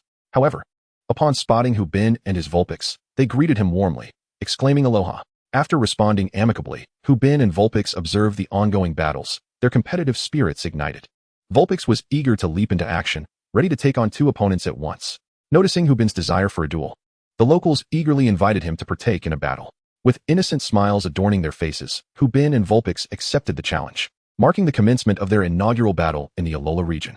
Before long, the trainers who dared to challenge Hu Bin began to question their own abilities. How could they possibly compete against this seemingly harmless trainer who fought with such ferocity? Vulpix unleashed a powder snow attack on Alitin. Vulpix followed up with an ice beam directed at Aurora. Then, a quick attack was executed, culminating in a psychic attack that delivered the final blow to Aurora. Hu Bin's merciless performance quickly garnered the attention of onlookers. His father, Hu Jiaxing, his mother, and a robust elder with a long white beard watched intently as Hu Bin showcased his prowess. "Brother Jiaxing, your son and Vulpix are extraordinary. Impressive strength indeed," the elder remarked, his interest piqued by the duel. Hu Jiaxing observed his son's commanding presence in battle with immense pride, stating, "Ah, brother Hala, my son is quite competitive, with a particular fondness for battles. His current abilities are adequate." Though he spoke casually, he was nonetheless astounded by Hu Bin's remarkable progress. Vulpix had mastered an array of formidable techniques, a testament to exceptional training. Zhao Lifang, on the other hand, was fervently cheering for her son, exclaiming, "My son truly lives up to my lineage. His strength is remarkable." Elder Hala stroked his beard thoughtfully, commenting, "Indeed, quite impressive. I believe he could benefit from some trials at my place." Elder Hala was none other than the island king of Malamalay Island, a formidable trainer specializing in fighting-type Pokémon, and the first island leader encountered during the island trials in the game. "How delightful. My son is here to hone his skills and will return for competitions. Your guidance would be invaluable," Hu Jiaxing replied, his eyes lighting up at Hala's words. Hala chuckled warmly. "I knew you were waiting for me. Very well, have your son come to train with my grandson, how? I'll arrange some tasks for them as well." Zhao Lifang exchanged a knowing glance with Hu Jiaxing, realizing that Hu Bin had struck a fortunate deal, gaining Hala's mentorship, along with the prospect of his brother Hu Jiawang training him, was indeed a stroke of luck. Bin, may you and Vulpix have a fulfilling month ahead." Hu Bin and the six-tailed fox were engrossed in their vigorous training, oblivious to the meticulous arrangements made by their parents for their daily regimen. While everyone's attention was fixated on Hu Bin and the six-tailed fox, a pair of eyes from the dense underbrush observed them intently. After a brief moment, the figure vanished with astonishing swiftness. Chapter 64, The First Encounter with Kapu Mingming. After the battle concluded, Hu Bin and the six-tailed fox found themselves utterly fatigued. Not far off, Hu Jiaxing and Zhao Lifang stood with arms crossed, watching their son and his companion wreak havoc in their training. As the island king, Hala had numerous responsibilities. After observing the match for a while, he bid farewell to Hu Jiaxing and Zhao Lifang and departed, leaving Hu Bin unaware of his presence. That evening, Hu Bin accompanied his parents to a restaurant in the city, renowned for its distinctive Alolan cuisine. The duo indulged in their meal with great enthusiasm, devouring an impressive amount of delectable dishes. Soon, the plates piled high on the table drew the curious gazes of other diners, prompting Hu Jiaxing and Zhao Lifang to cover their faces in embarrassment. "Hu Bin, do you and the six-tailed fox have to eat with such abandon? Others might think we are starving you," Zhao Lifang exclaimed, her face flushed with shame. After a considerable effort, Hu Bin and the six-tailed fox finally felt satiated. The six-tailed fox nestled into Hu Bin's embrace, rubbing its belly and letting out a contented burp. Meanwhile, Hu Jiaxing and Zhao Lifang wore expressions of dismay. As more patrons turned to point and whisper about them, their scrutiny becoming increasingly unbearable. Zhao Lifang shot a pointed look at Hu Bin, saying, "Could you two possibly temper your eating habits? People are beginning to think we neglect your needs. If you're still hungry, I can prepare something for you at home." As Hu Bin pondered this, he thought, "Oh dear, the reason we ate like this was precisely because we feared you would cook us a late-night snack. Otherwise, would we have gorged ourselves in such a manner?" Though he harbored these thoughts, he refrained from voicing them to Zhao Lifang. "Mom, the food here is simply too delicious. Which is why the six-tailed fox and I indulged a bit more," Hu Bin replied. Zhao Lifang admonished him, "Even if it's delicious, moderation is key. There will be other opportunities to eat." All right, dear mother, I shall exercise restraint." Hu Bin thought to himself, "If I bring this much home, there will be no reason for you to prepare a late-night meal, and I can avoid that." After finishing their meal, Hu Jiaxing swiftly settled the bill, and the family hastily exited the restaurant. Both Hu Jiaxing and Zhao Lifang resolved never to return to this establishment, recalling how the owner had earnestly advised them against mistreating their children and even offered a discount. As they departed, the owner, feeling sympathetic towards Hu Bin and the six-tailed fox, bestowed upon them a generous portion of food. In a bid to perform his role convincingly, Hu Bin feigned vulnerability while accepting the gifts, casting a weak glance at his parents. The owner shot a fierce glare at Hu Jiaxing and Zhao Lifang before stuffing the food into Hu Bin's arms. After receiving the offerings, Hu Bin's acting prowess shone as he expressed his gratitude with teary eyes, saying, Thank you, boss. I will cherish this deeply." Even the six-tailed fox joined in, tearfully bowing to the boss, causing the eyes of both the boss and the patrons to glisten with emotion. "Hu Bin and the six-tailed fox owe you a trophy for every award ceremony." This infuriated Hu Jiaxing and Zhao Lifang. Their faces darkened to the point where their noses were barely visible. Once outside, Hu Jiaxing and Zhao Lifang began searching for suitable weapons, preparing to engage Hu Bin in a tag team of sorts. As for the six-tailed fox, with such cuteness, how could it possibly fight? Today, it would be twice the lesson for Hu Bin. Upon realizing the situation, Hu Bin and the six-tailed fox made a swift escape. "Dad, Mom, we've eaten too much, and we're going to exercise." With that, Hu Bin intended to call the six-tailed fox and run, but when he looked down, he couldn't see the six-tailed fox. Master, hurry, let us run." At the sound of the call, Hu Bin looked over in shock. The six-tailed fox had already dashed 100 meters away, waiting for Hu Bin to join in the flight. Hu Bin gazed at the six-tailed fox and remarked, "Well, you sly little creature, you fled ahead. All that fuss for nothing." With that, Hu Bin hurried after the six-tailed fox without a backward glance. Hu Jiaxing and Zhao Lifang exchanged glances and tossed the bricks and coconut shells they were holding into the trash. Gritting her teeth, Zhao Lifang said, You may have run fast this time, but come on, Lao Hu, let us chase after him." She started to run after Hu Bin, but Hu Jiaxing held her back. "We can't catch up to him. He and the six-tailed fox have won the Spring City Marathon. Our old limbs are no match for their speed. That kid is just lucky. Wasn't he the one who withdrew from the Spring City Marathon after running less than a kilometer?" Yes, indeed. Upon hearing his wife bring up his embarrassing past once more, Hu Jiaxing's face darkened even further. That little rascal has avenged you. Indeed, my son surpasses me. Zhao Lifang teased Hu Jiaxing with a laugh. Hu Jiaxing fell silent, retreating into himself. He had endured too much today. This generation of children is incredibly challenging to raise. Hu Bin and the six-tailed fox ran swiftly, reaching the beach near their home. They sat upon the sandy shore, gazing at the vast sea and the enchanting moonlight. Lost in reverie, just as they were entranced by the scene, a pair of eyes in the jungle once again fixed their gaze upon Hu Bin. Feeling the weight of scrutiny on his back, Hu Bin turned to see those eyes watching him from the thicket. Wordlessly, the eyes continued to observe him. And now the six-tailed fox had also noticed. It quickly spun around, positioning itself protectively in front of Hu Bin, prepared for battle. Even the spirit egg sensed the tension. Shaking vigorously, Hu Bin cradled the spirit egg in his arms, calming it down. After witnessing the six-tailed fox and the spirit egg stand guard to protect their master, the pair of eyes regarded Hu Bin with admiration and approval. Moments later, the owner of those captivating eyes emerged, moving with remarkable speed and appearing before Hu Bin in the blink of an eye, startling both him and the Vulpix. Hu Bin's eyes widened in astonishment. The Pokémon before him was none other than Kapuko Kiko, the guardian deity of Mele Mele Island. Kapuko Kiko possessed two shell-like appendages designed to store immense electrical energy, and its striking appearance was anything but ordinary, featuring a mohawk hairstyle that few Pokémon could pull off.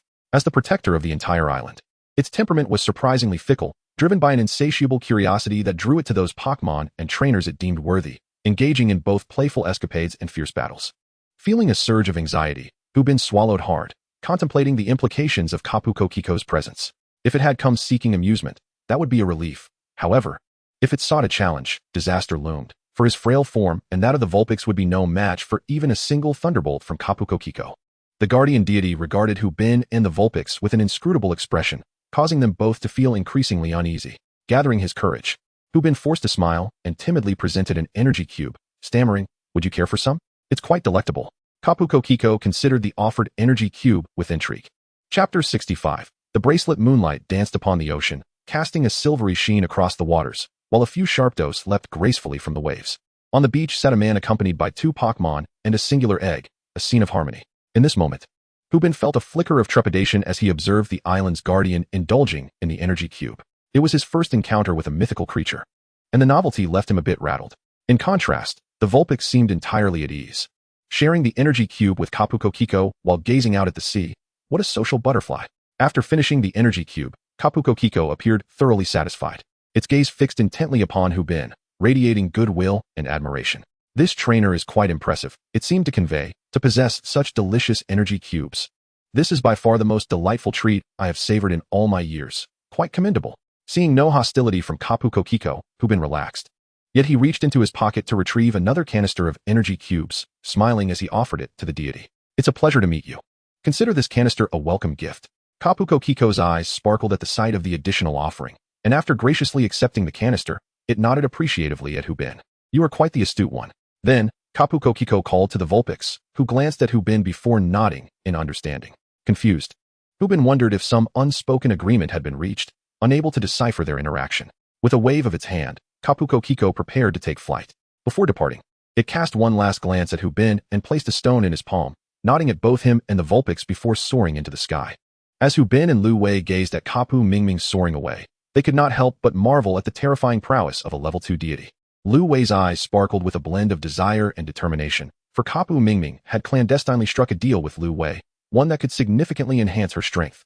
Hu Bin looked at the stone given to him by Kapu Mingming, his expression somewhat peculiar.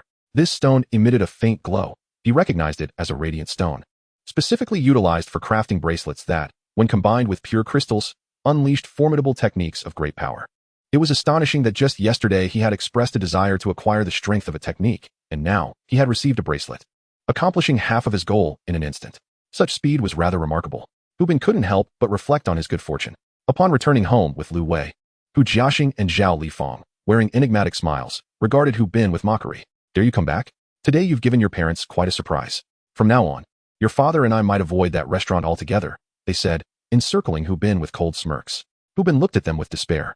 He would rather endure the company of Kapu Mingming than face their wrath, which seemed even more fearsome. Soon, Hu Jiaxing and Zhao Lifang unleashed a relentless barrage upon him, and his cries echoed through the air. Lu Wei, terrified, cowered on the sofa, trembling. Hang in there, master.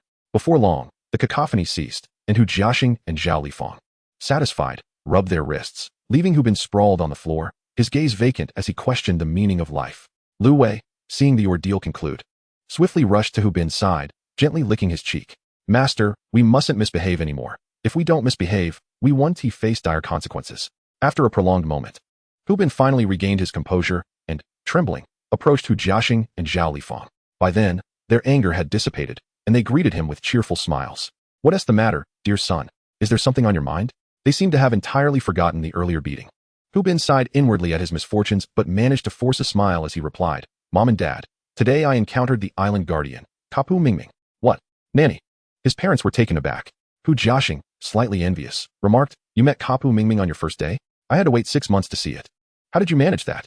Hu Bin, with a hint of arrogance, replied, Perhaps it's because Lu Wei and I are simply too exceptional. We cannot be concealed.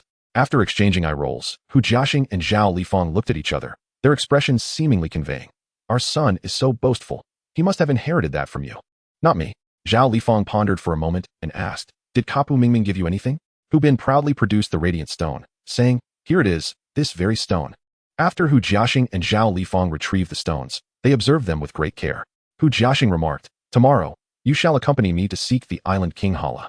He has graciously agreed to provide you with specialized training, and with the radiant stone in your possession, he will assist you in crafting a bracelet. Hu Bin was taken aback. When did this happen? How is Hala willing to train me? What about my uncle? Hu Jiaxing reassured him, Fear not. For Hala was impressed by your battle today and consented to your training. Your uncle will be present as well. Together, they will subject you to rigorous training. Prepare yourself mentally, Zhao Lifang added with a smile. Bin, we have arranged everything for your training, so be sure not to let us down. Hu Bin nodded fervently, overwhelmed with excitement. Goodness, with the island king and my uncle personally teaching us, it would be difficult not to grow stronger. Hu Jiaxing returned the radiant stone to Hu Bin, stating, This time, you are truly fortunate. It has been a long while since Kapu Mingming bestowed a radiant stone upon a trainer, which signifies your exceptional potential. Continue to strive diligently. Hu Bin replied with a grin. Effort is essential. Our goal upon returning is to become significantly stronger when the Spring City Newcomer Championship and gain admission to a prestigious university. Hu Jiaxing and Zhao Lifang were pleased to hear Hu Bin's ambitious aspirations. Zhao Lifang then inquired, Have you decided which university you wish to attend? Hu Bin confidently responded, Magic City University. At that moment, both Hu Jiaxing and Zhao Lifang laughed joyfully, knowing the significance of Hu Bin's choice, as they themselves had once graduated from that university. It was a delightful realization that, 2 decades later, their son would also tread the path to Magic City University. Hu Jiaxing and Zhao Lifang were filled with nostalgia, lost in deep reflection. Hu Bin's determination to attend Magic City University stemmed from his parents' alma mater, and also because Miss Qin aspired to enroll there as well. After all, heroes are often inspired by the beauty that captivates their hearts. Chapter 66. The breakfast battle. In the radiant morning of Alola, the sun shone brilliantly, and the forest was alive with countless beautiful flowers dancing in the sunlight. In Hu Bin's home, he had risen early, stealthily waking the Charizard outside to procure groceries, while Vulpix and the Xerneas observed the rising of Hu Bin's parents, particularly focusing on thwarting Zhao Lifang's breakfast preparations. A formidable task indeed. The Charizard understood the gravity of this mission, as it directly impacted their chances of enjoying a proper breakfast that day. With utmost speed, it raced to the bustling market in the city, covering the distance in just 3 minutes, rivaling even the swiftest of dragons. Hu Bin tidied his disheveled hair and began his grand shopping expedition, determined to complete the tasks before his parents awoke. Every second counted. Alola, dear auntie, I would like 2 pounds of orange fruit. Alola, dear uncle, please give me 2 pounds of sausages and another 2 pounds of beef. And Alola, the proprietor, could you please provide some vegetables? Thank you. Hu Bin meandered through the bustling market, swiftly gathering all the necessary ingredients within just 5 minutes. The hospitable locals offered generous portions, greatly enhancing Hu Bin's experience. Shortly thereafter, Charizard, laden with all the vegetables, took to the skies with Hu Bin perched comfortably upon its back, soaring at full speed towards home. Outside, Vulpix and Swablu had been eagerly awaiting their return, their eyes wide with anticipation as they gazed at the heavens. Hurry back. If you don't return soon, they'll wake up, and we shall be in dire straits. Before long, propelled by Charizard's rapid flight, they arrived home. Hubin dismounted and inquired of Vulpix and Swablu, "How are Mom and Dad? Are they about to awaken?" Swablu and Vulpix nodded eagerly. After a moment's contemplation, Hubin declared, "Let us act decisively. Swablu, go to their room and sing to ensure they sleep a little longer. I need sufficient time to prepare." Swablu nodded solemnly and darted into the room of Hu Jiexing and Zhao Lifang to sing. Lying in bed, Hu Jiexing and Zhao Lifang were on the verge of waking when Swablu's melodic voice lulled them back into a deep slumber. Swiftly, Swablu returned to report to Hubin, who breathed a sigh of relief. Entering the kitchen amidst the eager gazes of his Pokémon companions, Hubin commenced the preparation of his signature dish, curry rice. His movements were remarkably swift, chopping and stirring with a speed far surpassing his previous efforts. Vulpix busied itself alongside Charizard, arranging the plates with precision. In no time, the delectable curry rice graced the table, its vibrant colors nearly causing Charizard and Swablu to drool in anticipation. Without resting, Hubin began utilizing the energy cube machine belonging to Hu Jiexing to craft energy cubes from the remaining berries. Once he completed all tasks, he let out a deep sigh of relief. Then, from his bag, he retrieved 2 bottles of awakening spray and instructed Charizard, "Old Char, go wake them up." Charizard, brimming with enthusiasm, took the awakening spray and headed towards Hu Jiexing and Zhao Lifang's room. Exhausted, Hubin slumped into a chair, murmuring to himself, "Just this morning, I've accomplished so much. To prevent Mom from cooking has truly worn me out. It's quite a struggle." Before long, Charizard emerged, giving Hubin a thumbs up before settling into a chair, ready to eat. The breakfast operation was a resounding success. When Hu Jiexing and Zhao Lifang descended the stairs, they complained, "Why is it so late? We slept so soundly today." Hu Jiexing added, "Indeed, I've never woken up this late. What on earth happened?"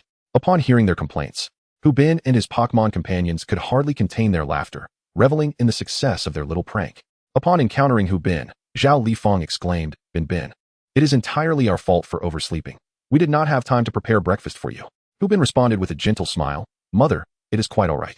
I am of an age where I can take care of myself. I have already risen early and prepared the meal. Come, let us eat."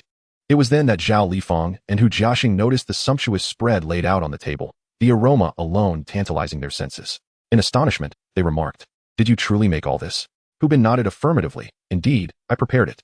Now, please sit down and eat. You both have work to attend to soon." Tears of joy welled up in Hu Jiexing's eyes as he thought, "How wonderful. Today, we need not dine on your mother's cooking. My son, you are remarkable." Zhao Lifang felt a swell of pride in her heart, realizing her son had grown into a capable man. Soon, everyone began to indulge in the feast prepared by Hubin, with the fire dragon and the Chishi bluebird diving into their meals with gusto, savoring every bite. "This is delicious. I have never tasted anything so exquisite." The fire dragon and Chishi bluebird were nearly in tears, exclaiming, "Hubin, you are the best." Seeing the 2 Pokémon relish their meal so heartily, Zhao Lifang couldn't help but ponder aloud, "I have never seen you 2 so eager at the dining table." However, Hu Jiexing fully understood the joy of the Pokémon. His own pace of eating matched that of the fire dragon and Chishi bluebird. Between bites, he praised Hubin, saying, "Son, this is truly delicious. From now on, you must take charge of the cooking at home, allowing your mother and me to enjoy a life of leisure." With that, he shot Hubin an enthusiastic glance, which was echoed by the pleading expressions of the fire dragon, Chishi bluebird, and Vulpix. Zhao Lifang, however, was not pleased. She immediately retorted at Hu Jiexing, "Our son is here for training. It is exhausting enough without you expecting him to cook." Hubin initially hoped to assume the mantle of head chef under his father's encouragement, but now his mother's interjection left him flustered. He quickly reassured, "Mother, it is not tiring at all. It is a rare occasion for me to see you both. Let me express my filial piety." Hearing this, Zhao Lifang's heart softened. "But won't this be too taxing for you?" Hubin hastily replied, "Not at all. I genuinely enjoy cooking. This is merely a small task." Zhao Lifang then smiled. "Very well, let us consider this a blessing from our children." Upon hearing her words, Hubin, Hu Jiexing, and all the Pokémon breathed a sigh of relief and joyfully continued to feast. That meal brought immense happiness to Hu Jiexing, Zhao Lifang, and the Pokémon, leaving everyone sprawled on the sofa, contentedly burping from their satisfied bellies. Hubin felt a great weight lift from his shoulders, knowing he would no longer have to fret over preparing meals for his mother. Truly, I am worthy. Chapter 67, Training with Hala. After finishing their breakfast, Hu Jiexing and Zhao Lifang were preparing to head to school for work.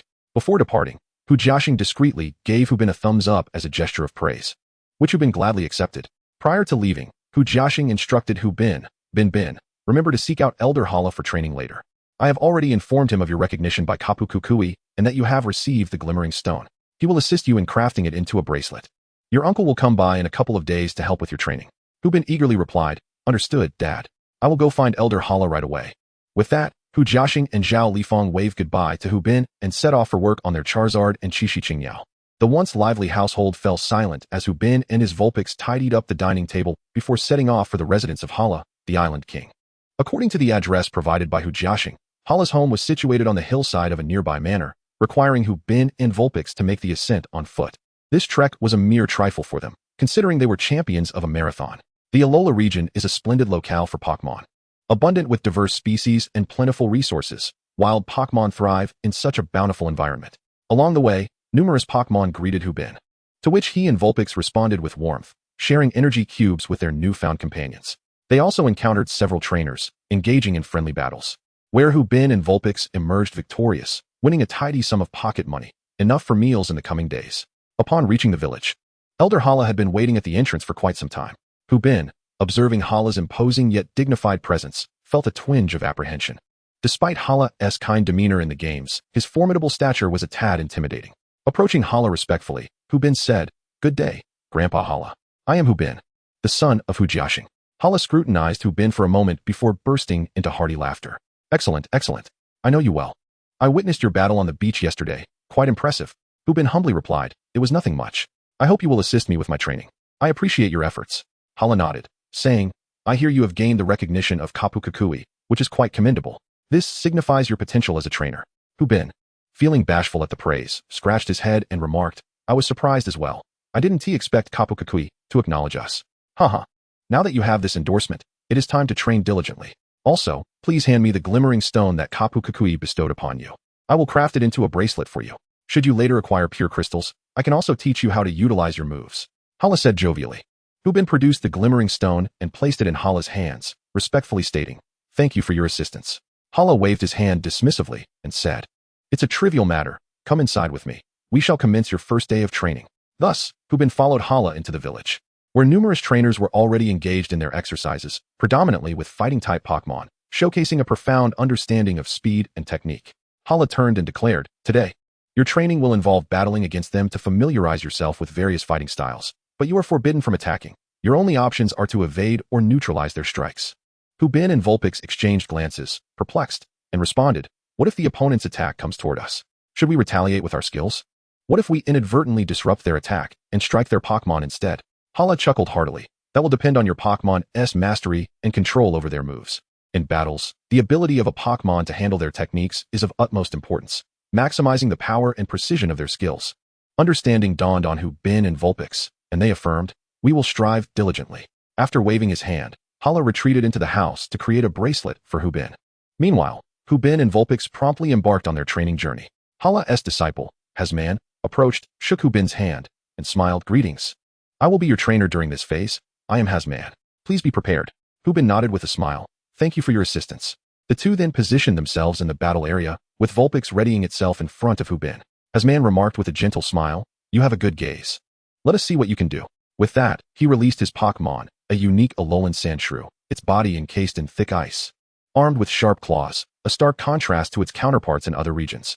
Vulpix, too, was a pristine white, distinct from the Vulpix found elsewhere. Both Pokémon were exclusive to the Alola region. Hasman declared, I shall take the initiative, so prepare yourself. Hu Bin nodded, eyes fixed on Alolan Sandshrew. Hasman commanded, Alolan Sandshrew, use Ice Beam. The Sandshrew gathered a formidable surge of icy energy and launched it directly at Vulpix. Hu Bin shouted, Vulpix, counter with Ice Beam. Be mindful of your strength. Vulpix nodded in agreement, unleashing its Ice Beam to clash with Sandshrew's. However, it was evident that Vulpix had underestimated the power required, resulting in Sandshrew's Ice Beam overpowering it and hurtling towards Vulpix. Vulpix evade quickly, Hu Bin urged. Vulpix swiftly dodged to the side. Hasman's eyes sparkled with excitement. Impressive speed. Let us see how quick your reactions truly are. Alolan Sandshrew unleashed fury swipes, its speed astonishing as it surged toward Vulpix for a flurry of attacks. Vulpix could only desperately maneuver to evade Sandshrew's relentless onslaught. However, in the end, the Vulpix was captured by the Sandshrew King, sustaining considerable injuries. Hasman remarked, Well done. Continue to maintain this momentum. You have reaped great rewards. Hu Bin gazed at the Vulpix, who responded with a gentle smile, reassuring him of its fighting spirit. At that moment, Hasman instructed, "All right, let us proceed. Sandshrew King, unleash Ice Beam." Hubin grit his teeth and commanded, "Vulpix, control your power well and execute Ice Beam." This time, Vulpix expertly managed its strength, and the Ice Beam was evenly matched on both sides. Hasman nodded in satisfaction, acknowledging the impressive combat awareness displayed. Every aspect was commendable, truly a remarkable trainer whose skills would undoubtedly see significant enhancement from this training session. Chapter 68, The Imminent Birth of a Pokémon. In the room where Hala was crafting bracelets, he observed the synergy between Hubin and Vulpix, smiling faintly. What a promising talent. I envy Joshing for having such an outstanding son. I wish my grandson wouldn't spend all his time playing around and aimlessly training. When they have the chance, I should arrange a battle for them to understand the harsh realities of the world. Meanwhile, in the training ground, Vulpix was panting heavily from exhaustion, yet its eyes remained resolute. Hasman smiled gently and said, "Let us take a break. We will resume training shortly." "All right," Hubin replied, rushing inside to lift Vulpix with pride. "You performed excellently. Vulpix, let us rest for a bit before continuing our training." "Phew," Vulpix responded with a cheerful laugh. During their break, Vulpix and Sandshrew King sipped water and consumed energy cubes to replenish their stamina. Before long, a bond of friendship blossomed between the two Pokémon. In Hubin's eyes, Vulpix's greatest skill was its social prowess, effortlessly conversing with any Pokémon. Hubin also engaged Hasman in conversation, asking, "How long have you been training here?" While drinking water, Hasman replied, "About 2 years now, but soon I will embark on the island trials to complete my challenges." "You are a formidable trainer. I am sure you will succeed in the island trials," Hubin said earnestly, gazing at Hasman. "Let us hope for the best. Be sure to come and watch my battle with Teacher Hala." Hasman chuckled. "No problem," Hubin readily agreed. Soon after, Hubin and Vulpix resumed training alongside Hasman and Sandshrew King. Vulpix had made tremendous progress today, particularly in maneuvering and evasion techniques. As the sun began to set, with Hasman announcing the end of today's training, Vulpix collapsed onto the training ground, utterly fatigued. Sandshrew King promptly assisted his new friend, Vulpix, who smiled and expressed gratitude, while Sandshrew King bashfully scratched his head. After bidding farewell to Hasman, Hubin made his way to Hala's room to discuss the day's training results. Hala looked at Hubin with a warm and gentle expression, inquiring, "How did you find today's training?" Hubin respectfully remarked, "Excellent. I have identified numerous shortcomings, and I feel that after training, the Vulpix will master its moves with greater finesse." Hala chuckled heartily. "I just observed your training, and it's impressive. After a few more days, we can proceed to the next phase of enhancement. Soon, it will be 2 Pokémon launching an attack on the Vulpix. So be prepared for the training." Hubin nodded, while Vulpix cheerfully exclaimed, "Hooray! I want to become stronger." Hala, witnessing the resolute determination of Hubin and Vulpix, expressed his satisfaction, saying, "I believe you will surely accomplish this. You possess unwavering hearts. Keep it up." Both Hubin and Vulpix nodded resolutely. Hala glanced at Hubin's Pokémon egg and commented, "In a couple of days, you will be quite busy. I can sense that your Pokémon egg will hatch soon. This little one is eagerly anticipating meeting you, and it has a strong desire to grow stronger." Upon hearing Hala's praise, the Pokémon egg began to tremble. Hubin gazed tenderly at the egg and said, "I am also looking forward to your arrival. Make sure to grow up well." Hala looked at Hubin and remarked, "Now I understand why Kapumami chose you. You possess both a steadfast and gentle heart, and your love for Pokémon resonates with us all." Hubin looked at the Pokémon egg in his arms and Vulpix with a smile, saying, "These little ones give me strength. I love them and wish to protect them." Vulpix and the egg both felt Hubin's emotions. Vulpix beamed joyfully at him, while the egg conveyed its warmth in return. Hala gazed at Hubin with a satisfied smile, stating, "I believe you will walk a long path as a trainer. I eagerly anticipate your performance." With that, Hala solemnly placed a bracelet into Hubin's hands, saying, "Make good use of it. It will bestow strength upon you." After accepting the bracelet, Hubin smiled at Hala. "I will certainly make good use of it." Vulpix, curious about the bracelet adorning Hubin's wrist, leaned in to take a closer look, giggling as it did so. After bidding farewell to Hala, Hubin, holding the Pokémon egg and accompanied by Vulpix, exited the village. Just as they took their first step out, they spotted the Xerneas swiftly soaring down from the sky, seemingly come to escort Hubin and the others. Once Xerneas arrived, it affectionately nuzzled Hubin and Vulpix's faces, signaling Hubin to hop on and prepare for their return home. Hubin, fully aware of Xerneas' intention, thought, "It's simply asking me to return home to prepare dinner. How enthusiastic." Soon, with Xerneas' swift flight, they quickly arrived home. Hubin patted Xerneas' head, saying, "That was fast. I'll get dinner ready right away." Xerneas was overjoyed and entered the house with Hubin, while Charizard, having sensed Hubin's arrival, had already opened the door, ready with slippers, eagerly waiting for him. Hubin was also unable to suppress a chuckle. Indeed, it appeared that their gluttonous nature had awakened. exhibiting an exuberant enthusiasm for food. He cast a knowing glance at Charizard and then entered the house to greet his eagerly awaiting parents. Among them, Joshing was particularly enthusiastic. After exchanging pleasantries filled with warmth and concern, he urged Bin to prepare the meal. Bin found the situation quite amusing. Zhao Lifang, feeling sympathetic towards her son, ventured into the kitchen to assist him, but Bin, with a gentle insistence, shooed his mother out, claiming, "You've worked all day. You deserve a proper rest. Leave the cooking to me." Outside, Jiaxing and the assembled Pokémon breathed a sigh of relief upon seeing Zhao Lifang being ushered away. Following a delightful dinner, everyone praised Bin's culinary skills, and Jiaxing expressed his sentiments, remarking that, at last, they could genuinely enjoy a pleasant meal together, something that had been a rarity in the past. Zhao Lifang continued to lavish compliments on Bin's cooking, unabashedly stating, "My son, your culinary talents are quite impressive. In a couple of years, you might even reach my level." Bin could only shower Zhao Lifang with compliments, delighting her immensely. Jiaxing and the Pokémon, eager to survive the evening, joined in the praise of both Bin and Zhao Lifang's culinary prowess. However, they felt a twinge of anxiety about the possibility of rain that night, for it was said that thunder would strike those who told lies, yet they comforted themselves, believing that this fib, born of love for Zhao Lifang, would surely be forgiven by the heavens.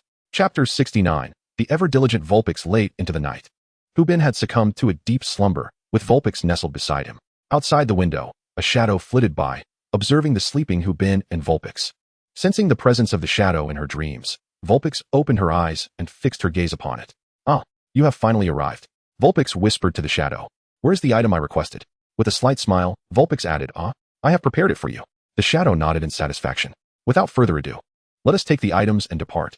Vulpix nodded, and, using her psychic abilities, discreetly handed over the energy cubes she had hidden away. The shadow smiled subtly, lifting the lid of the energy cube and placing a piece in its mouth, revealing a look of contentment. "Yes, this is the flavor I desired," it exclaimed. "Now, can you teach me?" The shadow nodded, embracing Vulpix, and in an instant, both vanished from Bin's room. The only sounds left were Bin's rhythmic snoring and the Pokémon egg, which had observed the entire exchange, shaking vigorously in response. Before long, the shadow descended in the heart of the forest, gently placing Vulpix on the ground. This shadow was none other than Tapu Koko, the guardian deity of Melee Island. After descending, the Vulpix delicately groomed its disheveled fur, tousled by the wind, with its tiny paws. The head may be severed, but the hairstyle of this little Vulpix must remain impeccable. Once satisfied with its appearance, Vulpix fixed its earnest gaze upon the energetic Tapu Koko, who was voraciously devouring energy cubes. "Huff, huff, you've eaten, but you promised to train me diligently so that I may grow stronger." Tapu Koko, nodding while munching, replied. Of course, from the very first encounter between Bin and Vulpix, a pact had been forged. Vulpix would supply energy cubes while Tapu Koko would instruct Vulpix in the art of training during the late hours of the night. Vulpix had become a master of time management, engaging in training by day and supplementary practice by night. With fervent determination, Vulpix aspired to ascend to the pinnacle alongside its owner, Bin, and to set a commendable example for future siblings. Seeing Vulpix's resolute demeanor filled Tapu Koko with satisfaction. With a gentle smile, the training commenced. This night marked a rapid growth for Vulpix, under the rigorous tutelage of a second-tier legendary Pokémon. Vulpix was bound to make significant progress, mastering new techniques and honing its combat skills. Under the relentless training of Tapu Koko, Vulpix soon bore numerous scars. Its once pristine fur now caked with dust and mud, rendering it quite disheveled. Yet, Vulpix stood defiantly, eyeing Tapu Koko with unwavering resolve. The training methods employed by Tapu Koko were primitive, consisting solely of battles, mercilessly pummeling Vulpix, who could only grit its teeth and endure the onslaught. Moved by the determination of this aspiring Vulpix, Tapu Koko could not help but smile faintly. "That will be all for today. We shall continue tomorrow." Upon hearing these words, Vulpix exhaled in relief and collapsed onto the ground, panting heavily. Tapu Koko compassionately summoned a wild healing flower to mend Vulpix's wounds with its restorative waves. Under the gentle care of the healing flower, Vulpix's injuries swiftly healed, and it rose once more, brimming with vitality. Vulpix expressed gratitude with a warm smile towards the healing flower that had aided it. Without delay, Tapu Koko scooped up Vulpix and soared above the forest, heading towards Bin's home. In no time, Vulpix was placed beside Bin, who remained in deep slumber. Upon seeing her elder sister return, the Pokémon egg felt reassured. Vulpix leaped onto the bed, nestled against Bin's chest, and gently licked his face. After exchanging a knowing glance with Tapu Koko, Vulpix closed its eyes and drifted into a deep sleep. With a soft gaze, Tapu Koko observed the bond between Bin and Vulpix, a smile gracing its lips. What an intriguing pair of trainer and Pokémon they are. With that, It vanished into a fleeting shadow, leaving Hu Bin's room. Today, the Vulpix felt exceedingly fatigued. Yet nestled in Hu Bin's embrace, it succumbed to slumber, a sweet smile gracing its lips. In its dreams, the Vulpix, now evolved into a majestic nine-tails, triumphed over all adversaries, standing atop the world championship alongside its master. As dawn broke, Hu Bin rose leisurely, observing that Vulpix was still deep in sleep. With a gentle smile, he carefully repositioned it to a more comfortable spot to allow for continued rest. Watching the adorable visage of the slumbering Vulpix, Hu Bin chuckled softly, acknowledging that yesterday's training had been quite taxing and decided to let it sleep a while longer. He resolved to prepare an abundance of restorative energy cubes and curry rice to replenish everyone's spirits and strength. After voicing his intentions, Hu Bin hurried to freshen up, subsequently rousing Charizard to embark on a journey to the market for ingredients.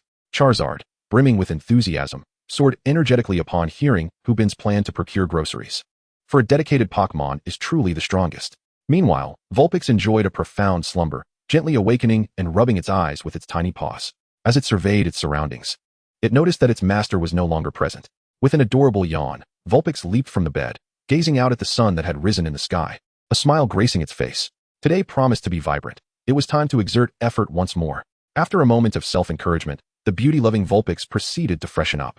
Having recently mastered the art of telekinesis, its quality of life had significantly improved, allowing it to squeeze toothpaste onto its brush, wash its face, and groom itself into a refined young lady. After completing its morning rituals, Vulpix bounded out of the room in search of its master, Hu Bin. At that moment, Hu Bin was busily preparing breakfast, skillfully sought vegetables, embodying the essence of a devoted homemaker.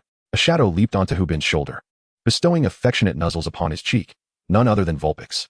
Hu Bin, amused by Vulpix's endearing antics, laughed heartily. Well rested, little darling? Soon, it will be time to eat. Have you brushed your teeth?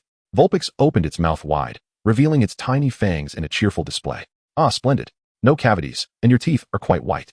My little Vulpix is indeed a charming young lady, Hu Bin remarked with a gentle smile, causing Vulpix to blush and shyly bury its head in Hu Bin's neck. Seeing his adorable Vulpix bashful brought warmth to Hu Bin's heart. His gaze softened as he tenderly stroked Vulpix's silky fur. With a smile, he silently mused, Vulpix, how wonderful it is to have you. Chapter 70. Vulpix, something seems amiss. The family gathered around the dining table, enjoying breakfast in a harmonious atmosphere, with Hu Bin cheerfully partaking in the meal. However, he soon noticed something unusual about Vulpix. Today, it consumed an unusually large amount of breakfast, reminiscent of the appetite one would have after an arduous training session. Typically, Vulpix would not indulge so heartily. Hu Bin observed with growing suspicion as Vulpix devoured 2 plates of curry rice and then began ravenously consuming energy cubes. The voracious appetite displayed by the Vulpix could rival that of a nearby Snorlax. The Snorlax and the shiny Noctowl, both munching on energy blocks, gazed at the Vulpix devouring its food with an expression of bewilderment.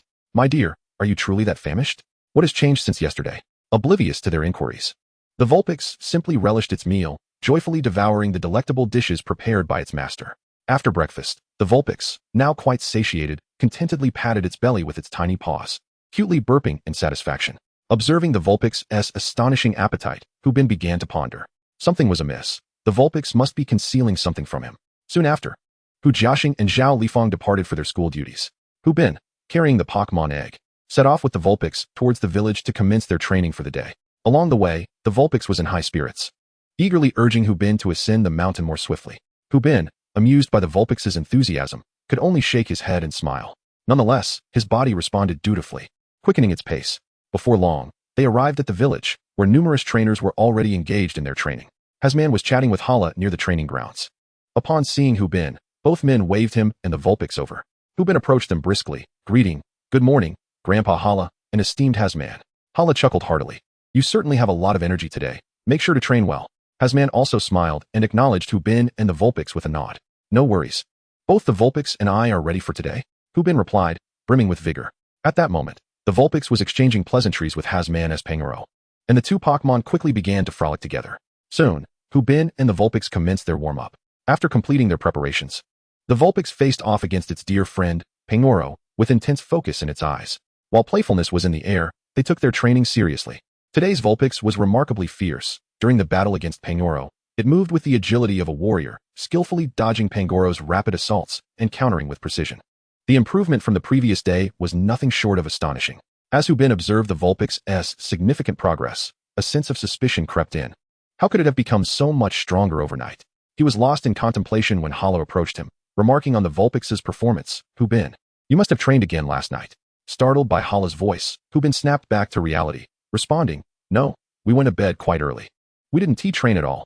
Hala squinted slightly. "That is indeed peculiar. The Vulpix's performance today is markedly superior to yesterday's. I thought perhaps you had clandestinely trained."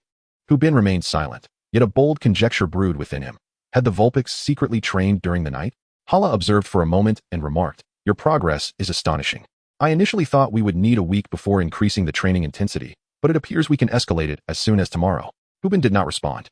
His gaze fixed intently on the vigorously battling Vulpix, his eyes betraying a sense of tenderness.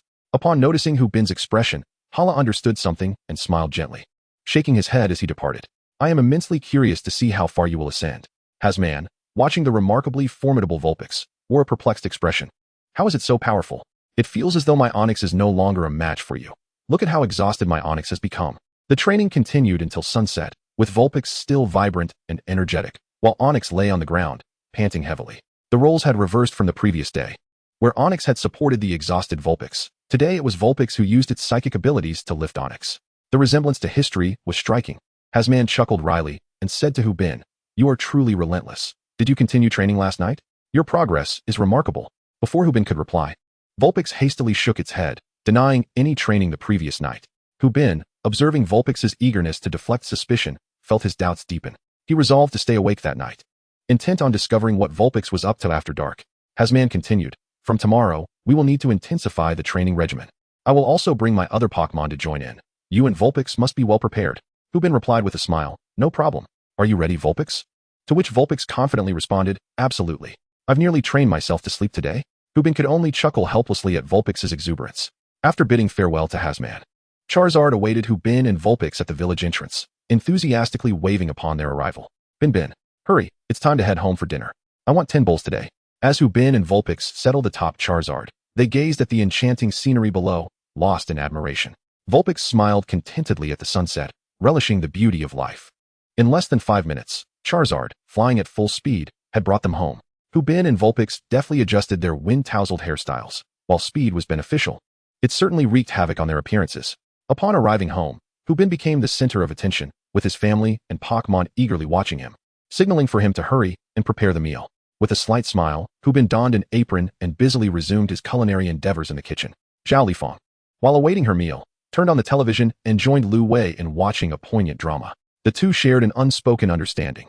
Throughout the viewing, Lu Wei would use her psychic abilities to dab away Zhao Lifang's tears, while Zhao offered comforting remarks about the storyline. Clearly, they had become the best of friends. Meanwhile, Hu Jiaxing was oblivious to their antics, preoccupied in the kitchen with Charizard and Qixi Qingyao, determined to shield his wife from entering and disrupting his culinary endeavors. After all, it was a rare occasion to indulge in such delectable dishes, and he could not allow anyone to spoil it. As the anticipation of the guests mounted, Hu Bin meticulously presented each dish onto the dining table, prompting everyone and the Pokémon to swallow in unison before diving into their meal. Throughout dinner, Hu Bin observed Lu Wei's eating habits with keen interest. She relished her food, enthusiastically devouring a bowl of curry rice, deftly using her psychic powers to manipulate the spoon and heap on more curry, savoring each bite with evident delight. Hu Bin couldn't help but chuckle at Lu Wei's impressive display. Her mastery of her abilities had evidently grown stronger. However, Hu Bin was certain that Lu Wei had ventured out to train the previous night. Otherwise, she would typically consume only a single bowl of rice and perhaps a few energy cubes, and breakfast would be minimal unless she had engaged in extensive training. Suddenly, Hu Bin found himself unable to eat, moved by Lu Wei's silent dedication to her training. It was a mixture of pride and concern. After the meal, Hu Bin set about crafting energy cubes to ensure that Lu Wei had ample nourishment following her training sessions, demonstrating his thoughtful commitment. Lu Wei assisted him, using her psychic powers to place the completed energy cubes into jars, sealing them and stowing them away, their teamwork seamless and harmonious. Outside, Hu Jiaxing and Zhao Lifang were taken aback by Hu Bin's exceptional skill in crafting energy cubes. "Dear, who taught our son to make energy cubes? His technique is extraordinarily impressive," Zhao Lifang exclaimed in surprise. Hu Jiaxing nodded in awe. "I have no idea. You are the expert, and if you say it's remarkable, it must be a top-tier breeding master who taught him. Let us not pry into Bin's secrets. It's best we retreat," Zhao Lifang suggested. Hu Jiaxing nodded in agreement, and the couple returned to the sofa to continue watching television, leaving behind Charizard and Qixi Qingyao, who were eagerly drooling at the sight of the meal. After finishing the energy cubes, Hu Bin noticed the two expectant Pokémon outside, and chuckled to himself, offering each of them a jar as a snack. As night enveloped the world, Hubin and the Vulpix finished their evening rituals and lay down to rest. Hubin feigned slumber, though his mind remained alert, eager to observe how Vulpix engaged in training. At that moment, Vulpix was truly asleep, her breathing steady and rhythmic. Soon, at the stroke of midnight, Vulpix opened her eyes, casting a furtive glance at Hubin before carefully extricating herself from his embrace. Stealthily, she retrieved a cube of energy and scampered to the window, awaiting something or someone. Unbeknownst to her, Hubin watched every move with growing curiosity. Why did Vulpix require an energy cube for training, and who was she waiting for? Before long, Tapu Koko arrived, glancing at the sleeping Hubin with a hint of puzzlement, but he quickly dismissed it. Accepting the energy cube from Vulpix, he smiled with satisfaction before vanishing into the shadows with her, racing towards the forest. Hubin opened his eyes, astonished as he observed the figures of Vulpix and Tapu Koko disappearing into the night. It dawned upon him that Vulpix was training alongside the island guardian. How impressive. The Pokémon egg, too, began to shake violently after witnessing Vulpix being taken away, as if to protest. Hey, why wasn't I included? Hubin swiftly donned his attire, cradling the Pokémon egg as he declared, "Come, we shall find Sister Vulpix." The egg ceased its agitation. Before venturing into the forest, Hubin sprayed the egg with a golden mist to ward off ferocious Pokémon. Once prepared, he illuminated the path with a flashlight and sprinted into the woods, searching for the training ground of Vulpix and Tapu Koko. At this juncture, Vulpix had already engaged in combat with Tapu Koko, who unleashed a formidable electric attack aimed at her. Vulpix quickly gathered her icy breath to counter the onslaught.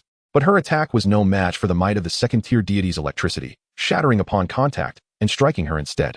Vulpix cried out in pain as the powerful currents and intense battle reverberated through the forest, sending numerous Pidgeys scattering in fright. Some Pokémon, roused from their slumber, emerged with furious expressions, eager to confront the source of the disturbance, vowing to teach them a lesson. However, upon realizing it was the island guardian, Tapu Koko, their bravado quickly faded. A glance from Tapu Koko rendered the once mighty Pokémon sheepish, as they retreated, meowing in fear, eager to escape this tumultuous scene. Vulpix, wincing from the pain, yet invigorated by the display of power, gazed at the other Pokémon, her eyes brightening with determination. I shall become a Pokémon like that, she resolved, charging towards Tapu Koko with newfound strength. Meanwhile, Hubin, aimlessly searching for Vulpix, felt a surge of urgency as he heard the sounds of a fierce battle ahead. He quickened his pace, racing towards the source of the tumult. Soon, Hubin arrived at the location where Vulpix was engaged in a fierce battle with Tapu Koko. At that moment, Vulpix was already covered in wounds, being treated by a healing ring, while Tapu Koko munched on energy cubes, occasionally offering some to both Vulpix and the healing ring. Hubin watched Vulpix's condition with deep concern. Approaching Vulpix, he gently inquired, "Does it hurt, Vulpix?" Startled to see her master, Vulpix felt a surge of panic, having kept her training a secret from him. In that moment, she resembled a child who had been caught misbehaving, lowering her head in apology. Hubin found her demeanor both amusing and heart-wrenching, and he affectionately ruffled her fur, saying, "You must not hide your training from me again. From now on, I will accompany you during your training sessions. If you dare to keep secrets again, I shall not forgive you." Upon hearing that Hubin was not angry with her, Vulpix was overjoyed and readily acknowledged her mistake, promising never to deceive her master again. Hubin, satisfied with Vulpix's sincere attitude, turned his attention to Tapu Koko and expressed his gratitude. "Thank you, Tapu Koko, for assisting Vulpix with her training." Tapu Koko smiled and waved in response, finding the trainer and Vulpix quite delightful. At that moment, Hubin presented 2 cans of energy cubes to Tapu Koko, saying, "This is my token of appreciation. Please accept it. I will also return to train with Vulpix in the evenings. I hope it won't be too much trouble." Upon seeing the energy cubes, Tapu Koko's eyes sparkled with excitement, nodding eagerly, and her gaze toward Hubin and Vulpix grew increasingly affectionate. "From now on, you shall be my little brother, and I will look after you." Chapter 72, The Hatching of the Pokémon Egg. Under the guidance of Tapu Koko, and with Hubin's support, Vulpix put in extraordinary effort during that night's training, displaying remarkable vigor, though she often ended up injured by Tapu Koko's rigorous methods, causing Hubin considerable distress. Meanwhile, the Pokémon egg in Hubin's arms shook incessantly, eager to join its elder sister Vulpix in training. Hubin observed the egg's behavior with a bemused expression, pondering if it would be a little warrior upon hatching. At the end of the training, Tapu Koko nodded slightly at the exhausted yet resolute Vulpix, her admiration for the little Pokémon intensifying. She then embraced Vulpix, Hubin, and the egg, transforming into a shadow and swiftly flying towards Hubin's home. Albeit at a slower pace than the previous day, weighed down as she was, carrying the combined weight of Hubin, Vulpix, and the egg proved to be quite a challenge for Tapu Koko. After successfully delivering them home, Tapu Koko nodded farewell to Hu Bin and Vulpix before departing, though her exit seemed somewhat peculiar. Both Hu Bin and Vulpix keenly observed her awkward posture as she supported her waist. It seemed that even a second-tier deity had its burdens. Exhausted, Hu Bin and Vulpix collapsed onto the bed and drifted off to sleep, while the Pokémon egg looked at its master and elder sister, feeling a profound sense of security. After Hu Bin and Ninetales fell into a peaceful slumber, the Pokémon egg began to radiate a gentle glow. At 8 o'clock, upon awakening, Hu Bin and Ninetales were greeted by the sight of the egg glowing brilliantly, instantly rousing them from their drowsiness. Hu Bin gazed at the egg and exclaimed, "It is about to hatch." Ninetales nodded eagerly in anticipation. Hu Bin summoned his family. And soon enough, the Pokémon egg was encircled by Hu Bin, Hu Jiaxing, Zhao Lifang, and a multitude of Pokémon, all captivated by the spectacle. Hu Jiaxing, with a nostalgic smile, remarked, "How familiar this is. My Charizard hatched in a similar manner, and I was so anxious back then." Charizard, lost in recollection, began to chuckle softly and nuzzled affectionately against Hu Jiaxing. Currently, Hu Bin was wholly absorbed in the egg, his focus unwavering, mirroring the excitement and anxiety he felt when witnessing Ninetales' birth. He fervently prayed for the newly emerging Pokémon's health and vitality. Sensing Hu Bin's tension, Ninetales leaped onto his shoulder, gently pressing her small face against his to ease his nerves. The egg began to shake more vigorously, its light flickering incessantly. A palpable silence enveloped the room, with everyone and every Pokémon fixated on the egg, eagerly anticipating its emergence. The atmosphere was thick with tension, punctuated only by the sound of hurried breaths and racing heartbeats. The egg, aware of the collective anticipation, housed a Pokémon desperately striving to break free and meet its beloved master, its dear elder sister. This state of suspense persisted for 3 to 4 minutes before cracks began to form on the egg's surface, leaving Hu Bin and the others in a state of heightened anxiety. The fissures widened, and soon, a blinding light erupted from the egg, momentarily blinding everyone present. Yet, Hu Bin could not suppress his smile. He was finally about to meet this adorable little creature. "Come forth, my second Pokémon," he thought excitedly, as the brilliance subsided. All eyes beheld a chick adorned in vibrant orange feathers, crowned with a fiery crest of orange and yellow, its tiny legs fervently kicking as it endeavored to escape its shell. Relief washed over Hu Bin as he beheld the healthy appearance of the newly hatched Torchic. He could hardly believe it. The system had gifted him a Torchic. In his previous adventures with Pokémon Emerald, he had frequently employed Torchic, and upon evolving into Blaziken, it became an impressive powerhouse.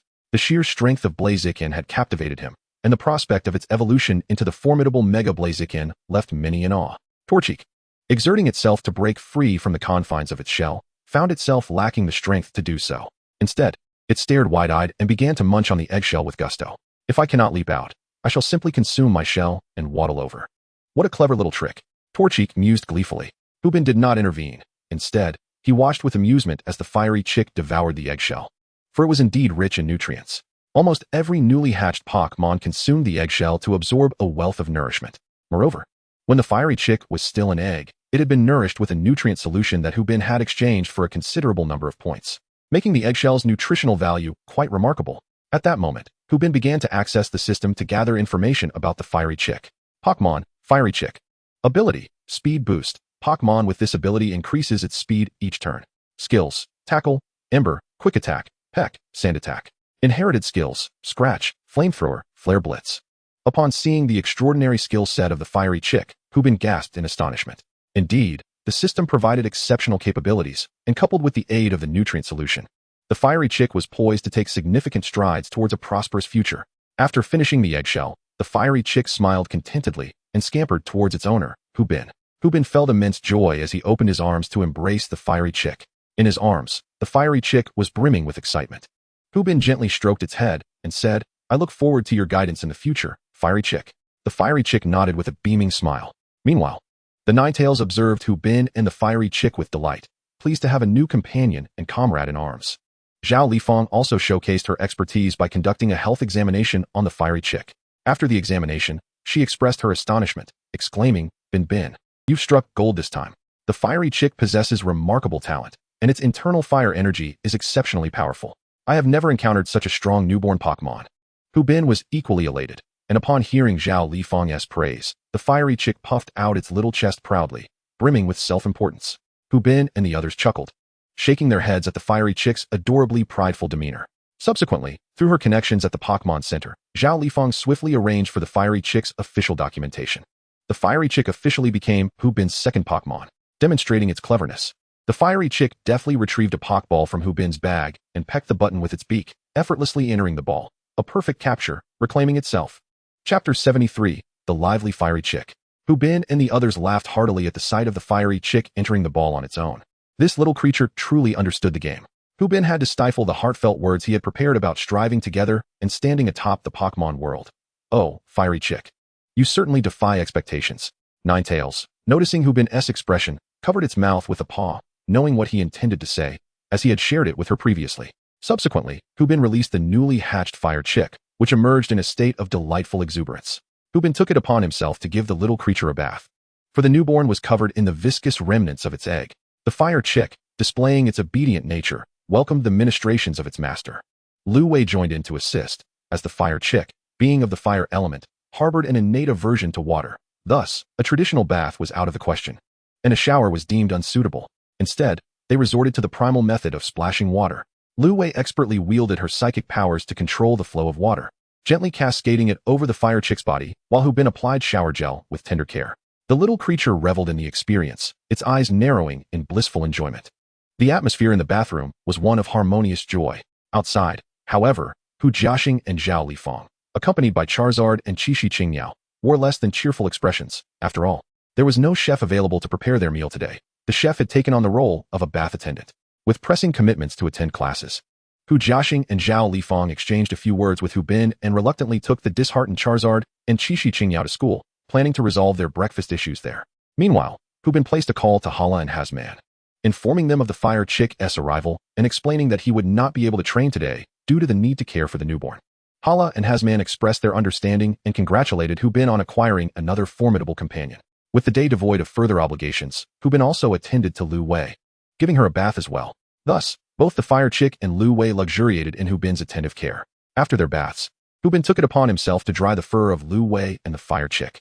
Lu Wei, with a hint of pride, utilized her psychic abilities to manipulate a hairdryer and a small comb, styling her own fur. This display left the fire chick awash in envy, marveling at Lu Wei's independence and prowess. Hubin chuckled, observing Lu Wei's impressive hairstyle, and remarked, "Impressive work, Lu Wei. From now on, you shall be our household's chief hairstylist." Lu Wei beamed with pride at the compliment. Post-bath, the fire chick was brimming with vitality, darting around the living room in a state of uncontainable excitement. Hubin watched the spirited antics with a smile, exclaiming, "What a lively little one you are." Lu Wei nodded in agreement, acknowledging the vivaciousness of their new companion. Hubin turned to Lu Wei, instructing, "Lu Wei, please keep a close watch on the fire chick while I prepare breakfast." Lu Wei confidently patted her chest and assured, "Leave it to me. I will take good care of it." With that, Hubin entered the kitchen to begin breakfast preparations, while Lu Wei assumed the responsibility of babysitting. The fire chick frolicked about, making a concerted effort to avoid damaging anything and inciting its master's ire. As Liushi followed closely behind Huazaji, anxious for its safety, the latter's speed began to escalate rapidly, transforming it into a mere blur. Liushi was bewildered, pondering the sudden surge in velocity. Unbeknownst to Liushi, this was Huazaji's inherent ability to accelerate, propelling it forward at an astonishing rate. Huazaji, gripped by panic, wondered how it had become so swift and why it could not bring itself to a halt, its control eluding it entirely. Noticing Huazaji's distress, Liushi shook its head and employed its extraordinary powers to lift Huazaji into the air. Suspended aloft, Huazaji was momentarily dazed, contemplating whether it had grown taller, as everything that had once loomed above it now lay beneath its feet. This perplexity only deepened when it gazed down and gasped in horror, realizing it was airborne. "How can this be? I am not a flying type." Huazaji pondered, contemplating the possibility that it was not merely Huazaji, but rather a majestic phoenix, destined for greatness. Liushi, observing Huazaji's fanciful musings, stifled a chuckle, finding the little creature utterly endearing. With a gentle application of its power, Liushi lowered Huazaji back to the ground. Upon landing, Huazaji was struck with awe, recognizing that it had no reason to doubt its identity. This was a testament to Liushi's remarkable prowess. Filled with admiration, Huazaji gazed up at Liushi and exclaimed, "Wow, big sister, you are truly amazing." Liushi, basking in the praise, felt a swell of pride and encouraged Huazaji, with diligent training, "You too shall become as formidable as I." Huazaji's eyes sparkled with anticipation as it envisioned itself, alongside Liushi, aiding their master and triumphing as champions. Imagining the throngs of admirers exclaiming, "Huazaji, you are so handsome, we adore you." Lost in this daydream, Huazaji broke into a silly grin, prompting Liushi to muse, "Little brother, you are quite something." Soon, Hubin entered, bearing a lavish breakfast, calling out, Leoshi, Huazaji, it's time to eat. The act of dining was instinctual for both humans and Pokémon. Upon hearing this, Leoshi eagerly urged Huazaji to join in the meal. However, before Leoshi could speak, Huazaji, having emerged from its reverie, leaped directly to the table, ready to feast. Leoshi was taken aback, thinking to itself, "Little brother, you truly are swift. This display of yours leaves me in awe." Without further ado, Leoshi wagged its 6 tails in anticipation, waiting for the meal to commence alongside Huazaji. The latter, exhibiting impeccable manners, refrained from digging into the tantalizing spread, patiently awaiting Hubin's cue to begin. Leoshi felt a surge of satisfaction regarding its young companion, appreciating its courteous demeanor. After Hubin took his seat at the table, he was delighted to see both Pokémon eagerly awaiting his arrival. He addressed Vulpix and Torchic, saying, "All right, let us commence our meal. Torchic, do savor the flavors and see if they please your palate." With a cheerful cheer, Vulpix and Torchic began to devour their food. Vulpix was content, but Torchic was overwhelmed, having known the deliciousness even while it was still in the egg. Now tasting it was simply divine. "The curry rice is exquisite," he exclaimed. Chapter 74, Little Brother, Keep Up the Good Work. Seeing Torchic indulging so heartily brought Hubin great relief. He had worried that Torchic might not adapt to the new flavors. With great thoughtfulness, he poured moo milk for both Vulpix and Torchic, exclaiming, "Yes, milk is essential every day." Torchic felt an overwhelming sense of happiness, relishing the delectable curry rice and the fragrant moo milk. The quality of life was truly splendid. Before long, Vulpix and Torchic had finished their meal, and Vulpix, with a caring gesture, used her psychic abilities to serve Torchic another generous bowl. Torchic's eyes sparkled with gratitude for his big sister, Vulpix.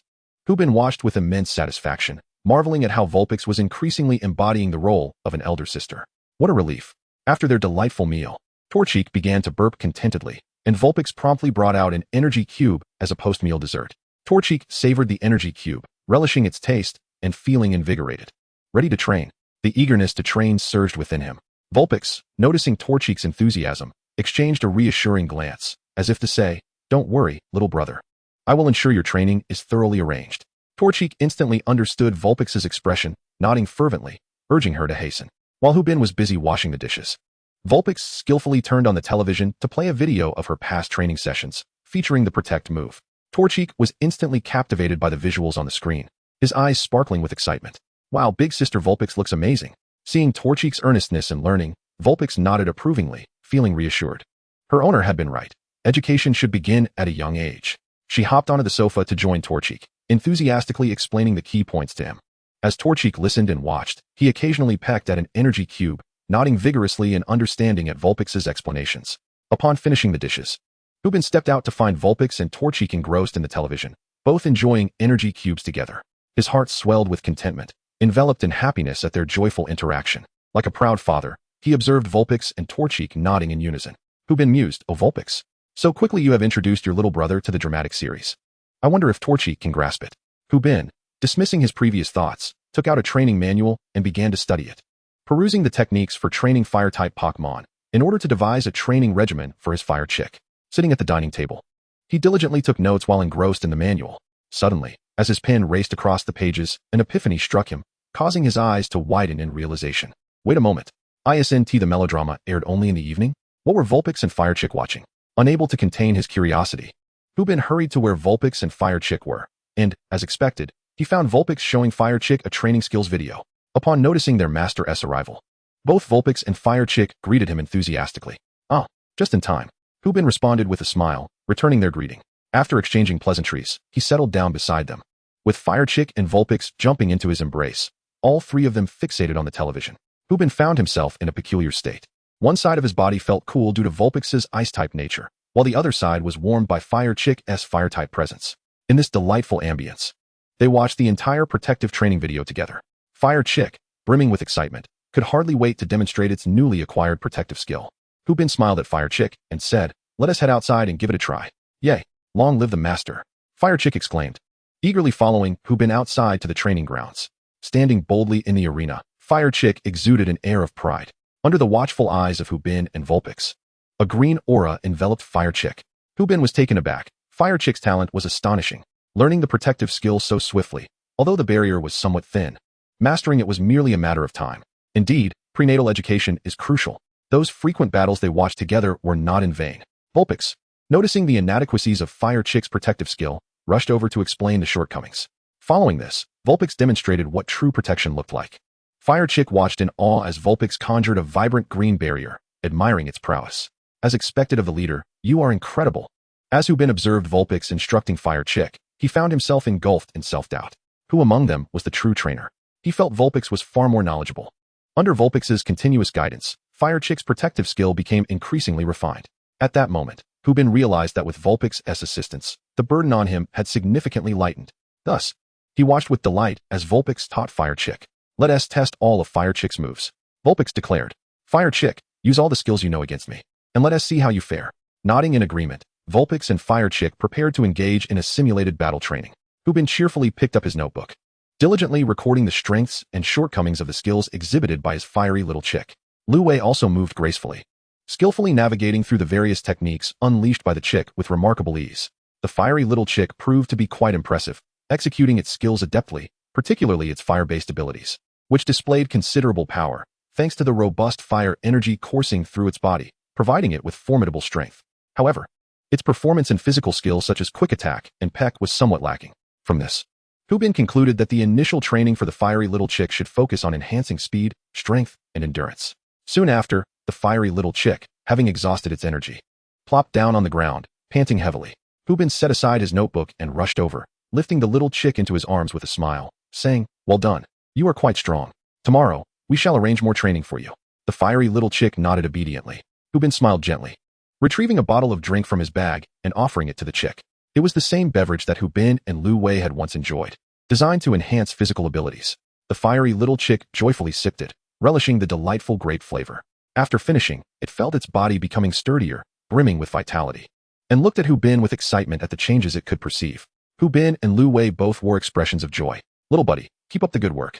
In Chapter 75, there are competitions everywhere. Hubin observed the fiery little chick, now invigorated by the enhancement drink, and smiled softly. He crouched down, pulling out the prepared items, a soothing bell and charcoal, and hung them around the chick's neck, saying, "This is a little gift for you." Upon seeing the bell and charcoal adorning its neck, the fiery little chick was overjoyed, feeling deeply moved, and leapt into Hubin's embrace, teary-eyed and affectionate. "Oh my, how touching. I have a gift from my master. I'm so happy. All right, no need to cry so much. Come on, let us take a stroll around the city." Hubin comforted, holding the fiery little chick. It nodded obediently. "Let us go, Lu Wei, fiery little chick.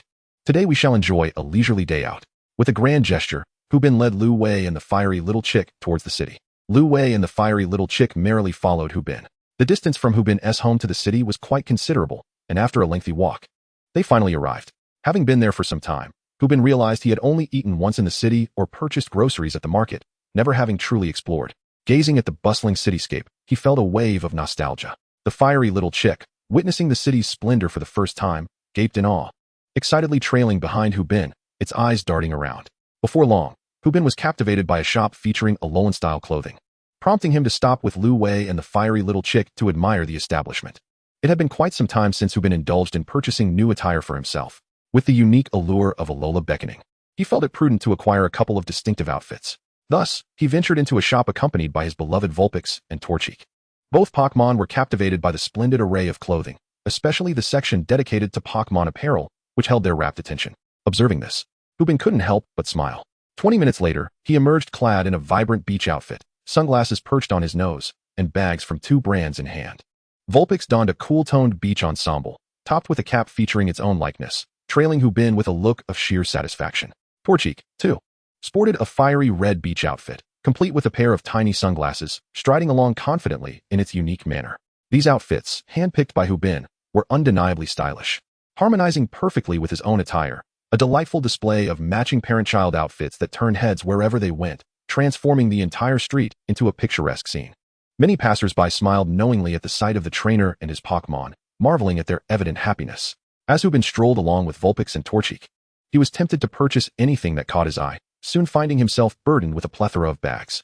Thoughtfully, he picked out gifts for his parents, Charizard, Swablu, Torchic, and Vulpix, showcasing his generosity. Vulpix, ever the affectionate companion, acted as Hubin's little guardian, using its psychic powers to assist him with the load. At the market, Hubin began selecting ingredients for meals over the next couple of days, also seeking out special fire-type energy cubes for Torchic, taking care in his selection. The vendors at the market had grown familiar with the young man who often frequented their stalls, greeting him warmly. When they noticed Vulpix using its psychic abilities to levitate the items, compliments flowed freely. Young man, your Vulpix is remarkable. It even helps you carry your burdens, such a delightful bond you share. Hubin responded gratefully. Indeed, Vulpix cares for me deeply. As trainers, what we desire most is for our Pokémon to be healthy, obedient, and filial. Hearing Hubin's fatherly sentiments, both Vulpix and Torchic couldn't help but stifle their laughter.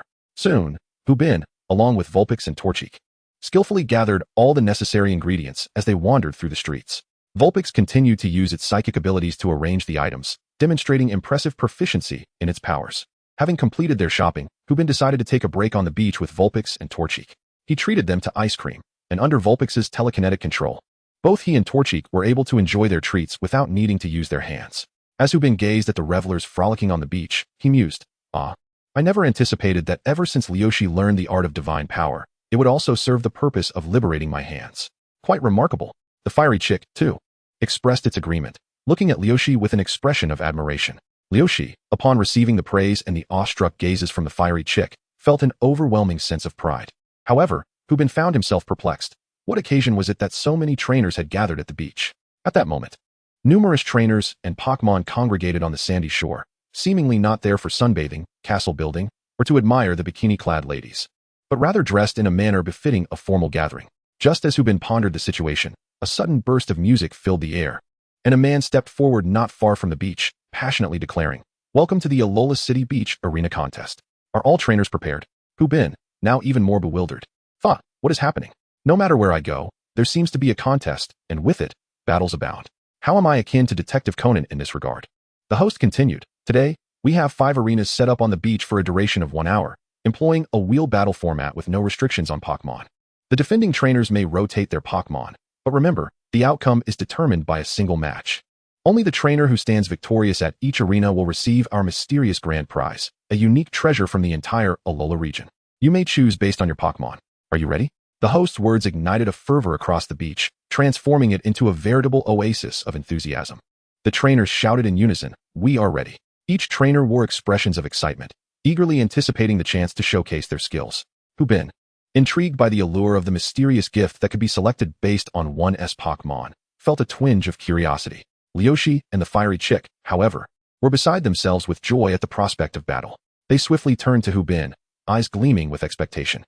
Hubin shot them a glance and remarked, "We agreed today was for relaxation, not for battling. Let's keep it calm." Yet, Leoshi and the fiery chick paid no heed, gazing at him with an endearing mixture of eagerness and charm. With a resigned sigh, Hubin realized that it seemed he would have to engage in activities today after all. It would be quite a challenge. Chapter 76. The fiery chick's first battle. Hubin looked helplessly at the adorably insistent Leoshi and fiery chick, sighed, and pondered that he seemed to be at a loss regarding them. At that moment, the system's voice echoed, "The task is now commencing. Become the champion of the beach arena contest and receive an ice stone, 10,000 points, and the skill payback. We hope the host diligently completes the task. A brief respite brings fleeting joy, while laziness brings tears. Do you wish to see your Pokémon disappointed?" Upon hearing the system's words, Hubin's expression darkened.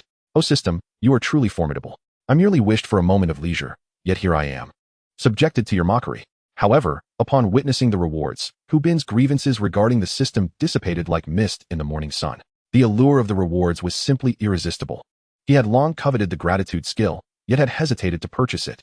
The accumulation of points was also of paramount importance, as he aspired to return and earn a living through street vending. The exchange of points for fruit from trees was indispensable, rendering the venture nearly cost-free, a veritable profit. Moreover, there was also a shard of ice, essential for the evolution of his Vulpix and fervently desired by the creature itself. Initially, he believed that such a prize would only be attainable by clinching victory in the Newcomer tournament, yet it appeared he could acquire it ahead of time. He resolved to allow the energy from the Newcomer tournament's ice attribute to nourish Vulpix, serving as a delightful treat. Returning to his senses, Hubin made up his mind and addressed Vulpix and his newly hatched Torchic. "All right, let us participate, but do remember to rotate your turns, especially you, Torchic. You have just emerged into this world, so take great care." Torchic joyfully nodded, and Vulpix, equally elated, bounded into Hubin's embrace, showering him with affection. Hubin placed the items he had purchased into storage, ensuring everything was secure, and then, accompanied by his exuberant companions, made his way to the arena. At that moment, trainers gathered below the platform, eagerly preparing for battle, and as soon as the signal was given, they sprang onto the stage, poised to unleash a flurry of rapid strikes. Observing the overly enthusiastic crowd from below, Hubin couldn't help but scoff internally, noting that it seemed less like a Pokémon battle and more like an impending brawl among trainers. Soon, the referees for the 5 arenas took their positions, and the announcer, spotting them ready, proclaimed loudly, "Let the battles commence." In no time, numerous trainers ascended the platforms, engaging in combat. While those left waiting could only lament their inability to join the fray just yet, Hubin remained stationary, choosing to first observe the unfolding battles from his vantage point at Arena 1, where a muscular man commanded a Machoke, pitted against a youth clad in shorts. Wielding an Alolan Rattata, it quickly became apparent that the muscular contender held the upper hand, displaying considerable experience as he drove the Rattata into retreat, ultimately incapacitating it. Following this, a young lady entered the arena with a Lurantis, yet she too fell short against the might of Machoke, which swiftly rendered her Pokémon incapable of continuing the fight. Machoke, emboldened by victory, showed no signs of fatigue. Hubin's expression grew serious. The muscular man was indeed formidable. Although not as powerful as Wu Jin's Pokémon, he was still quite impressive. Just then, a trainer with a Pidgey stepped onto the stage, displaying commendable skill as he engaged the muscular man in a fierce contest. The Pidgey, benefiting from its type advantage, danced around the battlefield, engaging in evasive maneuvers.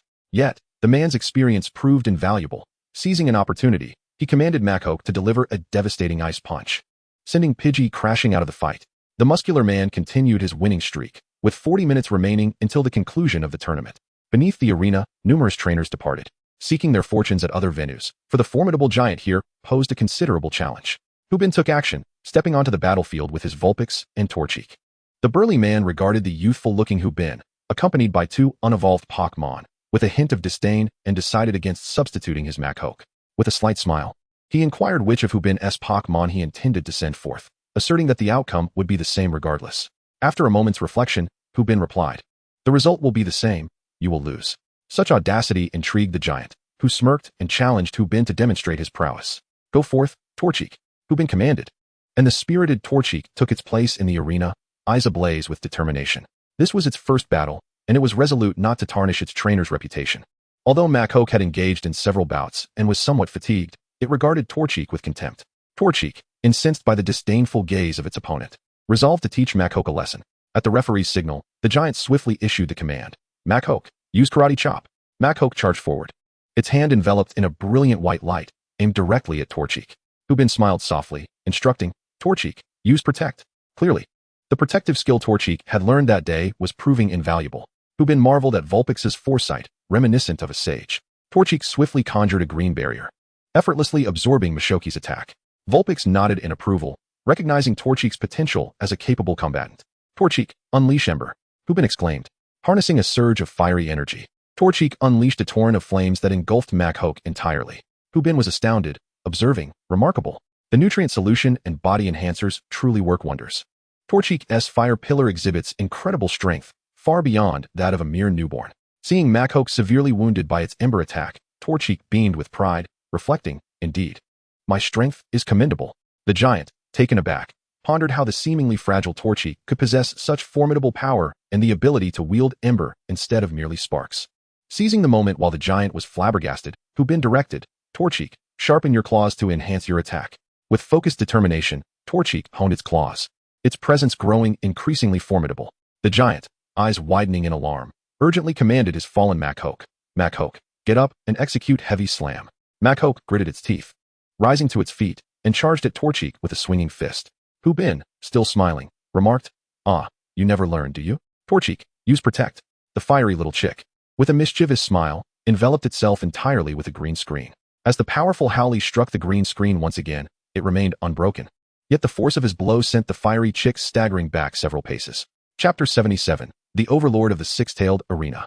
Although the fiery chick was momentarily shaken, it emerged unscathed, flashing a cunning grin before dashing forth in a blaze of flames, executing its move, Flame Charge, coupled with its acceleration ability. After several rounds, the fiery chick's speed intensified, and Howley found himself unable to evade, resulting in a direct collision that sent him crashing to the ground, incapacitated. The burly man clenched his jaw, casting a resentful glare at Hubin before retreating with his tail between his legs. Now, Hubin stood as the reigning champion of the arena, with 30 minutes remaining to secure his victory. Upon witnessing its triumph, the fiery chick, brimming with pride, leaped into Hubin's embrace, seeking praise. Hubin couldn't help but feel a sense of familiarity in this moment. reminiscent of when the Six Tails would seek his accolades in a similar manner. After all, they were cut from the same cloth. Without hesitation, Hubin lavished praise upon the fiery chick, echoing the compliments he had once bestowed upon the Six Tails. However, in comparison, the fiery chick possessed a much thicker skin, readily accepting Hubin's accolades with delight. Soon, a new challenger ascended the stage to confront Hubin, upholding a sense of fairness. Hubin allowed the fiery chick and the Six Tails to alternate in their appearances. Having just witnessed the fiery chick's performance, it was now the Six Tails' turn. The opponent was a mountain-climbing gentleman accompanied by a formidable onyx, whose massive form exuded an immense pressure. The Six Tails gracefully approached the battleground, unfazed by the imposing onyx, exuding a fade of confidence. The onyx, seeking to assert its dominance, let out a thunderous roar that whipped up a fierce wind directed at the Six Tails. The gust tousled the Six Tails' meticulously styled hair, igniting its fury. "You dare to ruin my splendid hairstyle? TSK, young man, your path has narrowed." Enraged, the Six Tails glared at the onyx, causing the latter to momentarily falter, sensing itself under the intense scrutiny of a powerful Pokémon. Seeing the Six Tails in a rage, the fiery chick instinctively sought refuge in Hubin's embrace, feeling a shiver of dread at the sight of the furious Six Tails. "Oh dear, this onyx is in for a rough time," thought the fiery chick, casting a sympathetic glance at the massive creature, which was about to learn the harsh realities of the world. Hubin, with a wry smile, regarded the onyx with sympathy before addressing the Six Tails. "Feel free to unleash your prowess, but do take it easy." The mountain-climbing gentleman was left bewildered, questioning the situation. "What do you mean, let the Six Tails take it easy? Does he think himself so formidable?" Suddenly, he was engulfed by indignation, feeling deeply insulted. "Onyx, teach them a lesson. This is utterly unacceptable."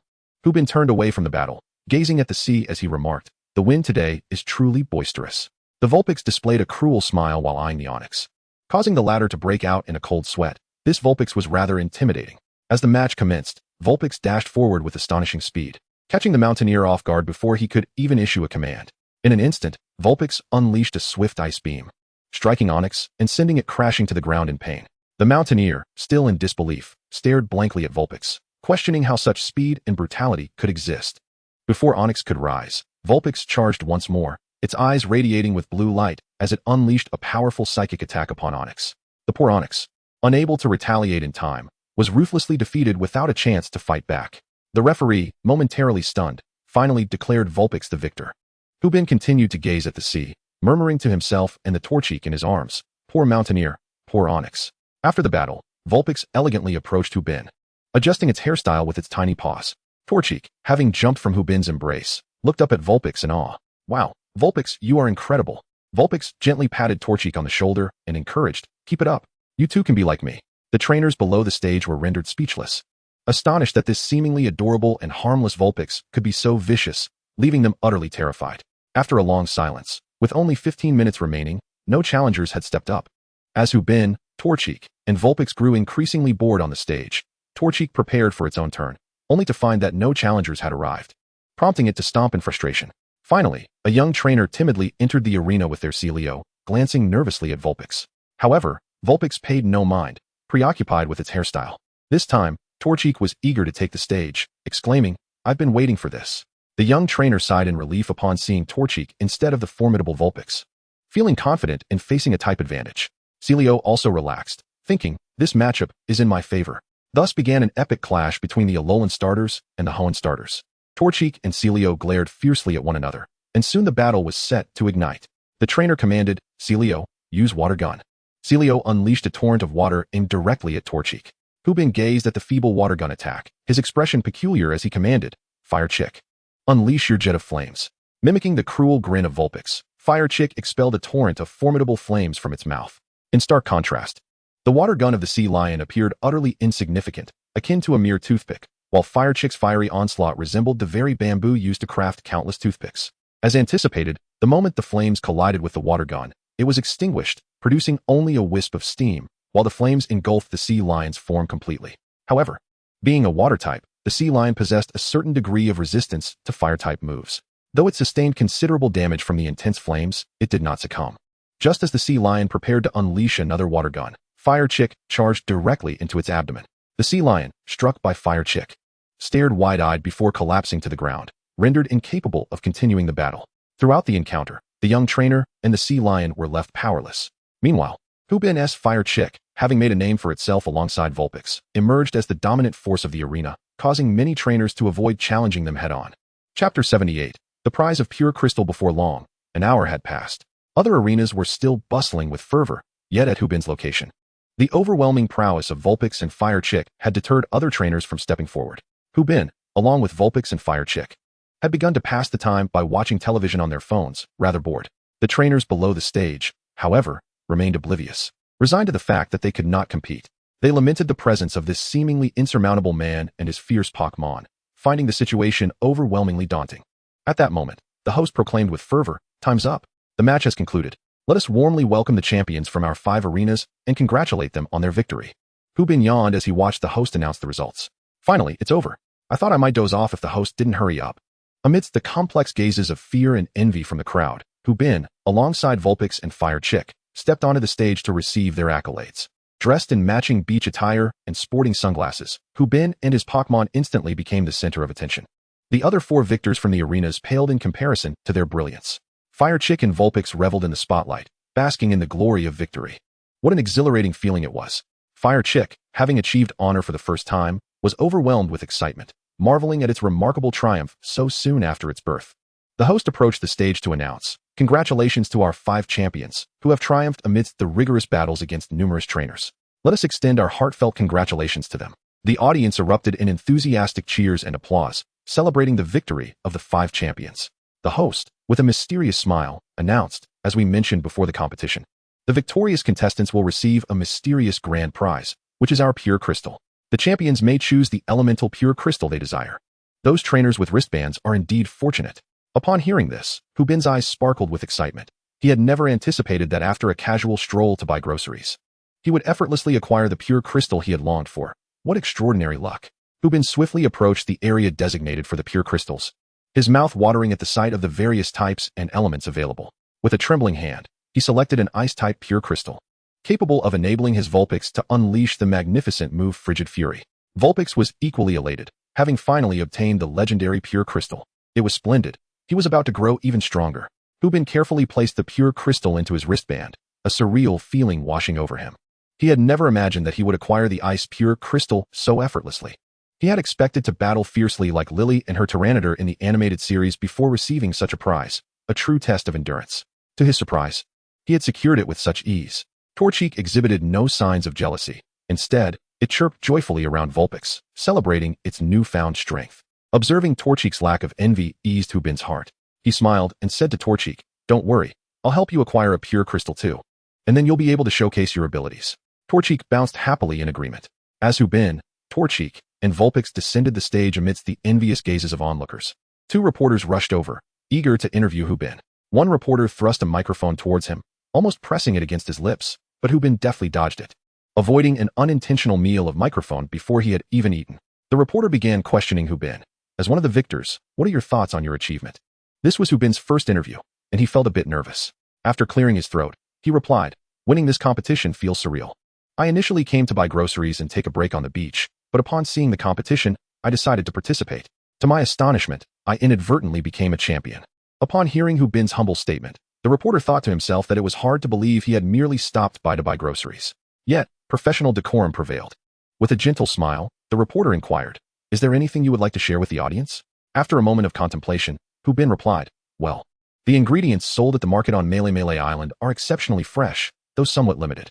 It would be wonderful if a greater variety of ingredients could be introduced." The reporter, bewildered, thought to herself, "I did not inquire about that. Why are you promoting the market? Have you been compensated? Your train of thought is quite peculiar." With a forced smile, the reporter expressed her gratitude, saying, "Thank you for agreeing to the interview." After which, she promptly fled the scene. Once the reporter had departed, Hubin let out a sigh of relief and turned to Lu Wei and Huajiji, smiling as he asked, "How did I perform?" Lu Wei and Huajiji nodded in agreement, exclaiming, "You were fantastic." Subsequently, Hubin retrieved all his belongings from the storage area, allowing Lu Wei to use her psychic powers to carry them as they cheerfully prepared to head home. The reporter, catching a glimpse of Hubin and his companions from a distance, along with the myriad of bags floating behind them, was utterly stunned. They truly came to purchase vegetables and conveniently participated in a competition. How remarkably extravagant. Upon returning home, Hubin and Huajiji, along with Lu Wei, found that it was already 6:30. The sun was nearly setting. Before Hubin could even enter the house, The Charizard had already opened the door, casting a resentful gaze at him. Little brother, what's going on? You haven't cooked dinner. Are you plotting a rebellion? Hu Bin, taken aback by Charizard's forlorn expression, offered an awkward smile. Charizard, I will cook right away. Please don't worry. Today, I have bought an abundance of ingredients, and I shall prepare a feast tonight, ensuring you will have your fill. Upon hearing this, Charizard's demeanor brightened as he stepped aside, permitting Hu Bin and the others to enter. As Hu Bin walked in, he noticed Hu Jiaxing and Qixi Qingyao putting away their weapons, their eyes urging him to hasten to the kitchen. Seeing the weapons made Hu Bin's expression darken.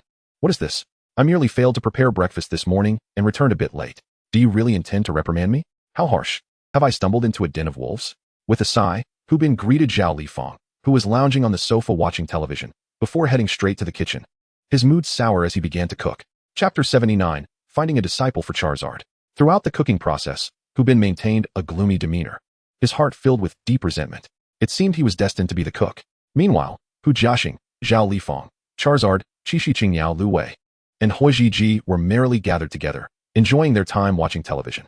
In stark contrast, Hu Bin appeared increasingly isolated, his presence starkly out of sync with the cheerful atmosphere of the living room. Hui Ji relished being close to Charizard, as the latter's fire energy brought him immense comfort.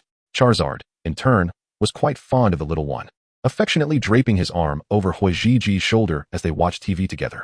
At that moment, Hu Bin's face appeared on the television screen. It was a highlight reel of the competition he had participated in that day. Hui Ji and Lu Wei, seeing themselves on television displaying their valiant forms, erupted with excitement, shouting, Look, look, we are on TV. Hu Jiaxing and Zhao Lifang gazed wide-eyed at the screen, astonished that their child not only ventured out for a stroll, but also emerged victorious in a competition, returning home with delightful treasures. How down to earth. Truly, a superhero, working by day and combating crime by night. The Charizard and the Qixi bird nodded in approval at Hu Bin's remarkable performance, feeling genuinely pleased. Particularly, Charizard was impressed by Hu Bin's fiery chicken unleashing its flame-throwing prowess, which sparked a few thoughts in Charizard's mind. Upon witnessing Hu Bin's interview, laughter erupted among everyone and their Pokémon. Zhao Lifang laughed so heartily that her stomach ached, calling out to Hu Bin, who was busy in the kitchen, Dear son, do tell me how much you collected from the market for promoting them. You've made me laugh to the point of tears. Ha ha. Hu Bin, hearing his interview playing, wore a dark expression and refrained from speaking. He had forgotten to collect payment from the market. What a missed opportunity. Hu Jiaxing smiled faintly as he downloaded Hu Bin's battle and interview videos from his phone, eager to flaunt them at school the next day. Soon, Hu Bin, still frowning, announced, Dinner is ready. Come and help with the dishes and drinks. In an instant, the family, sitting on the sofa, synchronously turned off the television and rushed into the kitchen to assist Hu Bin. Charizard promptly retrieved MO milk from the refrigerator, pouring it into glasses. Vulpix utilized its psychic abilities to distribute the plates, demonstrating their remarkable teamwork when it came to dining. Once seated, they wasted no time and dove into their meal with great enthusiasm. As they ate, Hu Jiaxing turned to Hu Bin and said, Bin, in a couple of days over the weekend, when I'm free, I will teach you how to use your moves properly. You must learn diligently. Hu Bin's face lit up with joy. Indeed, family was reliable. However, he hesitated and asked, But must I dance to use the moves? That feels a bit embarrassing. Hu Jiaxing paused, chopsticks in hand, and replied, No, you must dance. In the Alola region, both people and Pokémon are known for their musicality and grace. Only by harmonizing with the rhythm of the dance can you fully unleash the power of your moves. Hu Jiaxing secretly thought to himself that his son was just like him back in the day, having to awkwardly dance with Pokémon before being able to use their moves, a truly embarrassing memory, as he and Charizard had once wept through their performance. Hu Bin resigned himself to this fate. His last shred of hope had been dashed. Alas, he had to bow to reality. If he wanted to grow stronger, he had to accept it. Vulpix, puzzled by the owner's discontent, mused why he seemed so unhappy. After all, dancing was supposed to be joyous. What could be better than dancing while executing powerful moves, doubling the delight? Yet, the silver lining was that with his father as a teacher, he would certainly grasp the fundamentals more swiftly than if he were to navigate it alone without any experience. After dinner, Hu Bin began the arduous task of crafting energy cubes. The recent consumption of these cubes had escalated significantly. The Charizard, the Sylveon, and the Vulpix consumed them as if they were mere snacks while watching television, averaging at least 5 cans a day. Additionally, 2 cans were reserved for the Tapu Koko, which added to the enormity of the undertaking. With the recent addition of a Fire Chick, there was now a necessity to prepare special Fire-type energy cubes for it, further amplifying the workload. The Fire Chick, having mingled with the others, had also succumbed to the habit of snacking while watching television, now munching away alongside them. By the time Hu Bin completed his task, it was nearly 10 o'clock. Vulpix and Fire Chick had already finished their television viewing and were assisting Hu Bin in packaging the energy cubes. They meticulously placed the lids on their specially crafted energy cubes and set aside the surplus in a communal area for everyone's enjoyment.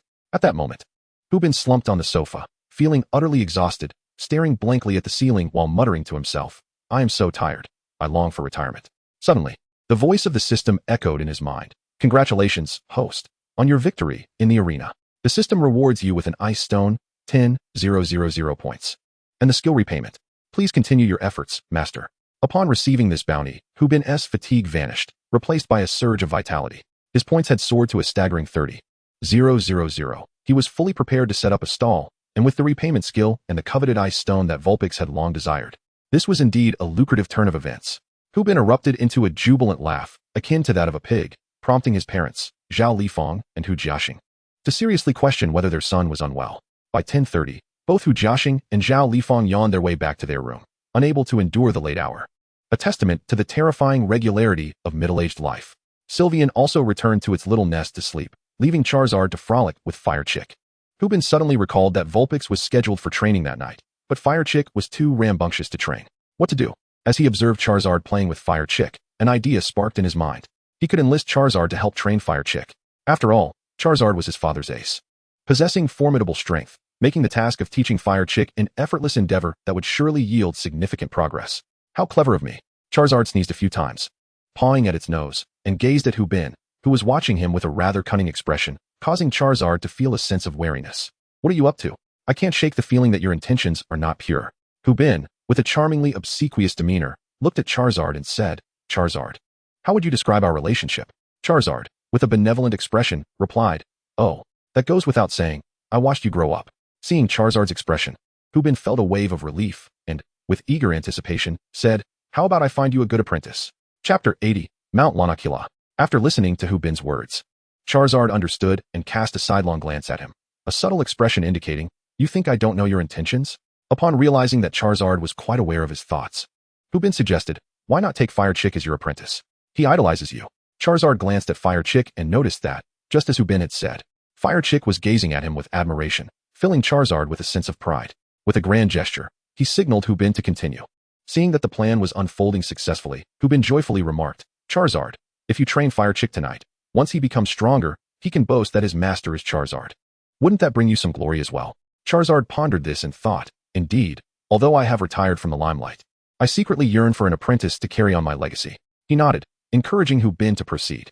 Hubin then revealed his strongest incentive. "If you train Fire Chick tonight, I'll provide you with 2 cans of energy cubes specifically for Fire-type Pokémon every day. They are quite delectable." Upon hearing this, Charizard's eyes lit up, and he embraced Fire Chick, exclaiming, "Absolutely. We shall commence training tonight, and I will ensure that Fire Chick becomes exceptionally formidable." Hubin, sensing success was imminent, retrieved 2 vibrant red energy cubes from his bag and handed them to Charizard, saying, "Then I must trouble you." Charizard, pleased, accepted the energy cubes and waved dismissively, "No trouble at all."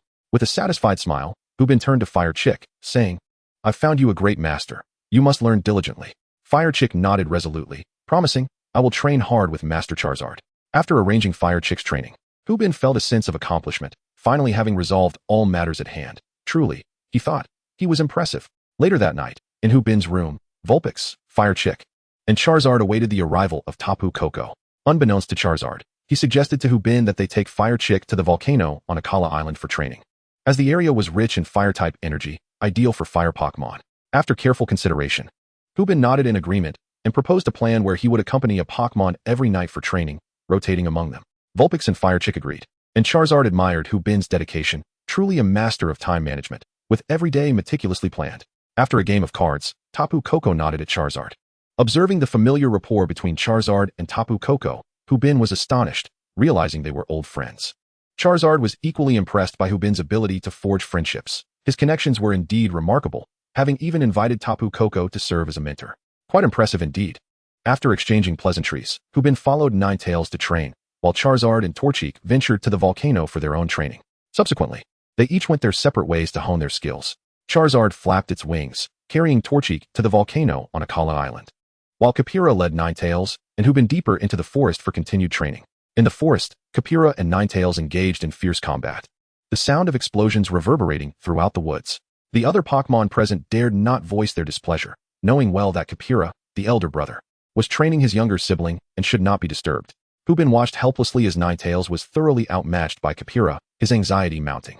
Before long, Ninetales bore numerous wounds. Yet its eyes still sparkled with excitement, eager to exchange a few more moves with Caipira. Caipira smiled slightly and continued the sparring, thus satisfying Ninetales' desire. Hubin observed the intense battle between Ninetales and Caipira, smiling and shaking his head. Ninetales was growing stronger. Once the right moment for evolution arrived, its power would ascend to new heights. He resolved to discuss the timing of Ninetales' evolution with Caipira later. During a training break, Caipira and Ninetales amicably consumed energy cubes to replenish their strength. Hubin, acting as a supportive aid, massaged both Ninetales and Caipira, his expert techniques earning him accolades from Caipira. Who would have thought, little brother, that you possess such skill? Impressive, Caipira exclaimed. Then, cradling Ninetales and stroking its soft fur, Hubin addressed Caipira. I have obtained an ice stone and wish to evolve Ninetales, yet I am uncertain if now is the appropriate time. Upon hearing this, Ninetales perked up, gazing at Hubin and Caipira with hopeful anticipation. After pondering for a moment, Caipira nodded slowly, prompting a sigh of relief from Hubin and Ninetales, indicating that Ninetales had indeed met the requirements for evolution. Suddenly, Caipira pointed towards a distant location. Hubin and Ninetales focused their gaze, realizing that Caipira was indicating Mount Lanakila, a towering snow-capped peak, the highest mountain in the Alola region, revered by its inhabitants as a sacred site. Legends tell of the mystical Alolan Ninetales residing on Mount Lanakila, feared by the residents as a divine messenger. With tales of 9 saints merging to transform into Alolan Ninetales still circulating today, Hubin exclaimed in astonishment. Are you suggesting we go to Mount Lanakila for Ninetales evolution?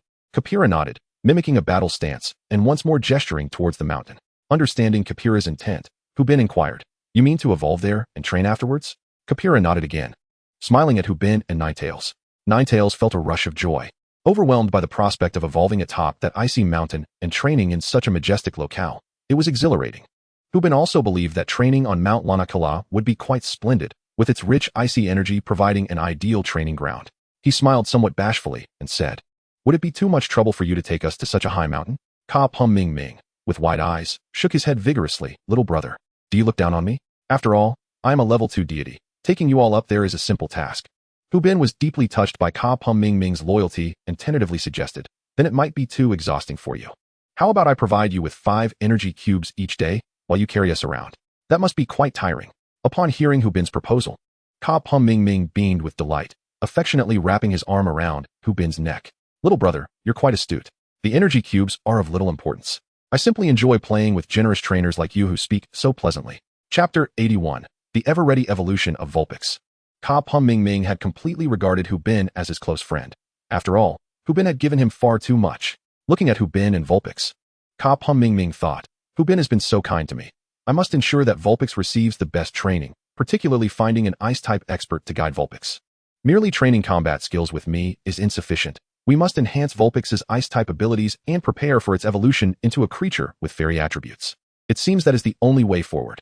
Vulpix was now brimming with excitement, realizing that its evolution was imminent. Soon, it would transform into the noble and elegant Ninetales, adorned with 9 long tails. How splendid!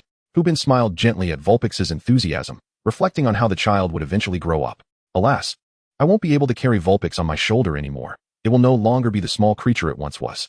Lifting it will require considerable effort, he mused, his eyes filled with pride, anticipation, and a touch of melancholy.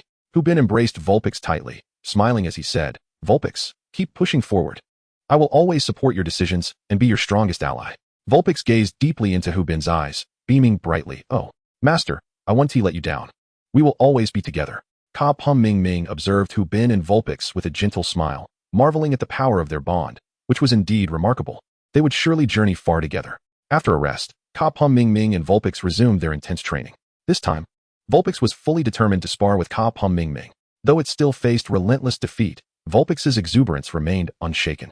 Following the training session, Ka Pum Ming Ming escorted Hubin and Vulpix home, safely delivering them before nodding at them and disappearing like a shadow. Once Ka Pum Ming Ming departed, Charizard returned with Torchic. The latter, having descended, promptly fell into a deep slumber, as today's training had proven rather demanding for it. After Hubin gently took the fire chick into his arms, he laid it softly upon the bed for a restful slumber. Tenderly stroking its forehead, he murmured, You have worked hard, dear fire chick. Rest well. The Charizard nodded appreciatively at Hubin, then turned its gaze back to the peacefully sleeping fire chick. A glimmer of satisfaction and pride evident in its eyes, clearly pleased with the Fire Chick's performance that day. Once Charizard departed from Hubin's room, he nestled into bed, cradling Ninetales on his left and the slumbering Fire Chick on his right. Gazing at the ceiling light, he smiled gently. Good night, everyone. Tomorrow we shall strive anew. With that, Hubin closed his eyes, displaying his remarkable talent for falling asleep in mere seconds. Ninetales, turned on its side, looked at Hubin with tenderness and said, "Good night, master." Meanwhile, the Fire Chick mumbled in its sleep, as if responding to Hubin's gentle farewell. At 8 o'clock the following morning, Hubin delicately placed the Fire Chick and Ninetales back on the bed to continue their rest. He rose, beginning his morning routine and preparing breakfast.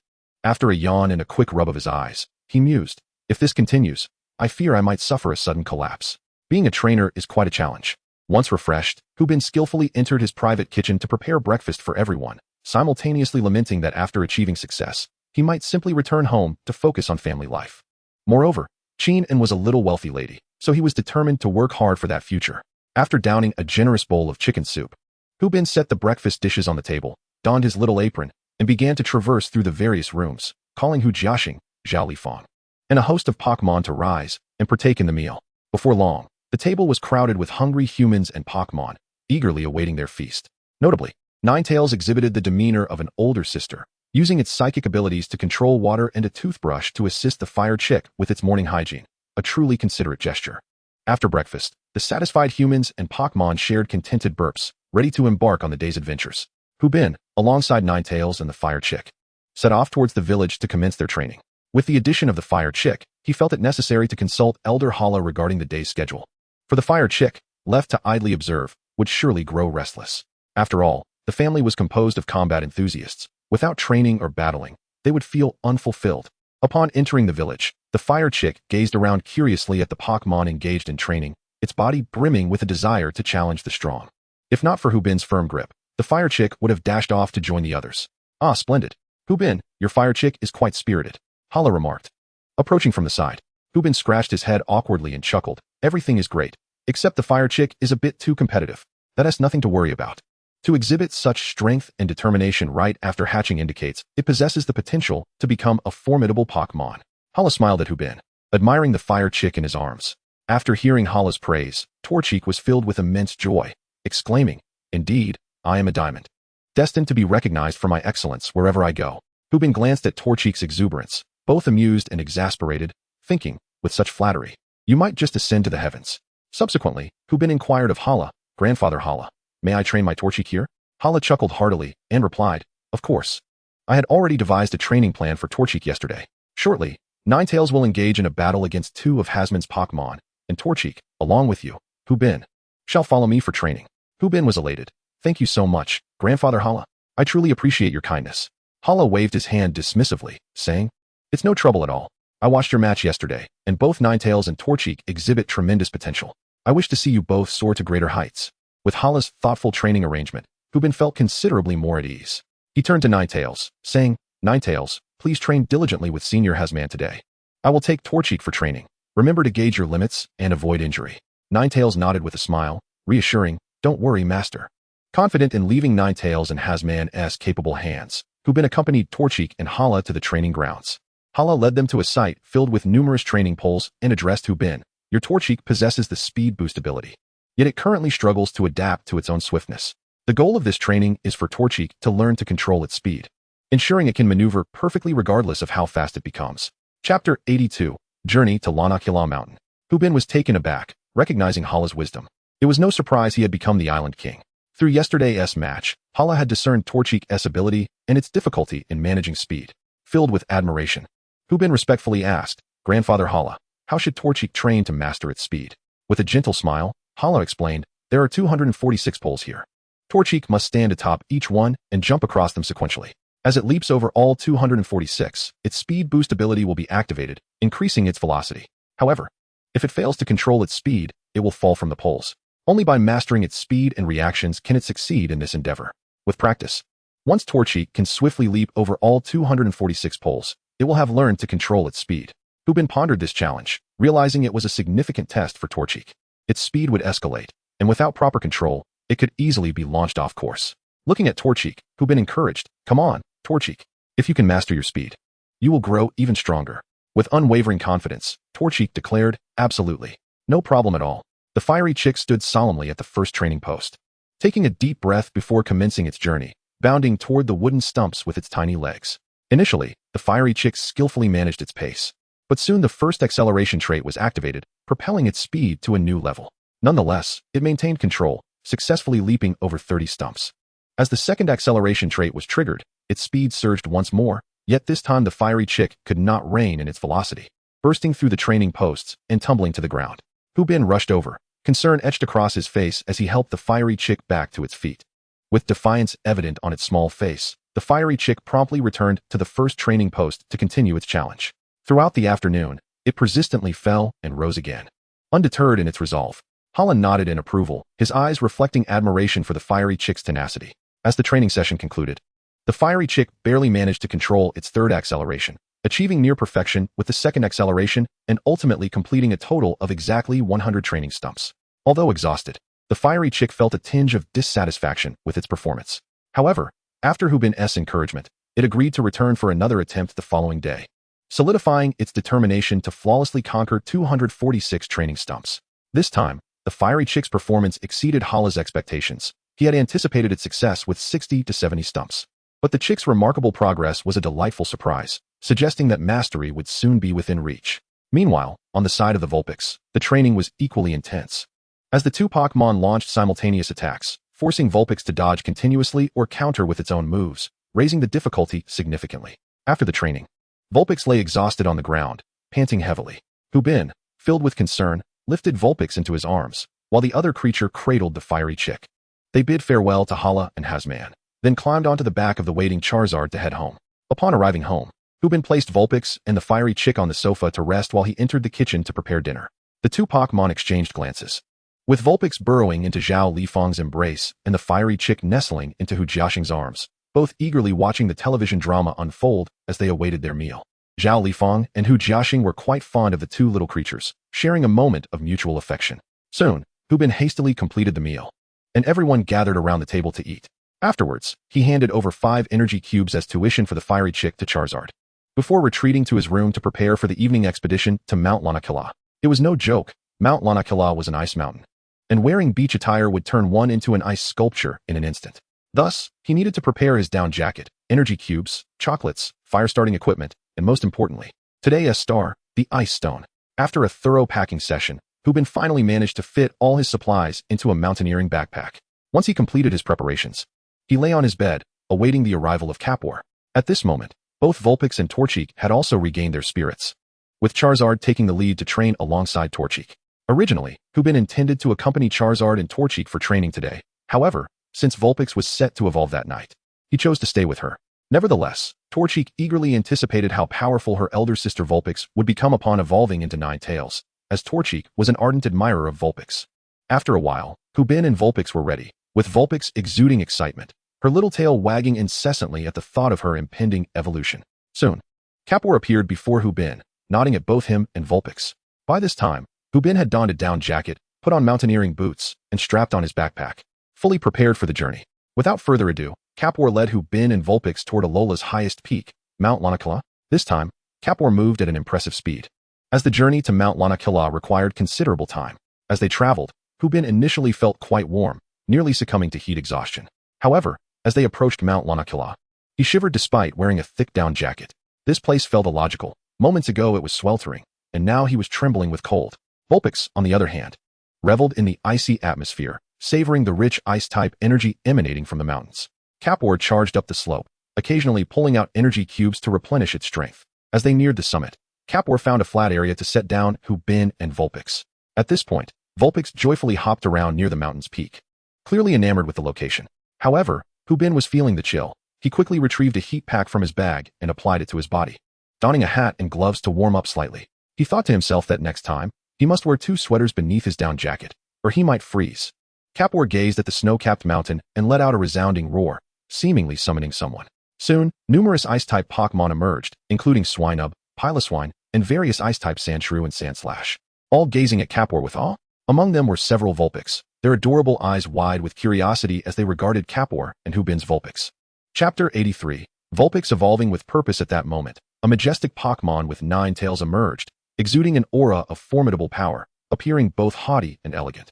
This was none other than Ninetales, the leader of numerous ice-type Pokémon, who had long made Mount Lanakila her home. Ninetales approached Capor, casting a disdainful smile in its direction. Capumimi nodded at the Ninetales, who was one of his many friends. Just last night, Capumimi had specifically come to speak with the Ninetales about the Six Tails and had requested his friend to mentor the young creature. The Ninetales turned his gaze towards Hubin's Six Tails, sensing the powerful ice energy emanating from it, and was somewhat taken aback. A smirk soon appeared on his lips. Indeed, this little one possessed remarkable talent. Upon witnessing the majestic entrance of the Ninetales, the Six Tails was utterly mesmerized. Oh my, how striking!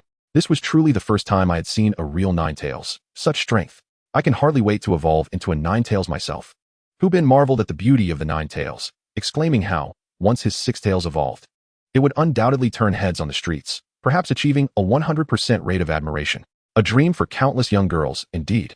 At that moment, many wild Six Tails, upon spotting their kin, bravely ventured out to greet Hubin's Six Tails. The joy was palpable as Hubin's Six Tails delighted in the presence of so many others, quickly joining in playful antics that filled the air with sweet laughter. To Hubin, it appeared as though a multitude of white cotton candies were tumbling about, a sight that filled him with warmth and gentle joy. Observing the frolicking Six Tails, the Ninetales revealed a look of indulgence, accompanied by a soft smile. Hubin then produced energy cubes, sharing them with the adorable little Six Tails. The young creatures, savoring the delightful treats, were overjoyed. This was simply delectable. Before long, Hubin had successfully won over the small Six Tails, who adored him immensely. Upon witnessing this, the Ninetales nodded at Capumimi, signaling his agreement to train the Six Tails, having sensed the kindness and determination within both the trainer and the young Pokémon. At that moment, Hubin approached the Ninetales with a beaming smile, extending a canister of energy cubes toward him, exclaiming, "Please have some. I made them myself. They're truly delicious."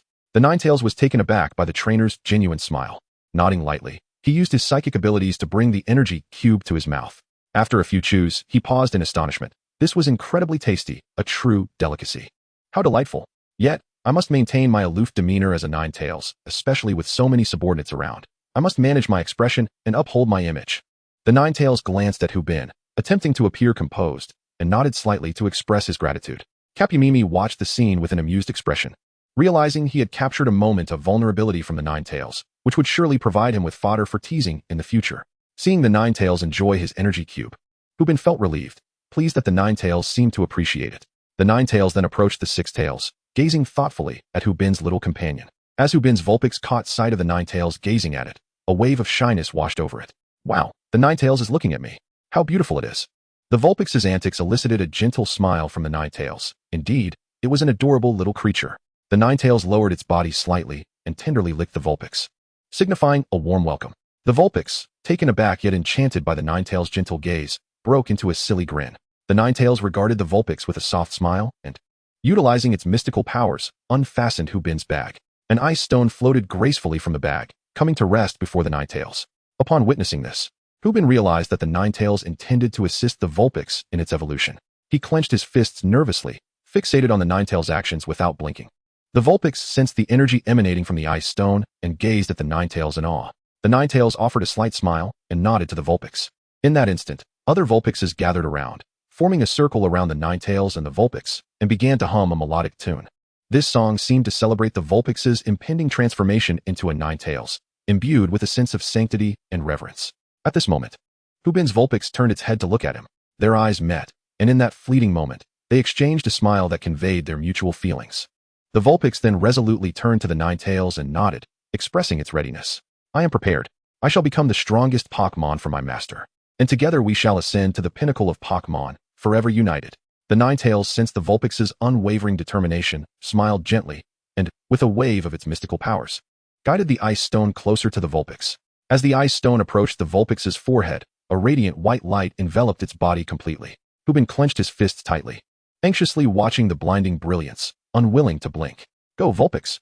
At that moment, bathed in the white light, the Vulpix began to grow larger, its 6 small tails lengthening, gradually morphing into 3 additional tails. All around, the Vulpixes ceased their singing, their eyes fixed intently on the Vulpix glowing in the white light.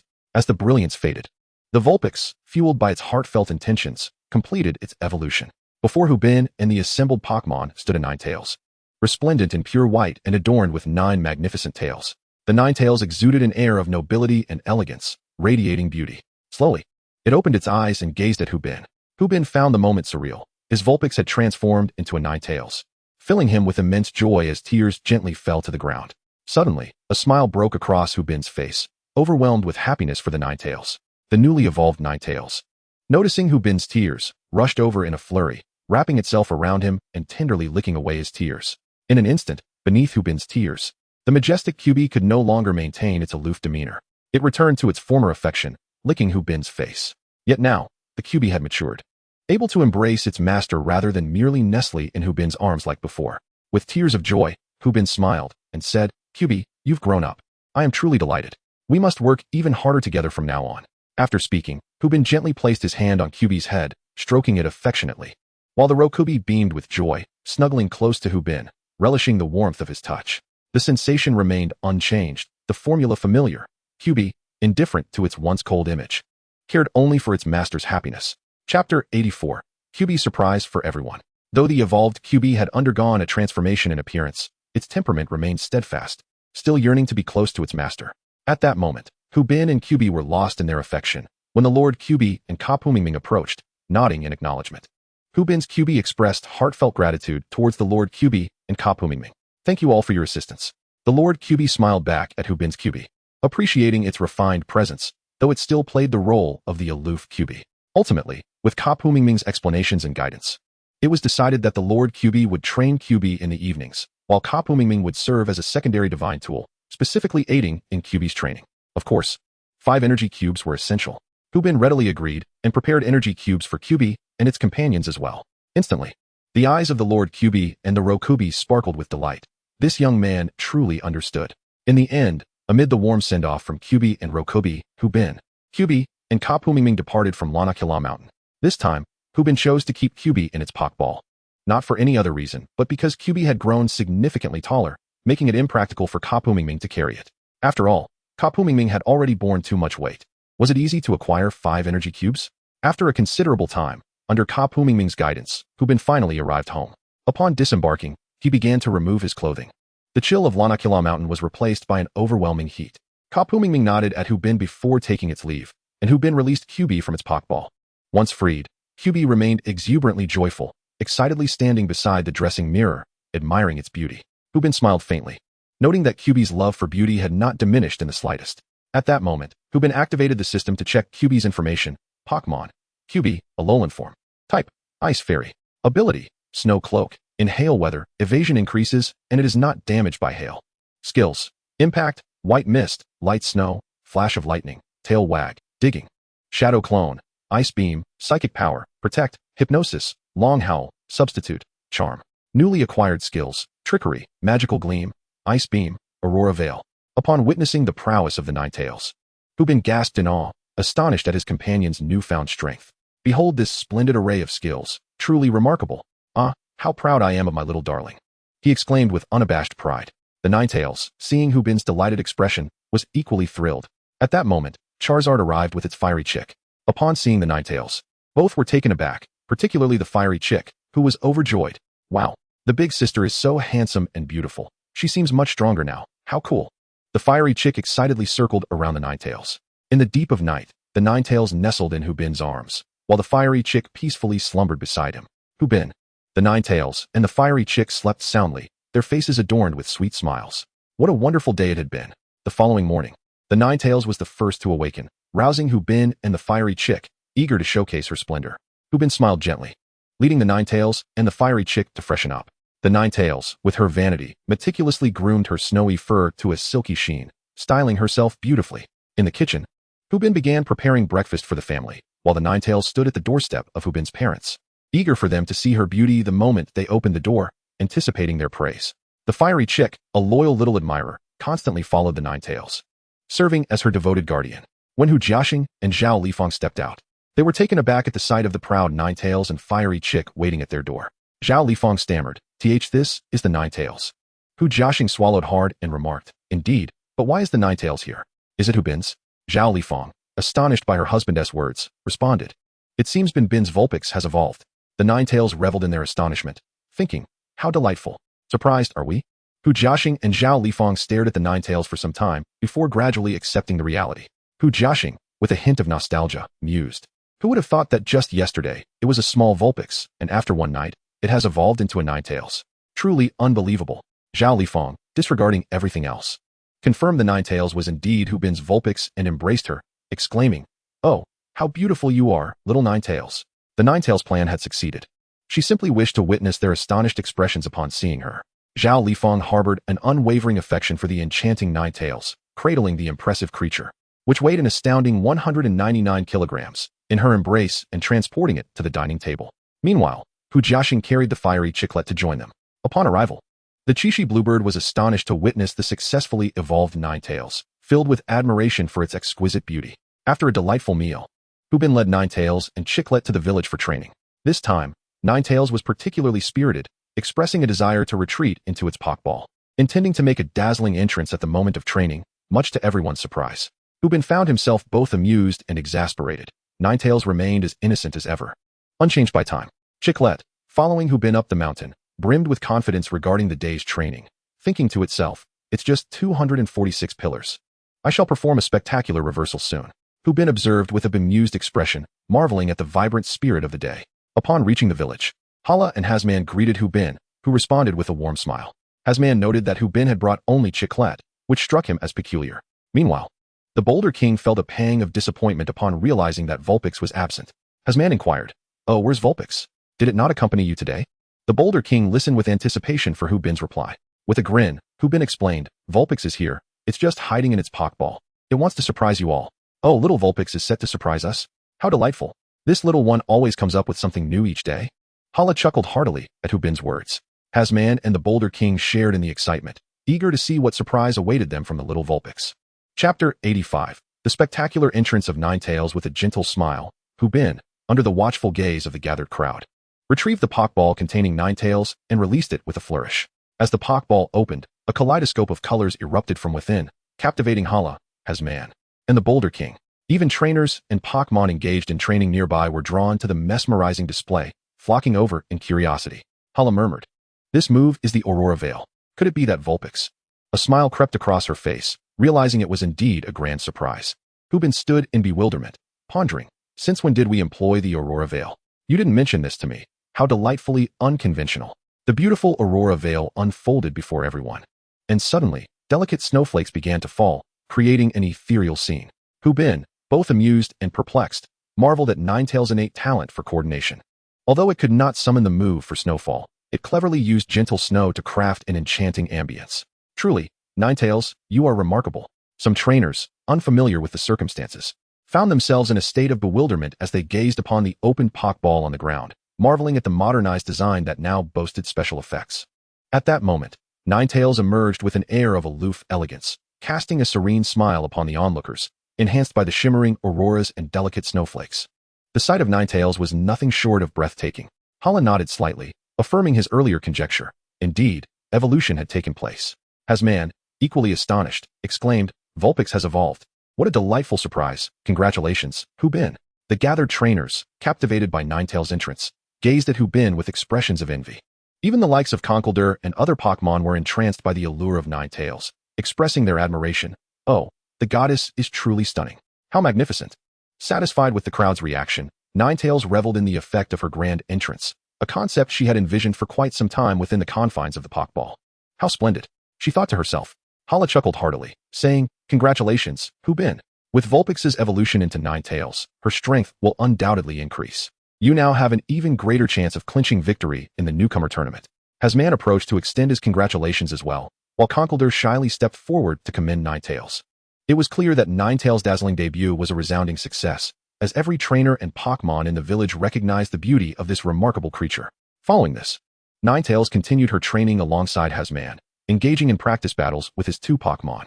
This time, Ninetales exuded unwavering confidence, her newly acquired strength radiating throughout her being. Hu Bin, on the other hand, focused on refining the speed of his Torchic, who was brimming with determination and zeal. "I must grow stronger and strive to keep pace with my esteemed sister, Ninetales." With fervor, Torchic declared, "Today, I shall conquer you all. Here I am, ready to triumph." Hala observed Torchic's spirited demeanor with a smile, noting, "It seems Torchic has been inspired by Ninetales. Today, he is full of vigor." Hu Bin nodded in agreement. his heart swelling with pride as he watched Torchic's beaming face. Torchic ascended the training apparatus, commencing his journey of conquest. With a burst of speed, he leaped onto the training posts, 1, 2, 10, easily clearing them all. His acceleration ability was triggered for the first time, and Torchic adeptly controlled his speed, adjusting to the rhythm of his movements. Hala, observing from the sidelines, nodded in approval. Torchic had indeed made commendable progress since yesterday. In quick succession, Torchic activated his ability a second and then a third time, his velocity increasing steadily. However, as he approached the 150th post, he began to lose control and ultimately tumbled from the training apparatus. After the fiery chick fell, it swiftly regained its footing and scampered to the first training pole, resolutely declaring, "I refuse to believe I cannot conquer you today." Meanwhile, the nine-tailed fox effortlessly faced the two Donphan belonging to Enhancement, adeptly countering their every assault. Enhancement marveled at the nine-tailed fox's progress, sensing that the two Pokémon could no longer impede its prowess. The two Donphan were utterly exhausted, yet the nine-tailed fox gazed at them with an air of elegance, displaying no signs of fatigue, embodying an aura of effortless grace. As Enhancement praised the might of the nine-tailed fox, he felt a curious sensation, as if it were the fox training his Donphan rather than the other way around. At this moment, the fiery chick continued its challenge, embarking on a daunting journey to conquer the training poles. The fiery chick, emboldened by each battle, resolved to rise even after failures, astonishing Hu Bin with its indomitable spirit. He cheered fervently for the fiery chick, urging it on. "Come on, you can do it." "Fiery chick," Hu Bin encouraged, matching the fiery chick's pace as they ran together. Inspired by Hu Bin's fervor, the fiery chick surged with renewed vigor, its gaze sharpening with determination. At last, it broke its personal record, mastering 4 consecutive accelerations and surpassing the 200th pole, with only 46 remaining to reach ultimate victory. However, the fiery chick's speed escalated, its 5th acceleration ability igniting, reaching speeds akin to a flash of lightning. Yet, it still struggled to maintain control. And upon breaching the 210th pole, it fell once more. Hu Bin rushed forward, catching the fiery chick in his arms, his body sliding several meters across the ground. His clothes torn and skin scraped. The fiery chick looked up at Hu Bin's wounds, its face etched with concern. Tenderly, it began to lick his injuries. Despite the pain, Hu Bin gently patted the fiery chick's head, smiling as he reassured, "Don't worry, I'm fine. Focus on your training. I will always catch you, no matter what." Feeling warmth wash over it, the fiery chick gazed at its master with renewed determination, vowing to complete this training and not disappoint Hu Bin's expectations. Once again, it stood before the training pole that had witnessed its countless failures, its resolve unwavering. Taking a deep breath, it launched itself into the challenge once more. Hu Bin, watching the fiery chick's silhouette, smiled softly, murmuring to himself, "You all are putting in so much effort. I must strive harder too, so as not to let you down." With that, Hu Bin resumed his pursuit of the fiery chick, ever ready to catch it should it stumble again. Chapter 86, Pilgrimage of the Isles. As the sun began to set, the nine-tailed fox concluded its training and approached to observe the fiery chick's progress. Noticing the injuries on Hu Bin, the six-tailed fox, filled with concern, joined in to help tend to his wounds. At this moment, the fiery chick had undergone 5 accelerations, reaching the 235th training pole. Its eyes were particularly focused, diligently controlling its speed as it charged towards the upcoming training obstacles. Hu Bin and Jiu Wei watched intently, their hearts racing as they observed the fiery chick's movements. This time, the fiery chick succeeded, maintaining a steady pace as it confidently leaped over the next hurdle. Soon, with unwavering determination, it soared past the 246th training pole, successfully accomplishing its training goal. Upon landing triumphantly, the fiery chick exhaled deeply, glancing back at the 246 poles. Finally feeling the satisfaction of having conquered them, it dashed towards Hu Bin, eager to share its victory with its owner. Hu Bin and Jiu Wei, witnessing the fiery chick's success, were filled with joy and rushed to celebrate its achievement. The fiery chick leaped into Hu Bin's embrace, joyfully recounting its triumph. Hu Bin, equally delighted, exclaimed, "Fiery chick, you were incredible. Congratulations on completing your training." Jiu Wei also expressed his congratulations to his little brother, saying, "Well done. I have great expectations for you." Meanwhile, Hu Jiaxing and Zhao Lifang stood at a distance by Hala, observing Hu Bin and his companions with pride. Hala remarked, "Jiaxing, it's wonderful to have such an outstanding son." Jiaxing replied contentedly, "Bin and his Pokémon are truly hard-working, just like I was in my youth." Zhao Lifang, glancing at Hu Jiaxing, teased, "You really know how to flatter yourself while praising your son." Hu Jiaxing, upon hearing Zhao Lifang's words, felt a flush of embarrassment and could only offer an awkward smile. Hala chuckled, "Jiaxing, you still show such respect for your wife. That's commendable." She then continued, "Why not join us for dinner later? The next training session will be handled by Jiawang, and I had not anticipated that Hu Bin's Jiu Wei and fiery chick would excel to this extent." Hu Jiaxing and Zhao Lifang expressed their gratitude to Hala, saying, "We owe this progress of Jiawei and the fiery chick to you." Hala waved her hand dismissively, saying, "It's a small matter. We are family. No need for such formalities. When Hu Bin is about to return, just have him come to me for the trials." Upon hearing Hala's words, Hu Jiaxing was taken aback. "Are you suggesting that Hu Bin should undertake the island trials?" Hala, looking seriously at Hu Bin and his Pokémon, stated, "In recent days, I have sensed the bond between Hu Bin and his Pokémon, as well as their fervent desire to grow stronger. They are now qualified to participate in the island trials. Before Hu Bin returns, let us first complete the trials of Melee Island." Hu Jiaxing and Zhao Lifang exchanged glances, smiling with satisfaction as they watched Hu Bin and his companions reveling in their celebration. In the evening, at Hala's residence, a gathering unfolded, celebrating amidst a vibrant party atmosphere. Hu Bin learned that his training with Hala had concluded, and he made a special visit to express his heartfelt gratitude to both Hala and Hazman. Jiawei and Huajiji respectfully bowed to the two, conveying their thanks as well. "Thank you, Grandpa Hala and Senior Hazman, for your guidance during this time." Hu Bin sincerely expressed his appreciation. Hala chuckled warmly, patting Hu Bin on the shoulder, and said, "Before you leave, remember to set aside a few days to participate in the island pilgrimage. You must first pass my test." Hu Bin had already heard about this from his parents and was astonished at the prospect of a novice trainer like himself being able to partake in the pilgrimage. He, along with Huajiji and Jiawei, was overjoyed. Gratefully, Hu Bin said to Hala, "Thank you, Grandpa Hala, for this opportunity. We will strive diligently." Hala nodded, his gaze softening as he replied, "I believe you will not disappoint me." At that moment, Hazman embraced Hu Bin, exclaiming, "Who would have thought we could embark on the island pilgrimage together? Keep it up. I have faith in you." Hu Bin, equally elated, responded to Hazman, "Hee. I will come to Xi'an to see how you fare in the pilgrimage, and if you lose, I shall tease you." Hazman retorted playfully, "Humph. You might be in for a disappointment. I will definitely win." Hala, initially amused, became displeased at Hazman's confident declaration, grumbling, "Hazman, so self-assured? Your final trial is a battle against me. Do you truly believe I will lose to you? Am I so old that I can no longer wield my blade?" Instantly, beads of sweat appeared on Hazman's forehead, and he forced a smile as he addressed Hala. "Teacher, I was merely jesting. You are the king of the islands. If you were to take it even slightly seriously, you would surely leave me utterly defeated." Satisfied with this, Hala remained aloof towards Hazman. Meanwhile, Hu Bin observed the exchange with great amusement. After the festivities concluded, Hu Bin's family waved goodbye to Hala and Hazman, departing the village on Charizard and Qingniao. Descending the mountain to return home, Hala watched their retreating figures with a gentle smile, pondering what kind of surprise Hu Bin would unveil during the island pilgrimage, encouraging him silently. Upon returning home, Hu Bin immediately collapsed onto the sofa, with Huajiji bounding into his embrace to join him. Jiawei climbed onto the sofa, deftly using its paws to operate the remote control, starting a television drama, while its 9 long tails rested comfortably on Hu Bin and Huajiji's bellies, radiating warmth and serenity. Hu Jiaxing and Zhao Lifang observed this heartwarming scene, both bemused. Zhao Lifang remarked, "I too wish to lie down and experience the gentle touch of little Jiawei's tail." Zhao Lifang settled beside the 9 tails, gently stroking its small head, while the 9 tails contentedly closed its eyes. Hu Jiaxing approached Hu Bin, saying, "You have a break for the next 2 days. Come with us to school on Monday. Zhao Long mentioned he would be training you there. Tomorrow morning, I will teach you how to use your techniques." Hu Bin, resembling a languid fish, nodded and replied, "Sure. Dear Dad." Hu Jiaxing chuckled, "Oh you." He then took the fire chick from Hu Bin's arms and cradled it in his own, joining them in watching the grand television drama, The Love Story of Shanai Duo. Chapter 87. The Rigorous Training of the Fire Chick. As night fell, it was time for the 9 tails and Fire Chick's night training. Hu Bin strapped a small backpack onto the 9 tails, filled with energy cubes for Carpamimi and the 9 tails. The 9 tails, adorning a little white backpack, appeared exceptionally adorable and was quite fond of the gift from Hu Bin. Today, Hu Bin would accompany Charizard and the Fire Chick for training, eager to observe the Fire Chick's progress.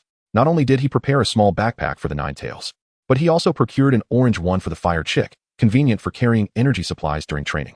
The Fire Chick was thrilled with its new backpack, darting about joyfully, bouncing and hopping with great delight. Watching these 2 little creatures, Hu Bin couldn't help but chuckle. My little ones are truly adorable. After Carpamimi took the 9 tails to Mount Lanakala for training with the Lord 9 Tails, Hu Bin followed Charizard and the Fire Chick to their training session. The Fire Chick was especially excited today, as its master was there to witness its training, determined to showcase its best performance. Charizard was remarkably swift, and before long, they arrived at the volcano, where the temperature outside soared to 40 degrees. Hu Bin felt as if he were about to burst from the heat, continuously fanning himself with a mini fan he had prepared. The Fire Chick relished the environment, the volcanic heat infused with fire energy, making it feel invigorated. From a distance, Hu Bin observed the training of the Fire Chick and Charizard. In truth, The fire chick had been learning from Charizard for 2 days now. Yet Hu Bin remained unaware of the methods Charizard employed to instruct the fire chick. Charizard and the fire chick stared at each other intently. The little chick's face etched with seriousness as silence enveloped the scene. Charizard made its move, unleashing a powerful flamethrower towards the fire chick, which retaliated with its own flamethrower. The two flames colliding. It was evident that Charizard was not using its full strength, as the impact of the flames resulted in a stalemate against the fire chick's full-force attack. The fiery exchange continued unabated for exactly 1 minute, concluding only when the fire chick, exhausted, could no longer sustain its effort. After unleashing a considerable amount of flames, the fire chick showed clear signs of fatigue. Gasping for breath, the Charizard, unperturbed, approached and settled down with the Torchic, both absorbing the fiery energy. Observing the training of Charizard, Hu Bin suddenly comprehended its intention. The Torchic possessed formidable fiery energy, but could only release it in a single burst, lacking the endurance required for battle. Through this method, Charizard was imparting the mastery of fire energy to the Torchic, continuously absorbing the abundant fire energy from the volcano, enhancing its sensitivity and rapid utilization of this elemental force. Hu Bin mused to himself, Charizard indeed exemplifies wisdom in this regard. He raised his thumb in approval towards the Charizard, acknowledging the effectiveness of its teaching, tailoring instruction to fit the needs of the student. Upon noticing Hu Bin's gesture, Charizard exchanged a knowing glance, affirming its role as a commendable mentor. Subsequently, Torchic and Charizard continued to unleash jets of flames. The Torchic no longer recalled the overwhelming release of fire during its debut in the arena. Now, its flames exhibited remarkable persistence, retaining formidable power and a continuous flow. However, the Torchic remained in a relatively frail stage, its stamina significantly constraining the duration of its fiery onslaughts. Presently, the Torchic could sustain its flame jets for over a minute without diminishing in strength, a commendable feat indeed. Thus, the Torchic tirelessly practiced alongside Charizard, replenishing its energy with nutritious blocks whenever fatigue set in, eagerly absorbing the volcano's rich fire energy. By the end of the training session, the Torchic's condition was far superior to the exhausted state it had been in 2 days prior. It appeared vibrant and spirited, having adapted to the rigorous training regimen. Hu Bin, witnessing the Torchic's spirited demeanor, felt a wave of relief wash over him and joyfully embraced the little creature. Excellent job, Torchic. Your flame jets were impressive just now. Keep up the hard work, he encouraged, smiling at the Torchic. The Torchic, brimming with pride, replied, absolutely. Without a doubt. After escorting Hu Bin and Torchic home, Charizard departed with a weary gait, yawning as it made its way back to its resting quarters. Oh, age has caught up with me. A late night leaves me utterly exhausted. I can no longer compare myself to the youthful Torchic, it lamented, its silhouette fading into a somber reflection on the passage of time that spares no Pokémon. Meanwhile, Hu Bin and Torchic gazed out the window, awaiting the return of Ninetales. They sat in silence, captivated by the moonlit sky. Hu Bin wrapped his arms around Torchic, reminiscing about the transformations of the past 2 months.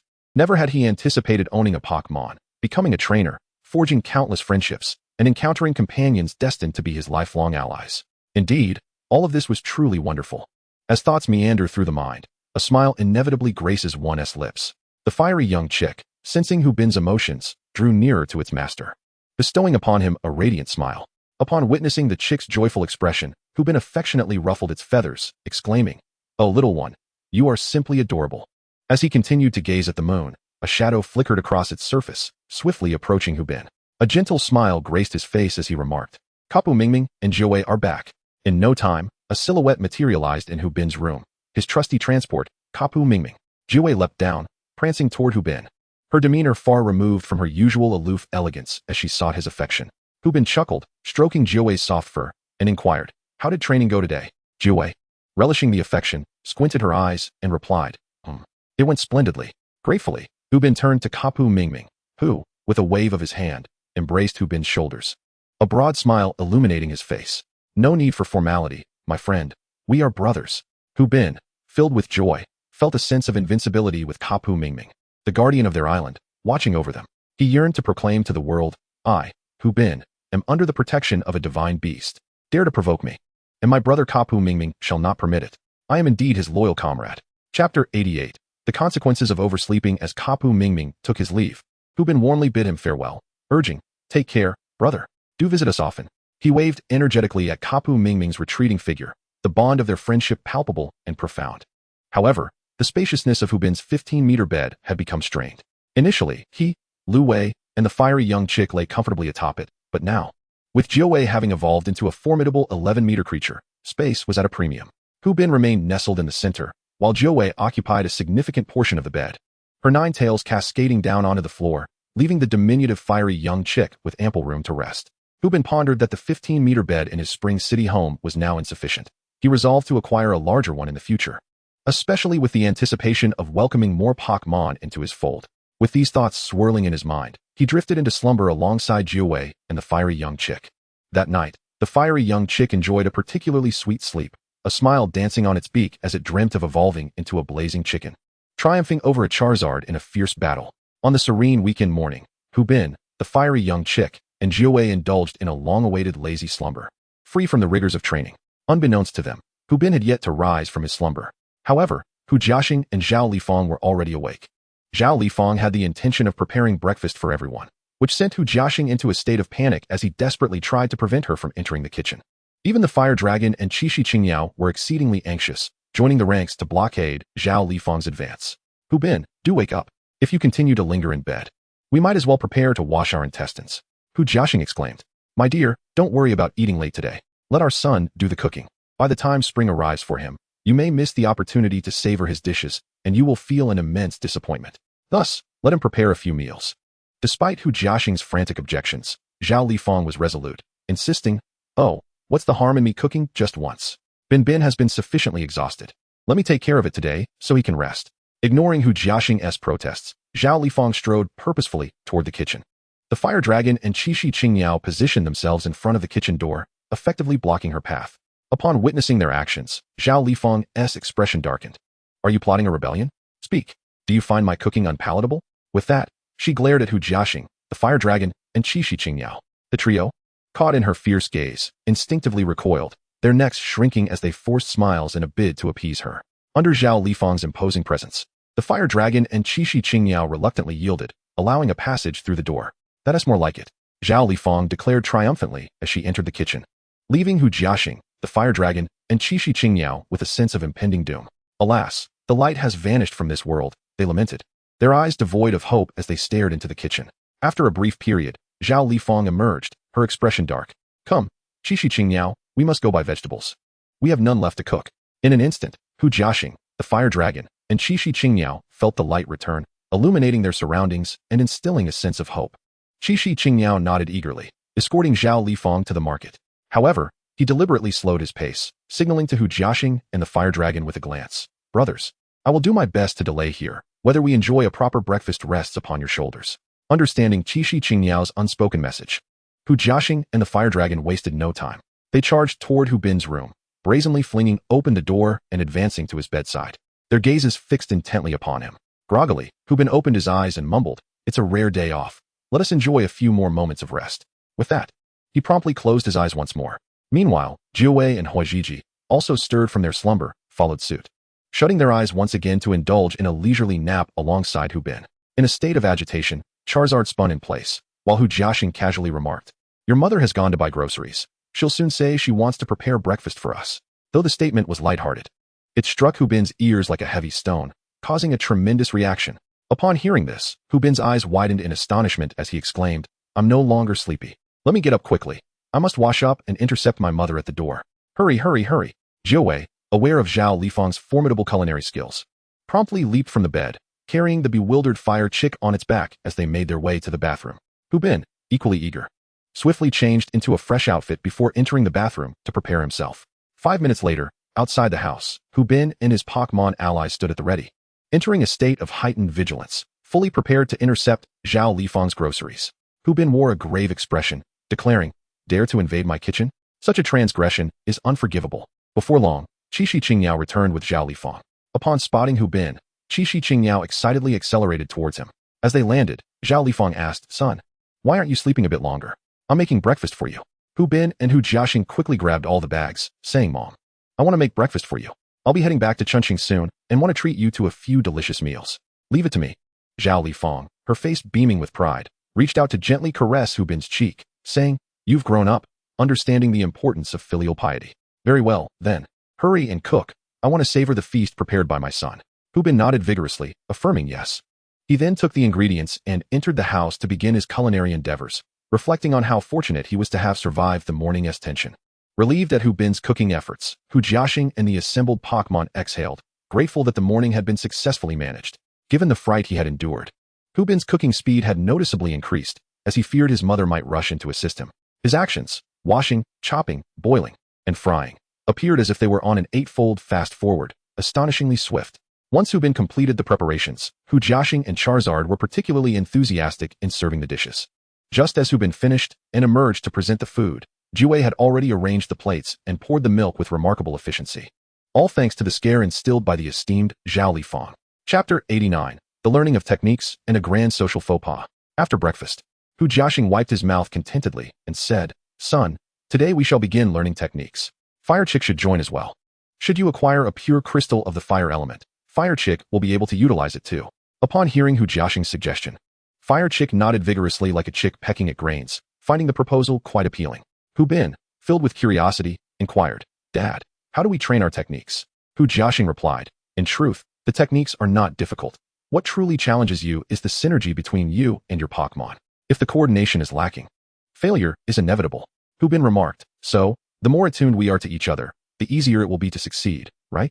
Hu Jiaxing chuckled, "Indeed. And there is a saying that to master techniques, one must first learn to dance." Instantly, Hu Bin's expression fell. "Dance. I can manage other things. But dancing is not one of them. My limbs are rather uncoordinated. Wouldn't using a technique turn into an embarrassing spectacle?" Hu Bin forced a smile and said, "Dad, does that mean I have to learn to dance today?" Hu Jiaxing affirmed, "Yes." Hu Bin, clinging to a shred of hope, asked, "Dad, is there a way to execute techniques without dancing?" Hu Jiaxing, well aware of his son's limitations, he was just like him, lacking in grace, acknowledged that this trait was indeed hereditary.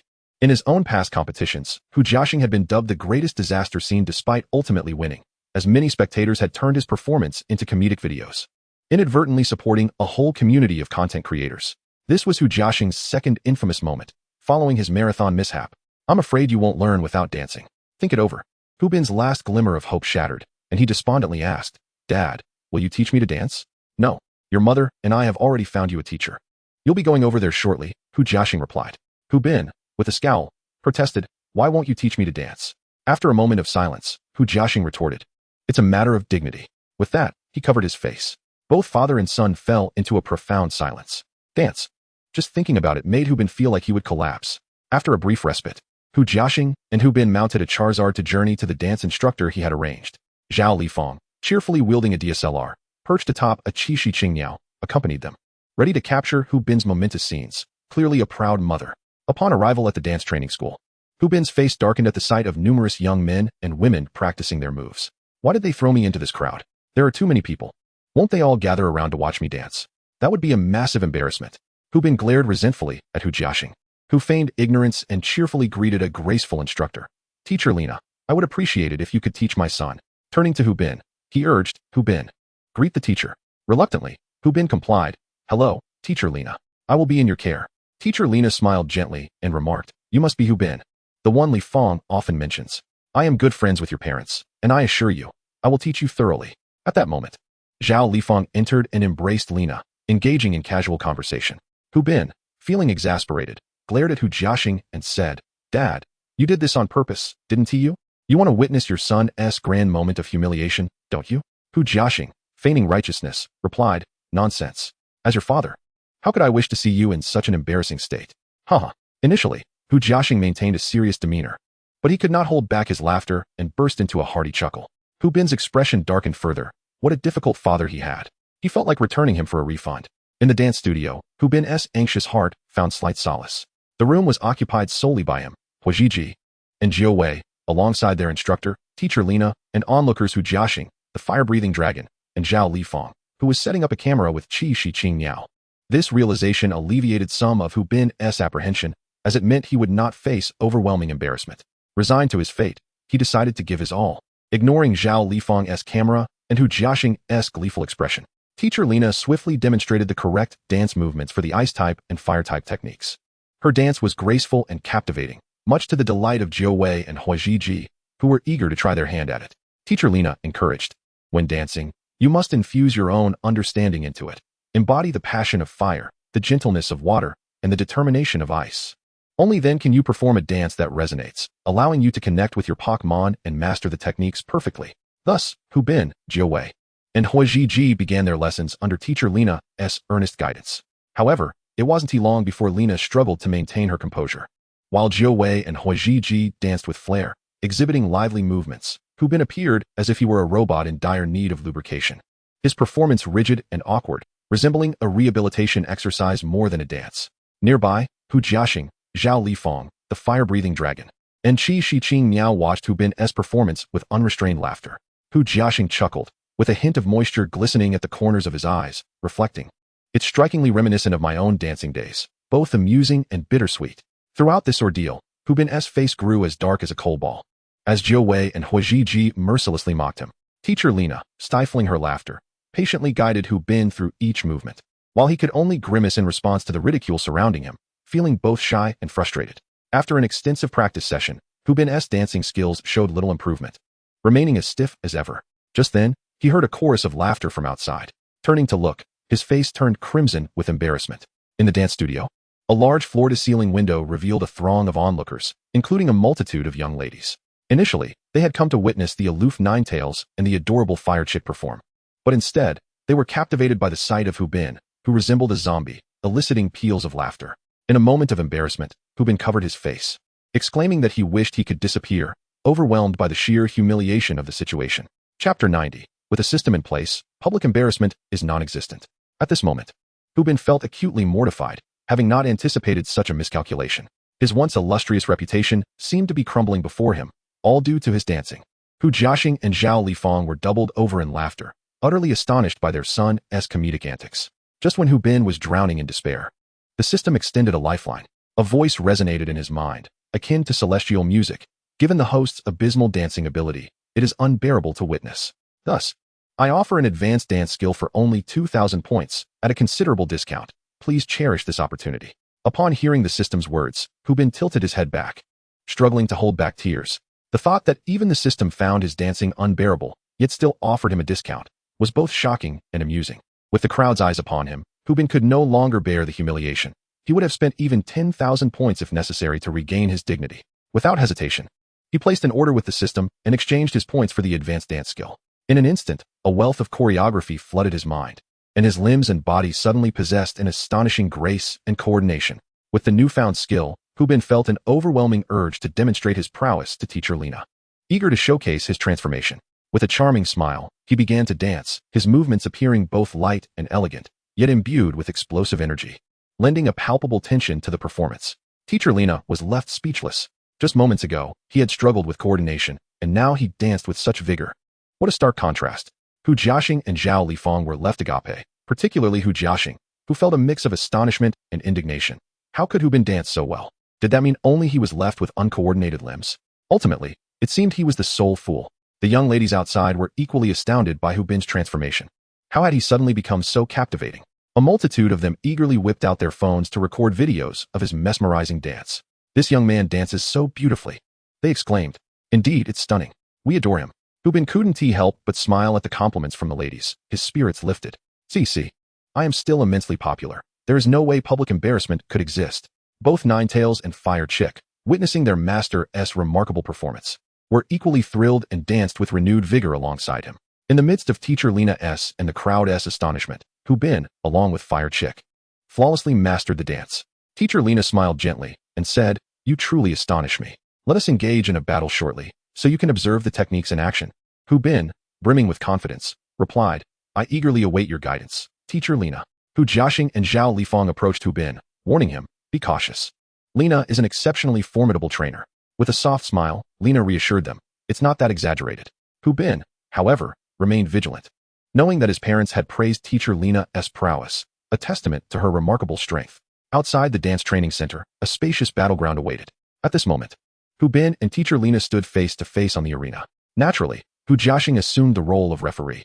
From his position, he announced, "This duel will be a 2-on-2 match. Both sides, please release your Pokémon." Lina smiled and said, "Now, let us see your true abilities. Make sure to observe how the techniques are employed. Do not blink."